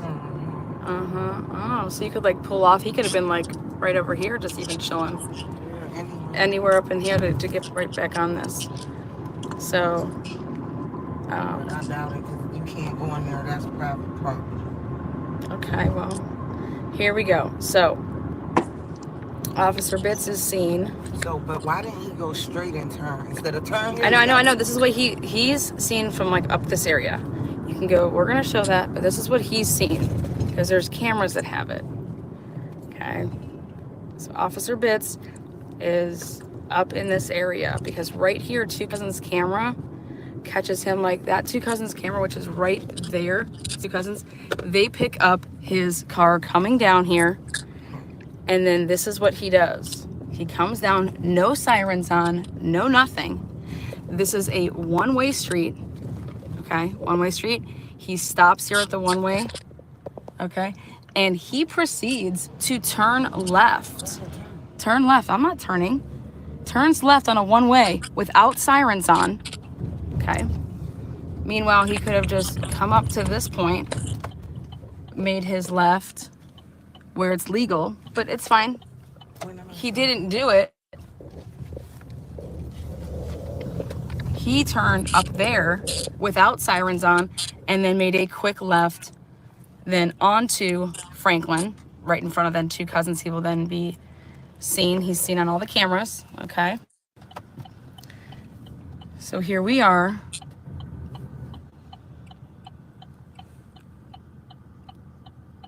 Now, mind you, he's a police officer. He would have just blown through this light and turned. Okay, again, no sirens are on. Whoopsies. Oh, I guess I was in the wrong lane. And then he's seen on the camera there.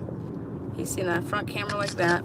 And then he makes a right and comes up here again. No sirens on. First reporting officer, you know.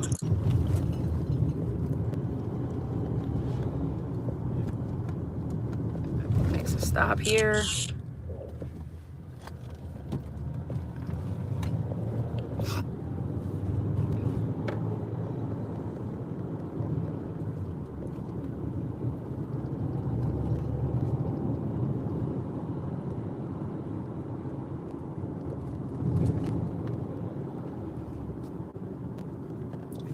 Right there. Right there's the body.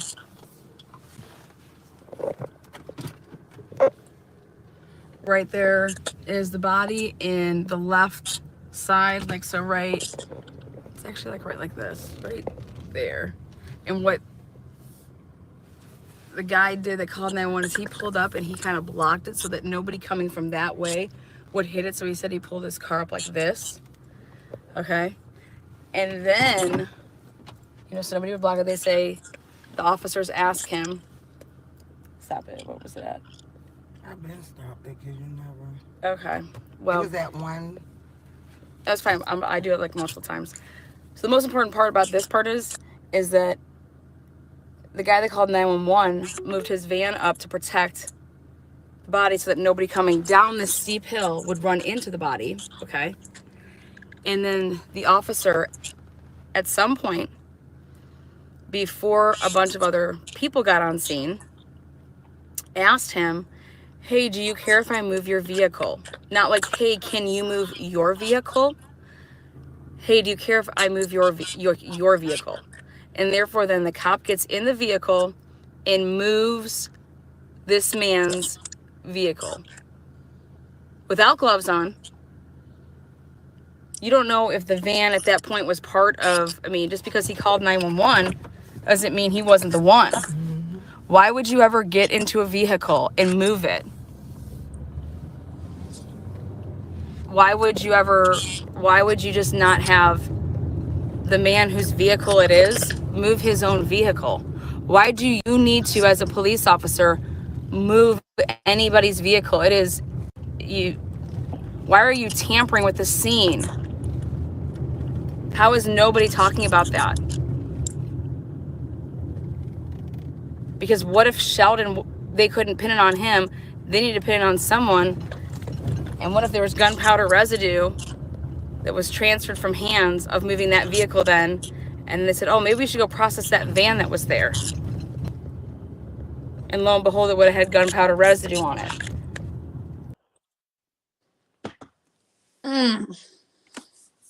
That shit pisses me off. People serving time that shouldn't be.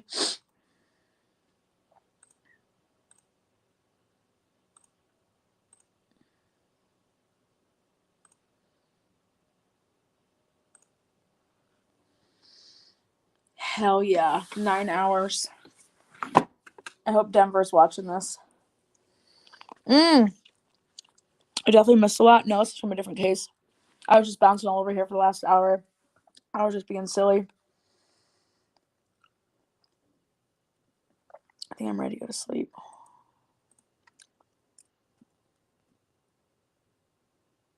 Hello, Lana. We come in peace. Who is this?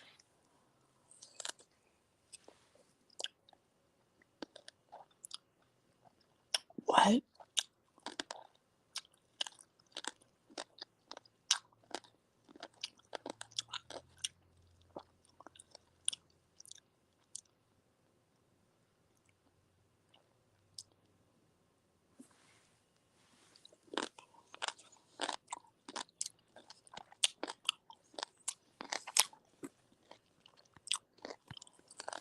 Lana, we come in peace. Who is this?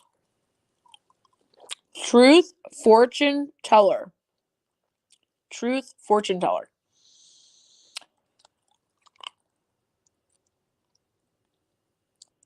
Thank you for being gracious about not being brought up on panel. And for being decent in chat. On that certain night, C&K's gloves came off regarding Natasha Cooper. What? Our team is also receptive to any confidential information that your team has. What?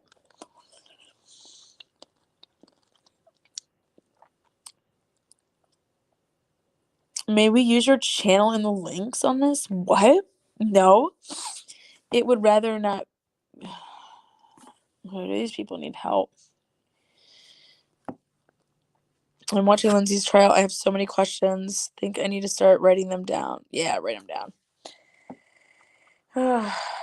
This is just lunacy, these people. All right, we're going to close out with a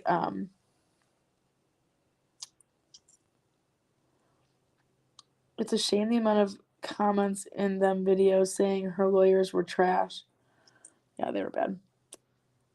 I was hoping to see Mod Squad. I wanted her to wake up and see me live and for her to be like, what the F did you just do last night? I want her to yell at me. So I might have to stay longer until she yells at me.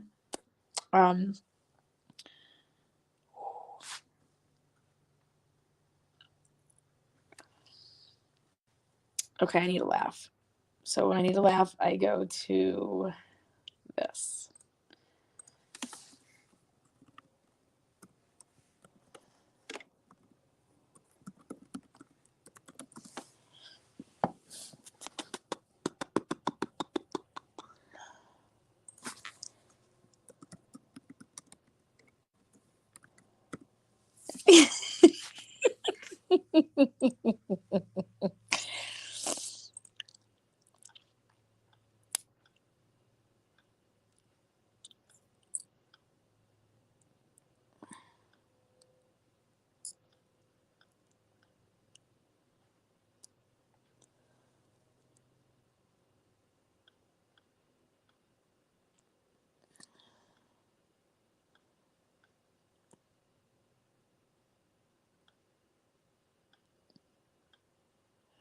Tell me it's not gone.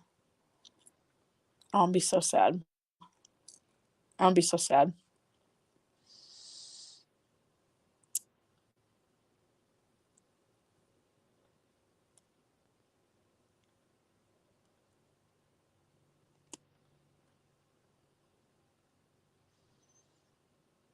Oh, found it.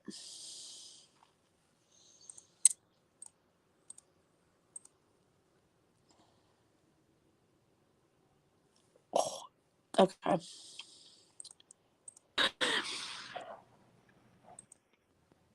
Yes, James. That's it. Did it kiss the panties while you're wearing them? Yeah, Amber. Well, I got that on fucking Facebook Marketplace.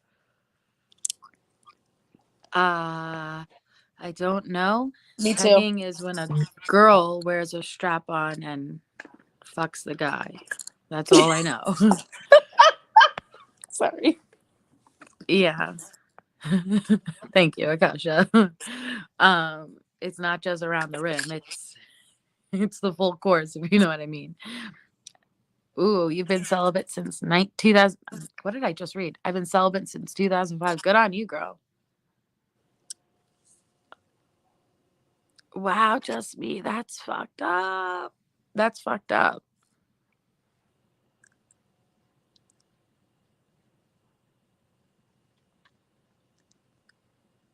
Yes, Bryn. You didn't hear this story that I said on one live? I was selling a pair of high heels I wore once, and this guy messaged me. I was wondering why a early 30s man was messaging me, and I was like, they were used once. I didn't even wear them, and he was upset that they weren't worn. And then I realized, oh, these are for him. He liked the idea of a worn shoe, and then it turned into, let me pay you to kiss your feet. And then it went to, And how then much just will you continued sell for a talking pair to of him. panties? I sold one pair of panties for $50, but he wasn't happy because he wanted me to wear them for a few days straight and then give it to him, and I refused to do that. And then it turned into he wanted to kiss the panties while you're wearing them. And I couldn't do that. But that was all through Facebook Marketplace.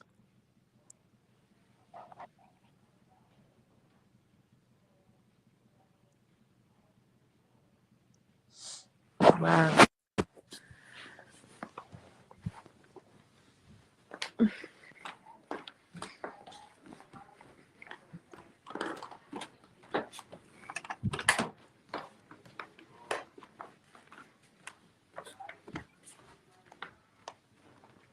Oh, I got Santa Claus and God in my chat.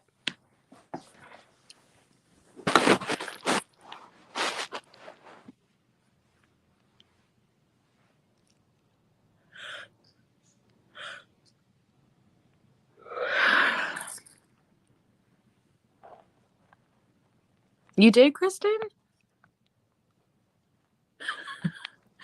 He was willing to pay me a lot of money to kiss my feet, but he didn't like my rules. No. Well, I gave him the panties, just me. But he offered to pay me a couple $100 to kiss my feet. But I said,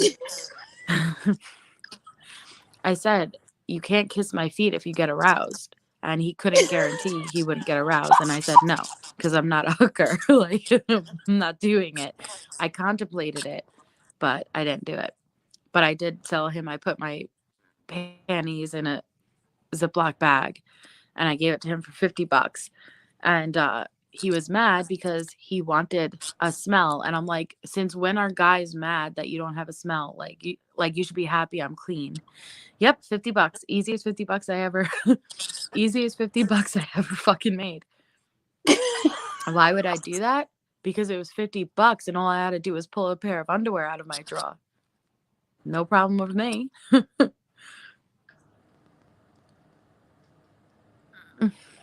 No, I couldn't. I'm too scared. And I'm like, what was the difference? I was going to give him my shoes. Yes, James. That's it. $50. All I did was I literally opened my drawer, took a pair out, put it in a Ziploc bag, met him, he gave me $50. I took nothing. Why wouldn't I do that? You guys are crazy if you turned down that offer. Took the shittiest pair of fucking panties I had, threw them in there, got $50. This was a couple of years ago.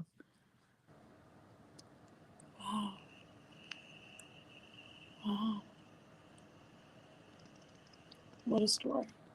I didn't have to lose my integrity to do it. I didn't ask for the pennies. Listen, and I was simply selling shoes on Facebook Marketplace. It's not like I looked for it.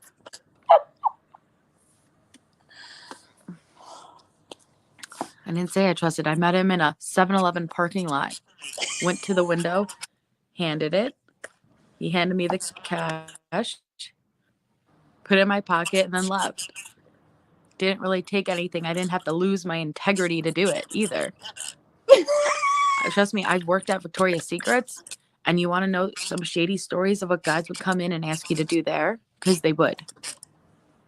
Oh, I'm looking for, a lingerie for my wife, and you happen to look just like her, but would you mind trying it on so I can see what it would look like on her? Yeah. It is, Miss Chronic Chronicles. It is. So people making it seem like it's this big deal, it really isn't. Not at all. Now, just when you thought things couldn't get any better. Shame.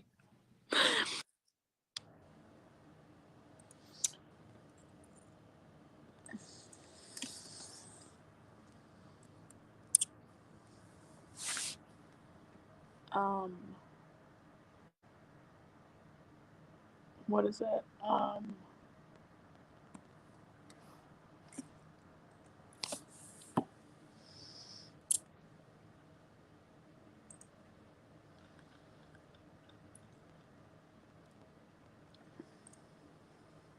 It's time to start your own business, to turn your dream into something official.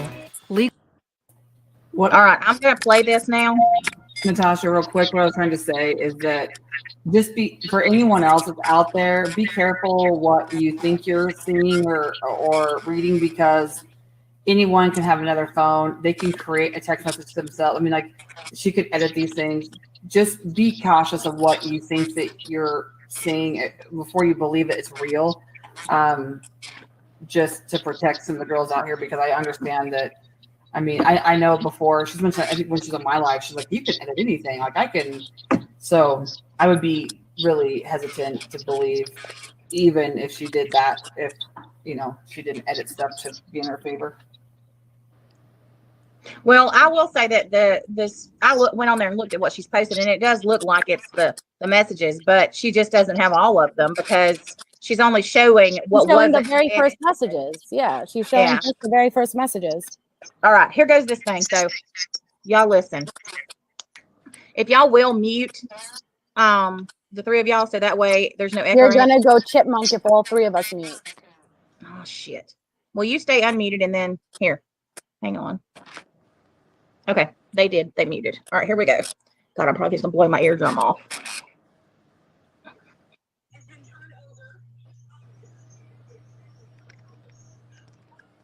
Behind the scenes, you really don't. No, y'all don't. And I don't want to be talked about. No, Melissa didn't. She hasn't wanted anybody to talk about it. She hasn't wanted anybody to go live. She hasn't wanted. I mean, she literally fought with Natasha earlier because I didn't even want her doing this live, because I was scared that I was poking the bear in reference to Lana, and I was scared that something's gonna push her to do something bad to me. Please tell me you feel better, hon. Does it feel better to get this off your chest?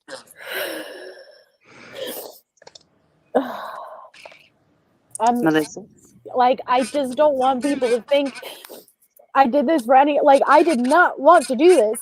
I do not want people talking about my business. I really just want to go and do my own thing, and I hope from this moment forward nobody talks about it. Just know that if you do pursue it, or if you do slide into her DM, just be aware. That's all it's about, because she really hurt people. These are real people that have really been hurt. That is what everybody needs to understand. It goes way past Lana and her ego and Lana and her trying to save face. This is a real person who has been really hurt by this person who is just despicable. And now she's over here trying to spin it. And it's Please not breathe. right. It's not right.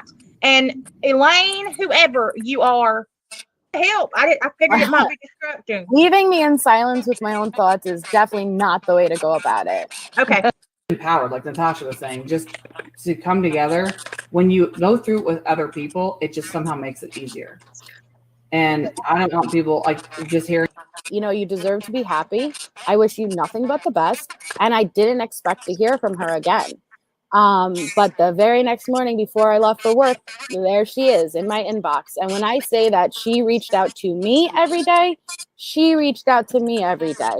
It got to the point, not that I wasn't having fun and engaging, but how much she would ask for things in regards to photos or videos. It got to the point where I would have to lie and say I'm at work when I'm not, just because, come on, it's ridiculous. No, Lana never sent me any videos or photos of herself, but she did send me photos and videos of other people. So she did reach out, back out to me that next day. And ever since then, like I didn't send anything further. And I was like, well, if you're with someone, like, why are you still engaging in this with me? All right. Well, it wasn't until less than a week ago where and I have to be careful with how I say this because I'm not trying to expose anybody else or tell anyone else's story, but my story is very intertwined with someone else's story. But basically, I found out that the person that she was talking to is a very good friend of mine. And she knew we were very good friends. And I was not only upset because, hey, you kind of just made me complicit in screwing over my friend when she thinks she's actually engaging in a relationship with you. Because the difference between me and my friend, I was just always screwing around. But my friend truly believed they had something special and that they were in a legitimate relationship.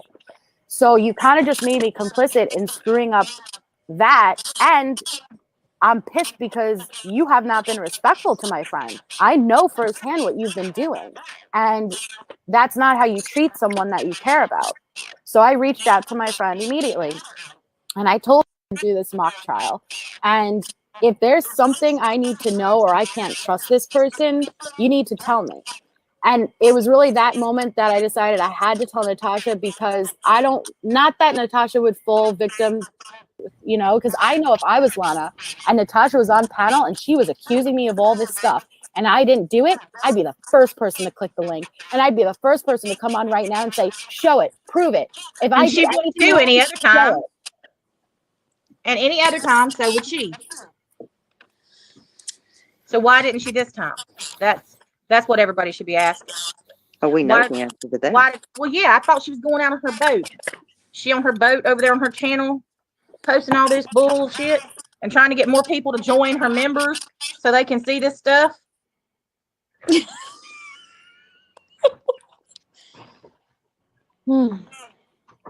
Hell, I ain't even on my true crime channel. I should have done this shit on there.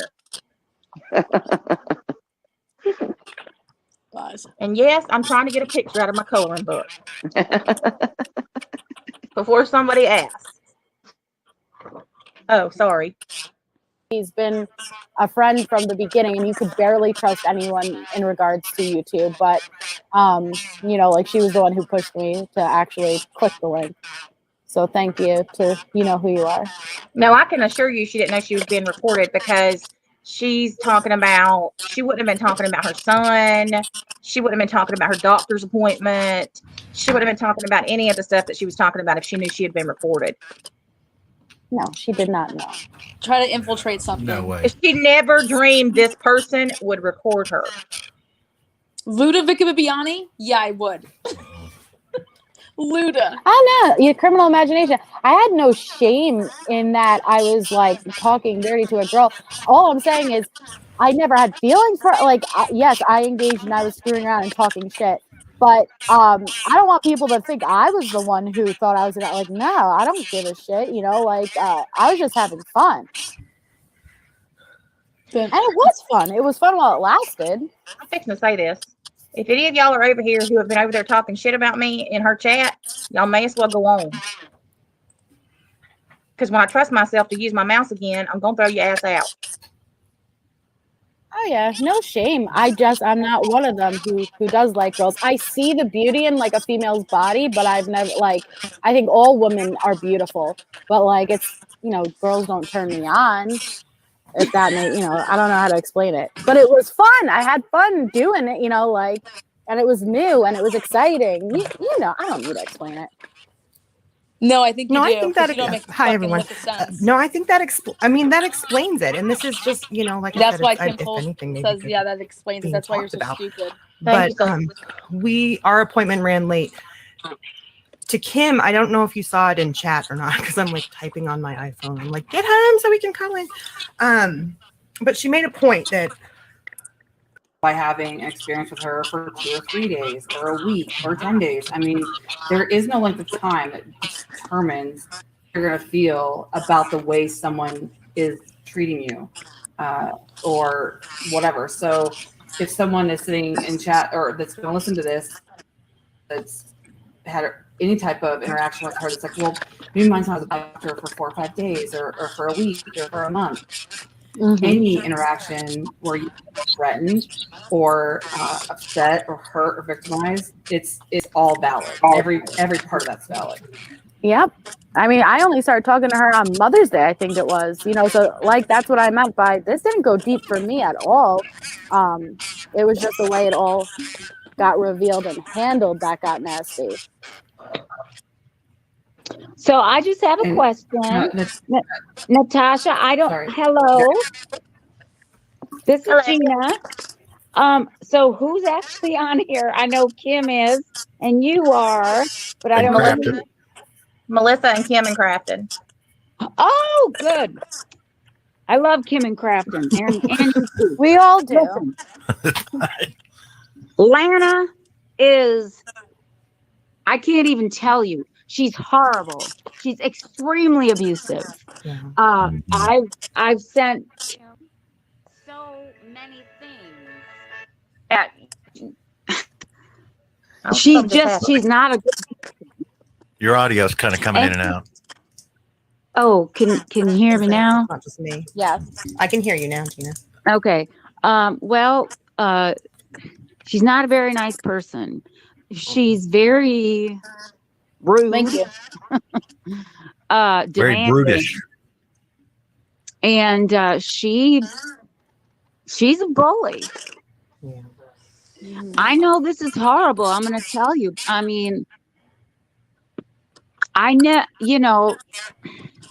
can't say anything bad about Critical K because when Kim was out of town and Lana was giving me such a hard time. Yeah. I mean, oh my gosh, I can't even tell you. I'm talking about messages and everything else.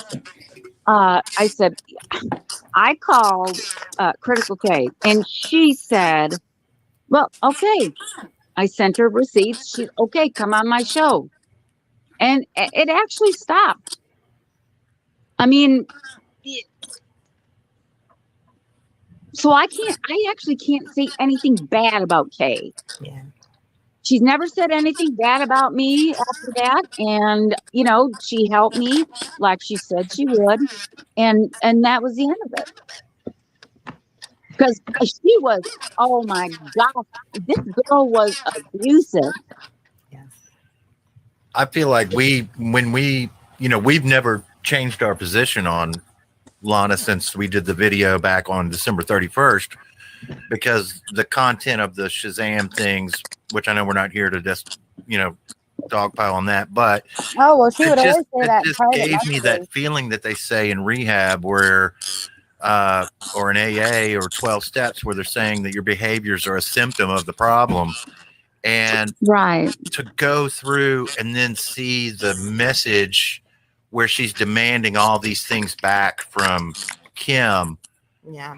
That's when it was even more apparent. It was like, this is the fundamental problem that this person has, that these actions and behaviors are manifestation of. Sorry for Shazam. Her attack on Gina, though, happened. Wasn't that right? It was like in February, right, Gina?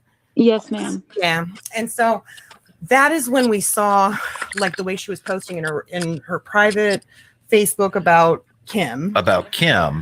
And talking about cancer treatments. I mean, it was like, it was so disgusting. And that's where we're like, you know what? This is a character thing. This extends beyond, you know, kind of the social media persona or something she might have been doing in one group. And it's like, and it explained, of course, you're going to get several different types of apologies, quote unquote, and none of them saying the same, and all of them with qualifiers. No, she wasn't sorry because it wasn't just with me. Because after all the victims started coming together and talking and comparing like things that were said, you find common themes, you know. And she would refer to herself as Shazam, as like a turn on, you know, like and want to be called Shazam, like. And I was like, wait, what?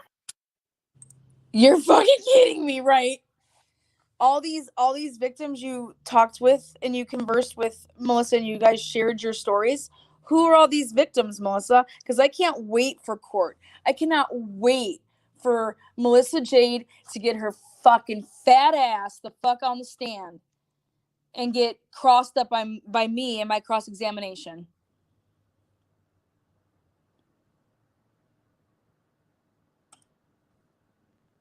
You know, like no, yes, she did. That's true. Yeah. That's very true. I never got any apologies. She still harasses me to this day. What?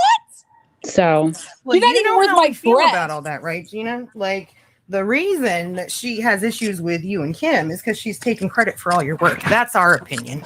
Yeah, it's our theory is that Kim is the one who sat there and did all that damn binders work. are filled with your research and work that she's then taking credit for. So, she stole your that's stuff. my opinion. Kim. She stole your stuff. Yes, she did. She took tons of credit that was never hers. Kim Kaufman had to point out to Lana that Chris Watts is in the fucking mirror taking the picture. I mean, you know, it was yes. Oh, you saw it was like we made a joke of it, but we were aware that it wasn't a joke. I'm like, the first thing I said is Kim knew her clearly well enough to know she could just circle it. No, I remember that, but that was like 2 years ago. Yeah. Yes. For people that I didn't know you're on here crafting, Kim. Hi, I'm Kim. Nice to meet you guys. Nice to meet you. I emailed you. That was for me, Miss Kim. Okay, Miss Kaufman. today you emailed me. Today you emailed Well, I got to me. differentiate from my Kim. That's okay. Did you say you emailed me today? Yeah. Oh, okay. I haven't checked it yet. The one on your YouTube channel. Okay, perfect. Lana and I so I talked to her a long time ago when this case first started. And then I stopped talking to her and it made her, I think basically. I put up a video. It won't be long. Kim, yours is coming soon. Does anyone else see that? Yeah. Which Kim? Rocket Man. If you're gonna troll, you gotta let us know who you're trolling. Right. I'm assuming that's Lana. All right. Oh, is it? I don't know what you're it's probably should be in chat. Yeah. Troll in the chat room. Somebody else. Why are you in here? Somebody else. Come in as your damn self. Your ass ain't blocked. I don't know why you keep lying. Well, I mean, my history with Lana is a little bit different. I won't necessarily go into all those details, but Well, amen. You probably don't need to. but when I cut ties with her back then, we talked a lot about the case. And so when she saw me on Jay's and came back around, I don't know where she gets this whole that she did it by herself, because I think the only reason why she did anything was because of our conversations. As a matter of fact, when she started talking and trying to come around again, even up until I cut ties with her again, the reason why we were talking, she was needing case stuff. Like, that's her and I always had worked. I could separate the crazy part of Lana, and I tried to work case stuff with her when it was just case stuff. But yeah, I mean, her binder she's had from day one. Well, it felt a lot to us like in a lot of ways you had kind of, I don't want to say mentor, but you know what I mean? Like, I mean, you often were kind of educating her on the case. Yeah. Yeah. I mean, and I think that's what it was up until the Colorado trip. I mean, she was like, I have a question about this. And so I'd always answer her questions and filling in stuff for her. She didn't have a relationship with the Watts to begin with. The only time she had with Cindy was one time with me. And then after I cut ties with her, she called Cindy about me. Freaking out. Seems typical. Yeah. But so yeah, I mean, as far as case stuff, I mean, when she says this is all her work, she's not by herself, like that's just hideous. That's just and I mean, even Gina, that's how I met Gina, because Lana had reached out to Gina. Well, no, Kim, we met because Cindy told me to call you 2.5 years ago, remember? Right. You're right. And I mean, you were doing your job and I was doing my job, and we didn't necessarily talk all the time, but we did on occasion. Right. I mean, like I should clarify for people that, yeah, I get that. Our last, like why we talk now is right. So much now. Right. Yeah. So this is really just about trying. I mean, so really, you guys, I'm so glad that we're doing. So like, this was kind of our impression. You saw some of our jokes kind of went there very quickly because I'm like, man, she's like the biggest Kim Kaufman wannabe I've ever I seen. literally said she's about to do the Silence of the Lambs treatment and trying to like dress up like her. Yep. But it was like, but for everyone in chat and everyone who watches this in the future, like what that boils Hey, down Kim Coles, to go get the fuck is choked she's out. taking credit for things 911, that, aren't her original work. And kind of taking credit away from those who she worked with, and then at some point decided she's going to claim it all as her own. And now it's just and then it was just this huge thing that went down of trying to discredit and sort of Gina. I felt like she was really trying to intimidate you. Yeah, I mean, she knows. I mean, I'm more sensitive than Kim, Yeah. So, I mean, she knew that. She knew she could take advantage of that. And I was very upset. I was crying. I'm like, this is Thank you. I remember I've that. never had anyone. And then she mocked that. Yes. That makes me mad. I had never had anyone treat me like that before. Nor should you. No way. No. Yeah, and just so everyone, because of course we were kind of watching it all unfold, but it's not some of the newer viewers, things like that. But Lana went really low. She went really, really low, and she threw things in. When you have a friendship, there's things that happen, and she's throwing that kind of stuff around on Facebook. Trying to kind of, humiliate people and embarrass people. I'm actually going to humiliate you right now, Kim Coles. You had to call 911 on Crafton Barnes. He went to jail for 10 to 12 days because he was choking you out. This, that, and the other. Then you go on your YouTube channel and say that you're asking for donations to a PayPal account because Crafton Barnes might not live. He doesn't have functionality. I don't know how you get any more lower than that. So you embarrassed and humiliated yourself with your YouTube posts and the lies that you continue to spread about me. I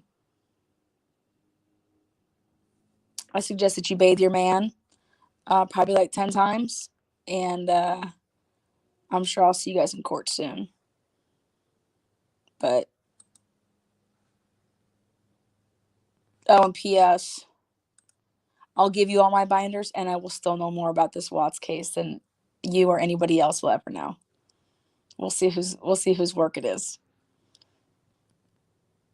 And interfere in people's personal lives, and intimidate people, and it kind of went down without a lot of attention.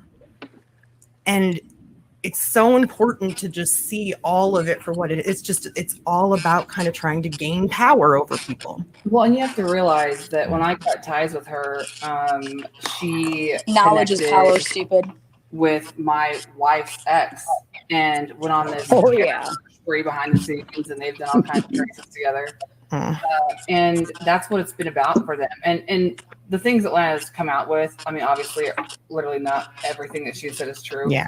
But that's part of what people like that do, is they just say what they want, because they want to say the most horrendous and hideous things to make it stick, and to make, to intimidate you, to embarrass you, to whatever, to make you complicit with something. I mean, Gina knows more of my history as Lana probably than anybody. She's been around for a lot of it, I guess, on the end. Yeah. But I'll say this about Lana. When it came down to us trying to work together and do stuff with Chris's case, like I said, there's a certain part of that I respected, because she did like to work on the case. And that was the part that tried to keep that part in a box. But all this other behavior and all this other stuff, I don't engage in this behavior. I don't like it. I am the exact opposite of this. I don't like to talk mean to people. I honestly hate when people's feelings are hurt. Like I feel so bad that so many people have been hurt by her at this Jesus point. Christ. I'm sorry that you had to stand alone hurt by her. Porno thing.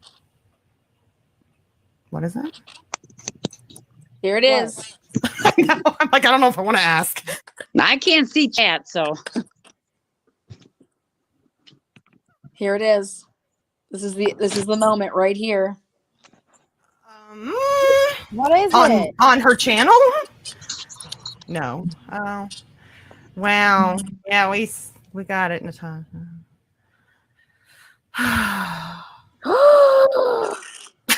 Sorry. See, you guys, but this proves everything. Okay? It proves everything. Every single thing I said or anyone else said is, if we come forward, if we say anything, your sexual shit and stuff will be posted. So thank you, Lana, for proving our point, because that's all you did. Shame on you. Well, and I'm going to say this. I can't see what you do. I would have text messages. I would have text messages. I want to show this. Yeah, I don't think we should. I don't think we should dignify it with even saying. No. Or do that to the person. Fuck that. This is the thing, though. If she's posting anything that's any type within the boundaries of like revenge porn, something sexual, girl, this is porn.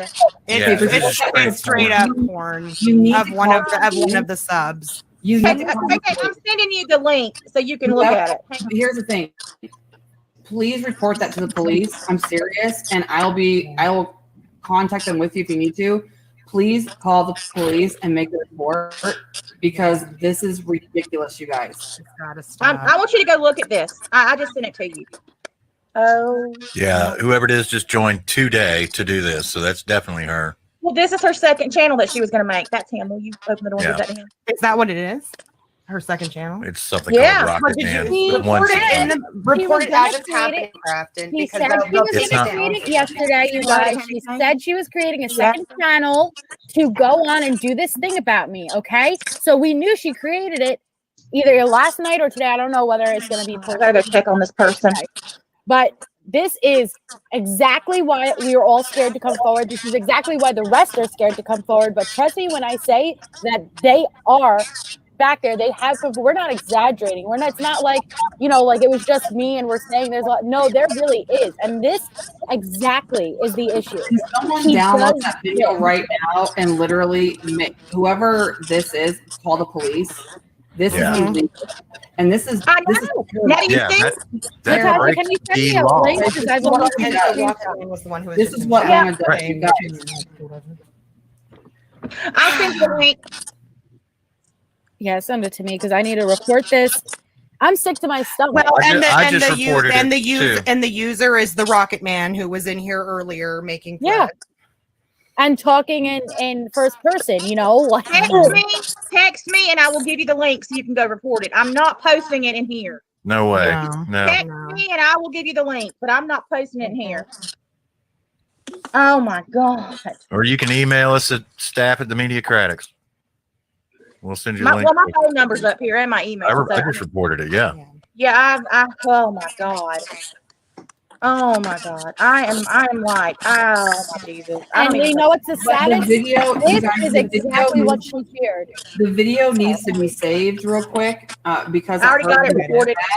Okay. Oh, and yeah, he deleted it. Police right now. Yeah. Natasha, send me the link though, because I did. God, I'm only getting Elton John when I type in Rocket Man. I'm sending it to you right now. Oh, age. Can you get it? I'm trying. Well, I have 2 police reports out on Lana, and it's not even for anything video. It's just for her being abusive. Y'all, I'm trying to send this as much as I can. But hold on, you guys. I think we need to be kind of careful about sending it to people because because then you're distributing. Right. Right. Crafton's getting it, you guys. He's Yeah, getting just- it before it gets taken down. What is wrong with her? This is what she Seriously.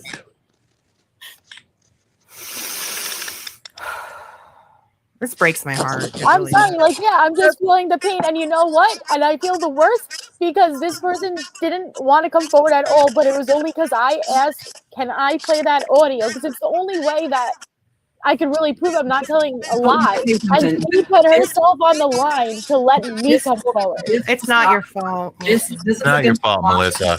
What she just did against the law, though, and I know It's everybody, it's my fault because I asked her to do this, and I feel like shit.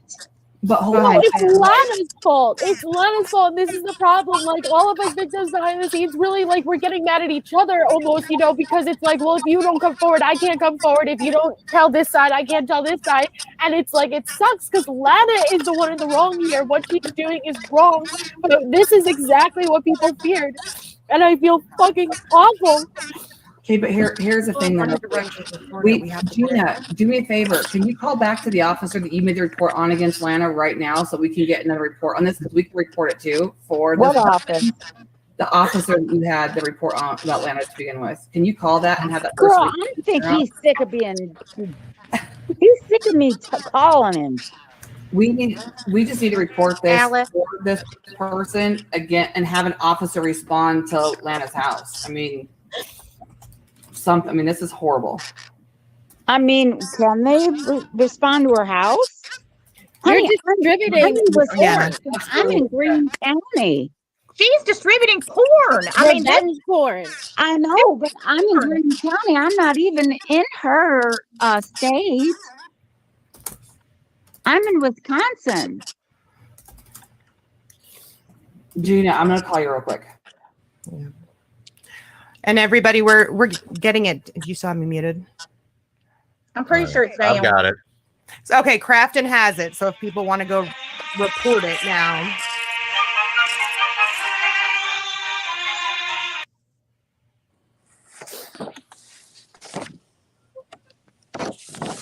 So whoever ends up, you know, reporting, as far as we can report it to YouTube, but as far as law enforcement goes, you guys too, if it vanishes beforehand. Is it down? No, We it's have- up. no, With 2 no. subscribers. Yeah. 2 subscribers. Oh my God. I am so just.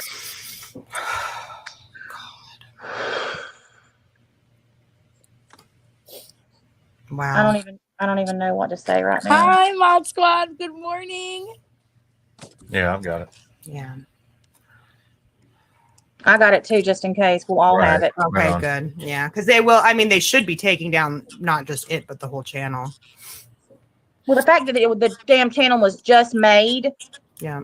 pretty fucking obvious, especially since they came in here to say it's up. And Well, and here's news, by the way. Like she can delete the account. Tell me what I Can can do, Tim take Coles. the video down. She can private it. Nothing is Besides actually run gone circles around you from in the YouTube for courtroom. at least 90 days. And anybody who ever has had a hacked account or couldn't get in their account or lost content and had to work with YouTube to get it back. y'all, the video is not down. If y'all are, whoever is messaging me, the video is not down. It's not. No. No, it is not down. And it has, they can't even spell my fucking name right.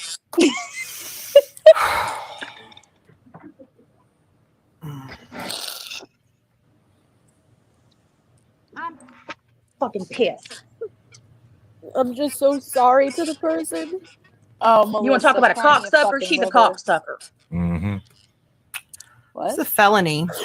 So, how sad is that? Because what kind of mother are you?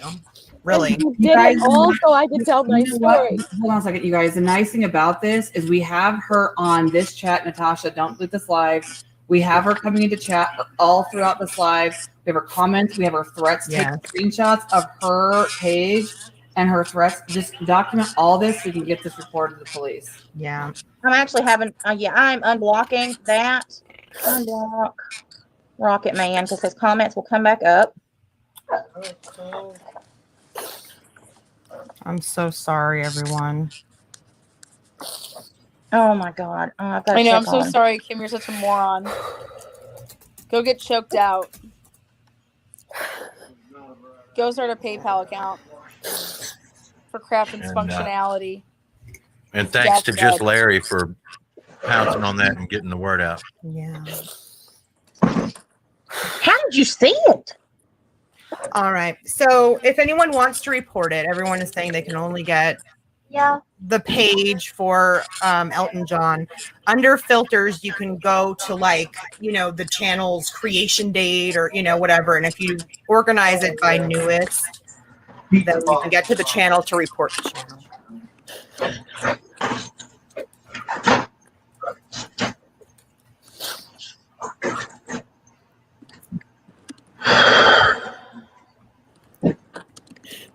And fuck you to anyone who's still over there commenting saying that this was done for views.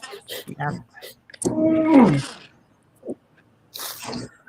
Somebody has said that we did this for views. Yeah, they said another thing done for views and shit. You know what? Oh my God. I'm so sick of these fuckers. I'm not even kidding. I am sick of it. Sick of it. Ain't nobody done this for views. I'm literally on here right now talking to the person who this shit is about.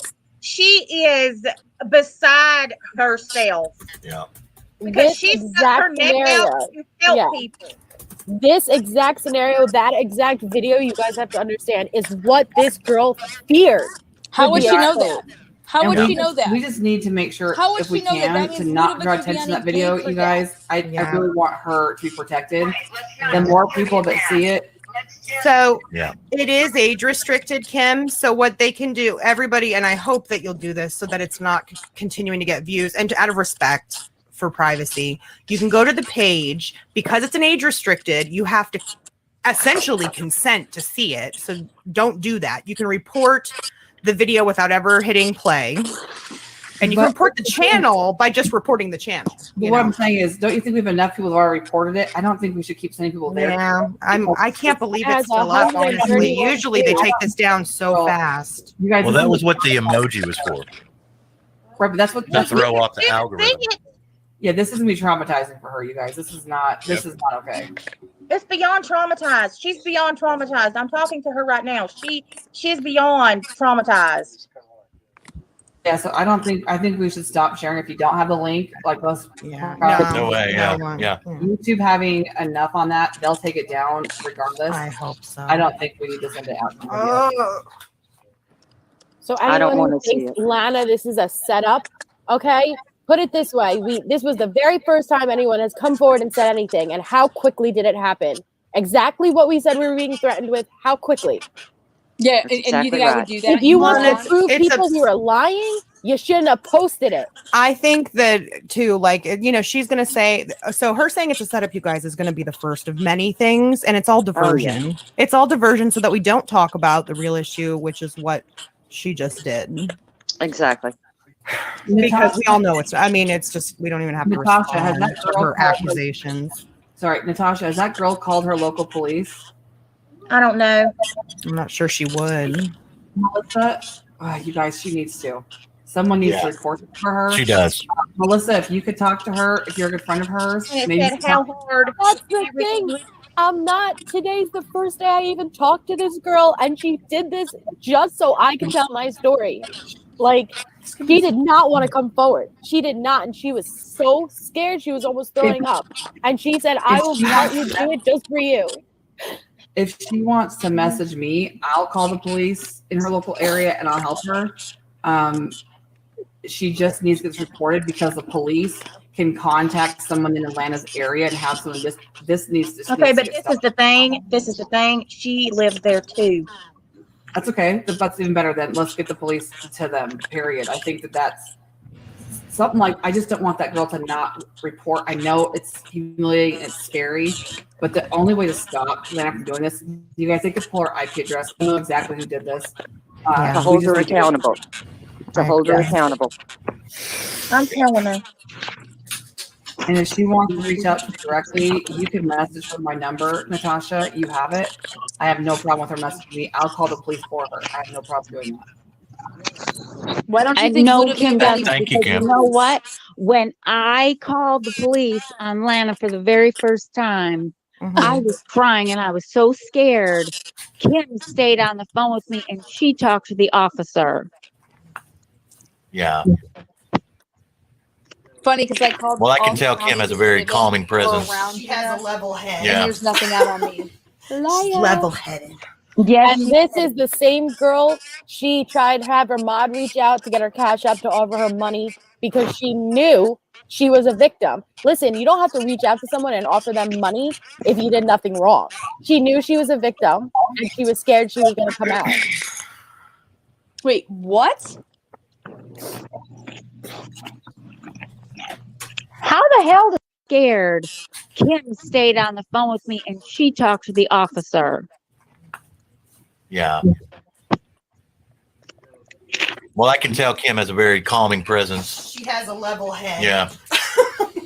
She's level headed. Yes. And this is the same girl. She tried to have her mod reach out to get her cash up to offer her money because she knew she was a victim. Listen, you don't have to reach out to someone and offer them money if you did nothing wrong.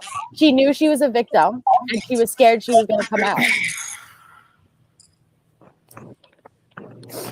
Tisk, Melissa, go sell your panties. How the hell does Lana have any money anyway? Her dad. I agree. Her dad. I've Well, looked into her businesses and I agree. Yeah.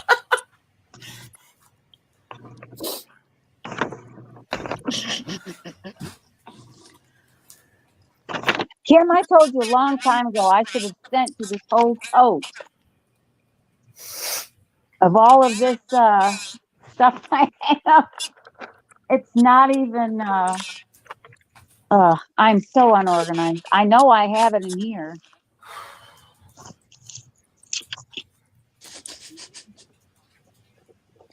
Man, I just feel bad. You guys. God. I mean, I have notes from lawyers. That's not in order. I've got. It's removed from by the uploader. Well, we Yeah. already have it. We Yeah, already you little we biatch. have the proof that it was there, and it doesn't go away. And the URL. The Yeah, URL so- stays forever. The YouTube hangs on to any content, whether you just so everyone know whether you delete it or don't delete it, whether your channel's deleted, the whole channel, or just the video. Some people will put things to private, whatever it is. You know, that's what leads me to believe that it wasn't Crafton and Kim that was Rocket Man, for the record. Because I mean they knew that. So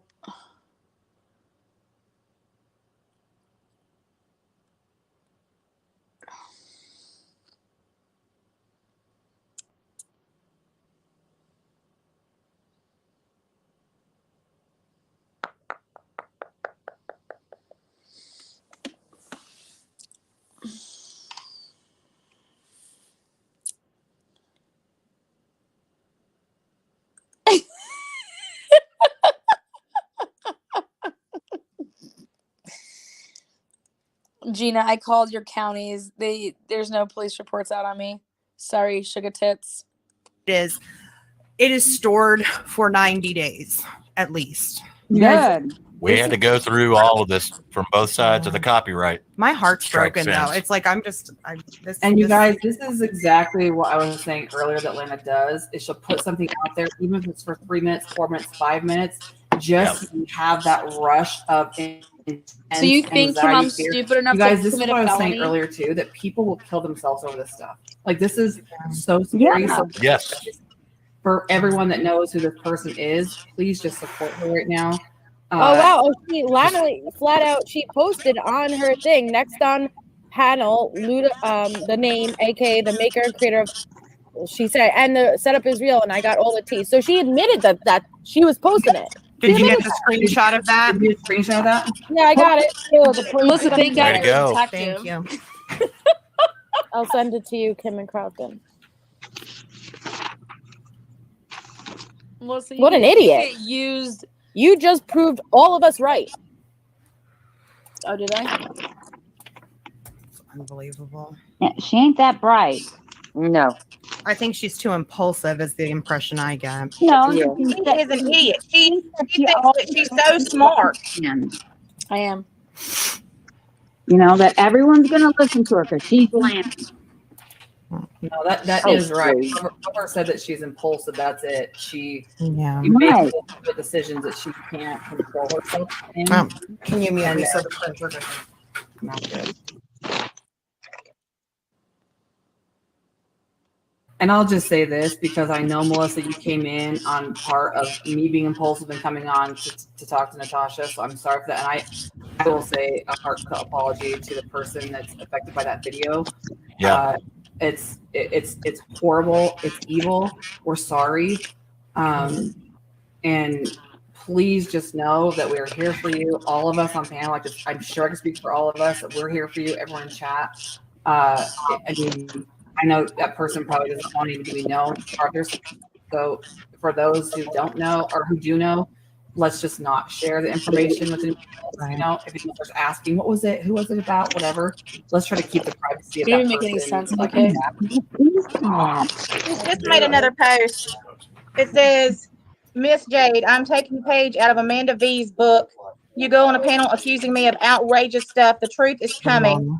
Since you didn't get on panel and tell the truth, I will. Everyone knows you were throwing yourself at me in chat, which, hey, you were single and you were interested and you made that known. When did I deny that? Straight.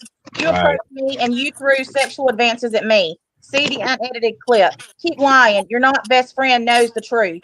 I can't believe you are referring to her as your best friend. When is the last time you all hung out? Just curious. I was surprised you were referring to her as your girlfriend. When was the last time you met? Well, I talked to her an hour ago. I'm waiting. Where's this blackmailing? What in the heck are you speaking That's of? not my story. You And were- I think you just proved the blackmail, and because you just did it. You were or are afraid of your channel. You were worried about your image and channel, and you are and you are sending me sexual advances repeatedly, which was fine as two consenting adults. How about someone who was truly victimized would be worried about their mental health, their child, their life, their overall wellness? Thanks for being honest, Melissa, about one thing. This is all about everyone. YouTube channels, aka dollar. Bitch, you the one about a dollar sign. Are you kidding me? No shit. Don't let her distract. Do not let her distract. Will be dealt with by Yeah, law I agree. like the rest of the people that have done this and lied. I'm getting this before because she can delete, but it's as long as we're getting it before she does it. And that's okay. She can say what she wants, but we're gathering our information and we can give it, to the police. I took You all guys y'all hear down. this advice too. If you guys are Gather all your documenting this stuff, information, I have a screen and I already recording took all y'all software. If you down. guys have screen recording 15 of software, you that's always there. better.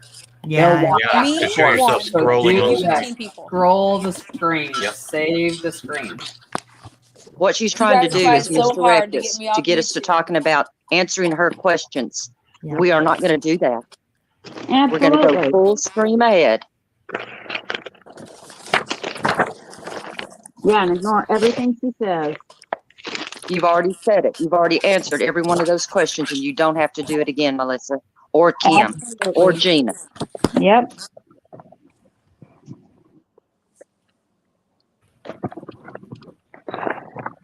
I don't have to answer her question. She's a bitch. Amen. Well, I said that on Kay's too. Amen. And I promised Kay I wouldn't swear, but I did. Yeah. I know I'm trying to watch my mouth while we're on this live. No, Oh my gosh. she's a very nice person. And she has done a lot of people dirty. A lot.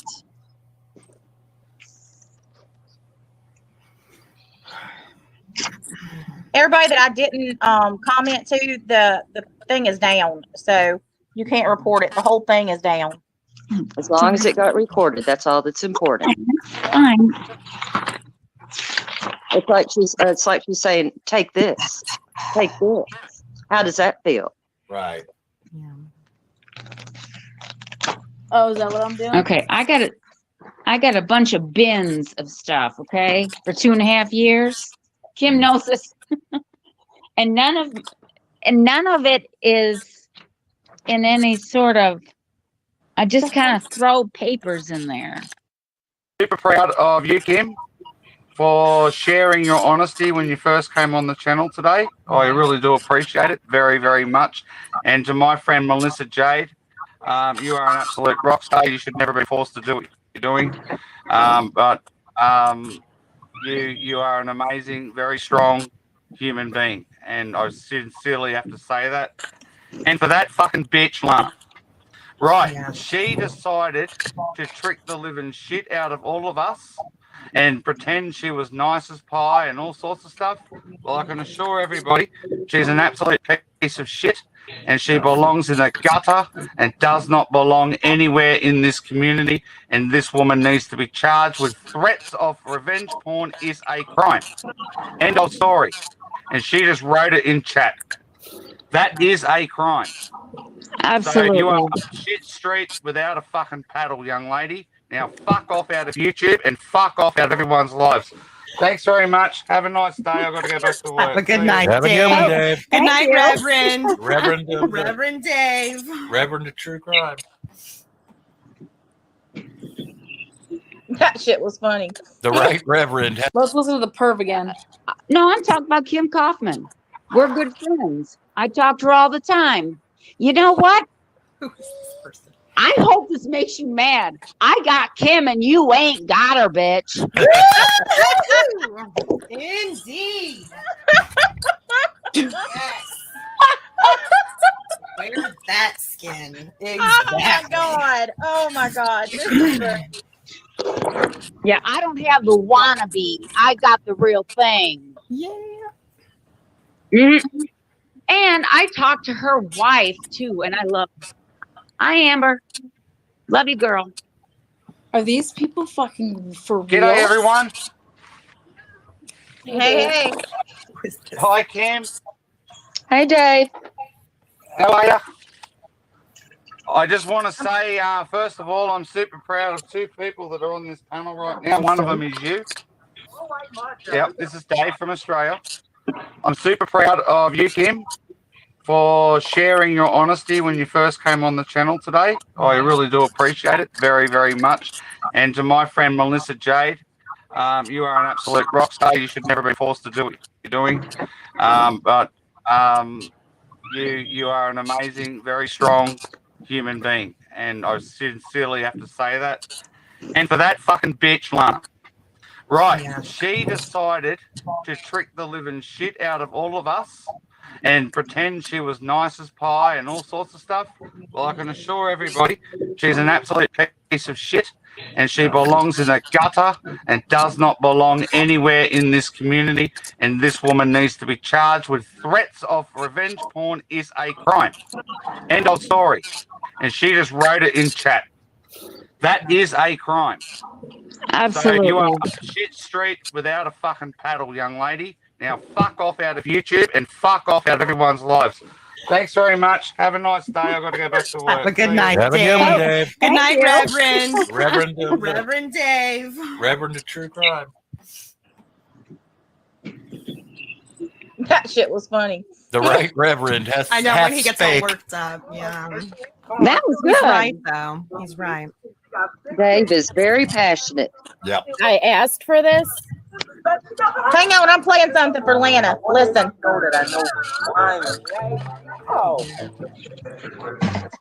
Oh, you got the new Margello? Here we go. That's what's up. That's what's up. I see you. That's your new baby. Allie, can you Even clarify after this? I just want to know one thing. Bryn Williams, by the way, yes, you're right. It is a federal crime. I looked because she chose to publish it on YouTube. It doesn't matter which that they're in the same state. Right. It's a public forum. Sorry. Sorry. I just had to. Oh man.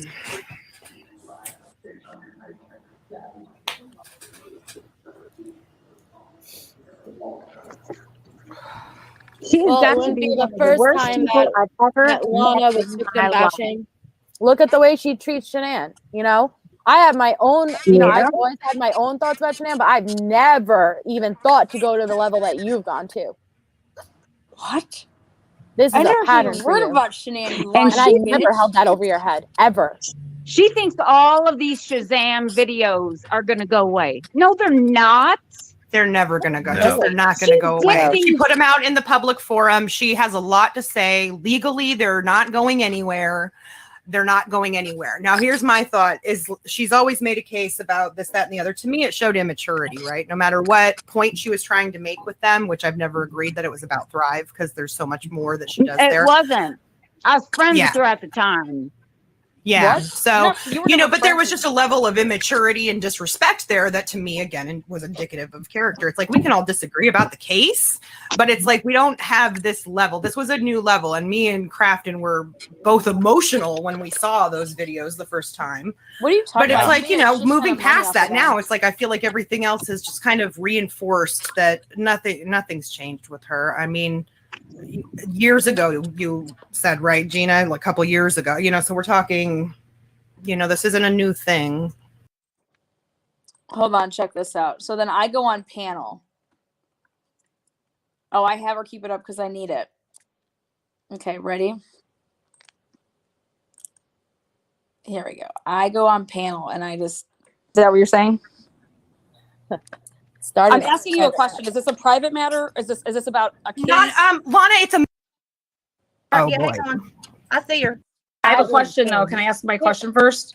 Say, is there safety in numbers?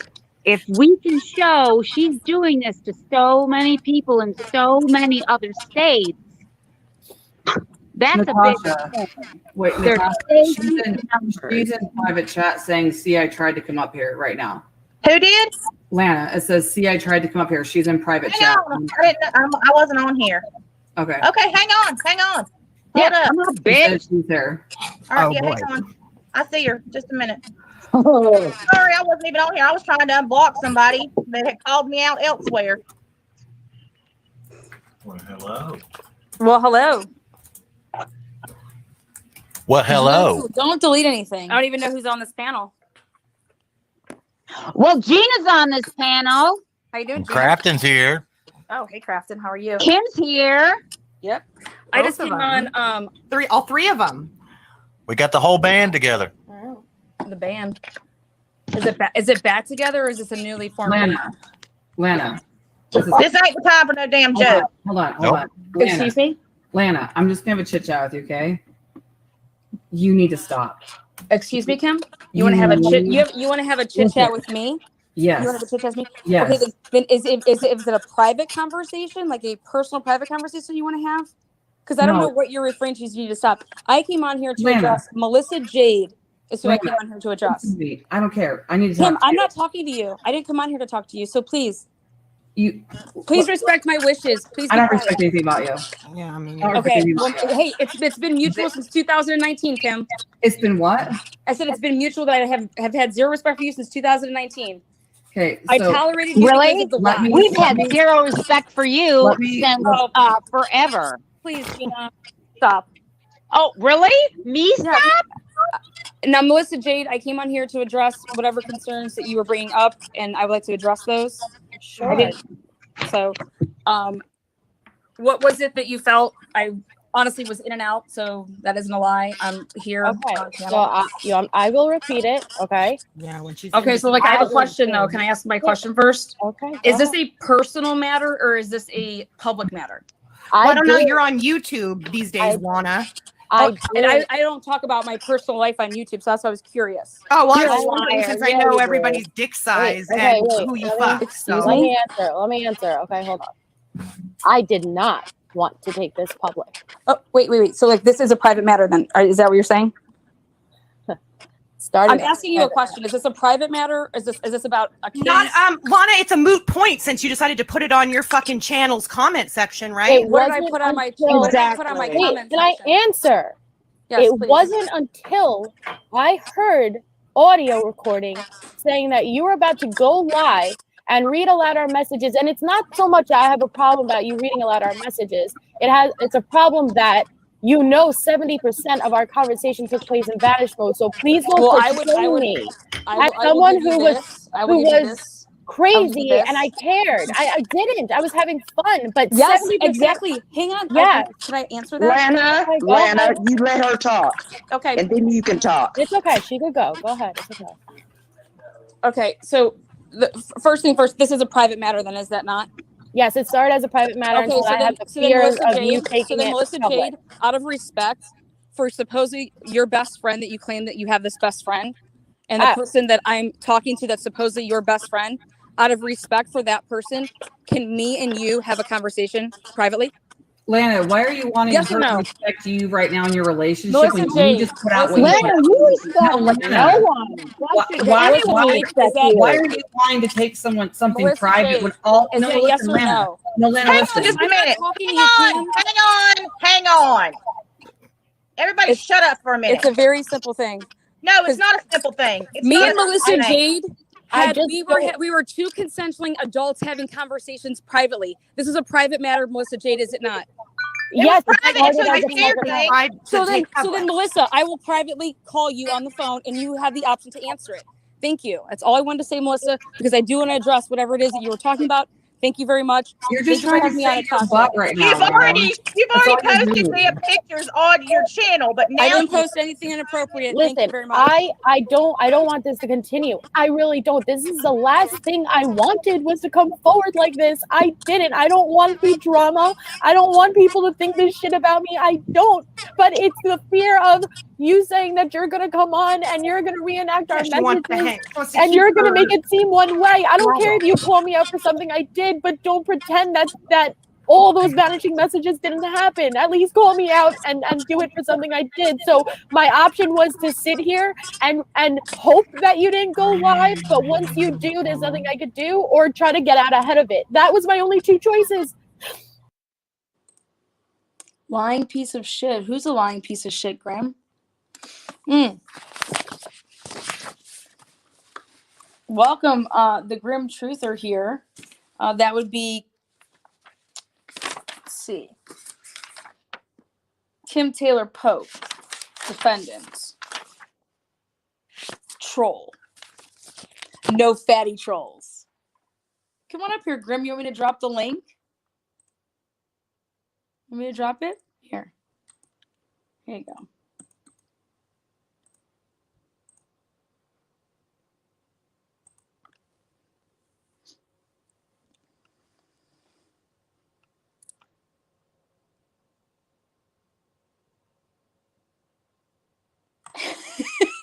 She did, didn't she? She wanted that notoriety.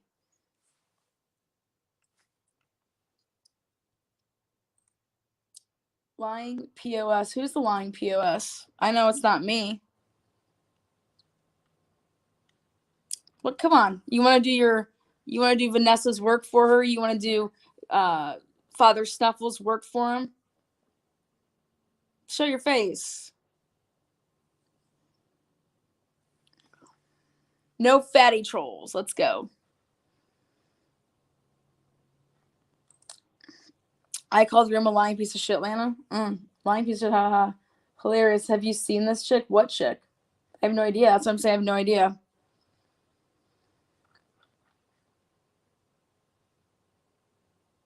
Well, you're definitely not, you're not wrong. I just want to know why you're in my chat.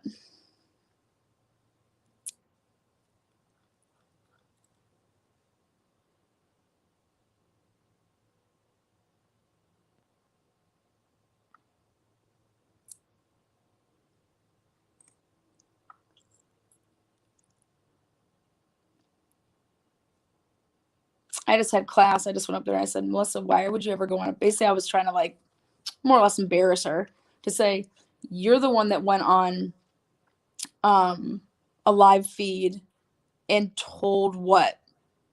That you were having fun in the DMs with a girl and you're straight though, but what straight girl sends out her nudes to somebody that she doesn't like, or her porn, or whatever the hell you want to call it? Last time I checked, that's not normal.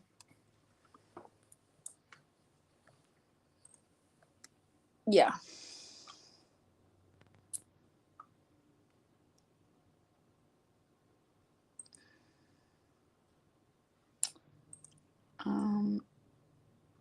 And what?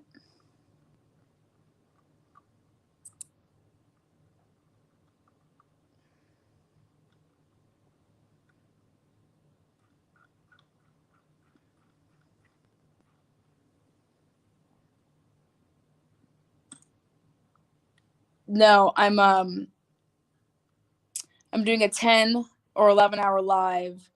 So so that you know,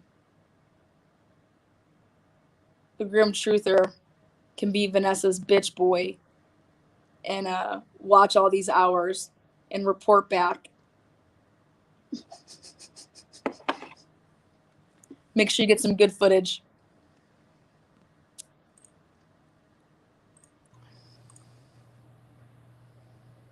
Melissa, don't let her trick you to think what you do is wrong. She knows what she's Exactly. doing. She wants Exactly.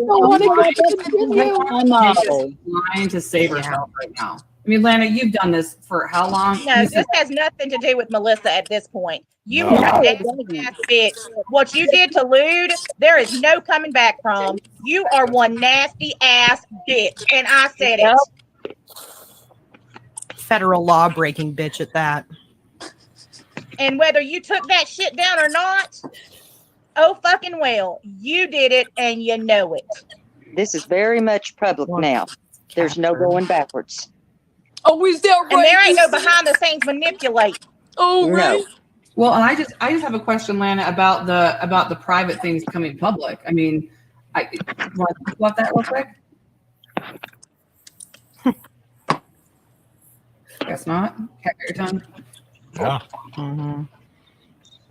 I wasn't on there anymore. I don't know why that was up there. I was stuck. I wasn't on. So Lisa Fields, I know. Lisa Fields, she thinks she's an attorney. She's not an attorney. She's not even close to an attorney. Believe me, Mark my words. Putting all these private messages, private, public. I just want to know the answer. Why? Maybe she's got an answer. I don't know. No, the thing about it is, you know, regardless of all of this mess, everything about it, what showed who you are, you played right into what we were saying because you're a dumb bitch. Ma'am. Yes, You played ma'am. right into everything that we said by posting that video of Lou. You did that. Nobody else but you. Lana, I just want to get some truth out of you. Did you try to contact me to be part of your mock trial? I mean, correct me if I'm wrong. I mean, I think you said she did. Right. I was just wondering because it wasn't me you talked to. Different Kim? I don't know. I just wanted to see real quick. It's cute how quiet you are when you actually have to answer for something. Right. That's saying you need to stop. And I'm gonna tell you something. This shit is ridiculous, and you have hurt people that I care about. You know, Melissa Jade is my friend, and I care about her. And what you did is bullshit. And she's hurt, and she may not be able to. No fatty trolls. What's up? She wanted my attention yesterday. So how is this stalking exactly? Saying she is going to my partner's town. No. One of my best friends lives in Boston.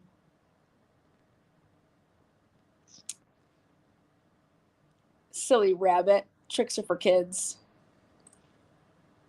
Speak right now, but I damn sure can, and you ain't gonna silence my ass. You don't intimidate me. You don't scare me. I don't give two fucks who you think you are. You ain't shit. Anybody that treats people the way you treat them is nothing but shit on my shoe.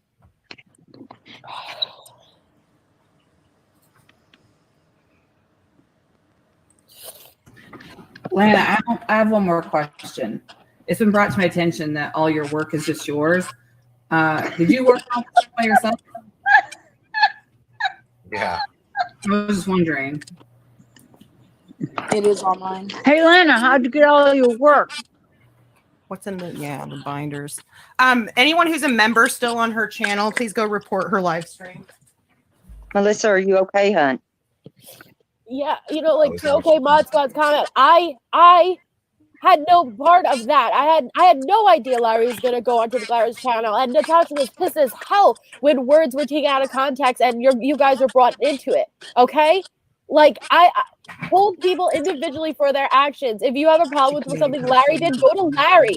If you have a problem with something I said, No, we have a problem with what you did. You told Larry lies. We have our problems with you. Grim. Nah, she said she was going to my partner's town. Creepy stalker behavior. If you enable this crap, Diane, you are just as bad. Creepy stalker behavior? Nah, Grim, that's you. Asking me to what? How far Stephanie lived in Allen Park, Michigan? You thought Allen Park, Michigan was in Ohio. I'm gonna use your work on your geography, number one. But number two is you wanted me to send elephant shit to Stephanie M. Is that what you guys do over there in your camp? You guys threaten, harass, TPO each other, PPO each other, OPP each other, send nudes to each other, lie to each other, troll each other.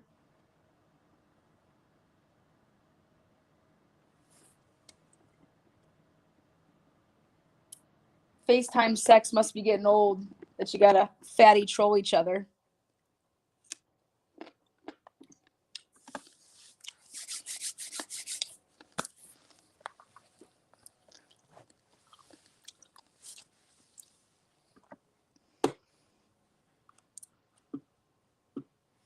You know what's sad, Grim, is that you can't even be your own person. You do know that you're like gonna be the fall person, you and Melissa, right? You think that Father Snuffles doesn't have a plan for you? You think Vanessa's just gonna be like, yeah, I'm gonna take the blame? No. Nope.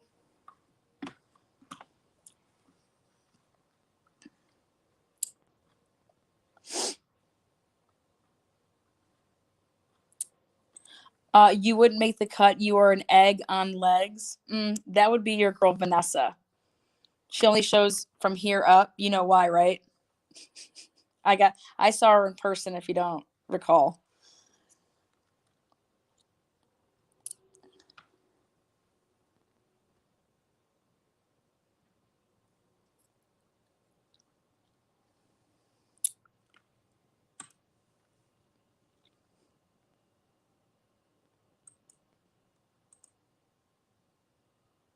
Grim, you're coming in my lives, writing in my thought. This is actually harassment. This is stalking.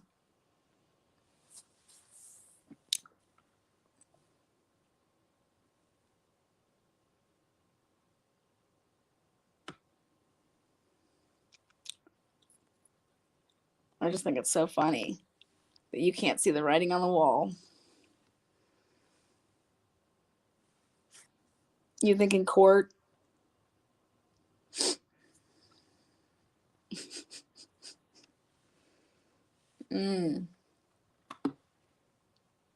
You gonna lie?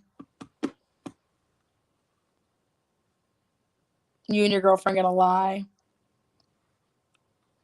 For Father Snuffles?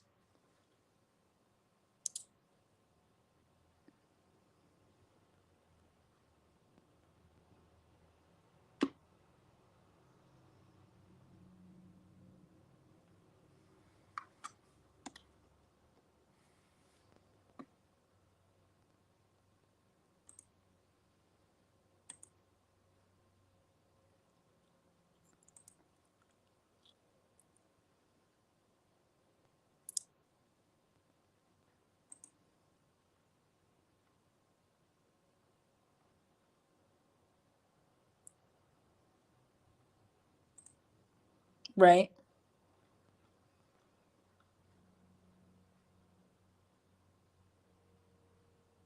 Do you know what a third party agent is, Graham? Do you know what that is? Do you know that we are named as defendants in a complaint? You know how stupid you are contacting me in any type of way, reaching out and writing all this rubbish over here?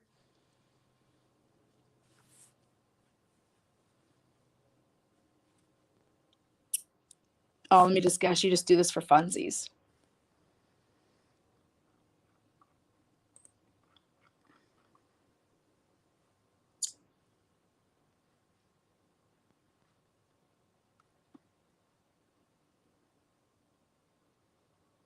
I don't know what's worse, volunteering for, I don't know,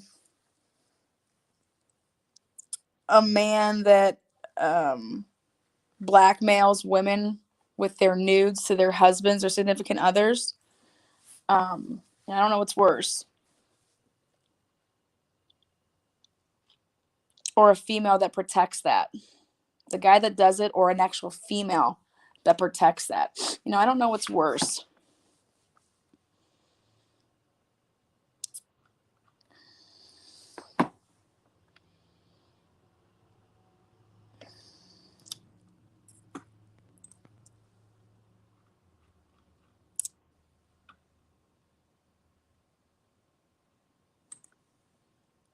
Grim, you make videos about me every single day. You have an obsession with me. Go look at your channel. It's all me. Me and Lynn and Natasha.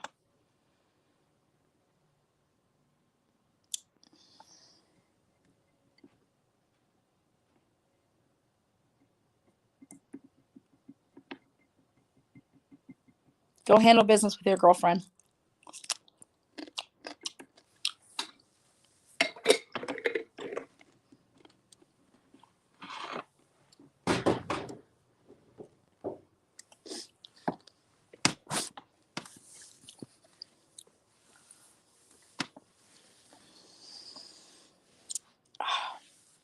You do know that I could end your channel probably, I don't know, today.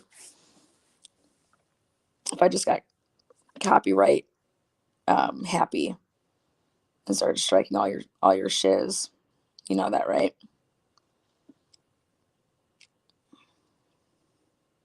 I need it for a little bit longer though. You posted a picture of a friend's partner a year ago. Why? Did you want her attention? What has my girlfriend done to you? No idea what the hell you're talking about.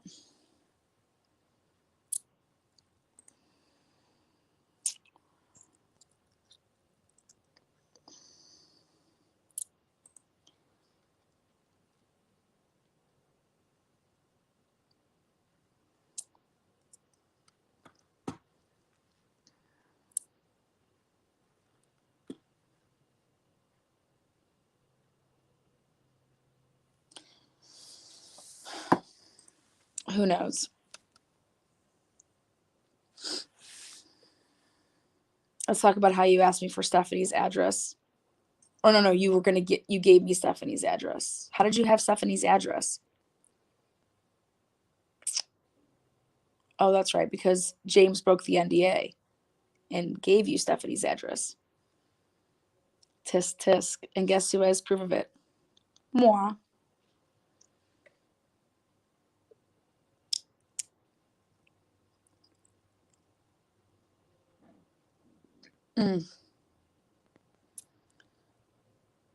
How does it make you feel, Grim, to know that your whole camp, one by one, slide into my DMs, giving me all y'all shit? What do you think about that? Putting shit out there. Everybody knows what your cult leader lied about. Every video, everything.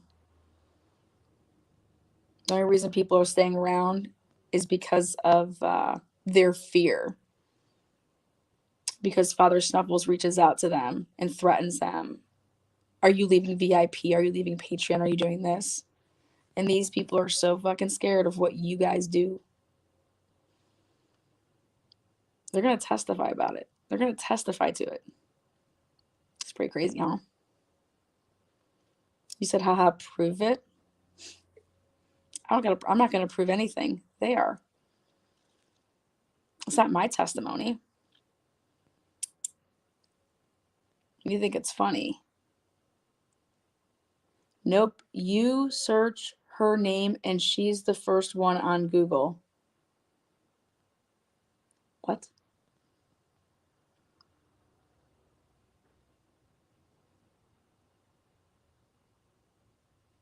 You wish I made videos about you? That's all you do.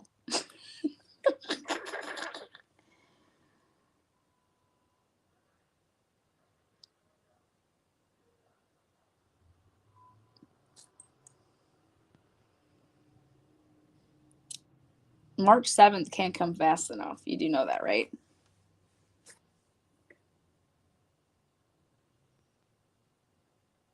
I'm excited.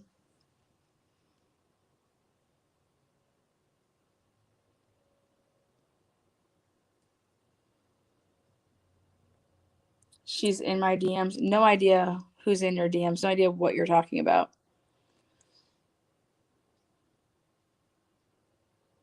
She's in my DMs. I am not. No idea what you're mumbling about. But you coming over here when you're business associate, you know you can't do that, right? God.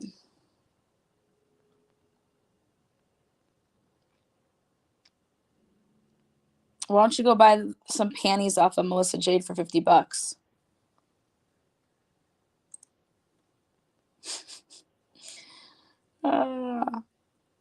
Yeah.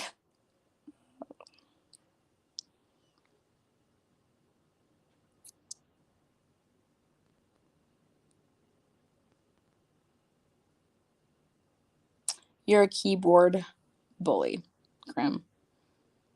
And you're a henchman and you're about to be a fall man. And everything that I know and everything that I can prove, I guess we'll see who survives. Again, I'm a 4,000 person channel. I'm a little peon channel. Why are you here?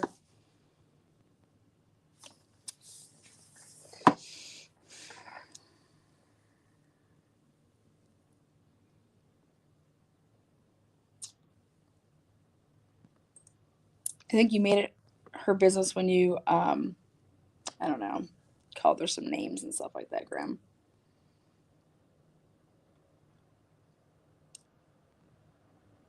You do know that I have all of our DMs and I'm giving them all to Lynn, right?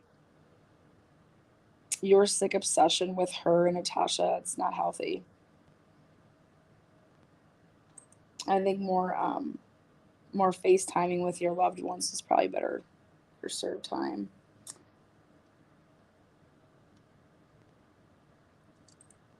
It's very educational. Guess what? You know what's crazy is that everything that I've talked about the Watts case in just 1 week, your little group, would be hard to follow.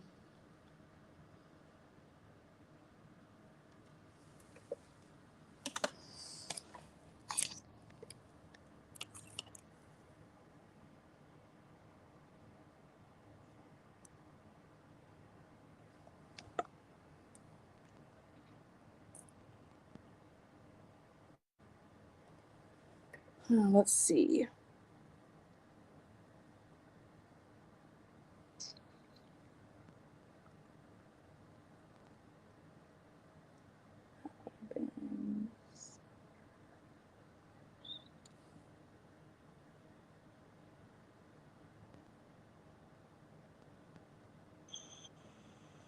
Then I'm at my end. But yeah. I want to see these nudes. They're screenshots. They're not like. They're not nudes. Oh, the screenshots. Yes.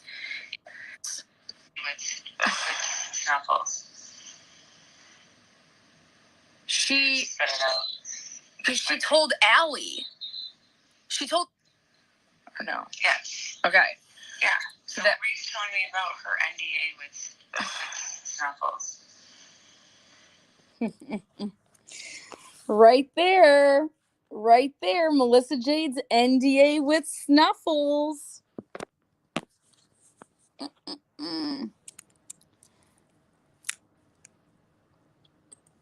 Thank you. Appreciate that. What up, girl? Anyways, I think probably V was like probably telling her she needs to leave or whatever, but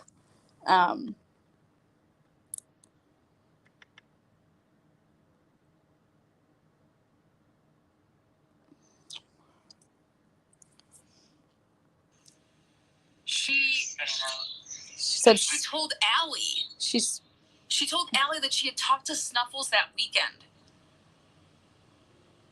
leading up to the sex panel, and that she is too good for Natasha Cooper. Not to be like, basically this happens. We can't do this anymore. Knew you were in my DMs and that and Pitt. And it's like, well, just don't act like you like her. I don't think, it is what it is. This is the truth. He was talking to MJ for the mere fact that he is a troll and he hated. Here's your best friend. This is what your girl thinks about What you wanted to tell me yet, but, he was talking to MJ for the mere fact that he is a troll and he hated NC. NC was treating me like shit. And by the way, that whole fucking thing with NC started because of Teresa. I didn't even know who fucking NC was. It started in November. Teresa got in a fight with her. I would always jump in behind Teresa and defend her. Whatever. That's common knowledge. She said that herself on a True Crime Rewind. That whole fucking thing with NC started fusion, and I don't know if you've told me what you wanted to tell me yet, but he was talking to MJ for the mere fact that he is a troll and he hated NC. You just use people like that? Is that what you guys do? You want that smoke?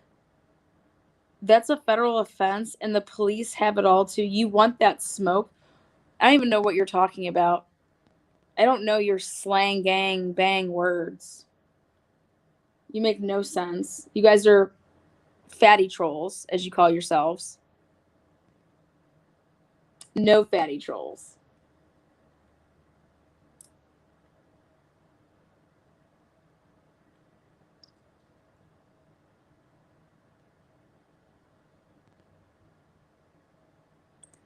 We're playing a college all-nighter.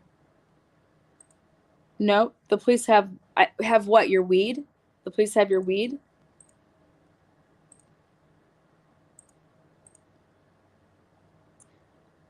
I know that you don't live in our country and you're not too familiar with, like, I don't know, our amendments and our rights and, yeah. You might want to learn about them. But in the meantime, oopsies, no idea what you're talking about.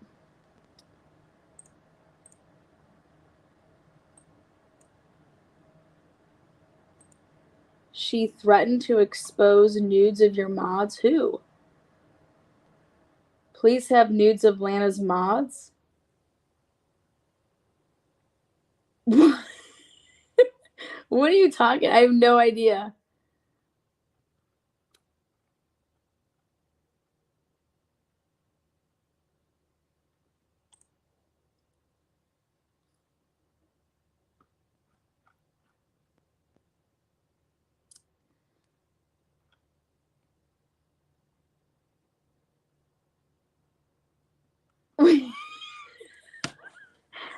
What is Graham did scroll up, Lana. It's a message from her.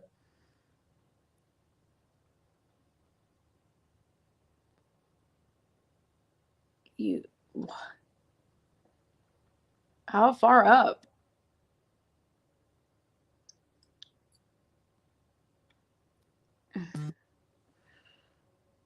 Oh, good.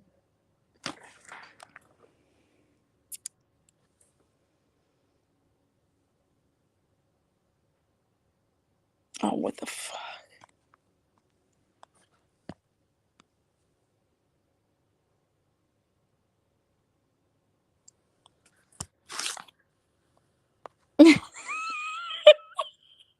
I hope they have photoshopped the fucking body. Dude, we got nudes. People got nudes. What nudes? I have no idea. Oh, Lana, scroll up. She said that she has the nudes you have been sending around of your moms. What? Right under joining a membership. Did I delete it by chance? Yeah, it's not there. I can't see it. It's crazy if I was to show you my side of the camera.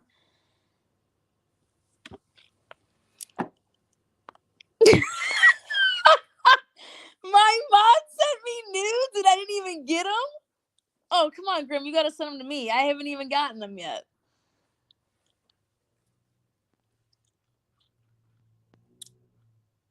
Act dumb. I'm saying an act. I don't act. I don't have time to act. I see it. I see the screenshot. I don't know. I just pressed a bunch of weird crap in here. Oh my god, I can't wait for this. I mean, what's your boss's legal fees up to right now? I mean, how many hours of footage do you guys have to watch?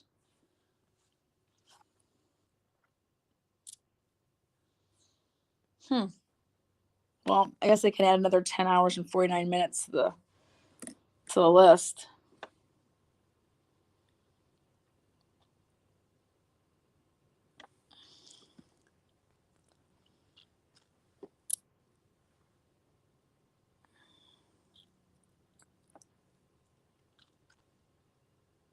I thought you guys didn't do drama.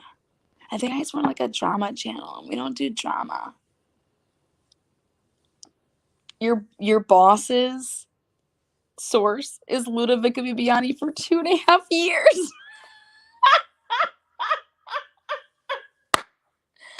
Oh, a streetwalker?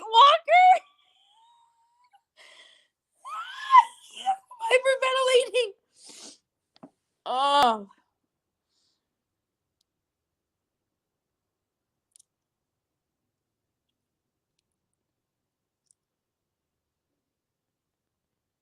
You guys are so paranoid. Paranoid. You know why you guys are so paranoid? Because you got so much popping off. Like, you can't remember everything, and you got ADD people in charge. And then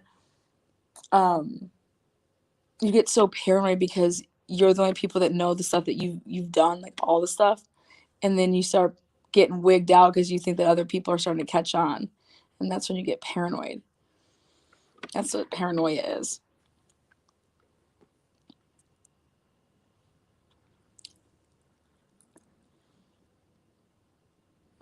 You guys got so many things that you're juggling. And when's the last time you guys made a documentary? We're too busy making DTOS videos and Grim Truther videos. Who has time for true crime?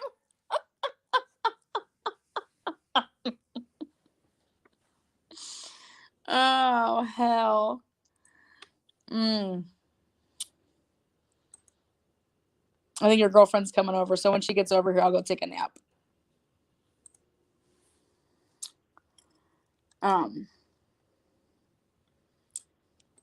You can't clearly run a channel without nudes. I mean, ask Snuffles about how that goes.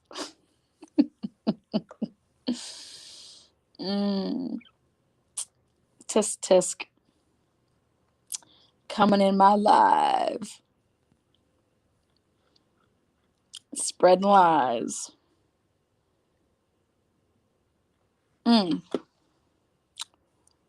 Huh.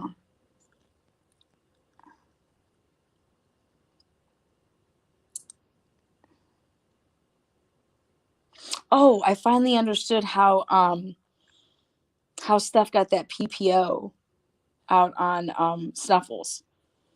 Because James threatened to go to his house. And then he sent him a picture of a gun. I mean, you guys are just wild.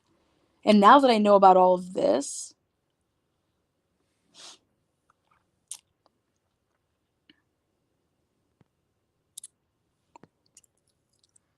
wow. I mean, how does the girl that slashes the tires not get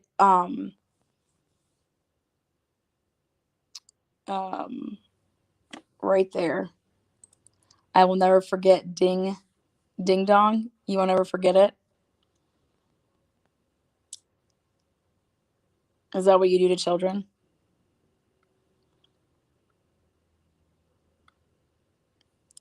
Are you proud of that? Because right there, that's the type of human being you are. But let's go back to this whole Stephanie thing. She slashes Crystal's tires. And how did she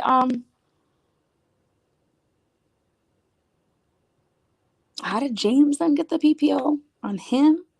But she committed a crime?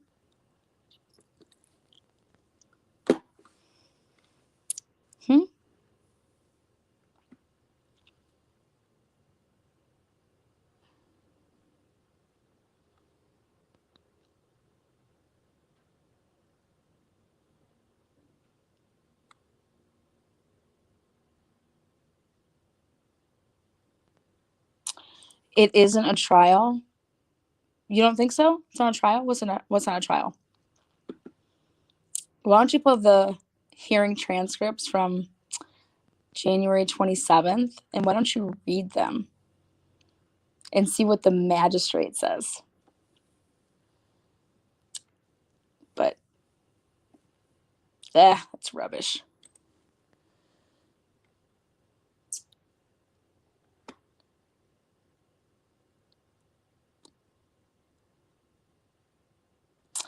I know it's illegal to send explicit images without consent in the United States. Yeah, kind of like what Melissa J did to me.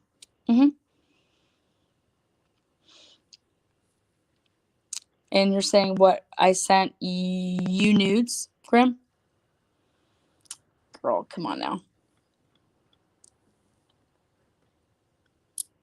How about exploiting your friend's cancer to make me make a video about MJ? What?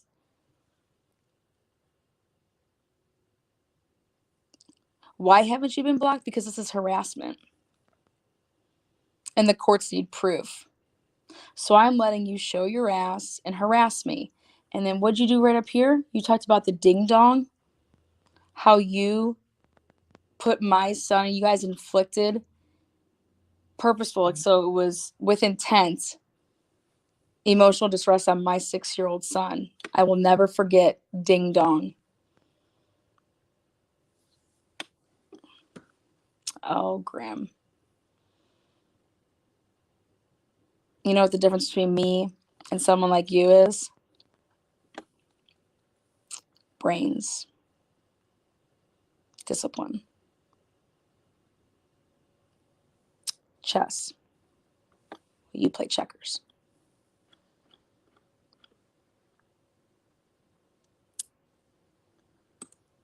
Lana wants to be relevant. You're making me more relevant by you coming here, aren't you? Do I come on your channel? Nope. I wouldn't give you the time of day, sugar.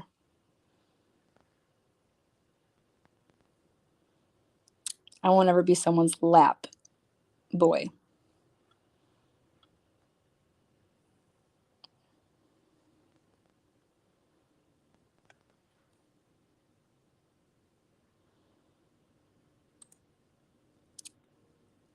I'm so important and so relevant that your friend had to go the lowest of the lows and do what they try to do with my child. Number one. Number two,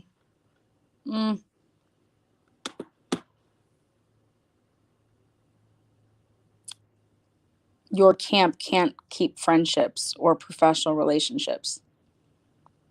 You know that? Are you aware of that? How many Patreons do you guys have now? I'm not relevant. You guys are just irrelevant.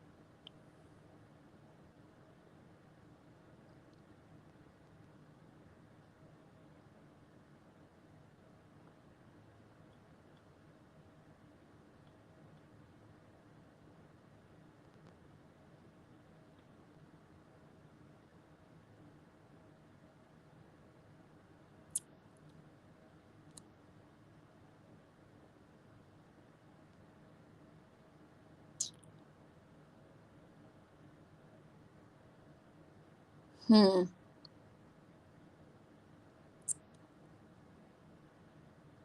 know what's sick is me saying that I want to go see my friend that has cancer in Denver, and your friend taking someone's cancer and manipulating it and twisting it.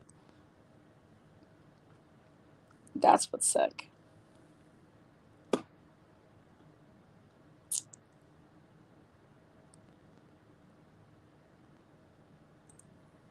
Haven't you learned your lesson yet?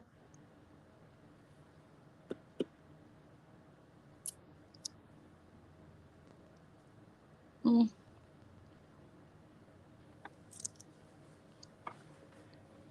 Is it bothering you that you can't get me to say the things that you're trying to get me to say? I think it's kind of bothering you.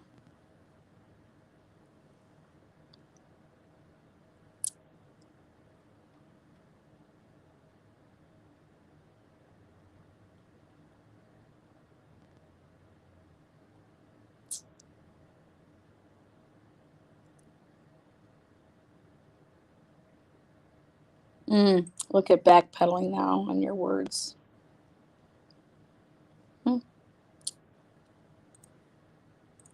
That don't come to me. But please, you mods know that more than anyone, I have always supported Lana. And I've been there to fill in all the time on panel, okay? I have been a #1 supporter. I'm not just pulling this out of my ass. I don't want to be content. I'm not doing this for views. I want this to stop. Didn't Natasha say she's a member still? Yeah, Natasha, you're a member of her channel. She's live streaming all this on her members only right now. She must have deleted me off of it because I can't see it. Of course she did. And that's why she's gone mute. She's just left her icon up. Left her icon up and streaming probably the backstage. Well, guess what? There you go. Thank you. You're a fucking bitch. And thanks And to any Red of Kim, your- she caught any that. of your members who think that this shit is okay, I'm very disheartened right now that she's gained a single sub off of this. Is fucked up, and I'm watching like she's getting subs off this. Okay, Yeah, she's got the Peter Browns all lined up. You have to understand, I never claimed I was blackmailed. That's someone else's story. I never claimed I thought I was in a relationship. You guys are crazy if you think I was jealous. Like, you can't see all the messages, but the messages are there where I said, I wish Melissa. nothing but the best. Melissa. Saying it because she knows it's going to bother you. honey. Like nobody. She's gonna send her little minions over here to kind of do this to you. I think anyone that's been here on this live understands what you said before. You don't answer to them here. Like you don't have to. Everyone here understands. Everyone understands the stuff that she's left out and how she's trying to spin this. But this is just another way that she's trying to victimize you and trying to harass you. Yes. So I I'm mean, trying to silence you. yeah, Trying to please silence feel you. like you have, and she's gonna make you feel that No, I'm not happy, Ellie. Why would I be happy? Are you happy? Do you think the girls whose porn got released is happy? Their intimate videos? How are you pointing the finger at us? Who? Ellie in the chat. Honey, you have to remember too that these are sock accounts. I mean, serious. So I mean, we're getting the same messages. They're sock accounts. You don't know who's behind them. Where the hell is this person? Mystic says she seems to be scared of Kim. We've had our history. She gets pretty quiet if I come around. Yeah, she seems to. Yeah. She has lots to say when I'm not around, and when I'm there. She don't say shit to me either. That's the thing. She won't say shit to me. Yeah, it's like a symphony of silence on Kim. Yeah, well, I said the same thing to Red Kim. I said that thing that we read off with that huge list of stuff that she thinks Kim Kaufman owes her. It seems like that whole message is like 2/3 about Gina and not Kim. Well, and on top of that, the stuff that she says is not even real. Like you guys, she hired Nobody bought into it at all. Yeah, I was like, yeah, it was petty. She's a liar. Yeah. And I can read the text of her begging me to go to Colorado. Gina was part of it with the whole Watts family. Yep. I was the one that called him. I want a copy of that for the website. I promise you I'll put it on there. I'll send it to you. Please do. Thank you. I got it too. We'll send it to My you. blog is active on it. On this. Should I read it just for fun for everybody to have Sure some- thing. Yeah, do it, girl. She's live streaming. Yeah. It's not a bad thing. It's not a bad thing. Hold on.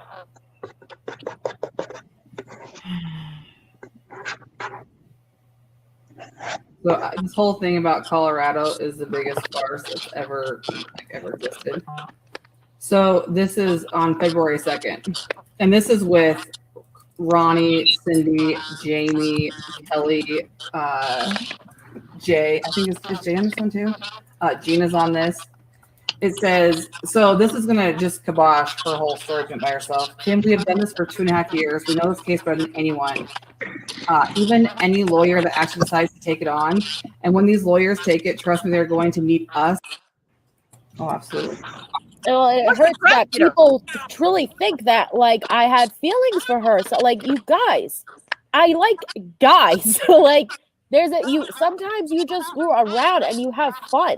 Like, but don't be mistaken. Like, that's not my story. I never claimed that. Honey, you explained that right off the bat. I know, but I'm came just out reading with the that. comments and it's just. Well, This is the thing that bothers me though, because I got really offended at one point with how she was talking about Larry and Dave, because I'm like, fuck you. Why are you talking about if they were homosexual as if that is an insult? Right. And I'm going like, why is that? So it's not an insult. So it's like just her using that Portia, she knows that. And to do that, I mean, she's a disgrace to the community. That's just my opinion. Thanks, Diane. Lana needs to be in the limelight. Melissa never stops talking. Who is Diane Pigeon? Yeah, we got a new slew of sock account. But I'd even take that. Like I said, if you're gonna throw something at me, it's accurate. better I name. do talk a lot, so I'll Pigeon? accept that. But don't accuse me of something I didn't do. Pigeon? What a name. Couldn't you come up with something more original or something? I always like these ones that are trying to be clever. That wasn't even clever. No. Diane Pigeon. Maybe they like birds. I don't know. Hell. This is the craziest shit I've ever witnessed. I'm gonna tell you right now, anybody who supports Lana at this point, anybody who participates in that damn mock ass trial of hers at this point, It's so laughable. I don't even know what in the hell to say it this seriously. She can keep them all over there for all I care. I'd just soon have them in one little group. They can stay there. Well, listen, if you guys want to support Lana, like if her mods and stuff, you guys want to support Lana and you don't want to come out, okay, that's one thing. But to like drop comments and claim, like that I'm lying or someone else is lying or the situation, you don't know what happened, and don't do that. Don't do that. That's not right. You could support without engaging, but don't talk about things you don't know about. Well, my fear is that the only safe interaction with Lana is none. She clearly, twists and turns and slants and, uses things that aren't even, I mean, it's dangerous when someone's not limited to the truth, What you're talking about. Hey, Natasha, would you mind posting that link in for Gina? Person. Yeah. And she's going to be out there trying to network right now. She's going to be trying to pull in any support she can get. Absolutely. If you feel like opening up to a close friend of yours or family members, because it wouldn't surprise me if she starts sending stuff to them,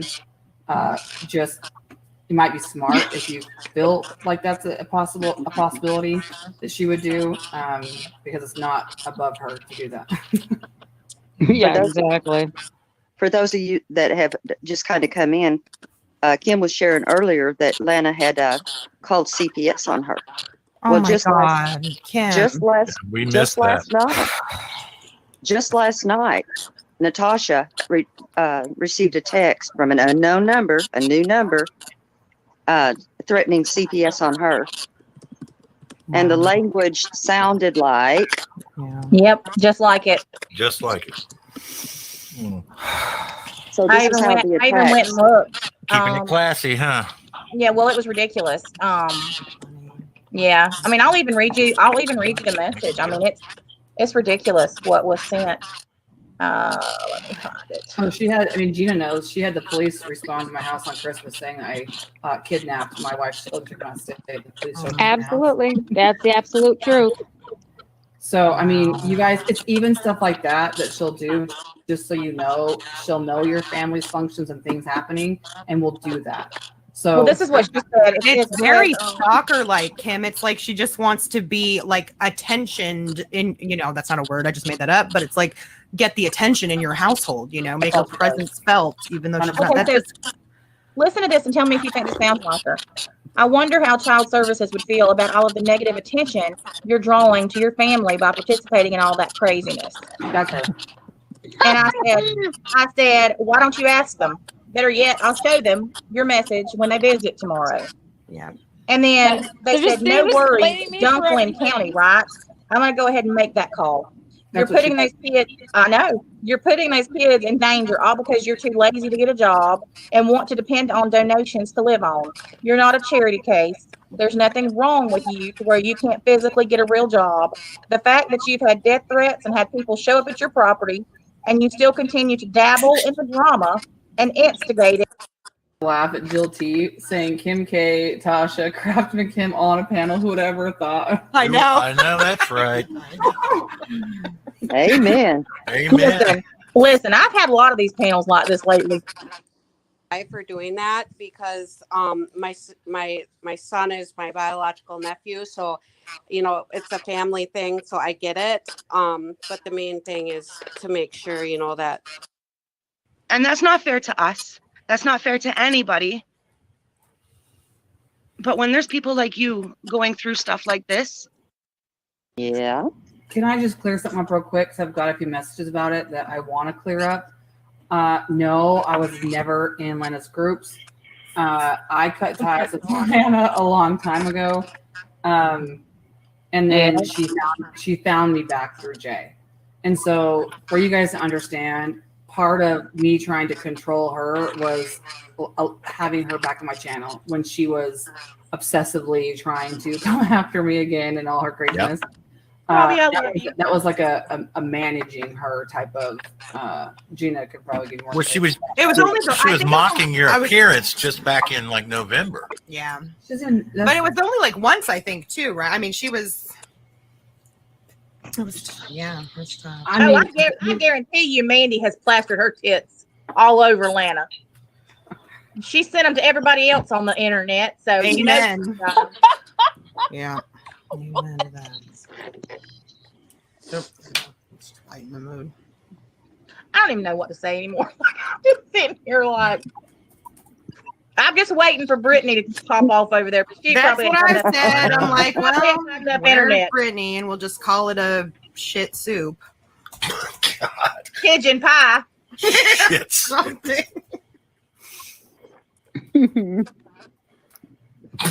shit. I mean, part Well, of Kim talking I to feel bad making a Lana joke again right now, was though. Kim trying to, at least try to control her a little bit. Yeah. I mean, she just got to the point where just we couldn't do it, and she just made a whole shitstorm of the watts and oh my gosh, of everything. Gina, bless your We heart. are the star. Mandy just wants her opinion. Yeah. Hey, Laura. Hey, Melissa. Or no longer juror number 10. Yeah. She changed her name. She was one of I like it. Melissa, can you hear me? Yeah, I can hear you. Okay, I just wanted to let you know something about the vanishing messages on Facebook Messenger. I don't know if you're aware of this. I just came across it about 2 weeks ago. When you do vanishing messages, you like swipe down and then they all go away, correct? Like I said, she introduced me to it. All I know is that if you Okay, swipe honey. up, vanish mode enters, Yes, but yes, once you swipe up. leave, and if you swipe, I think back up Diane, I'm again, about to it time you out with returns to that regular comment. mode. Correct. That's what I wanted to let you know, so that all those messages can be retrieved if you swipe back up, and so you can continue seeing on. I actually have to use it for my own personal reasons. Why would I be going to jail, Grim? Why would I go to jail? I don't. Am I missing something? Hi, baby. Great, my girlfriend's pissed. You're still alive. Yeah, because you didn't take me out on a date. Oh my God.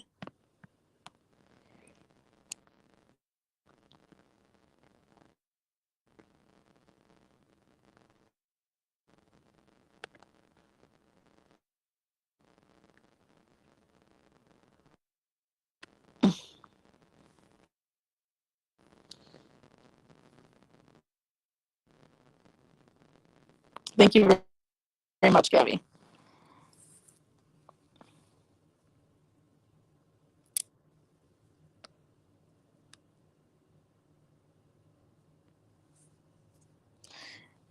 Diane, I respect you. You can see this for what it is. Bless your heart.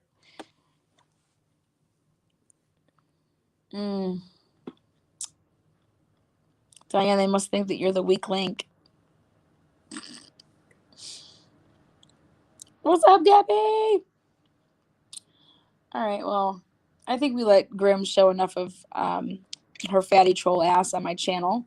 So, with that said, I'm going to go ahead and call Broomfield. And, you know, I just don't know where your head is, Grim. You should look up business associates, things of that nature. Third party agents. Look it up. So,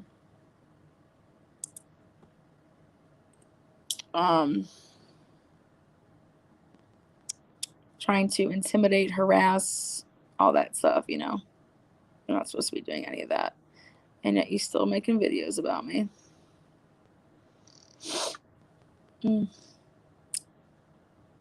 I'm just curious, when's the last time that your boss had 1,000 in chat? Oh, that's right, when she had Teresa.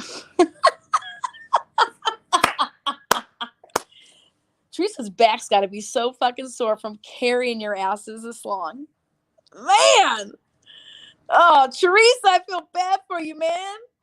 I'm going to cash app you so you can get a back rub, baby. All right, y'all have a good night. I'm going to, I'm going to just go win. So, yeah, the days of that channel ever having 1,000 in chat, those days are over. Because there's no content. And I see that they got themselves in a heaping hot water issues with internal problems. Who is this nutcase? Oh, this Grimmy Poo here? I'll be praying for you when you go to jail. Yeah, I enjoyed it too. 11 hours, 17 minutes. Woo! I think that's a new record. Well, it's morning and I'll be having a good day. I'm going to have a great day. My son rocked at karate. And I get to karate chop him in a couple hours. So,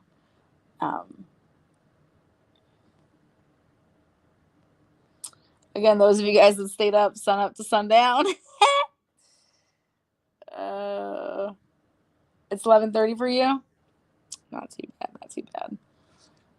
Again, thanks for all the new memberships. Thanks for the hit the thumbs up button if you would. Hit the subscribe button. But the beginning of this live, I mean, you guys will love it. Little Watsy. I'm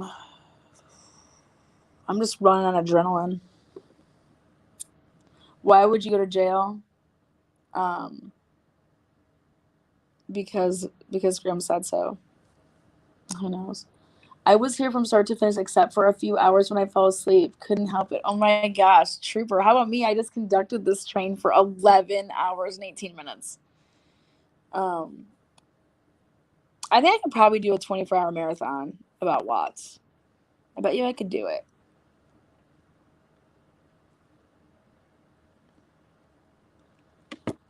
And lay all my evidence out within like one 24-hour marathon.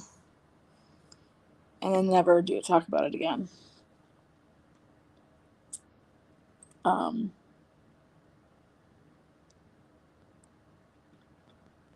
Please do it a 24-hour marathon. Thanks, Lana, here from the start to now. Holy shit, you were from start to finish? You should plan that real quick.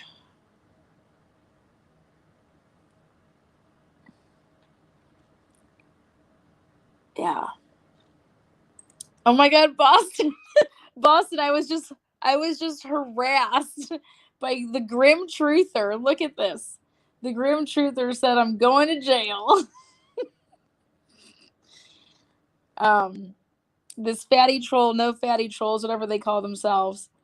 I'll be praying for you when you go to jail. The Grim Truther said that I'm out there selling and sending your guys' nudes. So have a 24-hour fundraiser. Actually, that'd be fun. But in order for me to go on the next hour, there has to be so many super chats. That was a great live, Lana. Great job. Yeah, I think I have been here for like 8 hours. Holy shit. Like when you hear that. What the fuck is a fatty troll? That's because they all think they're skinny, and I think it's funny because I was just in Denver and I know people aren't skinny, so I just think it's funny that they make fun of people. And you talk about, Natasha Cooper or me or whoever, and it's like I think y'all need to look in the mirror. Or even like you just woo. Oh my God, I'm dead. Yeah. Boston, Grim said she has all of our nudes, yes, and that I sent them and that to Grim, and that Grim has sent them to the police. Hello. I can't wait to see mine, Mod Squad. I know.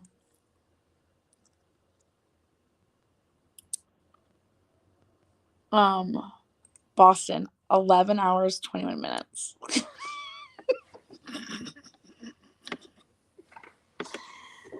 And I still have pickles. Drink some of this juice. I wonder if I'm gonna fill out this email right now, and I'm gonna send this this live on over to Dolan and Zimmerman and tell them to watch the last hour. I want to come up. You want to come up on panel? Sure. Oh yeah, here. If anyone wants to purchase me Bob Evans, here you go. Here's my Cash App because I'm gonna go to Bob Evans and then I'm gonna go to the gym.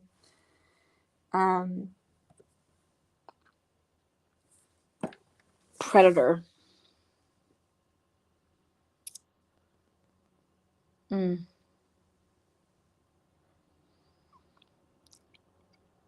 Graham, would you rather have like an arm wrestling contest? Is that more your speed? Would you want to have arm wrestling contest? What's more your pace?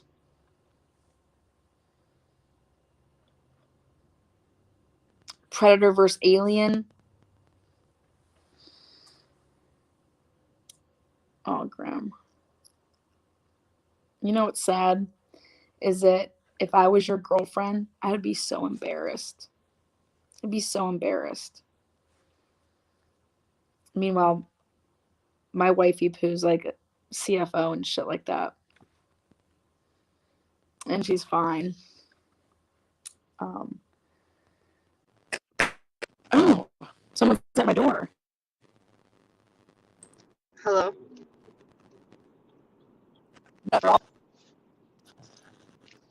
Hello.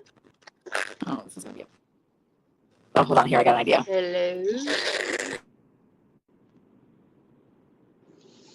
I don't know if you can hear me. I'm in the car, so.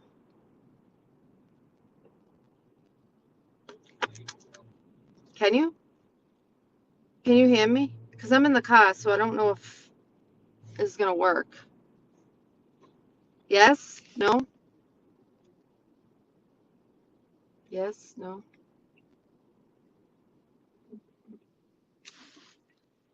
Can you hear me? Can you hear me? What is up? Can you hear me? Hold up. Let me see if I'm.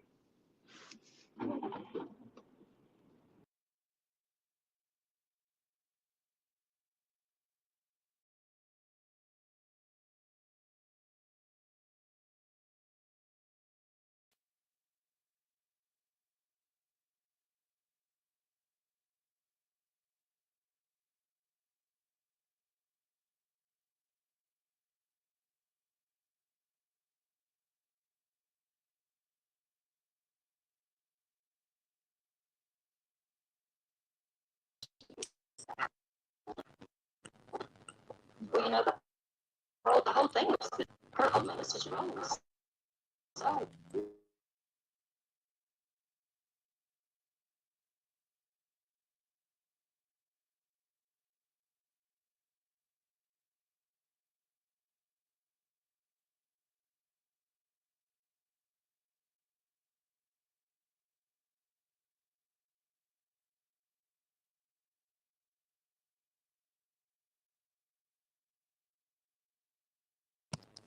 Graham, you say another word about.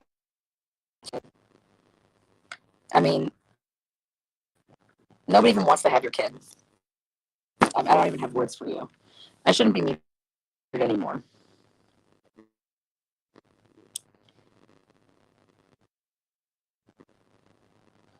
Okay, here.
She's too much of a pussy.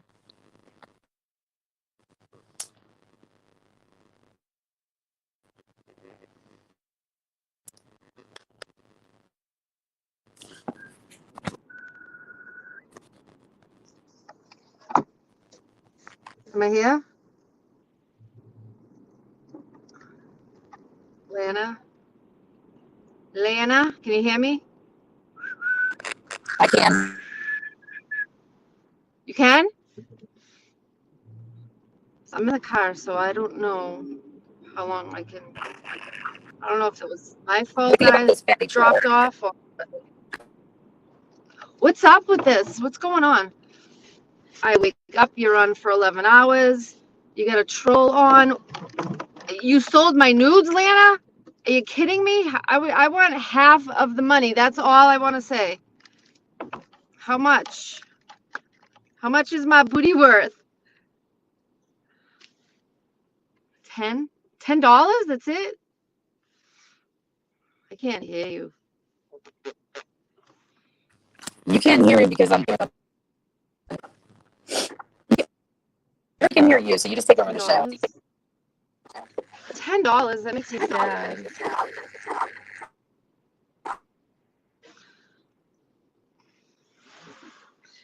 Driving my kids to school. What type of woman? I gotta go to work early. Trolls a I lot. gotta go to work early. It's a half a day. And I gotta deal with trolls buying my nudes or whatever, selling my nudes. I'm like appalled right now that somebody would say that about me. What the fuck is wrong with these people? And who's this person's girlfriend that she's talking about?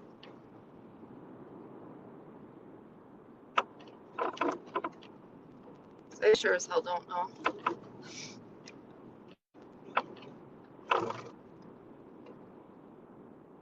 God damn all these potholes over here. I thought you were gonna say all these potheads. These potholes, no, from, I don't know, from the snow or what, but there's so many, it's terrible. Whoop. I gotta be at work in less than an hour now. I gotta go home and shower. Ugh. Today's a half a day, so, you know, the teacher that I am, gotta get my ass in class. Right, Mod Squad? So anyways, I can't believe you've been on for this long. I'm so proud of you. Have you been talking Watts all night? Proud of me? I had to go to sleep. I'm so proud of you. I had to go to sleep. I was so tired. I worked both jobs yesterday and I was just dead, but I stayed up till like 1, I think. Come on. But yeah, I'm so I don't understand why these people just can't leave you alone. Like you haven't I thought people were like, you know, finally realizing, let's leave Lana alone. You know, they're all wrapped This up is in their Vanessa. other This is nonsense. Vanessa's Yeah. what do you want to call Oh, it? yeah. Keyboard muscle. Oh, yeah. Please. Keyboard muscle. I don't know. She's in a different country, right? How crazy is that? Let's call someone a predator from a different country. All I know is if my girlfriend did this, I'd be one embarrassed fuck. Oh, no. Can you just... Nah. You know what? I'm going to say it in chat. Private chat. I don't want to say it out loud. Because I want to make sure I have the right person. I'm gonna go to the gym, then I'm gonna go to Bob Evans, and then I'm gonna Bob go to Evans. Jackson School. What's Bob Evans? Paper there. Like, you know, breakfast food. Huh? So like Dunkin' Donuts?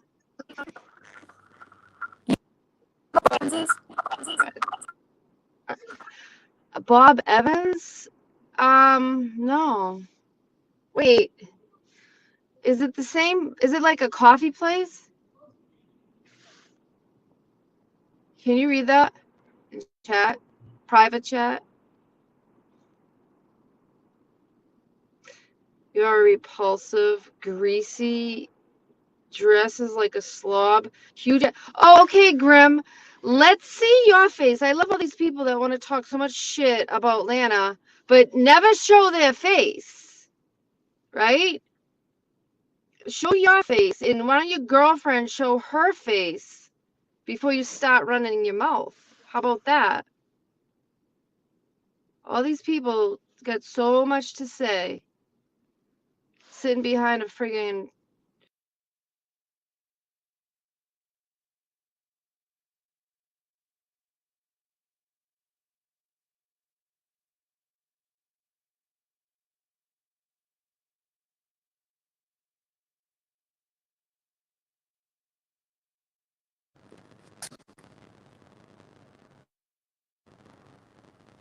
I have a master's. You guys don't even have jobs. No one with a master's would act like this, you fucking loser. And if you do have a master's and you act like this,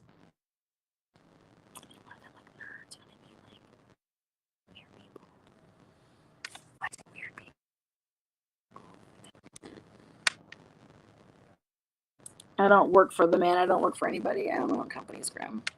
Carry along. This is fun for me. Yeah.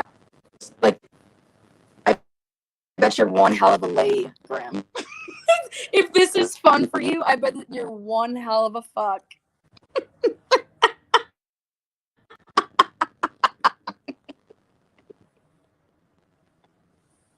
I gotta go.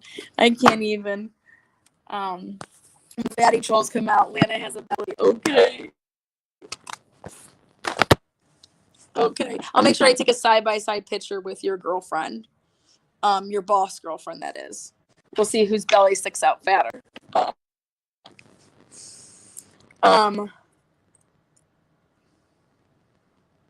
is it? 11:33. Make a wish. All right, guys. I think you guys just got the nice. That's Unmasks. Helps making videos. That's the Grim Truther DTO. That's James Rakakis. This is his best friend. This is Vanessa's online troll muscle right here. This is Kim, the Grim. His name is a defendant. This is who this is. So this is the Unmasked channel. This is their, one of their Patreon VIPs. This is Vanessa Walsh's muscle right here. So I left all this up here so that you could see exactly what and who Unmasked is. If I have something to say, I go and I'll say it myself. Vanessa sends these idiots, and but yeah, she's a wrench for the channel.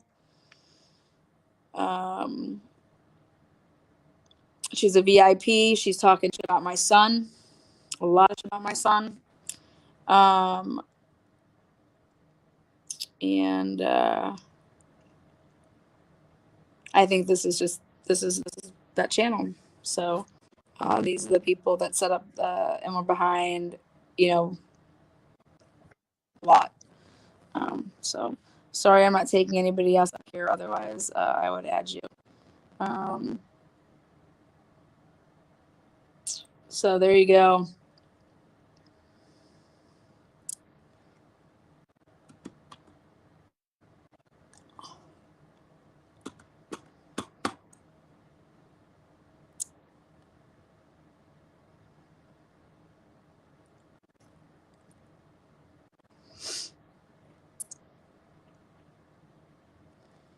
I get it that you guys ruined your own channel, but you're not going to ruin mine, and you're not going to ruin people's. I do apologize that this go on for that extra hour, but I got all of this for everything that, I'm doing for March, because this is exactly what these people do. And, there's a saying, people say, oh, I can't control what other people do. No, you're right, you can't, but you can control what you do. And if you allow people like this to be around you, there you go. All right, guys, take care.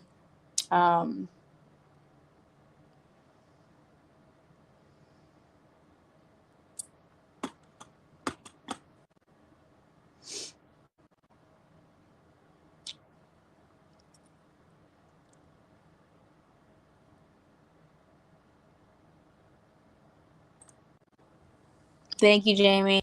You're always awesome. And I got your what do you call it?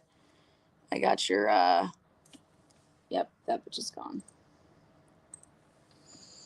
Hello. No, I'm good. I got your Cash App. Thank you so much. Again, hit the thumbs up, hit the bell, and ladies and gentlemen, Mambo number 5. Truther / troll number 5. Take care, y'all. See you soon. Oh, it's anything but classy. I thought they would do stuff behind the scenes. They were trying to take down a lot of people's channels. And if anybody exploits women, you guys are going to see it all in March. All of what Father Snuffles has done to exploit all these women in their nudes and blackmail them. I'm bringing it all to the table. So, have a good day. See you later, Grim.